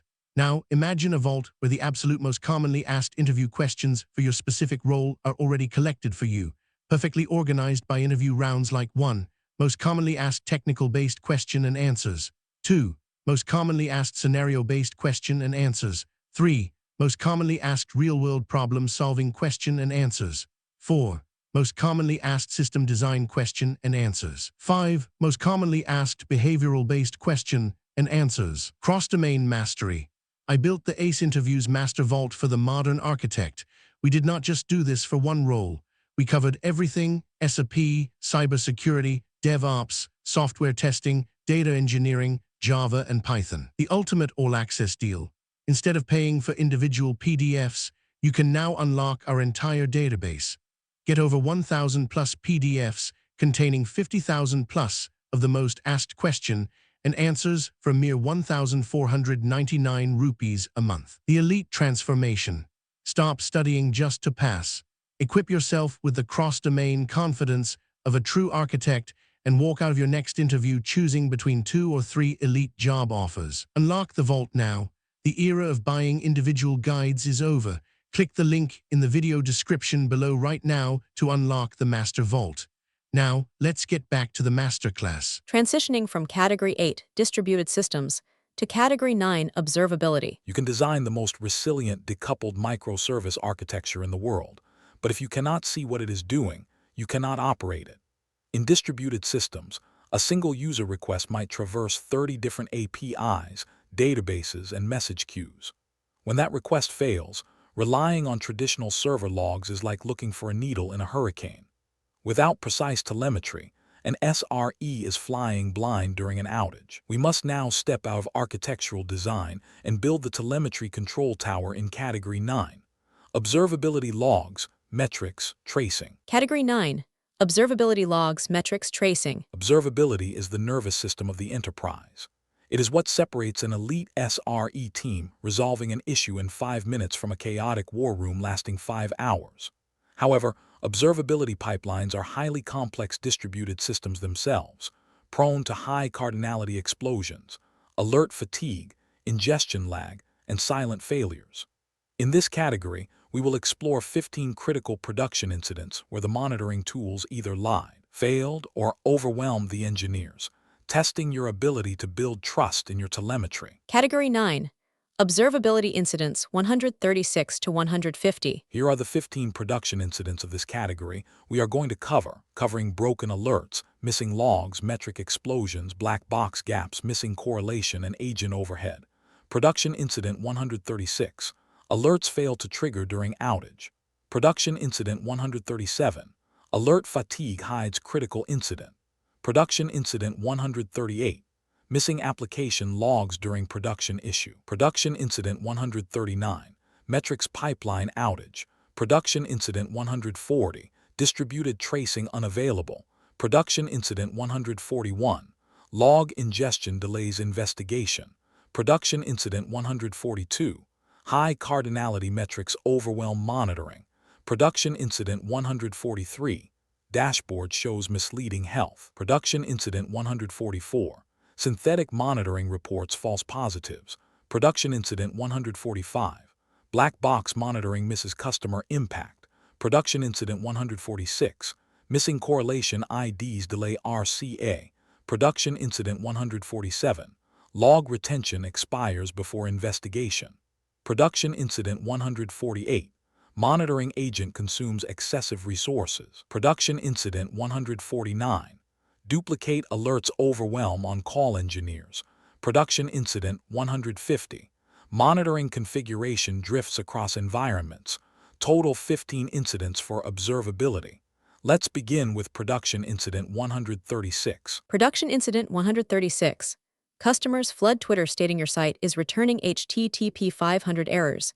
You check PagerDuty, but the on-call engineer has received 0 alerts. You open Grafana, and the HTTP error rate metric shows a flat 0.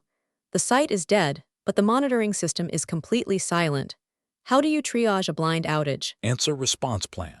When critical alerts fail to fire during a known outage, SRE must immediately bypass the telemetry plane and verify raw traffic metrics at the outermost edge gateways. 1. Immediate containment. Manually declare a major incident, bypass internal dashboards, and log directly into the cloud CDN or load balancer console to confirm the traffic drop and initiate an emergency fallback routing plan. 2. Investigation. Formulate hypotheses.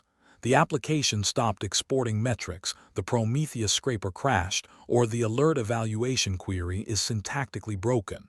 Check the Prometheus targets page. 3. Evidence.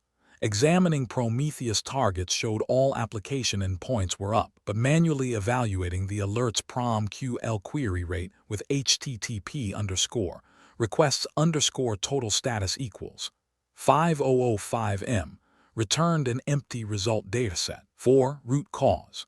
A developer refactored the application's metric exporter, changing the metric label from status equals 500 to status_code equals 500. The alerting rules were not updated to match, causing the query to evaluate to nothing and silently fail to trigger. 5. Resolution. Update the monitoring rules to match the current application metric schema, safely reload the alerting configuration, and validate that alerts trigger correctly using representative production or test data before closing the incident. 6. Long-term prevention. Implement unit tests for PromQL alerts in the CI and CD pipeline using PromTool, ensuring that any changes to application metric schemas automatically break the build if they orphan existing alerts. Pro tip.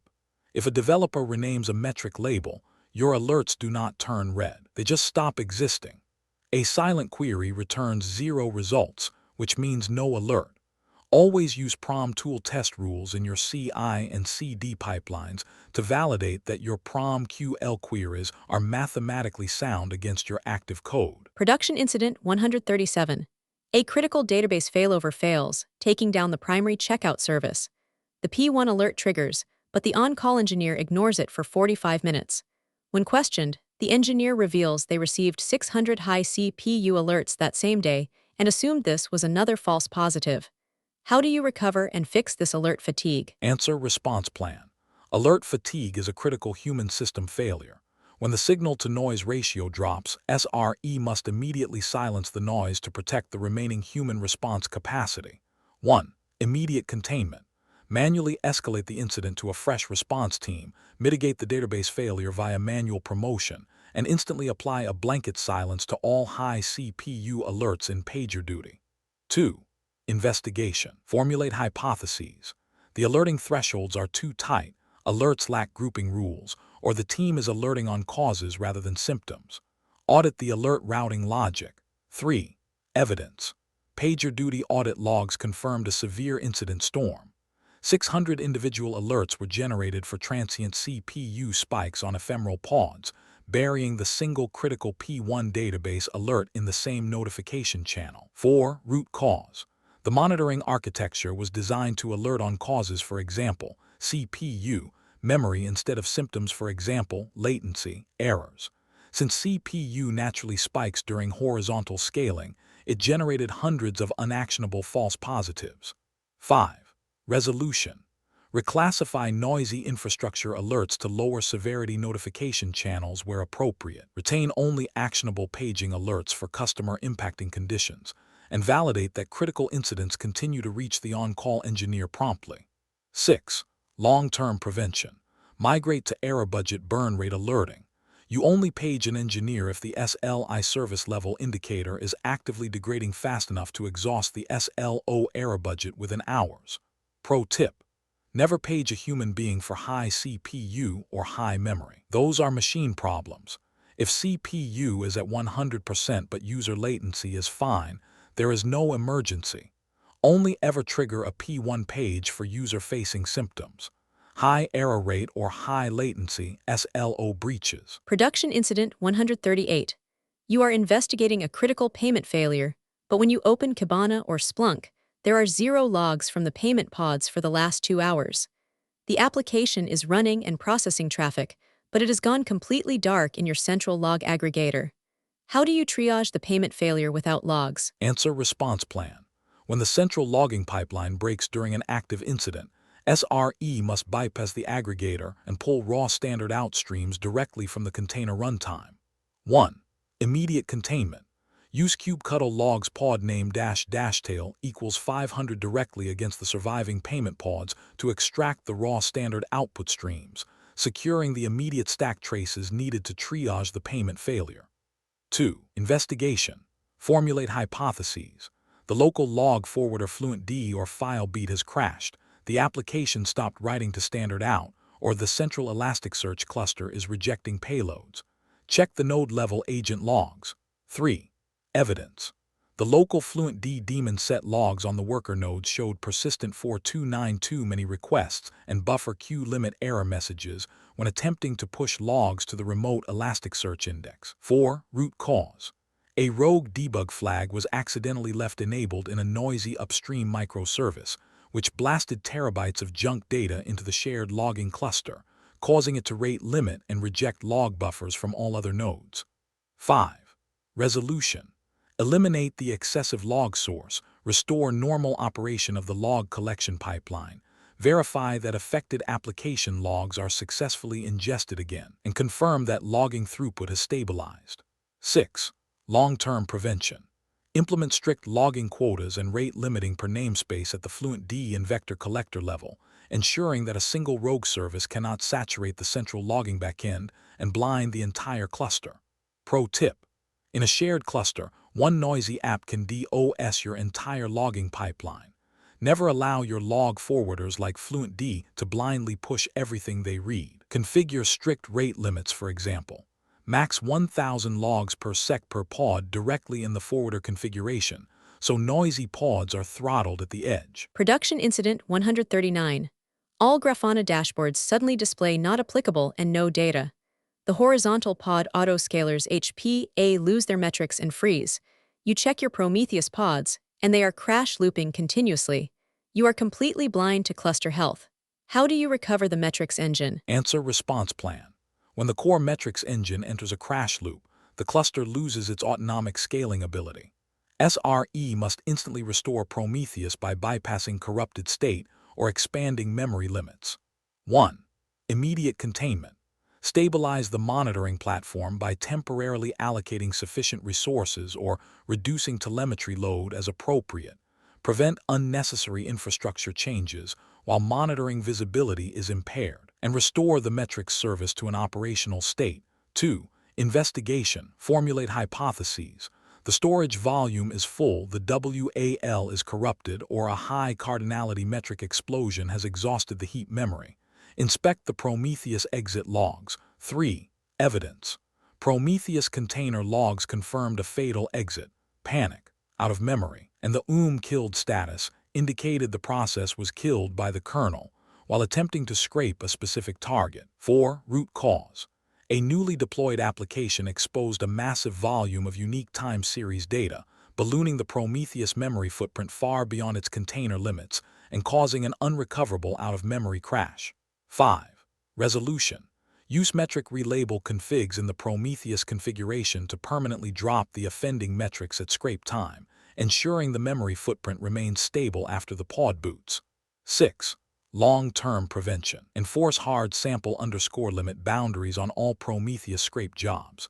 If an application endpoint exposes more metrics than the limit, Prometheus will refuse to scrape it, protecting the central metrics engine from deaths. Pro tip. Prometheus holds active time series in RAM. If an app exposes 1 million metrics, Prometheus needs gigabytes of memory to store them. Always set sample limit 5,000 on your scrape jobs. It is far better to lose metrics for one rogue app than to crash your entire cluster's monitoring pipeline. Production Incident 140. You are investigating a severe latency issue in the checkout flow. You open your distributed tracing tool, Jaeger or Honeycomb, but the traces are fragmented. Spans are missing, parent-child relationships are broken, and the tracing data is effectively useless. How do you triage the latency and fix the tracing pipeline? Answer response plan. When distributed traces fragment, the telemetry pipeline is dropping spans under load. SRE must rely on raw proxy metrics while correcting the tracing ingestion limits. 1. Immediate containment. Abandon tracing for the immediate triage and pivot to high-level RED metrics on the Envoy and Nginx proxies and application logs using unique correlation IDs to isolate the latency bottleneck. 2. Investigation. Formulate hypotheses. The application is failing to propagate trace headers. UDP packet loss is occurring between the app and the agent, or the open telemetry collector queues are full. Check collector metrics. 3. Evidence. The Open Telemetry Collector's internal metrics showed OTel call processor drop spans skyrocketing to 50,000 per second, proving the agent's internal memory buffer was overflowing. 4. Root cause. A 100% trace sampling rate was accidentally left enabled in production following a load test. The massive volume of trace data instantly overwhelmed the collector's memory queues, forcing it to drop random spans and corrupting trace trees. 5. Resolution. Reconfigure trace sampling and collector capacity to match production traffic levels. Verify that trace completeness and ingestion stability return to acceptable levels, and confirm that critical request paths are still observable. 6. Long-term prevention. Implement tail-based sampling at the collector level, discarding 100% of healthy traces but retaining and forwarding 100% of traces that exhibit errors or high latency. Pro tip: you cannot afford to store 100% of your distributed traces in production. It will cost more than your actual infrastructure and choke your collectors. Always use tail-based sampling at the Open Telemetry Collector tier. This ensures you only pay to store the traces that actually matter, the ones that are slow or broken. Are you tired of generic interview prep? You can spend weeks studying generic interview questions, only to walk into a tech interview and realize they are asking about completely different tools and real-world scenarios. A tech title means nothing. A data engineer, DevOps engineer, or SRE consultant role is completely different at every single company. If you are not studying for the exact tech stack in the job description, you are wasting your time. That is exactly the problem we solve. Whether your upcoming interview is for SRE, DevOps, Salesforce, data engineering, cloud architecture, or cybersecurity, we will build a custom interview cheat sheet designed specifically for your target role. How we build your masterclass: you send us the exact job description. We analyze the technologies, the dependencies, and the seniority level. Then, we prepare a highly customized package with predicted interview rounds, realistic mock interview scripts, and targeted technical questions and answers. Stop guessing what managers will ask. If you have an upcoming interview and would like customized mock interview scripts and targeted practice questions and answers built specifically around your job description, feel free to email me at inquiry.aceinterviews@gmail.com. Please include these 4 details. 1. Your exact job description. 2. Your target role. 3. The interview date if known. 4. Your relevant experience level. Walk in with absolute confidence. I will personally review your submission and let you know what type of preparation package would provide the most value. We will analyze the requirements and build the exact custom mock scripts and questions and answers you need to get the offer. What if you people want a continuous study instead, with most commonly asked interview questions and answers PDFs? But what if you do not have an active interview lined up right now? If you want to proactively build your skills over time, we have recently launched our Master Vault subscription model. This is an all-access pass containing most commonly asked interview questions and answers PDFs of various tech roles in every single major technology like DevOps, SRE, testing, Salesforce, data engineering, cloud, Java and Python, etc. Choose the full bundle or specific paths, but we understand that unlocking every technology at once might feel overwhelming. If you are solely an SRE consultant, a Salesforce developer, or a DevOps engineer, you do not need the entire Master Vault. We redesigned the ecosystem so you can subscribe to the unrestricted full bundle or choose individual targeted vaults tailored specifically to your career. The universal interview tip. Whenever you ask a tech VP or an industry mentor how to crack a tough interview, they all give you the exact same tip: get familiar with the most commonly asked interview questions. It sounds simple, right? But here is the problem. The search nightmare. Finding the actual most commonly asked questions for senior roles is a nightmare.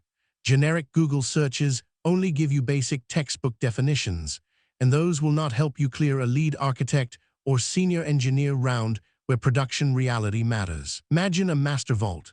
Now, imagine a vault where the absolute most commonly asked interview questions for your specific role are already collected for you, perfectly organized by interview rounds like 1. Most commonly asked technical-based question and answers. 2. Most commonly asked scenario-based question and answers. 3. Most commonly asked real-world problem-solving question and answers. 4. Most commonly asked system design question and answers. 5. Most commonly asked behavioral-based question and answers. Cross-domain mastery. I built the ACE Interviews Master Vault for the modern architect. We did not just do this for one role. We covered everything: SAP, cybersecurity, DevOps, software testing, data engineering, Java, and Python. The ultimate all-access deal. Instead of paying for individual PDFs, you can now unlock our entire database. Get over 1,000 plus PDFs containing 50,000 plus of the most asked question and answers for mere 1,499 rupees a month. The elite transformation. Stop studying just to pass. Equip yourself with the cross-domain confidence of a true architect and walk out of your next interview choosing between 2 or 3 elite job offers. Unlock the vault now. The era of buying individual guides is over. Click the link in the video description below right now to unlock the Master Vault. Now, let's get back to the Masterclass. Production Incident 141. During an active P1 outage, you search your SaaS logging provider like Datadog or Splunk for the error stack traces, but the newest logs are 45 minutes old. The logs are delayed, and you are flying blind. How do you find the root cause when your logs are stuck in transit? Answer response plan. When remote SaaS log ingestion lags during an outage, the network pipe or vendor quota is saturated. SRE must access the raw logs locally to unblock the triage. 1. Immediate containment. SSH directly into the affected host nodes or run kubectl logs to tail the live standard out streams directly from the container runtime, entirely bypassing the broken log aggregation pipeline. 2.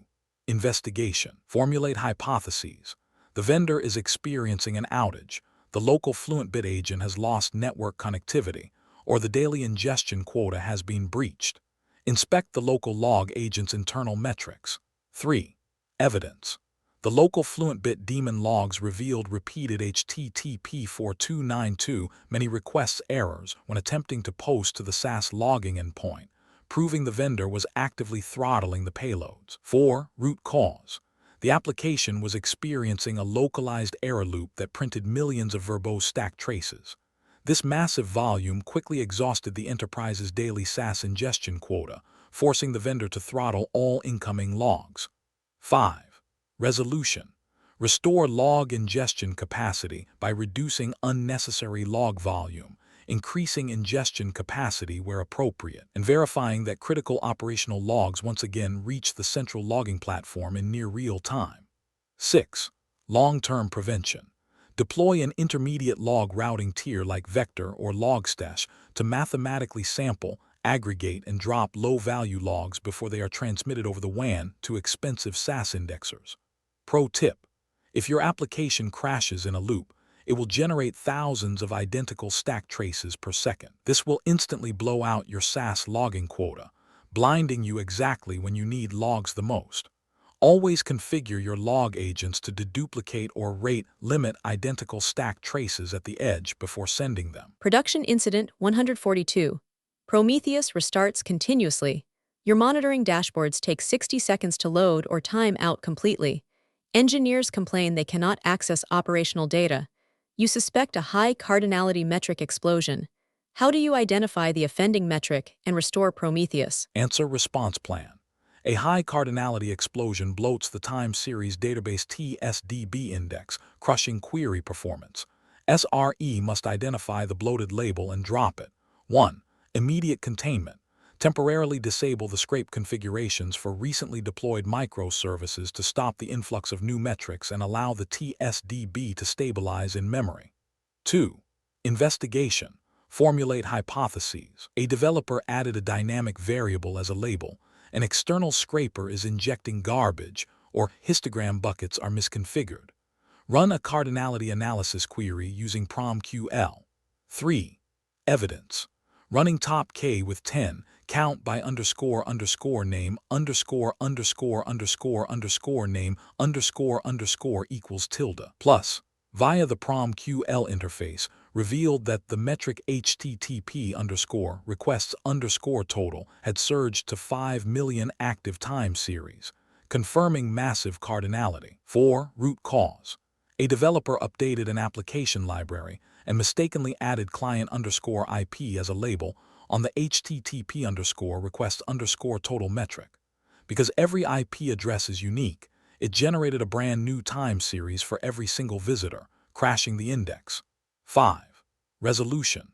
Update Prometheus metric relabel configs to explicitly drop the client_IP label during the scraping phase, and restart the Prometheus pods to clear the bloated RAM cache.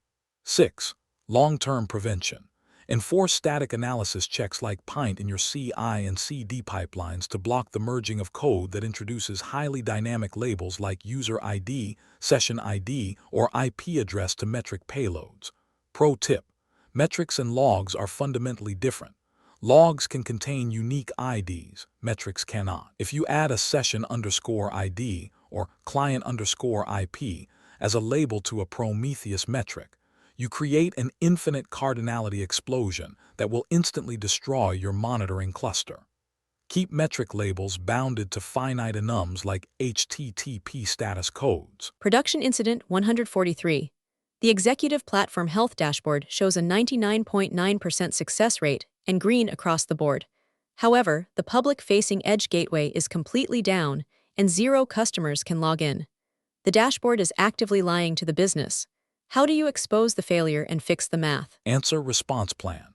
When dashboards report healthy states during an active outage, the underlying queries are masking edge failures via broad arithmetic averages or mixed traffic pools. 1. Immediate containment. Ignore the aggregate executive dashboards. Pivot directly to raw load balancer HTTP codes and external synthetic probing tools to gauge true customer impact and drive the immediate mitigation. 2. Investigation. Formulate hypotheses. The dashboard query is averaging out errors over a long time window. Internal traffic is drowning out external traffic, or failure metrics are not being recorded. Inspect the PromQL definition of the panel. 3. Evidence. The PromQL query for success rate was defined as the average of status equals 200 across all services, because 50 internal microservices were successfully pinging each other thousands of times a second. Their success rate mathematically buried the 500 failures at the edge gateway. 4. Root cause. The dashboard was poorly architected. It aggregated high-volume internal background traffic with low-volume, high-value edge traffic, and calculated averages over a 15-minute sliding window, rendering sudden edge failures invisible.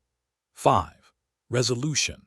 Rewrite the critical SLI dashboards to distinctly separate edge or customer-facing metrics from internal metrics, and reduce the aggregation window to 1 minute for near real-time visibility. 6. Long-term prevention. Design executive dashboards around customer-centric service-level indicators. Emphasize latency percentiles and error rates over simple averages. Clearly separate external customer traffic from internal system traffic, and continuously validate that dashboards accurately represent the end-user experience. Pro tip: averages are the most dangerous metric in SRE. If a user's page takes 10 seconds to load, but 9 background ping checks take 1 millisecond, the average latency looks like 1 second. Your dashboard is green, but your customer is gone. Always measure P95 and P99 percentiles, and never mix internal traffic with edge traffic. Production Incident 144. At 3 a.m., the on-call engineer is paged because external synthetic ping monitors report the public application is completely offline. However, internal traffic metrics, database queries, and backend logs show the platform is perfectly healthy and processing real user transactions. How do you triage this ghost outage? Answer response plan. When external synthetics fail but real internal telemetry is healthy, SRE must quickly isolate the edge gateway to determine if traffic is being actively blocked by security rules. 1. Immediate containment. Acknowledge the page, verify true customer health via load balancer status equals 200 metrics, and temporarily mute the synthetic alert route to protect on-call sleep and reduce panic. 2. Investigation. Formulate hypotheses.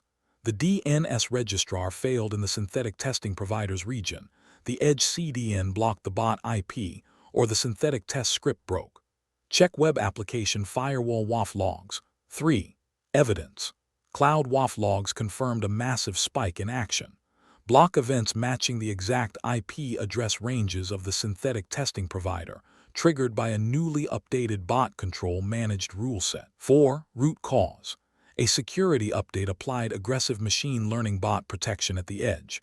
Because synthetic monitors are literally automated bots, the WAF correctly identified their behavior as non-human and silently dropped their requests with an HTTP 403. 5. Resolution. Update the edge security configuration so that authorized synthetic monitoring traffic is reliably identified and allowed, while maintaining appropriate protection against unauthorized automated traffic. 6. Long-term prevention. Ensure synthetic requests inject a secure, rotating authentication token in their headers, allowing the edge firewall to cryptographically bypass bot protection for legitimate testing agents. Pro tip: synthetic monitors are bots. If you enable strict bot control on your WAF or CDN, you will instantly block your own uptime checkers and wake yourself up at 3 a.m. Always configure your synthetics to pass a secret authentication header so your WAF can safely let them through. Production Incident 145. Your external black box uptime checkers report that the primary API is returning HTTP 200 OK and is 100% healthy. However, the customer success team reports that users cannot see their order history. The API is up, but the data is gone. How do you uncover a failure that basic monitoring misses? Answer: when an API returns an HTTP 200 but fails to deliver business value, basic black box monitoring has failed. I would immediately pivot to white box APM application performance monitoring and execute manual curl requests to the endpoint to inspect the actual semantic payload. The evidence revealed that the API was returning empty data array JSON, an empty JSON array. The root cause was a corrupted database index that caused the internal query to fail fast. However, the application's global exception handler silently swallowed the database error and returned an empty list with a 200 OK status code. To resolve this, I would repair the underlying database issue, ensure the application reports genuine processing failures through appropriate error responses or business-level health indicators, and verify that monitoring detects similar failures in the future. Long-term, I would replace shallow ping monitors with deep synthetic user journeys using Playwright or Cypress that actually parse the JSON payload and assert the existence of real data. Pro tip: an HTTP 200 just means the web server didn't crash. It does not mean the business logic succeeded. If your API swallows exceptions and returns empty arrays with a 200 OK, your shallow black box monitors will gleefully report 100% uptime while your customers get nothing. Always test the payload, not just the status code. Are you tired of generic interview prep? You can spend weeks studying generic interview questions, only to walk into a tech interview and realize they are asking about completely different tools and real-world scenarios. A tech title means nothing. A data engineer, DevOps engineer, or SRE consultant role is completely different at every single company. If you are not studying for the exact tech stack in the job description, you are wasting your time. That is exactly the problem we solve. Whether your upcoming interview is for SRE, DevOps, Salesforce, data engineering, cloud architecture, or cybersecurity, we will build a custom interview cheat sheet designed specifically for your target role. How we build your masterclass: you send us the exact job description. We analyze the technologies, the dependencies, and the seniority level. Then, we prepare a highly customized package with predicted interview rounds, realistic mock interview scripts, and targeted technical questions and answers. Stop guessing what managers will ask. If you have an upcoming interview and would like customized mock interview scripts and targeted practice questions and answers built specifically around your job description, feel free to email me at inquiry.aceinterviews@gmail.com. Please include these 4 details: 1. Your exact job description. 2. Your target role. 3. The interview date if known. 4. Your relevant experience level. Walk in with absolute confidence. I will personally review your submission and let you know what type of preparation package would provide the most value. We will analyze the requirements and build the exact custom mock scripts and questions and answers you need to get the offer. What if you people want a continuous study instead, with most commonly asked interview questions and answers PDFs? But what if you do not have an active interview lined up right now? If you want to proactively build your skills over time, we have recently launched our Master Vault subscription model. This is an all-access pass containing most commonly asked interview questions and answers PDFs of various tech roles in every single major technology like DevOps, SRE, testing, Salesforce, data engineering, cloud, Java and Python, etc. Choose the full bundle or specific paths, but we understand that unlocking every technology at once might feel overwhelming. If you are solely an SRE consultant, a Salesforce developer, or a DevOps engineer, you do not need the entire Master Vault. We redesigned the ecosystem so you can subscribe to the unrestricted full bundle or choose individual targeted vaults tailored specifically to your career. The universal interview tip. Whenever you ask a tech VP or an industry mentor how to crack a tough interview, they all give you the exact same tip. Get familiar with the most commonly asked interview questions. It sounds simple, right? But here is the problem. The search nightmare. Finding the actual most commonly asked questions for senior roles is a nightmare. Generic Google searches only give you basic textbook definitions, and those will not help you clear a lead architect or senior engineer round where production reality matters. Imagine a master vault. Now, imagine a vault where the absolute most commonly asked interview questions for your specific role are already collected for you, perfectly organized by interview rounds like 1. Most commonly asked technical-based question and answers. 2. Most commonly asked scenario-based question and answers. 3. Most commonly asked real-world problem-solving question and answers. 4. Most commonly asked system design question and answers. 5. Most commonly asked behavioral-based question and answers. Cross-domain mastery. I built the ACE Interviews Master Vault for the modern architect. We did not just do this for one role. We covered everything: SRE, cybersecurity, DevOps, software testing, data engineering, Java, and Python. The ultimate all-access deal. Instead of paying for individual PDFs, you can now unlock our entire database. Get over 1,000 plus PDFs containing 50,000 plus of the most asked question and answers for a mere 1,499 rupees a month. The elite transformation. Stop studying just to pass. Equip yourself with the cross-domain confidence of a true architect and walk out of your next interview choosing between 2 or 3 elite job offers. Unlock the vault now. The era of buying individual guides is over. Click the link in the video description below right now to unlock the Master Vault. Now, let's get back to the Masterclass. Production Incident 146. A complex checkout transaction fails midway. You have logs for the API gateway, the payment service, and the inventory service, but you cannot stitch the transaction together to find the failure point. The lack of a unified correlation ID turns RCA into a multi-hour manual hunt. How do you fix the trace? Answer: response plan. When distributed tracing fractures, SRE must immediately pivot to aggregate service metrics to triage the active outage while parallelizing the telemetry repair. 1. Immediate containment. Abandon tracing for the immediate triage and focus strictly on aggregate RED metrics: rate, errors, duration for individual microservices to find the latency or error bottleneck. 2. Investigation. Formulate hypotheses. A proxy dropped the context header, an application lacks open telemetry instrumentation, or a message queue is stripping metadata. Inspect the raw HTTP request headers between services. 3. Evidence. Network captures confirm that the API gateway successfully injected an X request ID and a W3C trace parent header, but a legacy Java service in the middle of the chain failed to log it or pass it downstream. 4. Root cause. The legacy Java service lacked mapped diagnostic context MDC configuration. When it received the request, it dropped the correlation headers, effectively severing the distributed trace graph into 2 disconnected halves. 5. Resolution.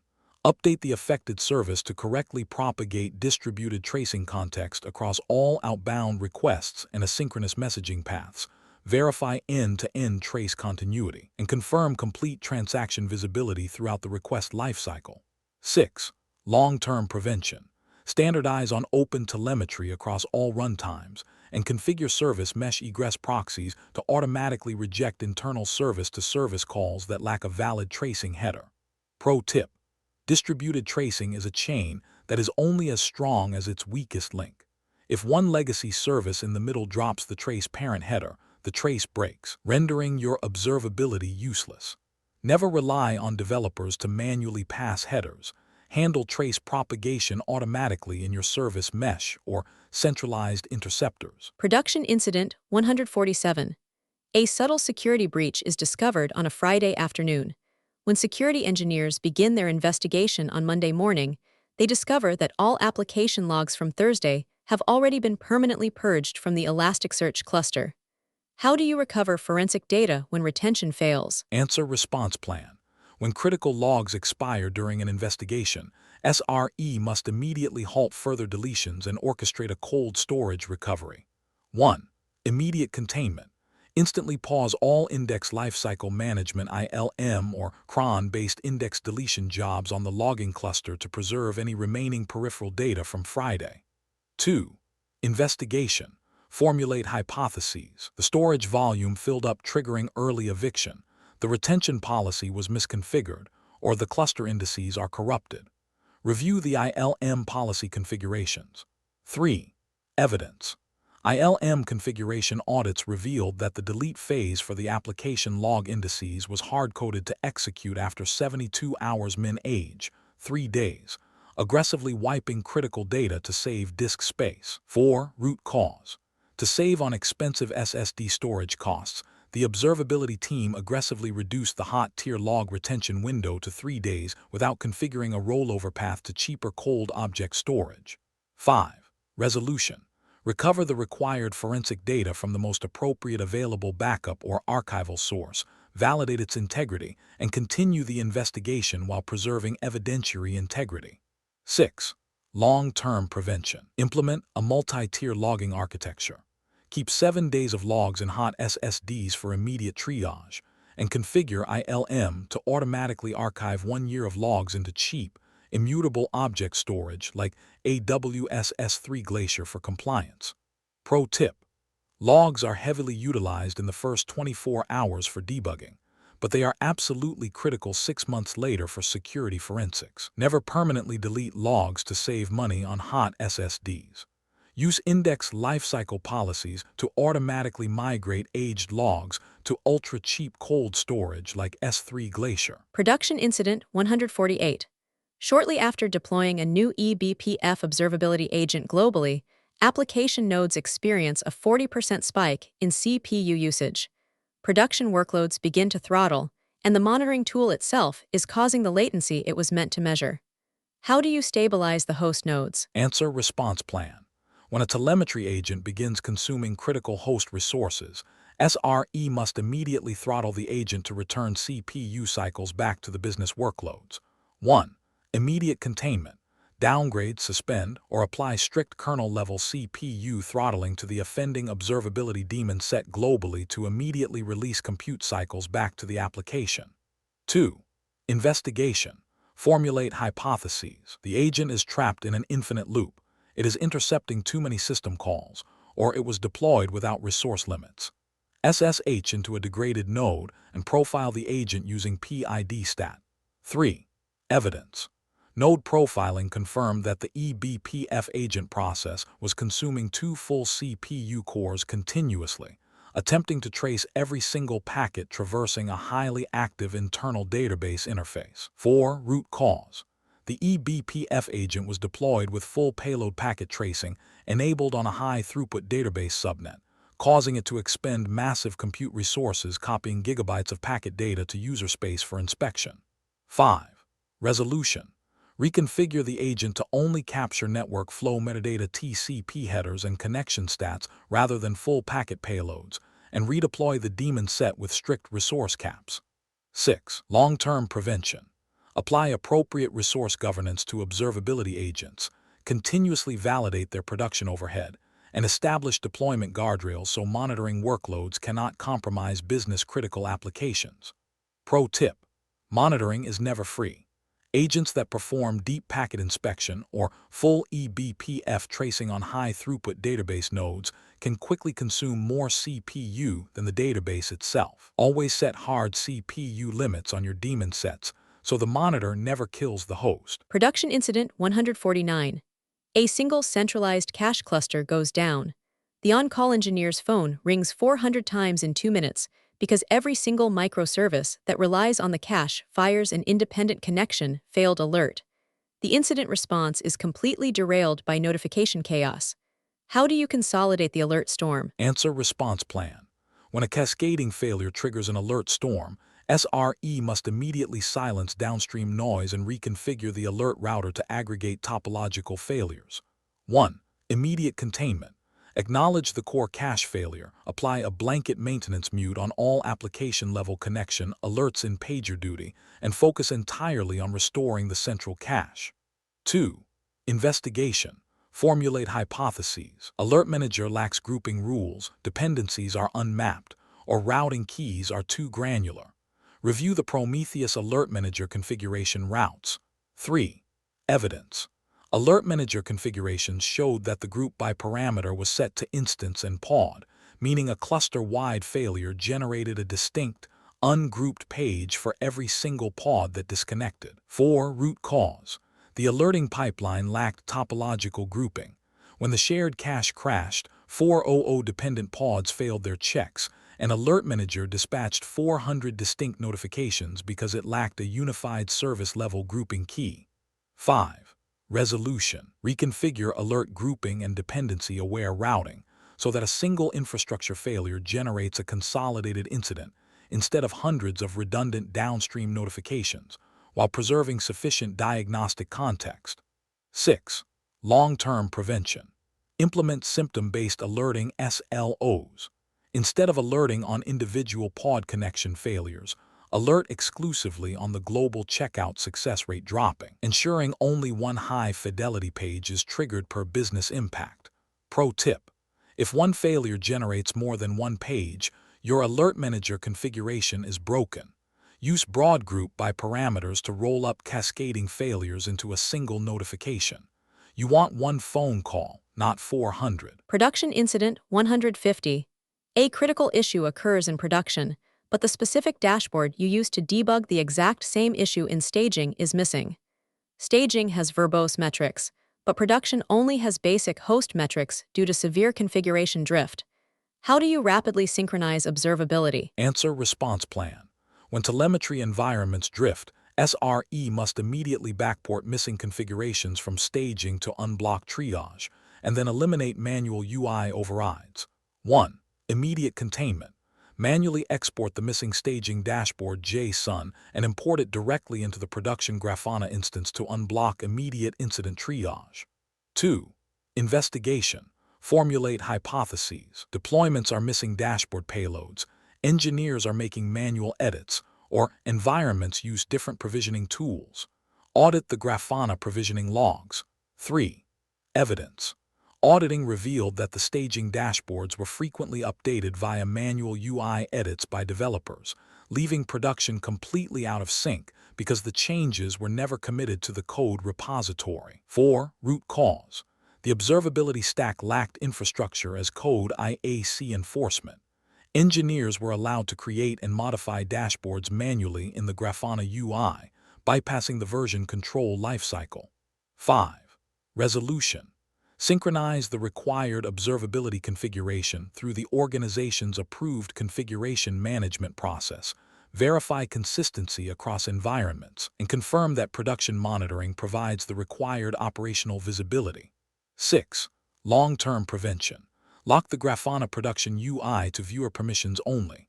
Enforce observability as code by managing all dashboards, alerts, and scrape configs via Terraform or Kubernetes config maps synced through GitOps. Pro tip: if you build a brilliant dashboard by clicking around in the Grafana UI, it will eventually be lost, overwritten, or forgotten during a migration. Treat observability as code.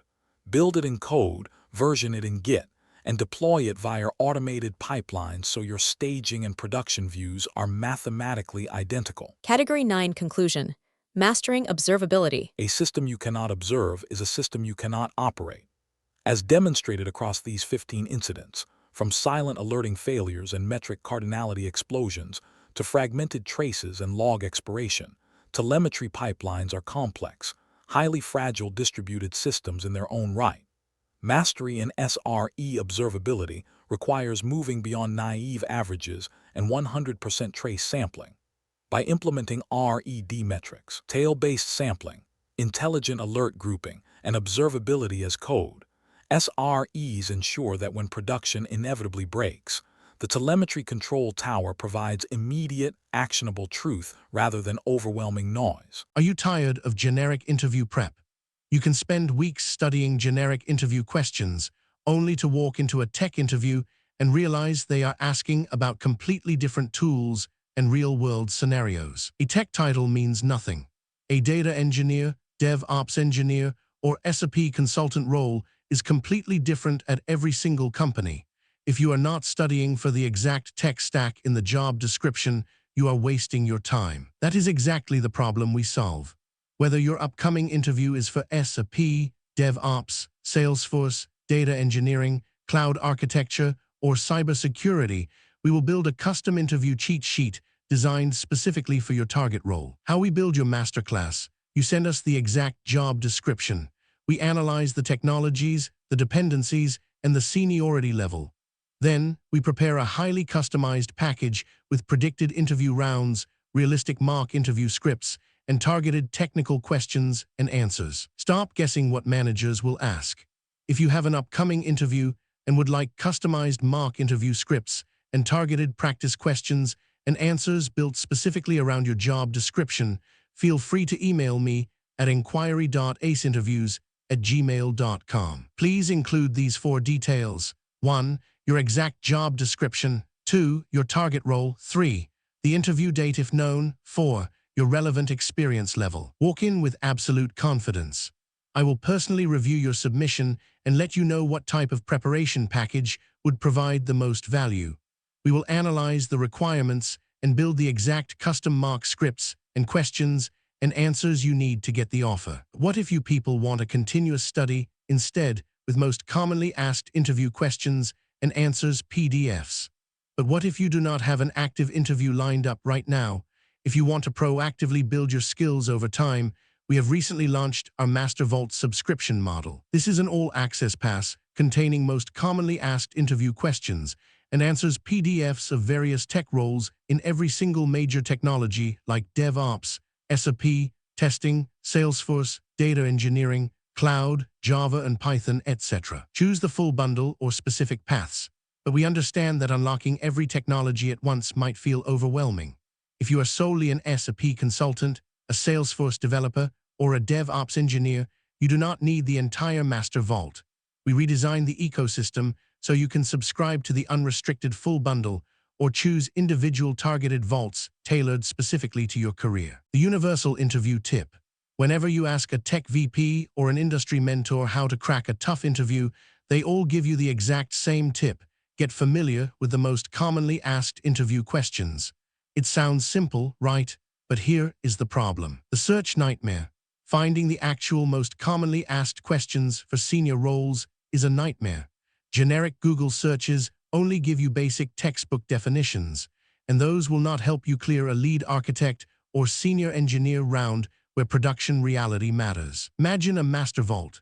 Now, imagine a vault where the absolute most commonly asked interview questions for your specific role are already collected for you, perfectly organized by interview rounds like 1. Most commonly asked technical-based question and answers. 2. Most commonly asked scenario-based question and answers. 3. Most commonly asked real-world problem-solving question and answers. 4. Most commonly asked system design question and answers. 5. Most commonly asked behavioral-based question and answers. Cross-domain mastery. I built the ACE Interviews Master Vault for the modern architect. We did not just do this for one role. We covered everything: SRE, cybersecurity, DevOps, software testing, data engineering, Java, and Python. The ultimate all-access deal. Instead of paying for individual PDFs, you can now unlock our entire database. Get over 1,000 plus PDFs containing 50,000 plus of the most asked question and answers for a mere 1,499 rupees a month. The elite transformation. Stop studying just to pass.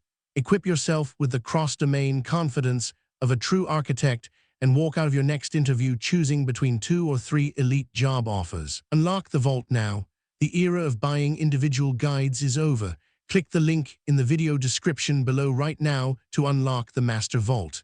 Now, let's get back to the masterclass. Transitioning from Category 9, Observability to Category 10, CI and CD and GitOps. Observability allows us to see how a system behaves in production, but we must also control how changes enter that system. The majority of production outages are not caused by hardware failures. They are caused by human engineers pushing code. As deployment frequencies increase from once a month to dozens of times a day, the automated pipelines that deliver code become the most critical infrastructure in the enterprise. We must now step off the monitoring plane and enter the high-speed machinery of software delivery in Category 10. CI and CD, Release Engineering and GitOps. Category 10, CI and CD, Release Engineering and GitOps. Release engineering is the science of deploying software without breaking the business. Modern pipelines utilize blue-green cutovers, canary rollouts, and GitOps reconciliation to automate safety. But when these mechanisms fail, they fail at machine speed. This category explores 15 high-stakes deployment disasters, analyzing broken rollbacks, configuration drifts, immutable artifact failures, and GitOps loop conflicts that introduce chaos directly into production. Category 10, CI or CD and GitOps incidents 151 to 165. Here are the 15 production incidents of this category we are going to covering advanced deployment patterns, rollbacks, artifacts, release blockages, helm states, and progressive delivery. Production incident 151. Blue-green deployment fails during cutover. Production incident 152. Canary deployment exposes hidden regression. Production incident 153. Rollback introduces new failures. Production incident 154. GitOps continuously reverts emergency production fixes. Production incident 155. CI pipeline deploys incorrect artifact. Production incident 156. Deployment succeeds but application fails health checks. Production incident 157. Configuration drift between environments. Production incident 158. Feature flag accidentally enables unfinished functionality. Production incident 159. Database migration incompatible with rollback. Production incident 160. Build cache corruption creates inconsistent binaries. Production incident 161. Release pipeline blocked by expired credentials. Production incident 162. Deployment approval bypass introduces outage. Production incident 163. Helm rollback leaves inconsistent resources. Production incident 164. Progressive delivery metrics misinterpreted. Production incident 165. Emergency hotfix conflicts with automated deployment. Total 15 incidents for CI and CD and GitOps. Let's begin with production incident 151. Production incident 151. You execute a blue-green deployment for a high-traffic service. The green environment passes all pipeline integration tests flawlessly. However, the moment the load balancer flips 100% of live traffic to green, latency spikes by 400%, database connections max out, and the pods crash. How do you recover the routing and fix the cutover? Answer response plan. When a blue-green cutover fails instantly upon receiving live traffic, SRE must immediately revert the load balancer routing to the warm legacy environment. 1. Immediate containment. Instantly toggle the load balancer or ingress rules back to the blue legacy environment to restore traffic to the pre-warmed, healthy application instances. 2. Investigation. Formulate hypotheses. The green environment was under-provisioned. The database rejected the new connections, or the green application caches were completely empty. Inspect the green environment's APM metrics. 3. Evidence. APM traces confirm that because the green pods had just booted, their local, in-memory caches were entirely empty, a cold cache. When hit with 100% of production traffic instantly, they triggered a massive cache stampede against the database. 4. Root cause. The pipeline executed a hard, instantaneous 100% traffic cutover to a completely cold environment. Without cached data, the green pods were forced to synchronously query the database for every single request, causing thread pool exhaustion. 5. Resolution. Implement an automated cache warming script that runs against the green environment times before times the cutover, and transition from a hard flip to a progressive delivery model, for example, shifting traffic 10% at a time. 6. Long-term prevention. Incorporate controlled production like traffic validation, cache warming where applicable, and progressive traffic shifting into the deployment strategy to reduce cutover risk before exposing the new environment to full production traffic. Pro tip: blue-green deployments are dangerous for stateful or heavily cached applications because a 100% traffic flip guarantees a cold cache. If your app relies on caching to survive, never do a hard flip. Use canary deployments to warm the cache progressively, or use traffic shadowing to simulate load before cutover. Production Incident 152. You deploy a canary release to 5% of traffic. The canary metric CPU, HTTP 200s, latency look perfectly healthy, so the pipeline automatically promotes the release to 100%. 20 minutes later, downstream payment processing completely stops. The canary was healthy, but it broke an asynchronous consumer. How do you triage this blind spot? Answer: response plan. When a seemingly healthy canary rollout destroys downstream operations, SRE must immediately roll back the producer deployment to restore contract parity. 1. Immediate containment. Manually trigger a full rollback of the producer application to the previous stable release, halting the generation of the incompatible payloads. 2. Investigation. Formulate hypotheses. The canary modified a database schema, the event payload structure changed, or the downstream service is deadlocked. Check the downstream consumer's error logs. 3. Evidence. The downstream payment consumer logs revealed continuous deserialization exceptions, missing required field, transaction_currency, proving the incoming event payloads were structurally invalid. 4. Root cause. The canary deployment included a payload schema update that omitted a legacy field. Because canary analysis only measures synchronous metrics HTTP status and CPU of the producer, it was completely blind to the asynchronous destruction it was causing downstream. 5. Resolution. Prevent additional incompatible events from being published, reconcile, or safely process affected messages according to business policy. Restore downstream processing and validate end-to-end business workflows before resuming deployments. 6. Long-term prevention. Implement consumer-driven contract testing (CDC) in the CI and CD pipeline, and configure the canary evaluation engine like KNTA to explicitly monitor the error rates of downstream services, not just the producer. Pro tip: canary deployments are not a magic bullet. If your canary writes bad data to a shared database or Kafka topic, it does not matter if it only receives 5% of traffic. It is corrupting production state. Always include asynchronous downstream business metrics in your automated canary evaluation queries. Production Incident 153. A new deployment V2 begins throwing high error rates, so you immediately click rollback in your CI and CD tool to restore V1. The code rolls back successfully, but V1 now fails to boot, entering a continuous crash loop back off. You are now completely down with no forward or backward path. How do you recover? Answer: response plan. When a code rollback fails to restore service, the previous application state is incompatible with an external state change introduced during the deployment. 1. Immediate containment. Stop automated rollback retries to stabilize the environment and establish an emergency war room to prepare a forward fix branch on the V1 codebase. 2. Investigation. Formulate hypotheses.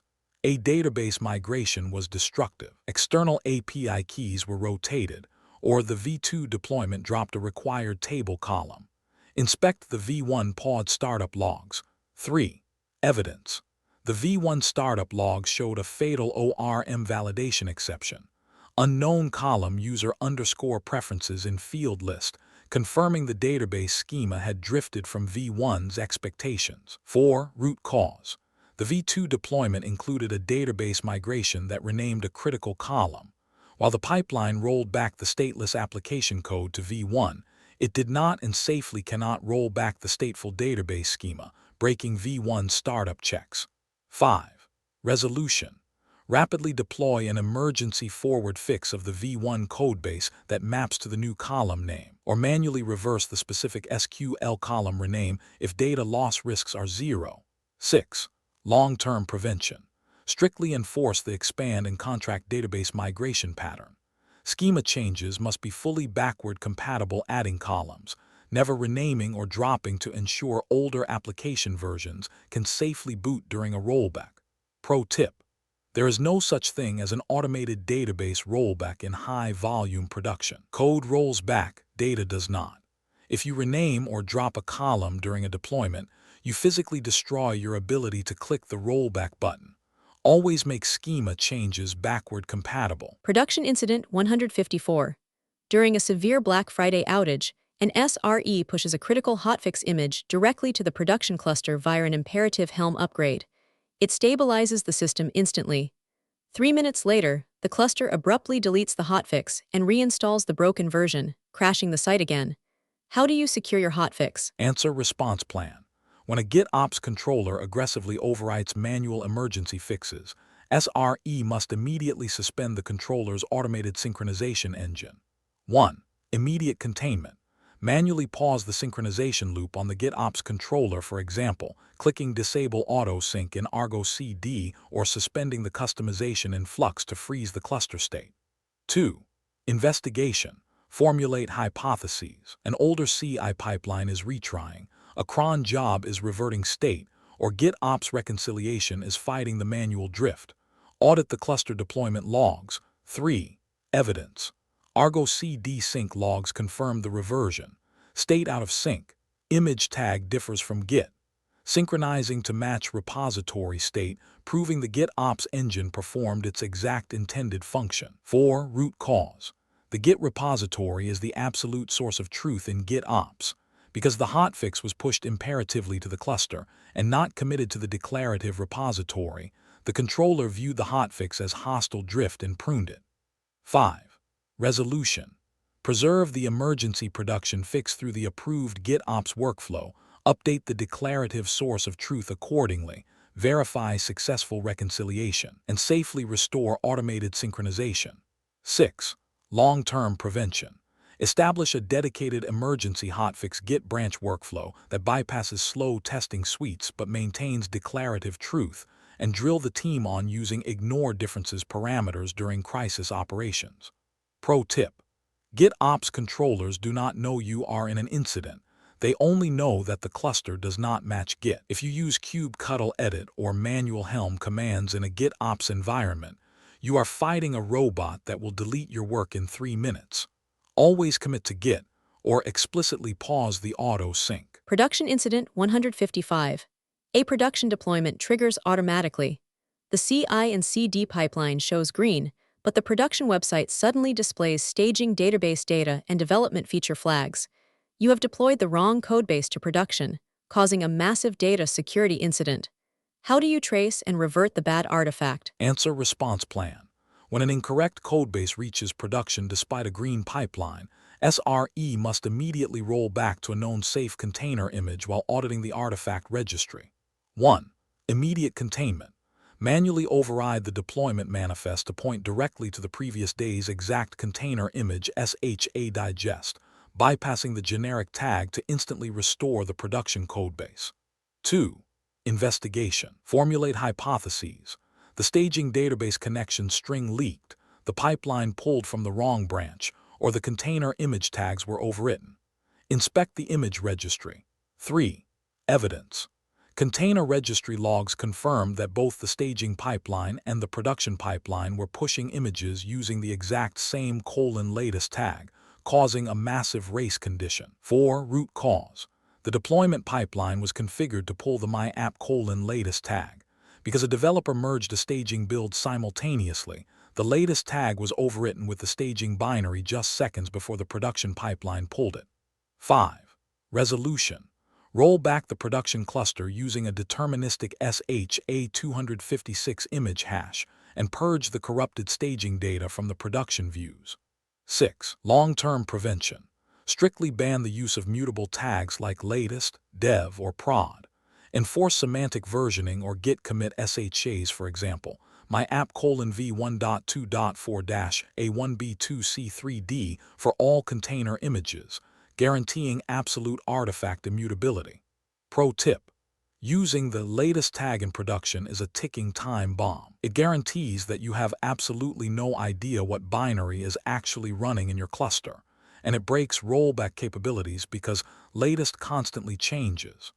Always deploy using explicit, immutable Git SHA hashes. Are you tired of generic interview prep? You can spend weeks studying generic interview questions, only to walk into a tech interview and realize they are asking about completely different tools and real-world scenarios. A tech title means nothing. A data engineer, DevOps engineer, or SRE consultant role is completely different at every single company. If you are not studying for the exact tech stack in the job description, you are wasting your time. That is exactly the problem we solve. Whether your upcoming interview is for SRE, DevOps, Salesforce, data engineering, cloud architecture, or cybersecurity, we will build a custom interview cheat sheet designed specifically for your target role. How we build your masterclass: you send us the exact job description. We analyze the technologies, the dependencies, and the seniority level. Then, we prepare a highly customized package with predicted interview rounds, realistic mock interview scripts, and targeted technical questions and answers. Stop guessing what managers will ask. If you have an upcoming interview and would like customized mock interview scripts and targeted practice questions and answers built specifically around your job description, feel free to email me at inquiry.aceinterviews@gmail.com. Please include these 4 details. 1. Your exact job description. 2. Your target role. 3. The interview date if known. 4. Your relevant experience level. Walk in with absolute confidence.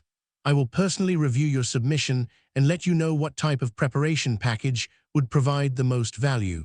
We will analyze the requirements and build the exact custom mock scripts and questions and answers you need to get the offer. What if you people want a continuous study instead, with most commonly asked interview questions and answers PDFs? But what if you do not have an active interview lined up right now? If you want to proactively build your skills over time, we have recently launched our Master Vault subscription model. This is an all-access pass containing most commonly asked interview questions and answers PDFs of various tech roles in every single major technology like DevOps, SRE, testing, Salesforce, data engineering, cloud, Java and Python, etc. Choose the full bundle or specific paths, but we understand that unlocking every technology at once might feel overwhelming. If you are solely an SRE consultant, a Salesforce developer, or a DevOps engineer, you do not need the entire Master Vault. We redesigned the ecosystem so you can subscribe to the unrestricted full bundle or choose individual targeted vaults tailored specifically to your career. The universal interview tip.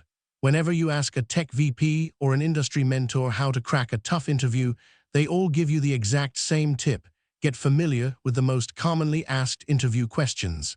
It sounds simple, right? But here is the problem. The search nightmare. Finding the actual most commonly asked questions for senior roles is a nightmare. Generic Google searches only give you basic textbook definitions, and those will not help you clear a lead architect or senior engineer round where production reality matters. Imagine a master vault. Now, imagine a vault where the absolute most commonly asked interview questions for your specific role are already collected for you, perfectly organized by interview rounds like 1. Most commonly asked technical-based question and answers. 2. Most commonly asked scenario-based question and answers. 3. Most commonly asked real-world problem-solving question and answers. 4. Most commonly asked system design question and answers. 5. Most commonly asked behavioral-based question and answers. Cross-domain mastery. I built the ACE Interviews Master Vault for the modern architect. We did not just do this for one role. We covered everything: SRE, cybersecurity, DevOps, software testing, data engineering, Java and Python. The ultimate all-access deal. Instead of paying for individual PDFs, you can now unlock our entire database. Get over 1,000 plus PDFs containing 50,000 plus of the most asked question and answers for a mere 1,499 rupees a month. The elite transformation. Stop studying just to pass. Equip yourself with the cross-domain confidence of a true architect and walk out of your next interview choosing between 2 or 3 elite job offers. Unlock the vault now. The era of buying individual guides is over. Click the link in the video description below right now to unlock the Master Vault. Now, let's get back to the masterclass. Production Incident 156. Your CI and CD pipeline completes successfully and reports deployment successful to Slack. However, 10 minutes later, you realize the new pods are locked in a crash loop backoff state. The pipeline lied, leaving the cluster running the old version while marking the release as finished. How do you fix the pipeline's validation logic? Answer response plan. When a deployment tool reports success while workloads crash, the pipeline lacks synchronous health validation and is only measuring the API submission state. 1. Immediate containment. Acknowledge the failed pod states. Manually abort the broken deployment object via kubectl rollout undo to clean up the cluster and investigate the container crash logs. 2. Investigation. Formulate hypotheses. The CI tool relies on async operators. The liveness probes are misconfigured, or the pipeline is missing a wait condition. Review the CD pipeline execution steps. 3. Evidence. The deployment script was simply executing kubectl apply-f deployment.yaml and immediately exiting with a success code 0 because the Kubernetes API successfully accepted the YAML file. 4. Root cause. The pipeline script did not wait for the physical pods to boot and pass their readiness probes. It only verified that the Kubernetes control plane accepted the declarative desired state, resulting in a false positive pipeline success. 5. Resolution. Update the CI and CD pipeline to include synchronous wait commands, retrigger the pipeline, and ensure the script actually fails and alerts Slack on crash loops. 6. Long-term prevention. Ensure deployment pipelines validate actual workload readiness before reporting success. Enforce health verification as a mandatory release gate, and fail the deployment automatically whenever the application does not reach a healthy operational state. Pro tip. Kubectl apply returning success does not mean your application is running. It just means your YAML was not syntactically broken. To prevent your pipeline from lying to you, always enforce a rollout status check to block the pipeline until the pods actually pass their health probes. Production Incident 157. A highly tested release works perfectly in staging, but the exact same container image crashes instantly upon deployment to production. The logs show a fatal connection error to the payment gateway. How do you isolate the configuration drift causing the failure? Answer response plan. When identical artifacts behave differently across environments, SRE must immediately isolate and diff the environmental configuration injection layers. 1. Immediate containment. Instantly roll back the production deployment to the previous stable release to restore payment processing while the environment variables are audited. 2. Investigation. Formulate hypotheses. The production database is down, firewall rules block egress, or a production environment variable is missing or malformed. Diff the staging and production config map and secret manifests. 3. Evidence. Running a manifest diff revealed that a newly required environment variable, Stripe API version, existed in the staging config map but was entirely missing from the production config map. 4. Root cause. A developer manually added the required API version key to the staging cluster using the Kubernetes dashboard to bypass pipeline waits, but never codified the change into the infrastructure as code repository, causing production to drift. 5. Resolution. Add the missing environment variable to the production IAC templates, apply the configuration, and safely redeploy the application artifact. 6. Long-term prevention. Manage all environment configuration through version-controlled infrastructure as code. Eliminate unmanaged manual configuration changes wherever practical, and continuously validate configuration consistency across deployment environments. Pro tip. If you manually hack a fix into your staging environment to get tests to pass, you are planting a time bomb for production. Environment configurations must be strictly managed in version control using customized base and overlay architecture, so that staging and production remain structurally identical. Production Incident 158. A developer toggles a feature flag in launch, darkly meant only for internal QA testing. Instantly, an unfinished, broken checkout UI is exposed to 100% of global production users, dropping sales to zero. How do you recover and secure the flag architecture? Answer response plan. When a feature flag exposes broken logic globally, SRE must bypass deployment pipelines and immediately terminate the flag at the control plane. 1. Immediate containment. Log directly into the feature flag management console, for example. Launch darkly or split and toggle the new checkout UI flag back to false, instantly removing the broken code from the client execution path. 2. Investigation. Formulate hypotheses. The QA environment key leaked to production, the flag targeting rules were misconfigured, or the default fallback state is broken.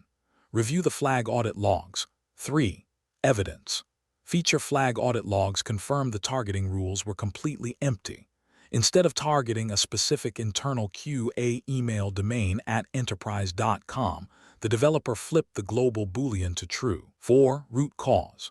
Human error and lack of governance allowed a developer to manually flip a global environment Boolean on a production feature flag instead of applying strict segment targeting rules.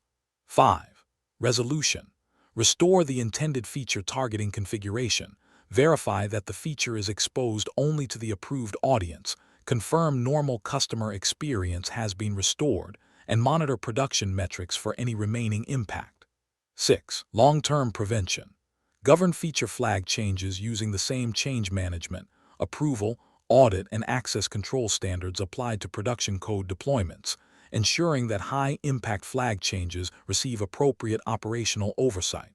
Pro tip: feature flags are incredibly powerful, but they bypass your entire CI and CD testing pipeline.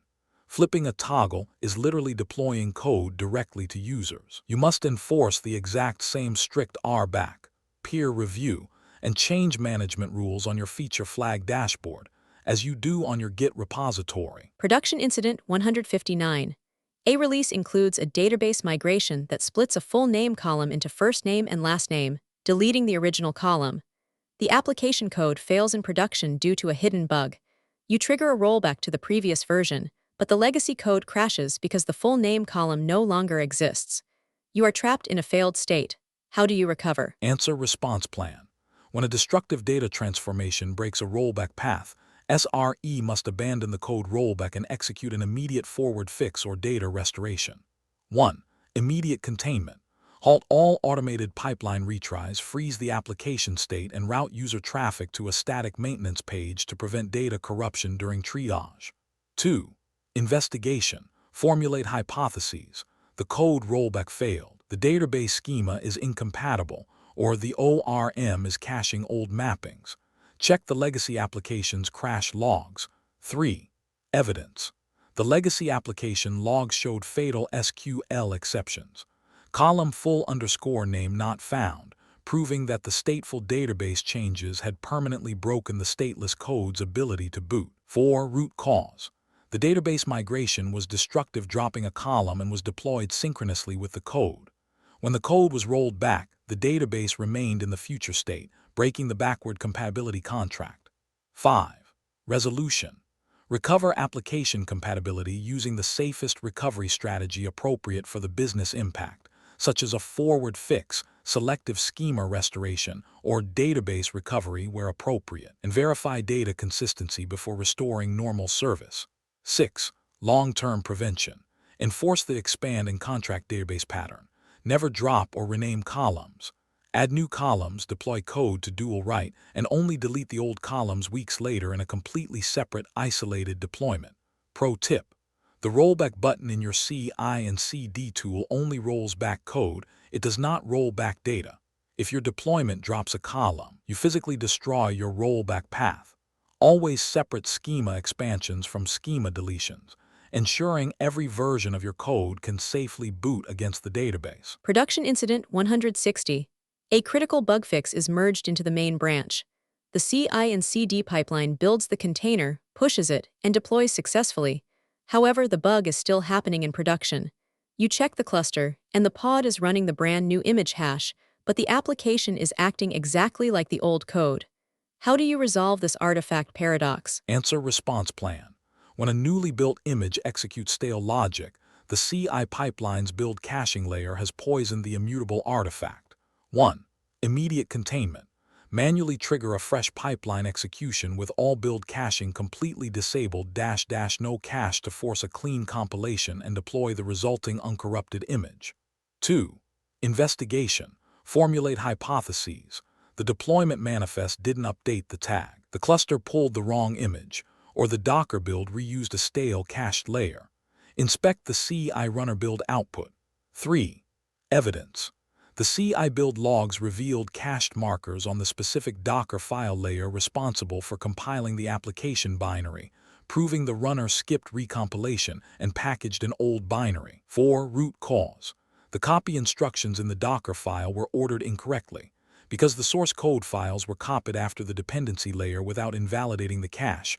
The Docker daemon incorrectly assumed the build context hadn't changed and reused a stale binary. 5. Resolution. Deploy the cleanly compiled image from the cache-busting pipeline run and verify the bug is successfully resolved in production. 6.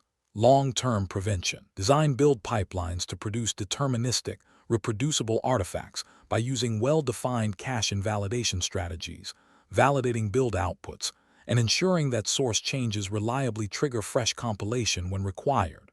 Pro tip: build caches save time but introduce massive risk.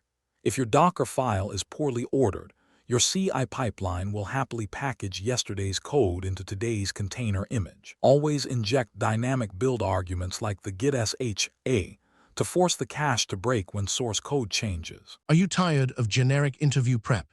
You can spend weeks studying generic interview questions, only to walk into a tech interview and realize they are asking about completely different tools and real-world scenarios. A tech title means nothing.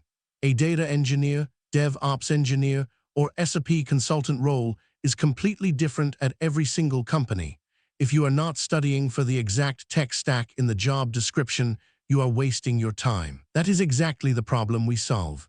Whether your upcoming interview is for SRE, DevOps, Salesforce, data engineering, cloud architecture, or cybersecurity, we will build a custom interview cheat sheet designed specifically for your target role. How we build your masterclass: you send us the exact job description. We analyze the technologies, the dependencies, and the seniority level. Then, we prepare a highly customized package with predicted interview rounds, realistic mock interview scripts, and targeted technical questions and answers. Stop guessing what managers will ask. If you have an upcoming interview and would like customized mock interview scripts and targeted practice questions and answers built specifically around your job description, feel free to email me at inquiry.aceinterviews@gmail.com. Please include these 4 details. 1. Your exact job description. 2. Your target role. 3. The interview date if known. 4. Your relevant experience level. Walk in with absolute confidence.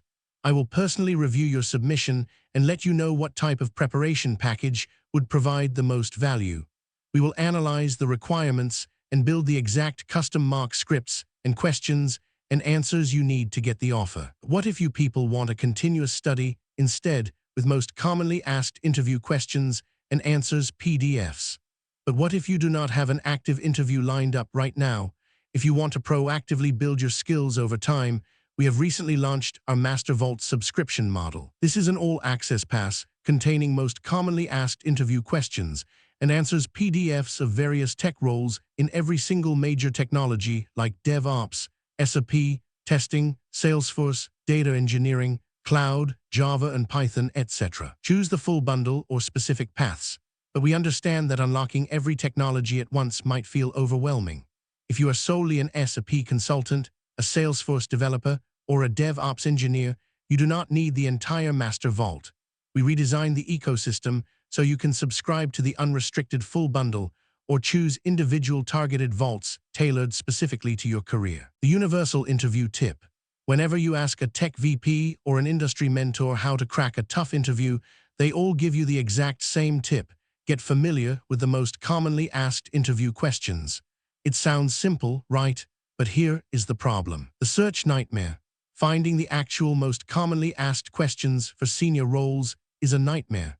Generic Google searches only give you basic textbook definitions, and those will not help you clear a lead architect or senior engineer round where production reality matters. Imagine a master vault. Now, imagine a vault where the absolute most commonly asked interview questions for your specific role are already collected for you, perfectly organized by interview rounds like 1. Most commonly asked technical-based question and answers. 2.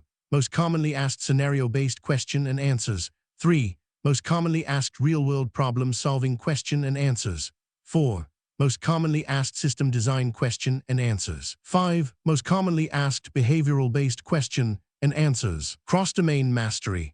I built the ACE Interviews Master Vault for the modern architect. We did not just do this for one role. We covered everything: SAP, cybersecurity, DevOps, software testing, data engineering, Java, and Python. The ultimate all-access deal. Instead of paying for individual PDFs, you can now unlock our entire database. Get over 1,000 plus PDFs containing 50,000 plus of the most asked question and answers for a mere 1,499 rupees a month. The elite transformation. Stop studying just to pass. Equip yourself with the cross-domain confidence of a true architect and walk out of your next interview choosing between 2 or 3 elite job offers. Unlock the vault now. The era of buying individual guides is over. Click the link in the video description below right now to unlock the Master Vault. Now, let's get back to the masterclass. Production Incident 161. A P1 outage is underway, and a developer has prepared the emergency hotfix. However, the deployment pipeline hard fails at the push image step with an HTTP 401 unauthorized error. You cannot push the image to the cloud registry, and the fix is trapped. How do you bypass the block and deploy the hotfix? Answer response plan. When pipeline credentials expire during an active crisis, SRE must authenticate out of band to deliver the artifact while simultaneously rotating the broken keys. 1. Immediate containment. Generate a temporary short-lived access token locally, manually tag the Docker image on a developer machine, and push it directly to the production registry to unblock the P1 deployment. 2. Investigation. Formulate hypotheses. The cloud registry is down, the IAM role is misconfigured, or the static CI service account token has expired. Review the CI runner authentication logs. 3. Evidence. The runner logs confirm the failure. Denied. Your authorization token has expired, proving the pipeline was relying on a static secret that had quietly passed its lifecycle boundary. 4. Root cause. The CI and CD pipeline was authenticated using a long-lived, static IAM user token that was bound by a 90-day corporate security expiration policy. It expired silently, breaking the pipeline exactly when it was needed most. 5. Resolution. Rotate the static credential in the pipeline secrets manager, trigger a test build, and verify the pipeline can push artifacts autonomously again. 6.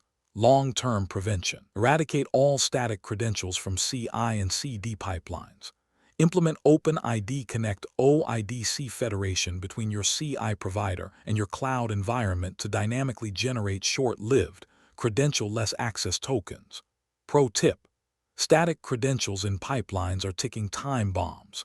They will always expire, and usually during an emergency deployment. Modern SRE teams use OIDC OpenID Connect federation, so pipelines can dynamically request 15-minute tokens from the cloud provider, eliminating static secrets entirely. Production Incident 162. The production cluster suddenly goes down due to a catastrophic application crash. Investigating the code, you see an experimental feature was deployed. However, looking at the Git repository, the main branch is perfectly stable and untouched. Someone deployed an untested branch directly to production. How do you recover and lock down the pipeline? Answer response plan. When rogue artifacts reach production via unauthorized branches, SRE must instantly overwrite the cluster state with the authoritative main branch and secure the deployment triggers. 1. Immediate containment.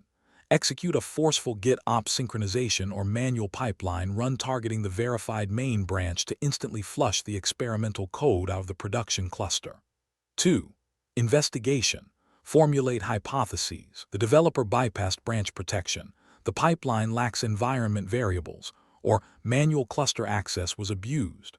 Audit the CI and CD deployment history logs. 3. Evidence.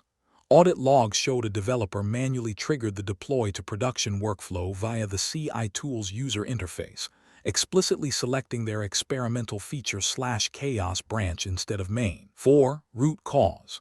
The CI and CD pipeline configuration lacked strict environment protection rules. It allowed any authenticated developer to target the production deployment job using any arbitrary Git branch. 5. Resolution.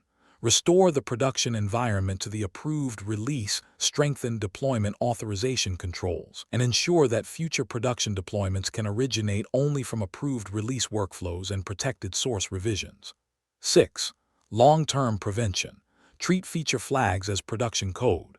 Implement RBAC on the feature flag platform, requiring peer approval and automated CI and CD integration for any flag changes affecting the production environment. Pro tip: if your CI and CD tool has a deploy button that lets users select a branch from a dropdown, you will eventually have a massive outage. Production pipelines must be completely locked down to only accept automated triggers from protected branches like main following a merged pull request. Production Incident 163. You deploy a new Helm release that includes a new ingress routing rule. The deployment fails, so you run Helm rollback. The pods revert to the old version successfully, but traffic routing remains completely broken. The old app is active, but users are getting HTTP 404s. How do you clean up the routing state? Answer: response plan.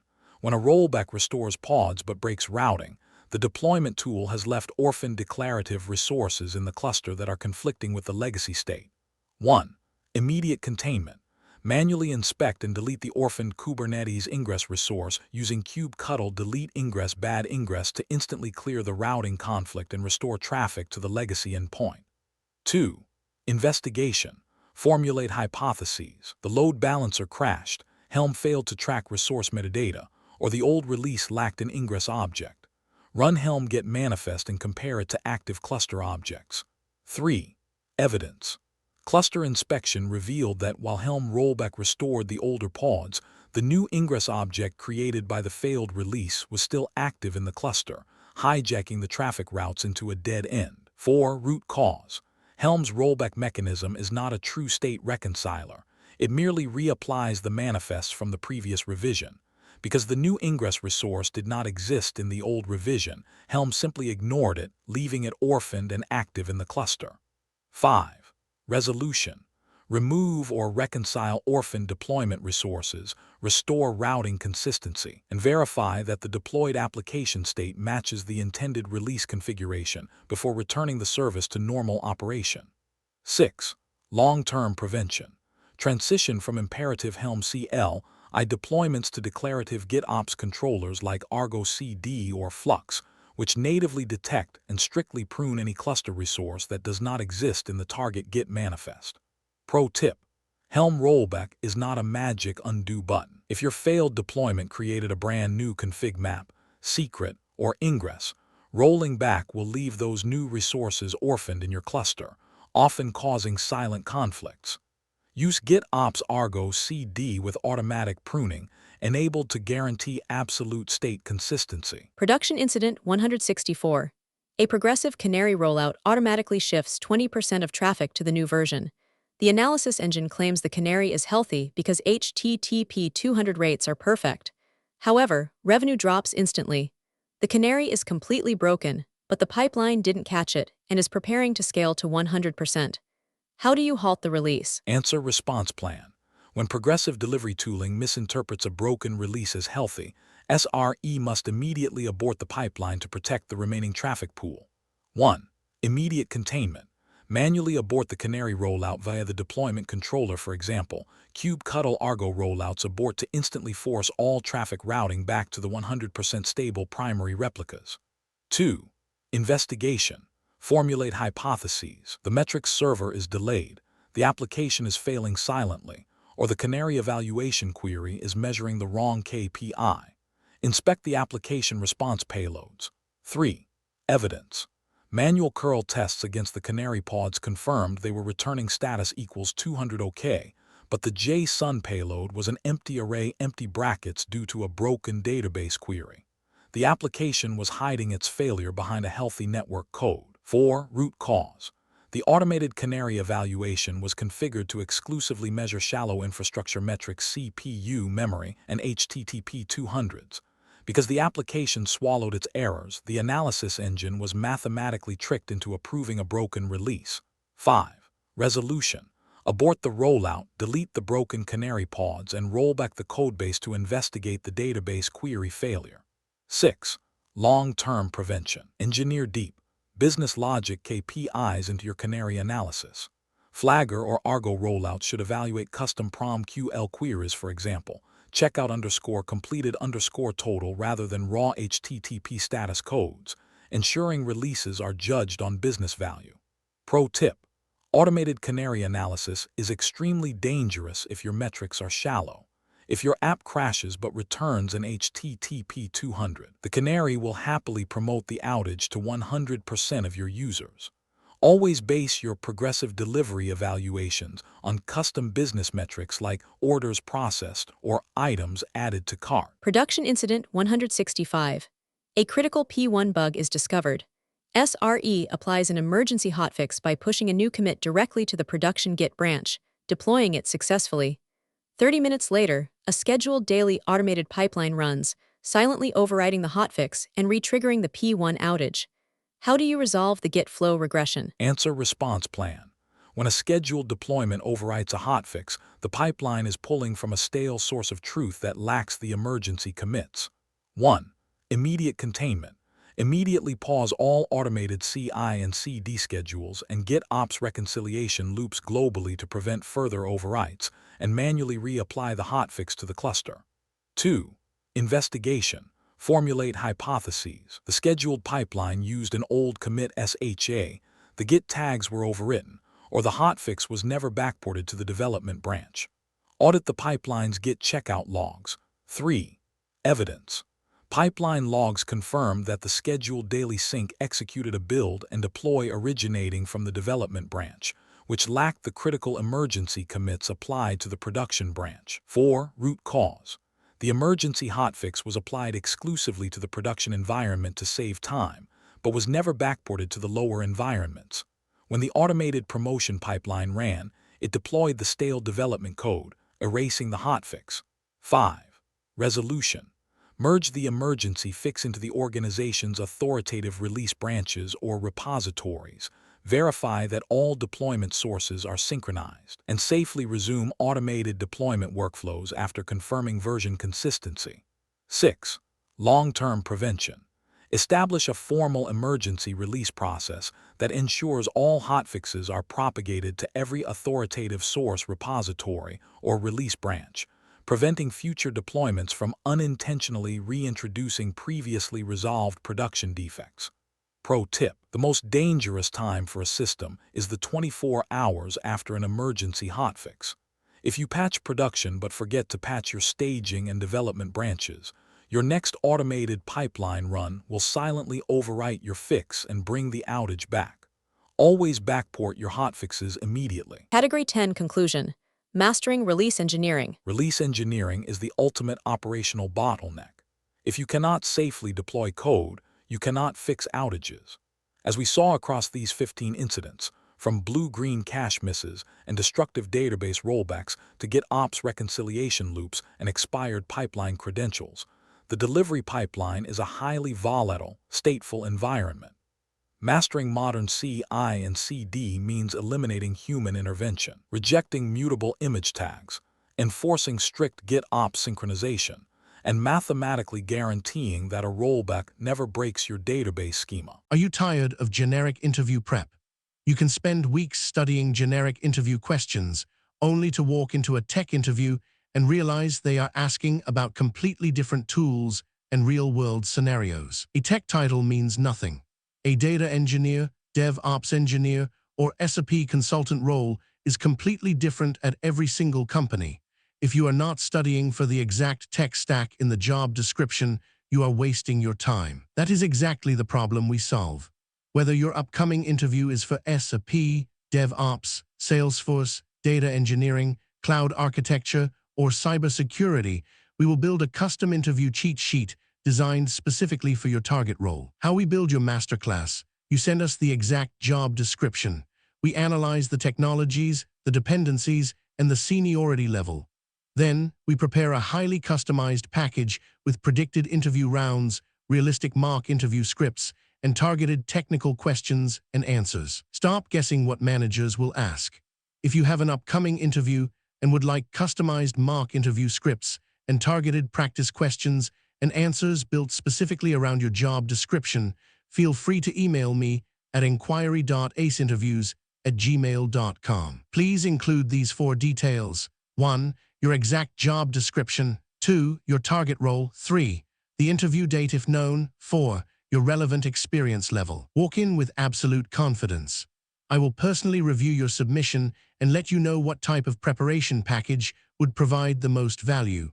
We will analyze the requirements and build the exact custom mock scripts and questions and answers you need to get the offer. What if you people want a continuous study instead with most commonly asked interview questions and answers PDFs? But what if you do not have an active interview lined up right now?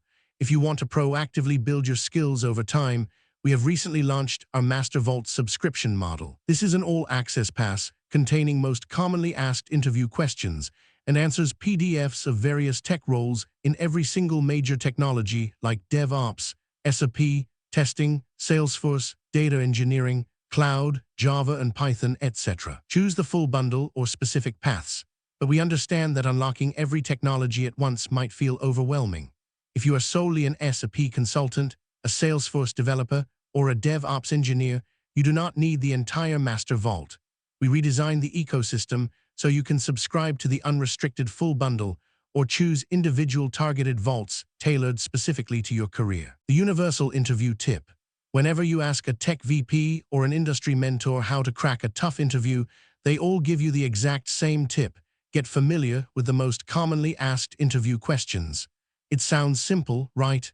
But here is the problem. The search nightmare. Finding the actual most commonly asked questions for senior roles is a nightmare. Generic Google searches only give you basic textbook definitions, and those will not help you clear a lead architect or senior engineer round where production reality matters. Imagine a master vault. Now, imagine a vault where the absolute most commonly asked interview questions for your specific role are already collected for you, perfectly organized by interview rounds like 1. Most commonly asked technical-based question and answers. 2. Most commonly asked scenario-based question and answers. 3. Most commonly asked real-world problem-solving question and answers. 4. Most commonly asked system design question and answers. 5. Most commonly asked behavioral-based question and answers. Cross-domain mastery. I built the ACE Interviews Master Vault for the modern architect. We did not just do this for one role. We covered everything: SRE, cybersecurity, DevOps, software testing, data engineering, Java, and Python. The ultimate all-access deal. Instead of paying for individual PDFs, you can now unlock our entire database. Get over 1,000 plus PDFs containing 50,000 plus of the most asked question and answers for a mere 1,499 rupees a month. The elite transformation. Stop studying just to pass. Equip yourself with the cross-domain confidence of a true architect and walk out of your next interview choosing between 2 or 3 elite job offers. Unlock the vault now. The era of buying individual guides is over. Click the link in the video description below right now to unlock the Master Vault. Now, let's get back to the Masterclass. Transitioning from Category 10, Release Engineering, to Category 11, Reliability Engineering. We have now secured the infrastructure, the network, the databases, the observability platforms, and the deployment pipelines. However, in the highest levels of modern systems engineering, technical stability is not enough. You must quantify that stability and align it with business goals. 100% uptime is mathematically impossible and financially ruinous to pursue. We must measure exactly how much failure the business can tolerate and use that metric to govern engineering velocity. For the final chapter of Part 1, we step out of the terminal and into the strategic mathematics of Category 11. Reliability Engineering SLI, SLO, and error budgets. Category 11, Reliability Engineering SLI, SLO, and error budgets. Site reliability engineering relies on mathematical contracts between product and operations. When these contracts fail, you get alert fatigue, orphan code, broken runbooks, and warring teams. In this final category of Part 1, we will explore 10 operational and cultural incidents where service-level objectives are breached, burn rate alerts fail, and excessive toil crushes engineering capacity. This section tests your ability to engineer organizational resilience. Category 11. Reliability Engineering Incidents 166 to 175. Here are the final 10 production incidents of Part 1, covering SLOs, error budgets, and operational toil. Production Incident 166. SLO violation despite healthy infrastructure. Production Incident 167. Error budget exhausted early in the quarter. Production Incident 168. Availability target repeatedly missed.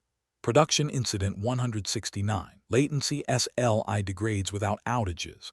Production Incident 170. Burn rate alerts trigger too late. Production Incident 171. Reliability improvements conflict with feature delivery. Production Incident 172. Excessive toil consumes SRE capacity. Production Incident 173. Manual operational runbooks fail under pressure. Production Incident 174. Reliability metrics differ across teams. Production Incident 175. Service ownership ambiguity delays recovery. Let's dive into Production Incident 166. Production Incident 166. The weekly executive report highlights that your primary API breached its 99.9% availability SLO.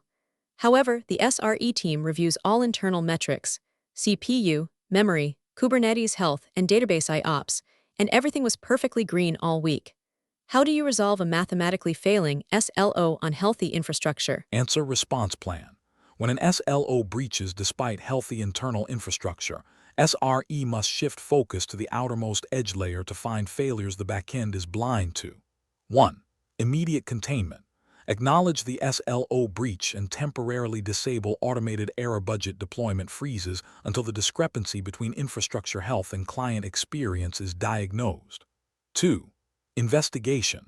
Formulate hypotheses. A third-party SaaS dependency is failing, the CDN is returning errors, or the SLI is measuring the wrong telemetry stream. Inspect the exact PromQL query defining the SLI. 3. Evidence. The SLI was correctly defined to measure HTTP 5xx errors at the external CDN. The CDN logs revealed thousands of 502 bad gateway errors resulting from an expired web application firewall token, blocking traffic before it ever reached the internal network. 4. Root cause. The internal servers were genuinely healthy, but the SLI correctly captured edge failures.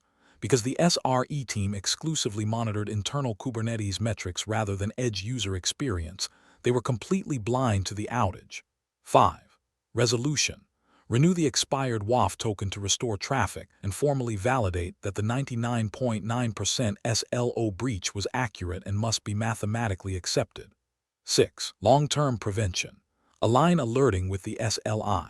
Implement RED metrics monitoring strictly at the outermost load balancer or synthetic client layer, ensuring SREs are paged when the user fails, regardless of internal server health. Pro tip: infrastructure health does not equal business health. Your servers can be sitting at 5% CPU, while 100% of your customers are receiving 502 errors from your edge proxy. Your service level indicators, SLIs, must always be measured as close to the user's browser as technically possible. Production Incident 167. It is the second week of a 3-month quarter, and your core service has already exhausted 100% of its error budget. Developers are demanding to merge a massive new feature, but SRE is enforcing a strict code freeze. Executive leadership is forced to intervene. How do you manage a depleted budget? Answer response plan. When an error budget is exhausted instantly, SRE must execute the predetermined policy consequences to protect system stability without paralyzing the business. 1. Immediate containment. Enforce the automated deployment freeze for all non-critical feature work, permitting only bug fixes and reliability patches into the production pipeline. 2. Investigation. Formulate hypotheses. The SLO target is mathematically too aggressive. A single catastrophic outage consumed the entire budget, or constant micro failures are bleeding the budget. Review the incident post-mortems for the past 14 days. 3. Evidence. Incident analysis confirmed that 2 massive 40-minute global outages caused by unoptimized, blocking database migrations burned 95% of the quarterly budget in just 2 days. 4. Root cause. The engineering teams lacked safe database migration practices and canary deployments. Their high-risk deployment velocity consistently triggered massive blast radius outages, rapidly consuming the allowed failure margin. 5. Resolution. Maintain the agreed error budget policy, prioritize reliability improvements over non-critical feature work, address the primary causes of budget consumption, and resume normal feature delivery only after the service has returned to an acceptable reliability posture. 6. Long-term prevention. Establish a formal, executive-signed error budget policy. Ensure that the consequences of budget exhaustion, feature freezes, and pivoting to reliability work are strictly enforced and backed by the CTO to eliminate mid-quarter arguments. Pro tip: an error budget without consequences is just a vanity metric. If a team blows their budget in week 2 and product management forces you to deploy features anyway, you do not have an SRE culture. The CTO must sign the policy agreeing that 0% budget means 0% feature deployments. Production Incident 168. A critical service has a mandated availability target of 99.99% for nines. However, the service repeatedly misses this target every single month, averaging 99.8%. The team is constantly stressed, burning out, and fighting over reliability priorities. How do you resolve this chronic failure? Answer response plan. When a service chronically misses its SLO, SRE must conduct a mathematical dependency analysis to determine if the target is architecturally possible. 1. Immediate containment. Pause all punitive actions against the engineering team and initiate an architectural review of the service's synchronous dependencies. 2. Investigation. Formulate hypotheses. The code is highly unstable, infrastructure is under-provisioned, or the mathematical availability of upstream dependencies restricts the service. Map the synchronous call graph. 3. Evidence. The dependency map proved that the 99.99% service made a synchronous API call on every request to a legacy enterprise mainframe that only possessed a 99.9% 39 service level agreement. 4. Root cause. The 99.99% SLO was mathematically impossible. Because the service relied synchronously on a 99.9% dependency, its maximum theoretical availability was strictly capped at 99.9% regardless of how perfect its own code was. 5. Resolution. Renegotiate the SLO with product management down to 99.5% to reflect mathematical reality, immediately relieving the team of an impossible, demoralizing target. 6. Long-term prevention. Architecturally decouple the service from the legacy dependency using asynchronous message queues or local data caches, removing the synchronous bottleneck and eventually allowing the service to mathematically achieve 99.99%. Pro tip: you cannot build a 4.9 service on top of a 3.9 dependency. If your API must wait for a legacy system to answer, your API's availability will be strictly equal to or less than that legacy system. Do the math before you agree to the SLO. Production Incident 169. There are 0 HTTP 500 errors and no active outages, but the P99 latency, SLI, for the central user API has degraded steadily over 3 weeks, climbing from 200 milliseconds to 900 milliseconds. The latency error budget is exhausted, but the root cause is invisible. How do you reverse the degradation? Answer response plan. When latency SLIs degrade slowly over time without deployments, SRE must investigate data accumulation, payload bloat, and database index efficiency. 1. Immediate containment. Implement temporary mitigation measures that restore acceptable latency while preserving service stability, then continue investigating and eliminating the underlying performance regression. 2. Investigation. Formulate hypotheses. Network bandwidth is saturated. The database is missing an index, or JSON payload sizes have accumulated over time. Analyze the application response payloads over the 3-week window. 3. Evidence. Response payload telemetry confirmed that the average size of the API response had grown from 50 kilobytes to over 2 megabytes per user, massively increasing JSON serialization and network transfer times. 4. Root cause. A historical activity feed endpoint was designed without pagination. As users naturally generated more activity over the month, the database queried increasingly massive arrays, crushing the application's serialization threads. 5. Resolution.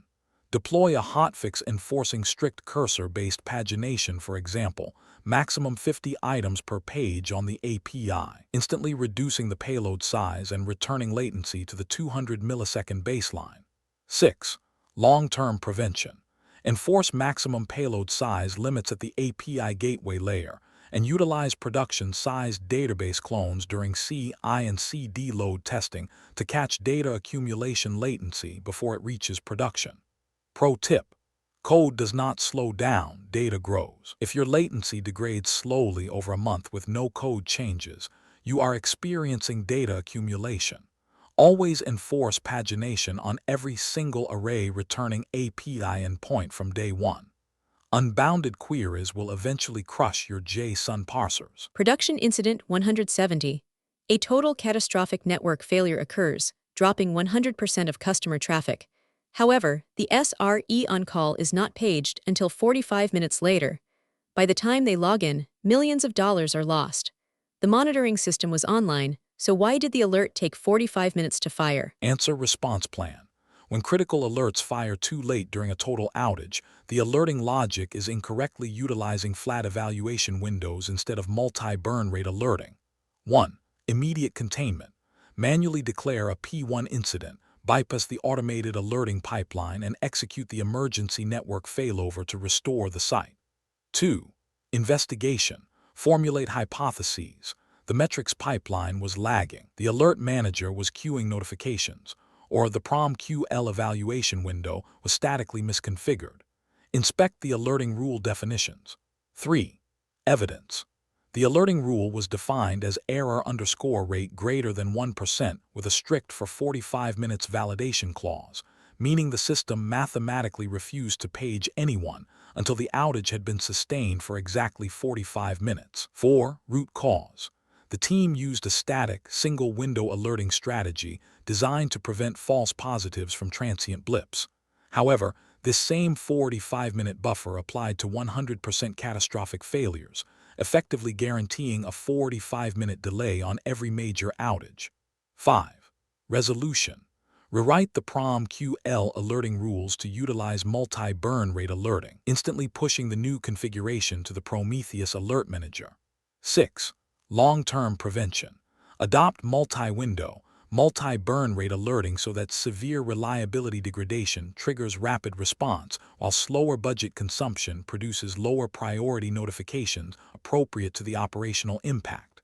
Pro tip: never use a single for 45 minutes clause on your SLO alerts. A 100% total outage burns through your entire monthly error budget in hours. You must use multi-burn rate alerts. If you are burning budget incredibly fast, the alert window should be 2 minutes. If burning slowly, wait 24 hours. Are you tired of generic interview prep? You can spend weeks studying generic interview questions, only to walk into a tech interview and realize they are asking about completely different tools and real-world scenarios. A tech title means nothing. A data engineer, DevOps engineer, or SAP consultant role is completely different at every single company. If you are not studying for the exact tech stack in the job description, you are wasting your time. That is exactly the problem we solve. Whether your upcoming interview is for SAP, DevOps, Salesforce, data engineering, cloud architecture, or cybersecurity, we will build a custom interview cheat sheet designed specifically for your target role. How we build your masterclass: you send us the exact job description. We analyze the technologies, the dependencies, and the seniority level. Then, we prepare a highly customized package with predicted interview rounds, realistic mock interview scripts, and targeted technical questions and answers. Stop guessing what managers will ask. If you have an upcoming interview and would like customized mock interview scripts and targeted practice questions and answers built specifically around your job description, feel free to email me at inquiry.aceinterviews@gmail.com. Please include these 4 details. 1. Your exact job description. 2. Your target role. 3. The interview date if known. 4. Your relevant experience level. Walk in with absolute confidence. I will personally review your submission and let you know what type of preparation package would provide the most value. We will analyze the requirements and build the exact custom mock scripts and questions and answers you need to get the offer. What if you people want a continuous study instead, with most commonly asked interview questions and answers PDFs? But what if you do not have an active interview lined up right now? If you want to proactively build your skills over time, we have recently launched our Master Vault subscription model. This is an all-access pass containing most commonly asked interview questions and answers PDFs of various tech roles in every single major technology like DevOps, SRE, testing, Salesforce, data engineering, cloud, Java and Python, etc. Choose the full bundle or specific paths, but we understand that unlocking every technology at once might feel overwhelming. If you are solely an SRE consultant, a Salesforce developer, or a DevOps engineer, you do not need the entire Master Vault. We redesigned the ecosystem so you can subscribe to the unrestricted full bundle or choose individual targeted vaults tailored specifically to your career. The universal interview tip. Whenever you ask a tech VP or an industry mentor how to crack a tough interview, they all give you the exact same tip. Get familiar with the most commonly asked interview questions. It sounds simple, right? But here is the problem. The search nightmare. Finding the actual most commonly asked questions for senior roles is a nightmare. Generic Google searches only give you basic textbook definitions, and those will not help you clear a lead architect or senior engineer round where production reality matters. Imagine a master vault. Now, imagine a vault where the absolute most commonly asked interview questions for your specific role are already collected for you, perfectly organized by interview rounds like 1. Most commonly asked technical-based question and answers. 2. Most commonly asked scenario-based question and answers. 3. Most commonly asked real-world problem-solving question and answers. 4. Most commonly asked system design question and answers. 5. Most commonly asked behavioral-based question and answers. Cross-domain mastery. I built the ACE Interviews Master Vault for the modern architect. We did not just do this for one role. We covered everything: SRE, cybersecurity, DevOps, software testing, data engineering, Java and Python. The ultimate all-access deal. Instead of paying for individual PDFs, you can now unlock our entire database. Get over 1,000 plus PDFs containing 50,000 plus of the most asked question and answers for a mere 1,499 rupees a month. The elite transformation. Stop studying just to pass. Equip yourself with the cross-domain confidence of a true architect and walk out of your next interview choosing between 2 or 3 elite job offers. Unlock the vault now. The era of buying individual guides is over. Click the link in the video description below right now to unlock the Master Vault. Now, let's get back to the Masterclass. Production Incident 171. Product insists on launching a massive new feature today. SRE refuses to approve the deployment, citing that the service feels unstable after a few recent alerts. A standoff occurs at the director level, halting all engineering momentum. How do you resolve subjective reliability conflicts? Answer: response plan. When deployment conflicts arise from subjective human feelings about stability, SRE must immediately pivot to the objective mathematics of the error budget. 1. Immediate containment. To escalate the emotional conflict by pausing the deployment temporarily and pulling up the authoritative SLO dashboard for the service in question. 2. Investigation. Formulate hypotheses. The SLO is breached, the alerting is too noisy, or SRE is operating on recency bias. Compare the service's recent failure rate against its formal 28-day error budget. 3. Evidence. The mathematical error budget calculation proved that despite a few recent alerts, the service still possessed 40% of its total allowed failure margin for the quarter. 4. Root cause. The SRE team was making deployment blocking decisions based on subjective gut feelings and recency bias, completely ignoring the agreed-upon mathematical contract established by the SLO. 5. Resolution. Approve the feature deployment immediately. Because the error budget was mathematically positive, the business had explicitly authorized the risk of deploying new features. 6. Long-term prevention. Remove human emotion from deployment gates. Implement automated CI and CD checks that query the error budget API. If budget greater than 0, the pipeline automatically deploys. If budget equals 0, the pipeline locks. Pro tip: error budgets exist to end arguments. SRE is not a team of gatekeepers who say no based on how they feel. If the budget is green, product can deploy as fast as they want. If the budget is red, the pipeline is locked. Let the math make the decisions. Production Incident 172. The SRE team is failing to complete any long-term reliability engineering projects. When audited, you discover the team spends 80% of their week manually resetting Kafka consumer offsets, executing manual database migrations, and provisioning user roles.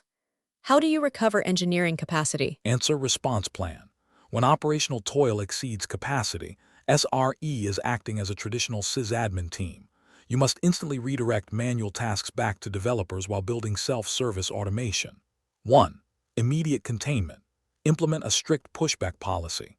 SRE will temporarily stop accepting Tier 1 operational tickets, routing the execution of manual runbooks directly back to the originating development teams. 2. Investigation. Formulate hypotheses. The team lacks automation tools, developers lack RBAC permissions, or the system lacks self-healing. Categorize the last 30 days of Jira tickets by task type. 3. Evidence.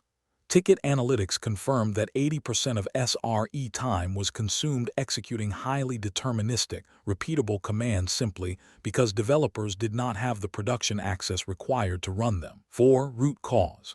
A lack of secure, self-service automation forced SREs to act as human middleware. Because developers lacked production permissions, they had to open tickets for every minor operational state change. 5. Resolution. Build secure self-service operational automation appropriate to the organization, allowing authorized teams to safely perform routine operational tasks without requiring manual SRE intervention. 6. Long-term prevention. Enforce the SRE 50% rule.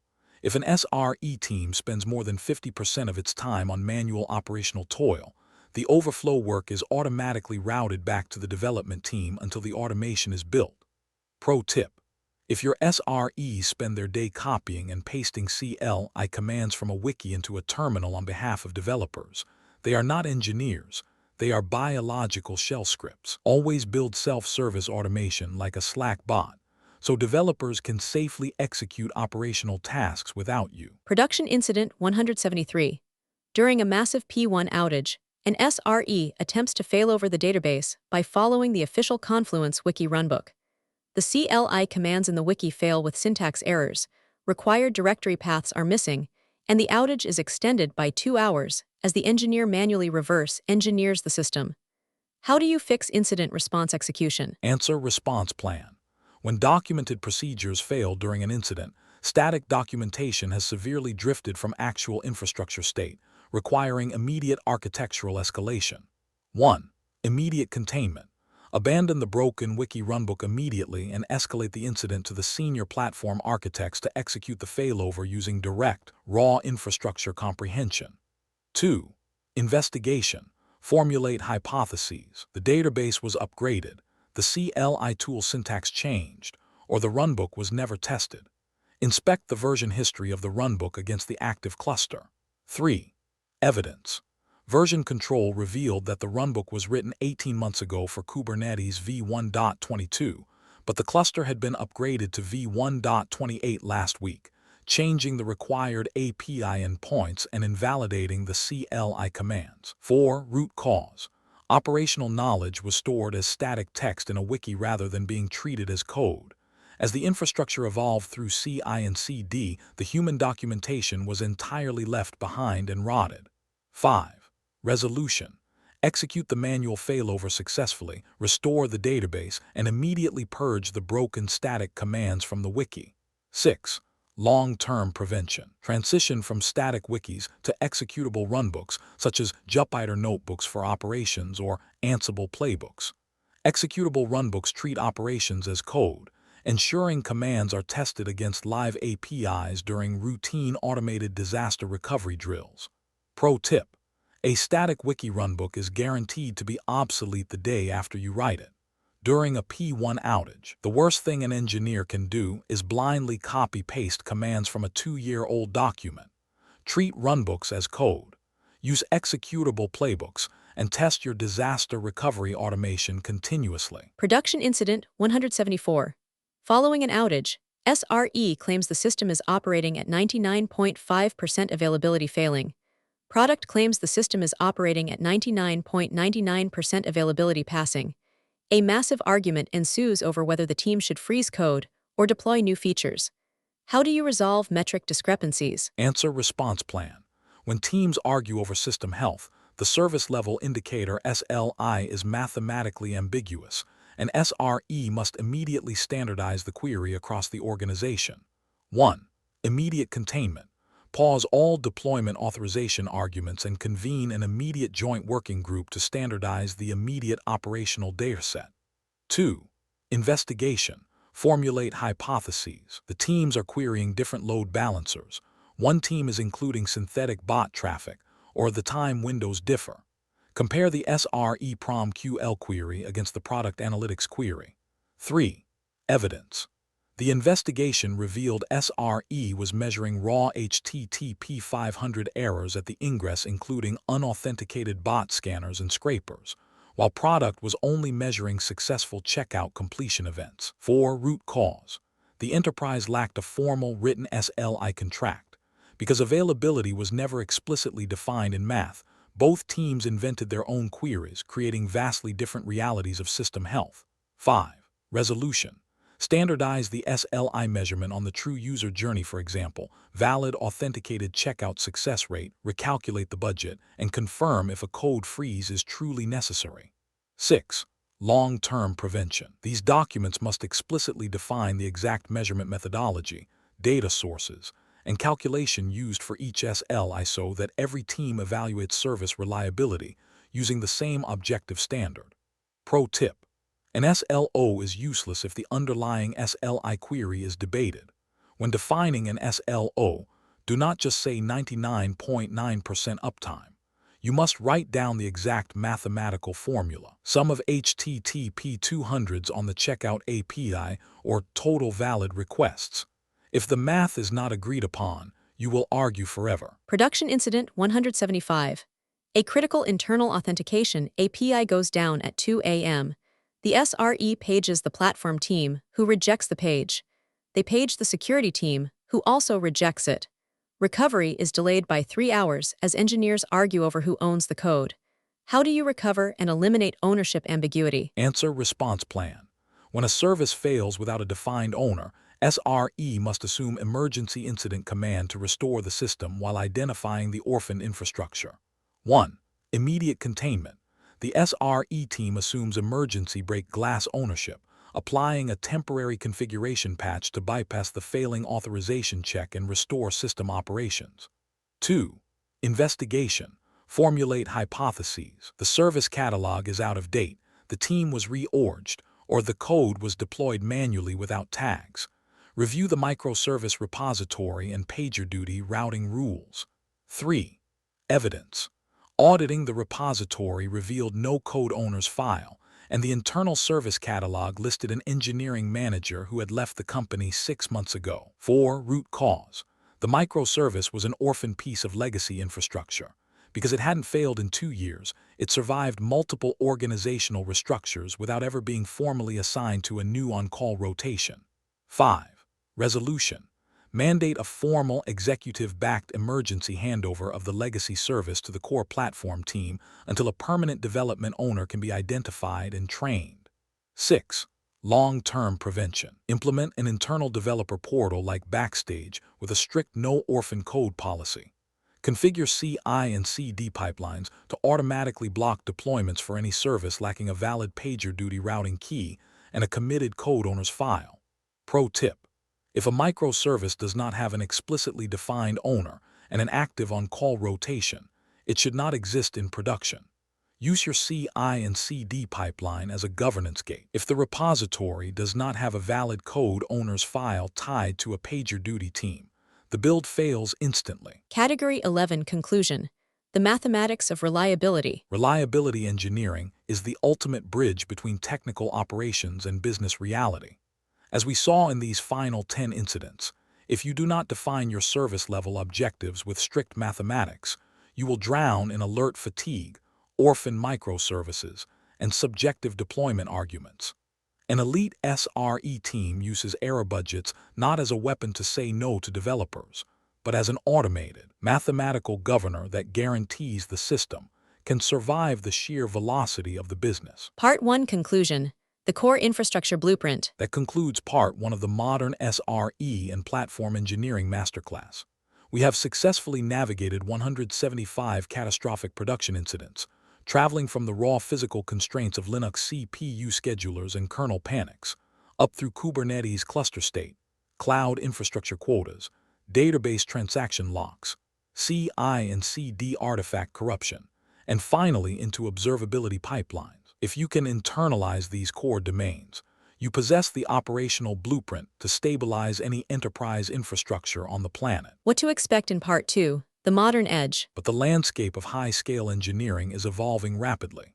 In Part 2 of this masterclass, we will tackle the final 108 incidents that separate mid-level engineers from principal-level platform architects. We are diving into the absolute bleeding edge. AI and GPU infrastructure bottlenecks, eBPF data path drops, FinOps cost optimization disasters, zero-trust identity lockouts, and highly advanced multi-region disaster recovery. Access Part 2 and join the ranks. The link to Part 2 is available right now in the description below.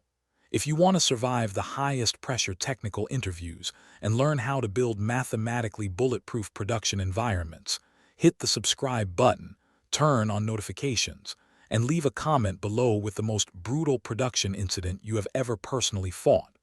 I will see you in the war room for Part 2. Are you tired of generic interview prep? You can spend weeks studying generic interview questions, only to walk into a tech interview and realize they are asking about completely different tools and real-world scenarios. A tech title means nothing. A data engineer, DevOps engineer, or SRE consultant role is completely different at every single company. If you are not studying for the exact tech stack in the job description, you are wasting your time. That is exactly the problem we solve. Whether your upcoming interview is for SRE, DevOps, Salesforce, data engineering, cloud architecture, or cybersecurity, we will build a custom interview cheat sheet designed specifically for your target role. How we build your masterclass. You send us the exact job description. We analyze the technologies, the dependencies, and the seniority level. Then, we prepare a highly customized package with predicted interview rounds, realistic mock interview scripts, and targeted technical questions and answers. Stop guessing what managers will ask.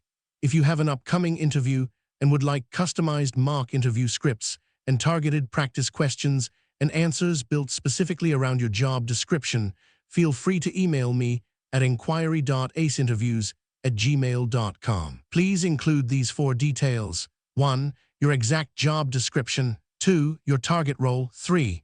The interview date if known. 4. Your relevant experience level. Walk in with absolute confidence. I will personally review your submission and let you know what type of preparation package would provide the most value. We will analyze the requirements and build the exact custom mock scripts and questions and answers you need to get the offer. What if you people want a continuous study instead with most commonly asked interview questions and answers PDFs? But what if you do not have an active interview lined up right now? If you want to proactively build your skills over time, we have recently launched our Master Vault subscription model. This is an all-access pass containing most commonly asked interview questions and answers PDFs of various tech roles in every single major technology like DevOps, SRE, testing, Salesforce, data engineering, cloud, Java and Python, etc. Choose the full bundle or specific paths, but we understand that unlocking every technology at once might feel overwhelming. If you are solely an SRE consultant, a Salesforce developer, or a DevOps engineer, you do not need the entire Master Vault.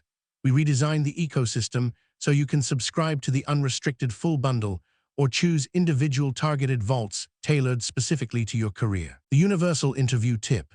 Whenever you ask a tech VP or an industry mentor how to crack a tough interview, they all give you the exact same tip. Get familiar with the most commonly asked interview questions.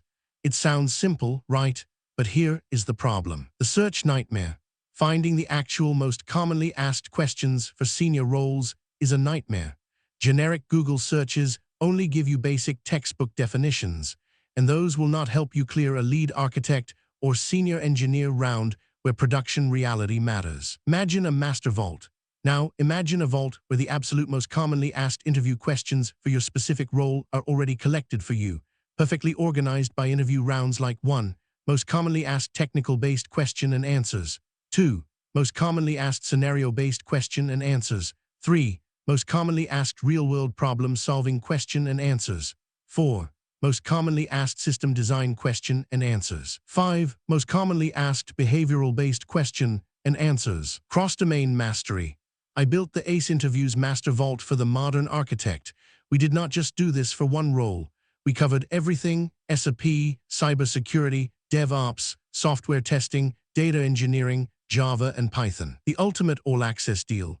Instead of paying for individual PDFs, you can now unlock our entire database. Get over 1,000 plus PDFs containing 50,000 plus of the most asked question and answers for a mere 1,499 rupees a month. The elite transformation. Stop studying just to pass. Equip yourself with the cross-domain confidence of a true architect and walk out of your next interview choosing between 2 or 3 elite job offers. Unlock the vault now. The era of buying individual guides is over. Click the link in the video description below right now to unlock the Master Vault. Now, let's get back to the Masterclass. For more exciting tips, tricks, and more importantly, for valuable insights of interviews, please share, like, and subscribe to my channel. It has a lot of valuable information about various insights of interviews.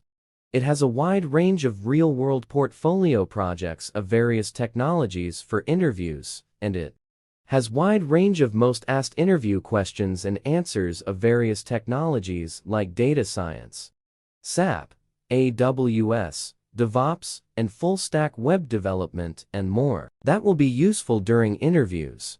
It has a wide range of most asked interview questions and answers and real-world portfolio projects of various technologies for freshers. For 2 to 3 years, experienced candidates, and for 5 or above years, experienced candidates to test their skills by knowing most asked interview questions and make themselves ready for interviews.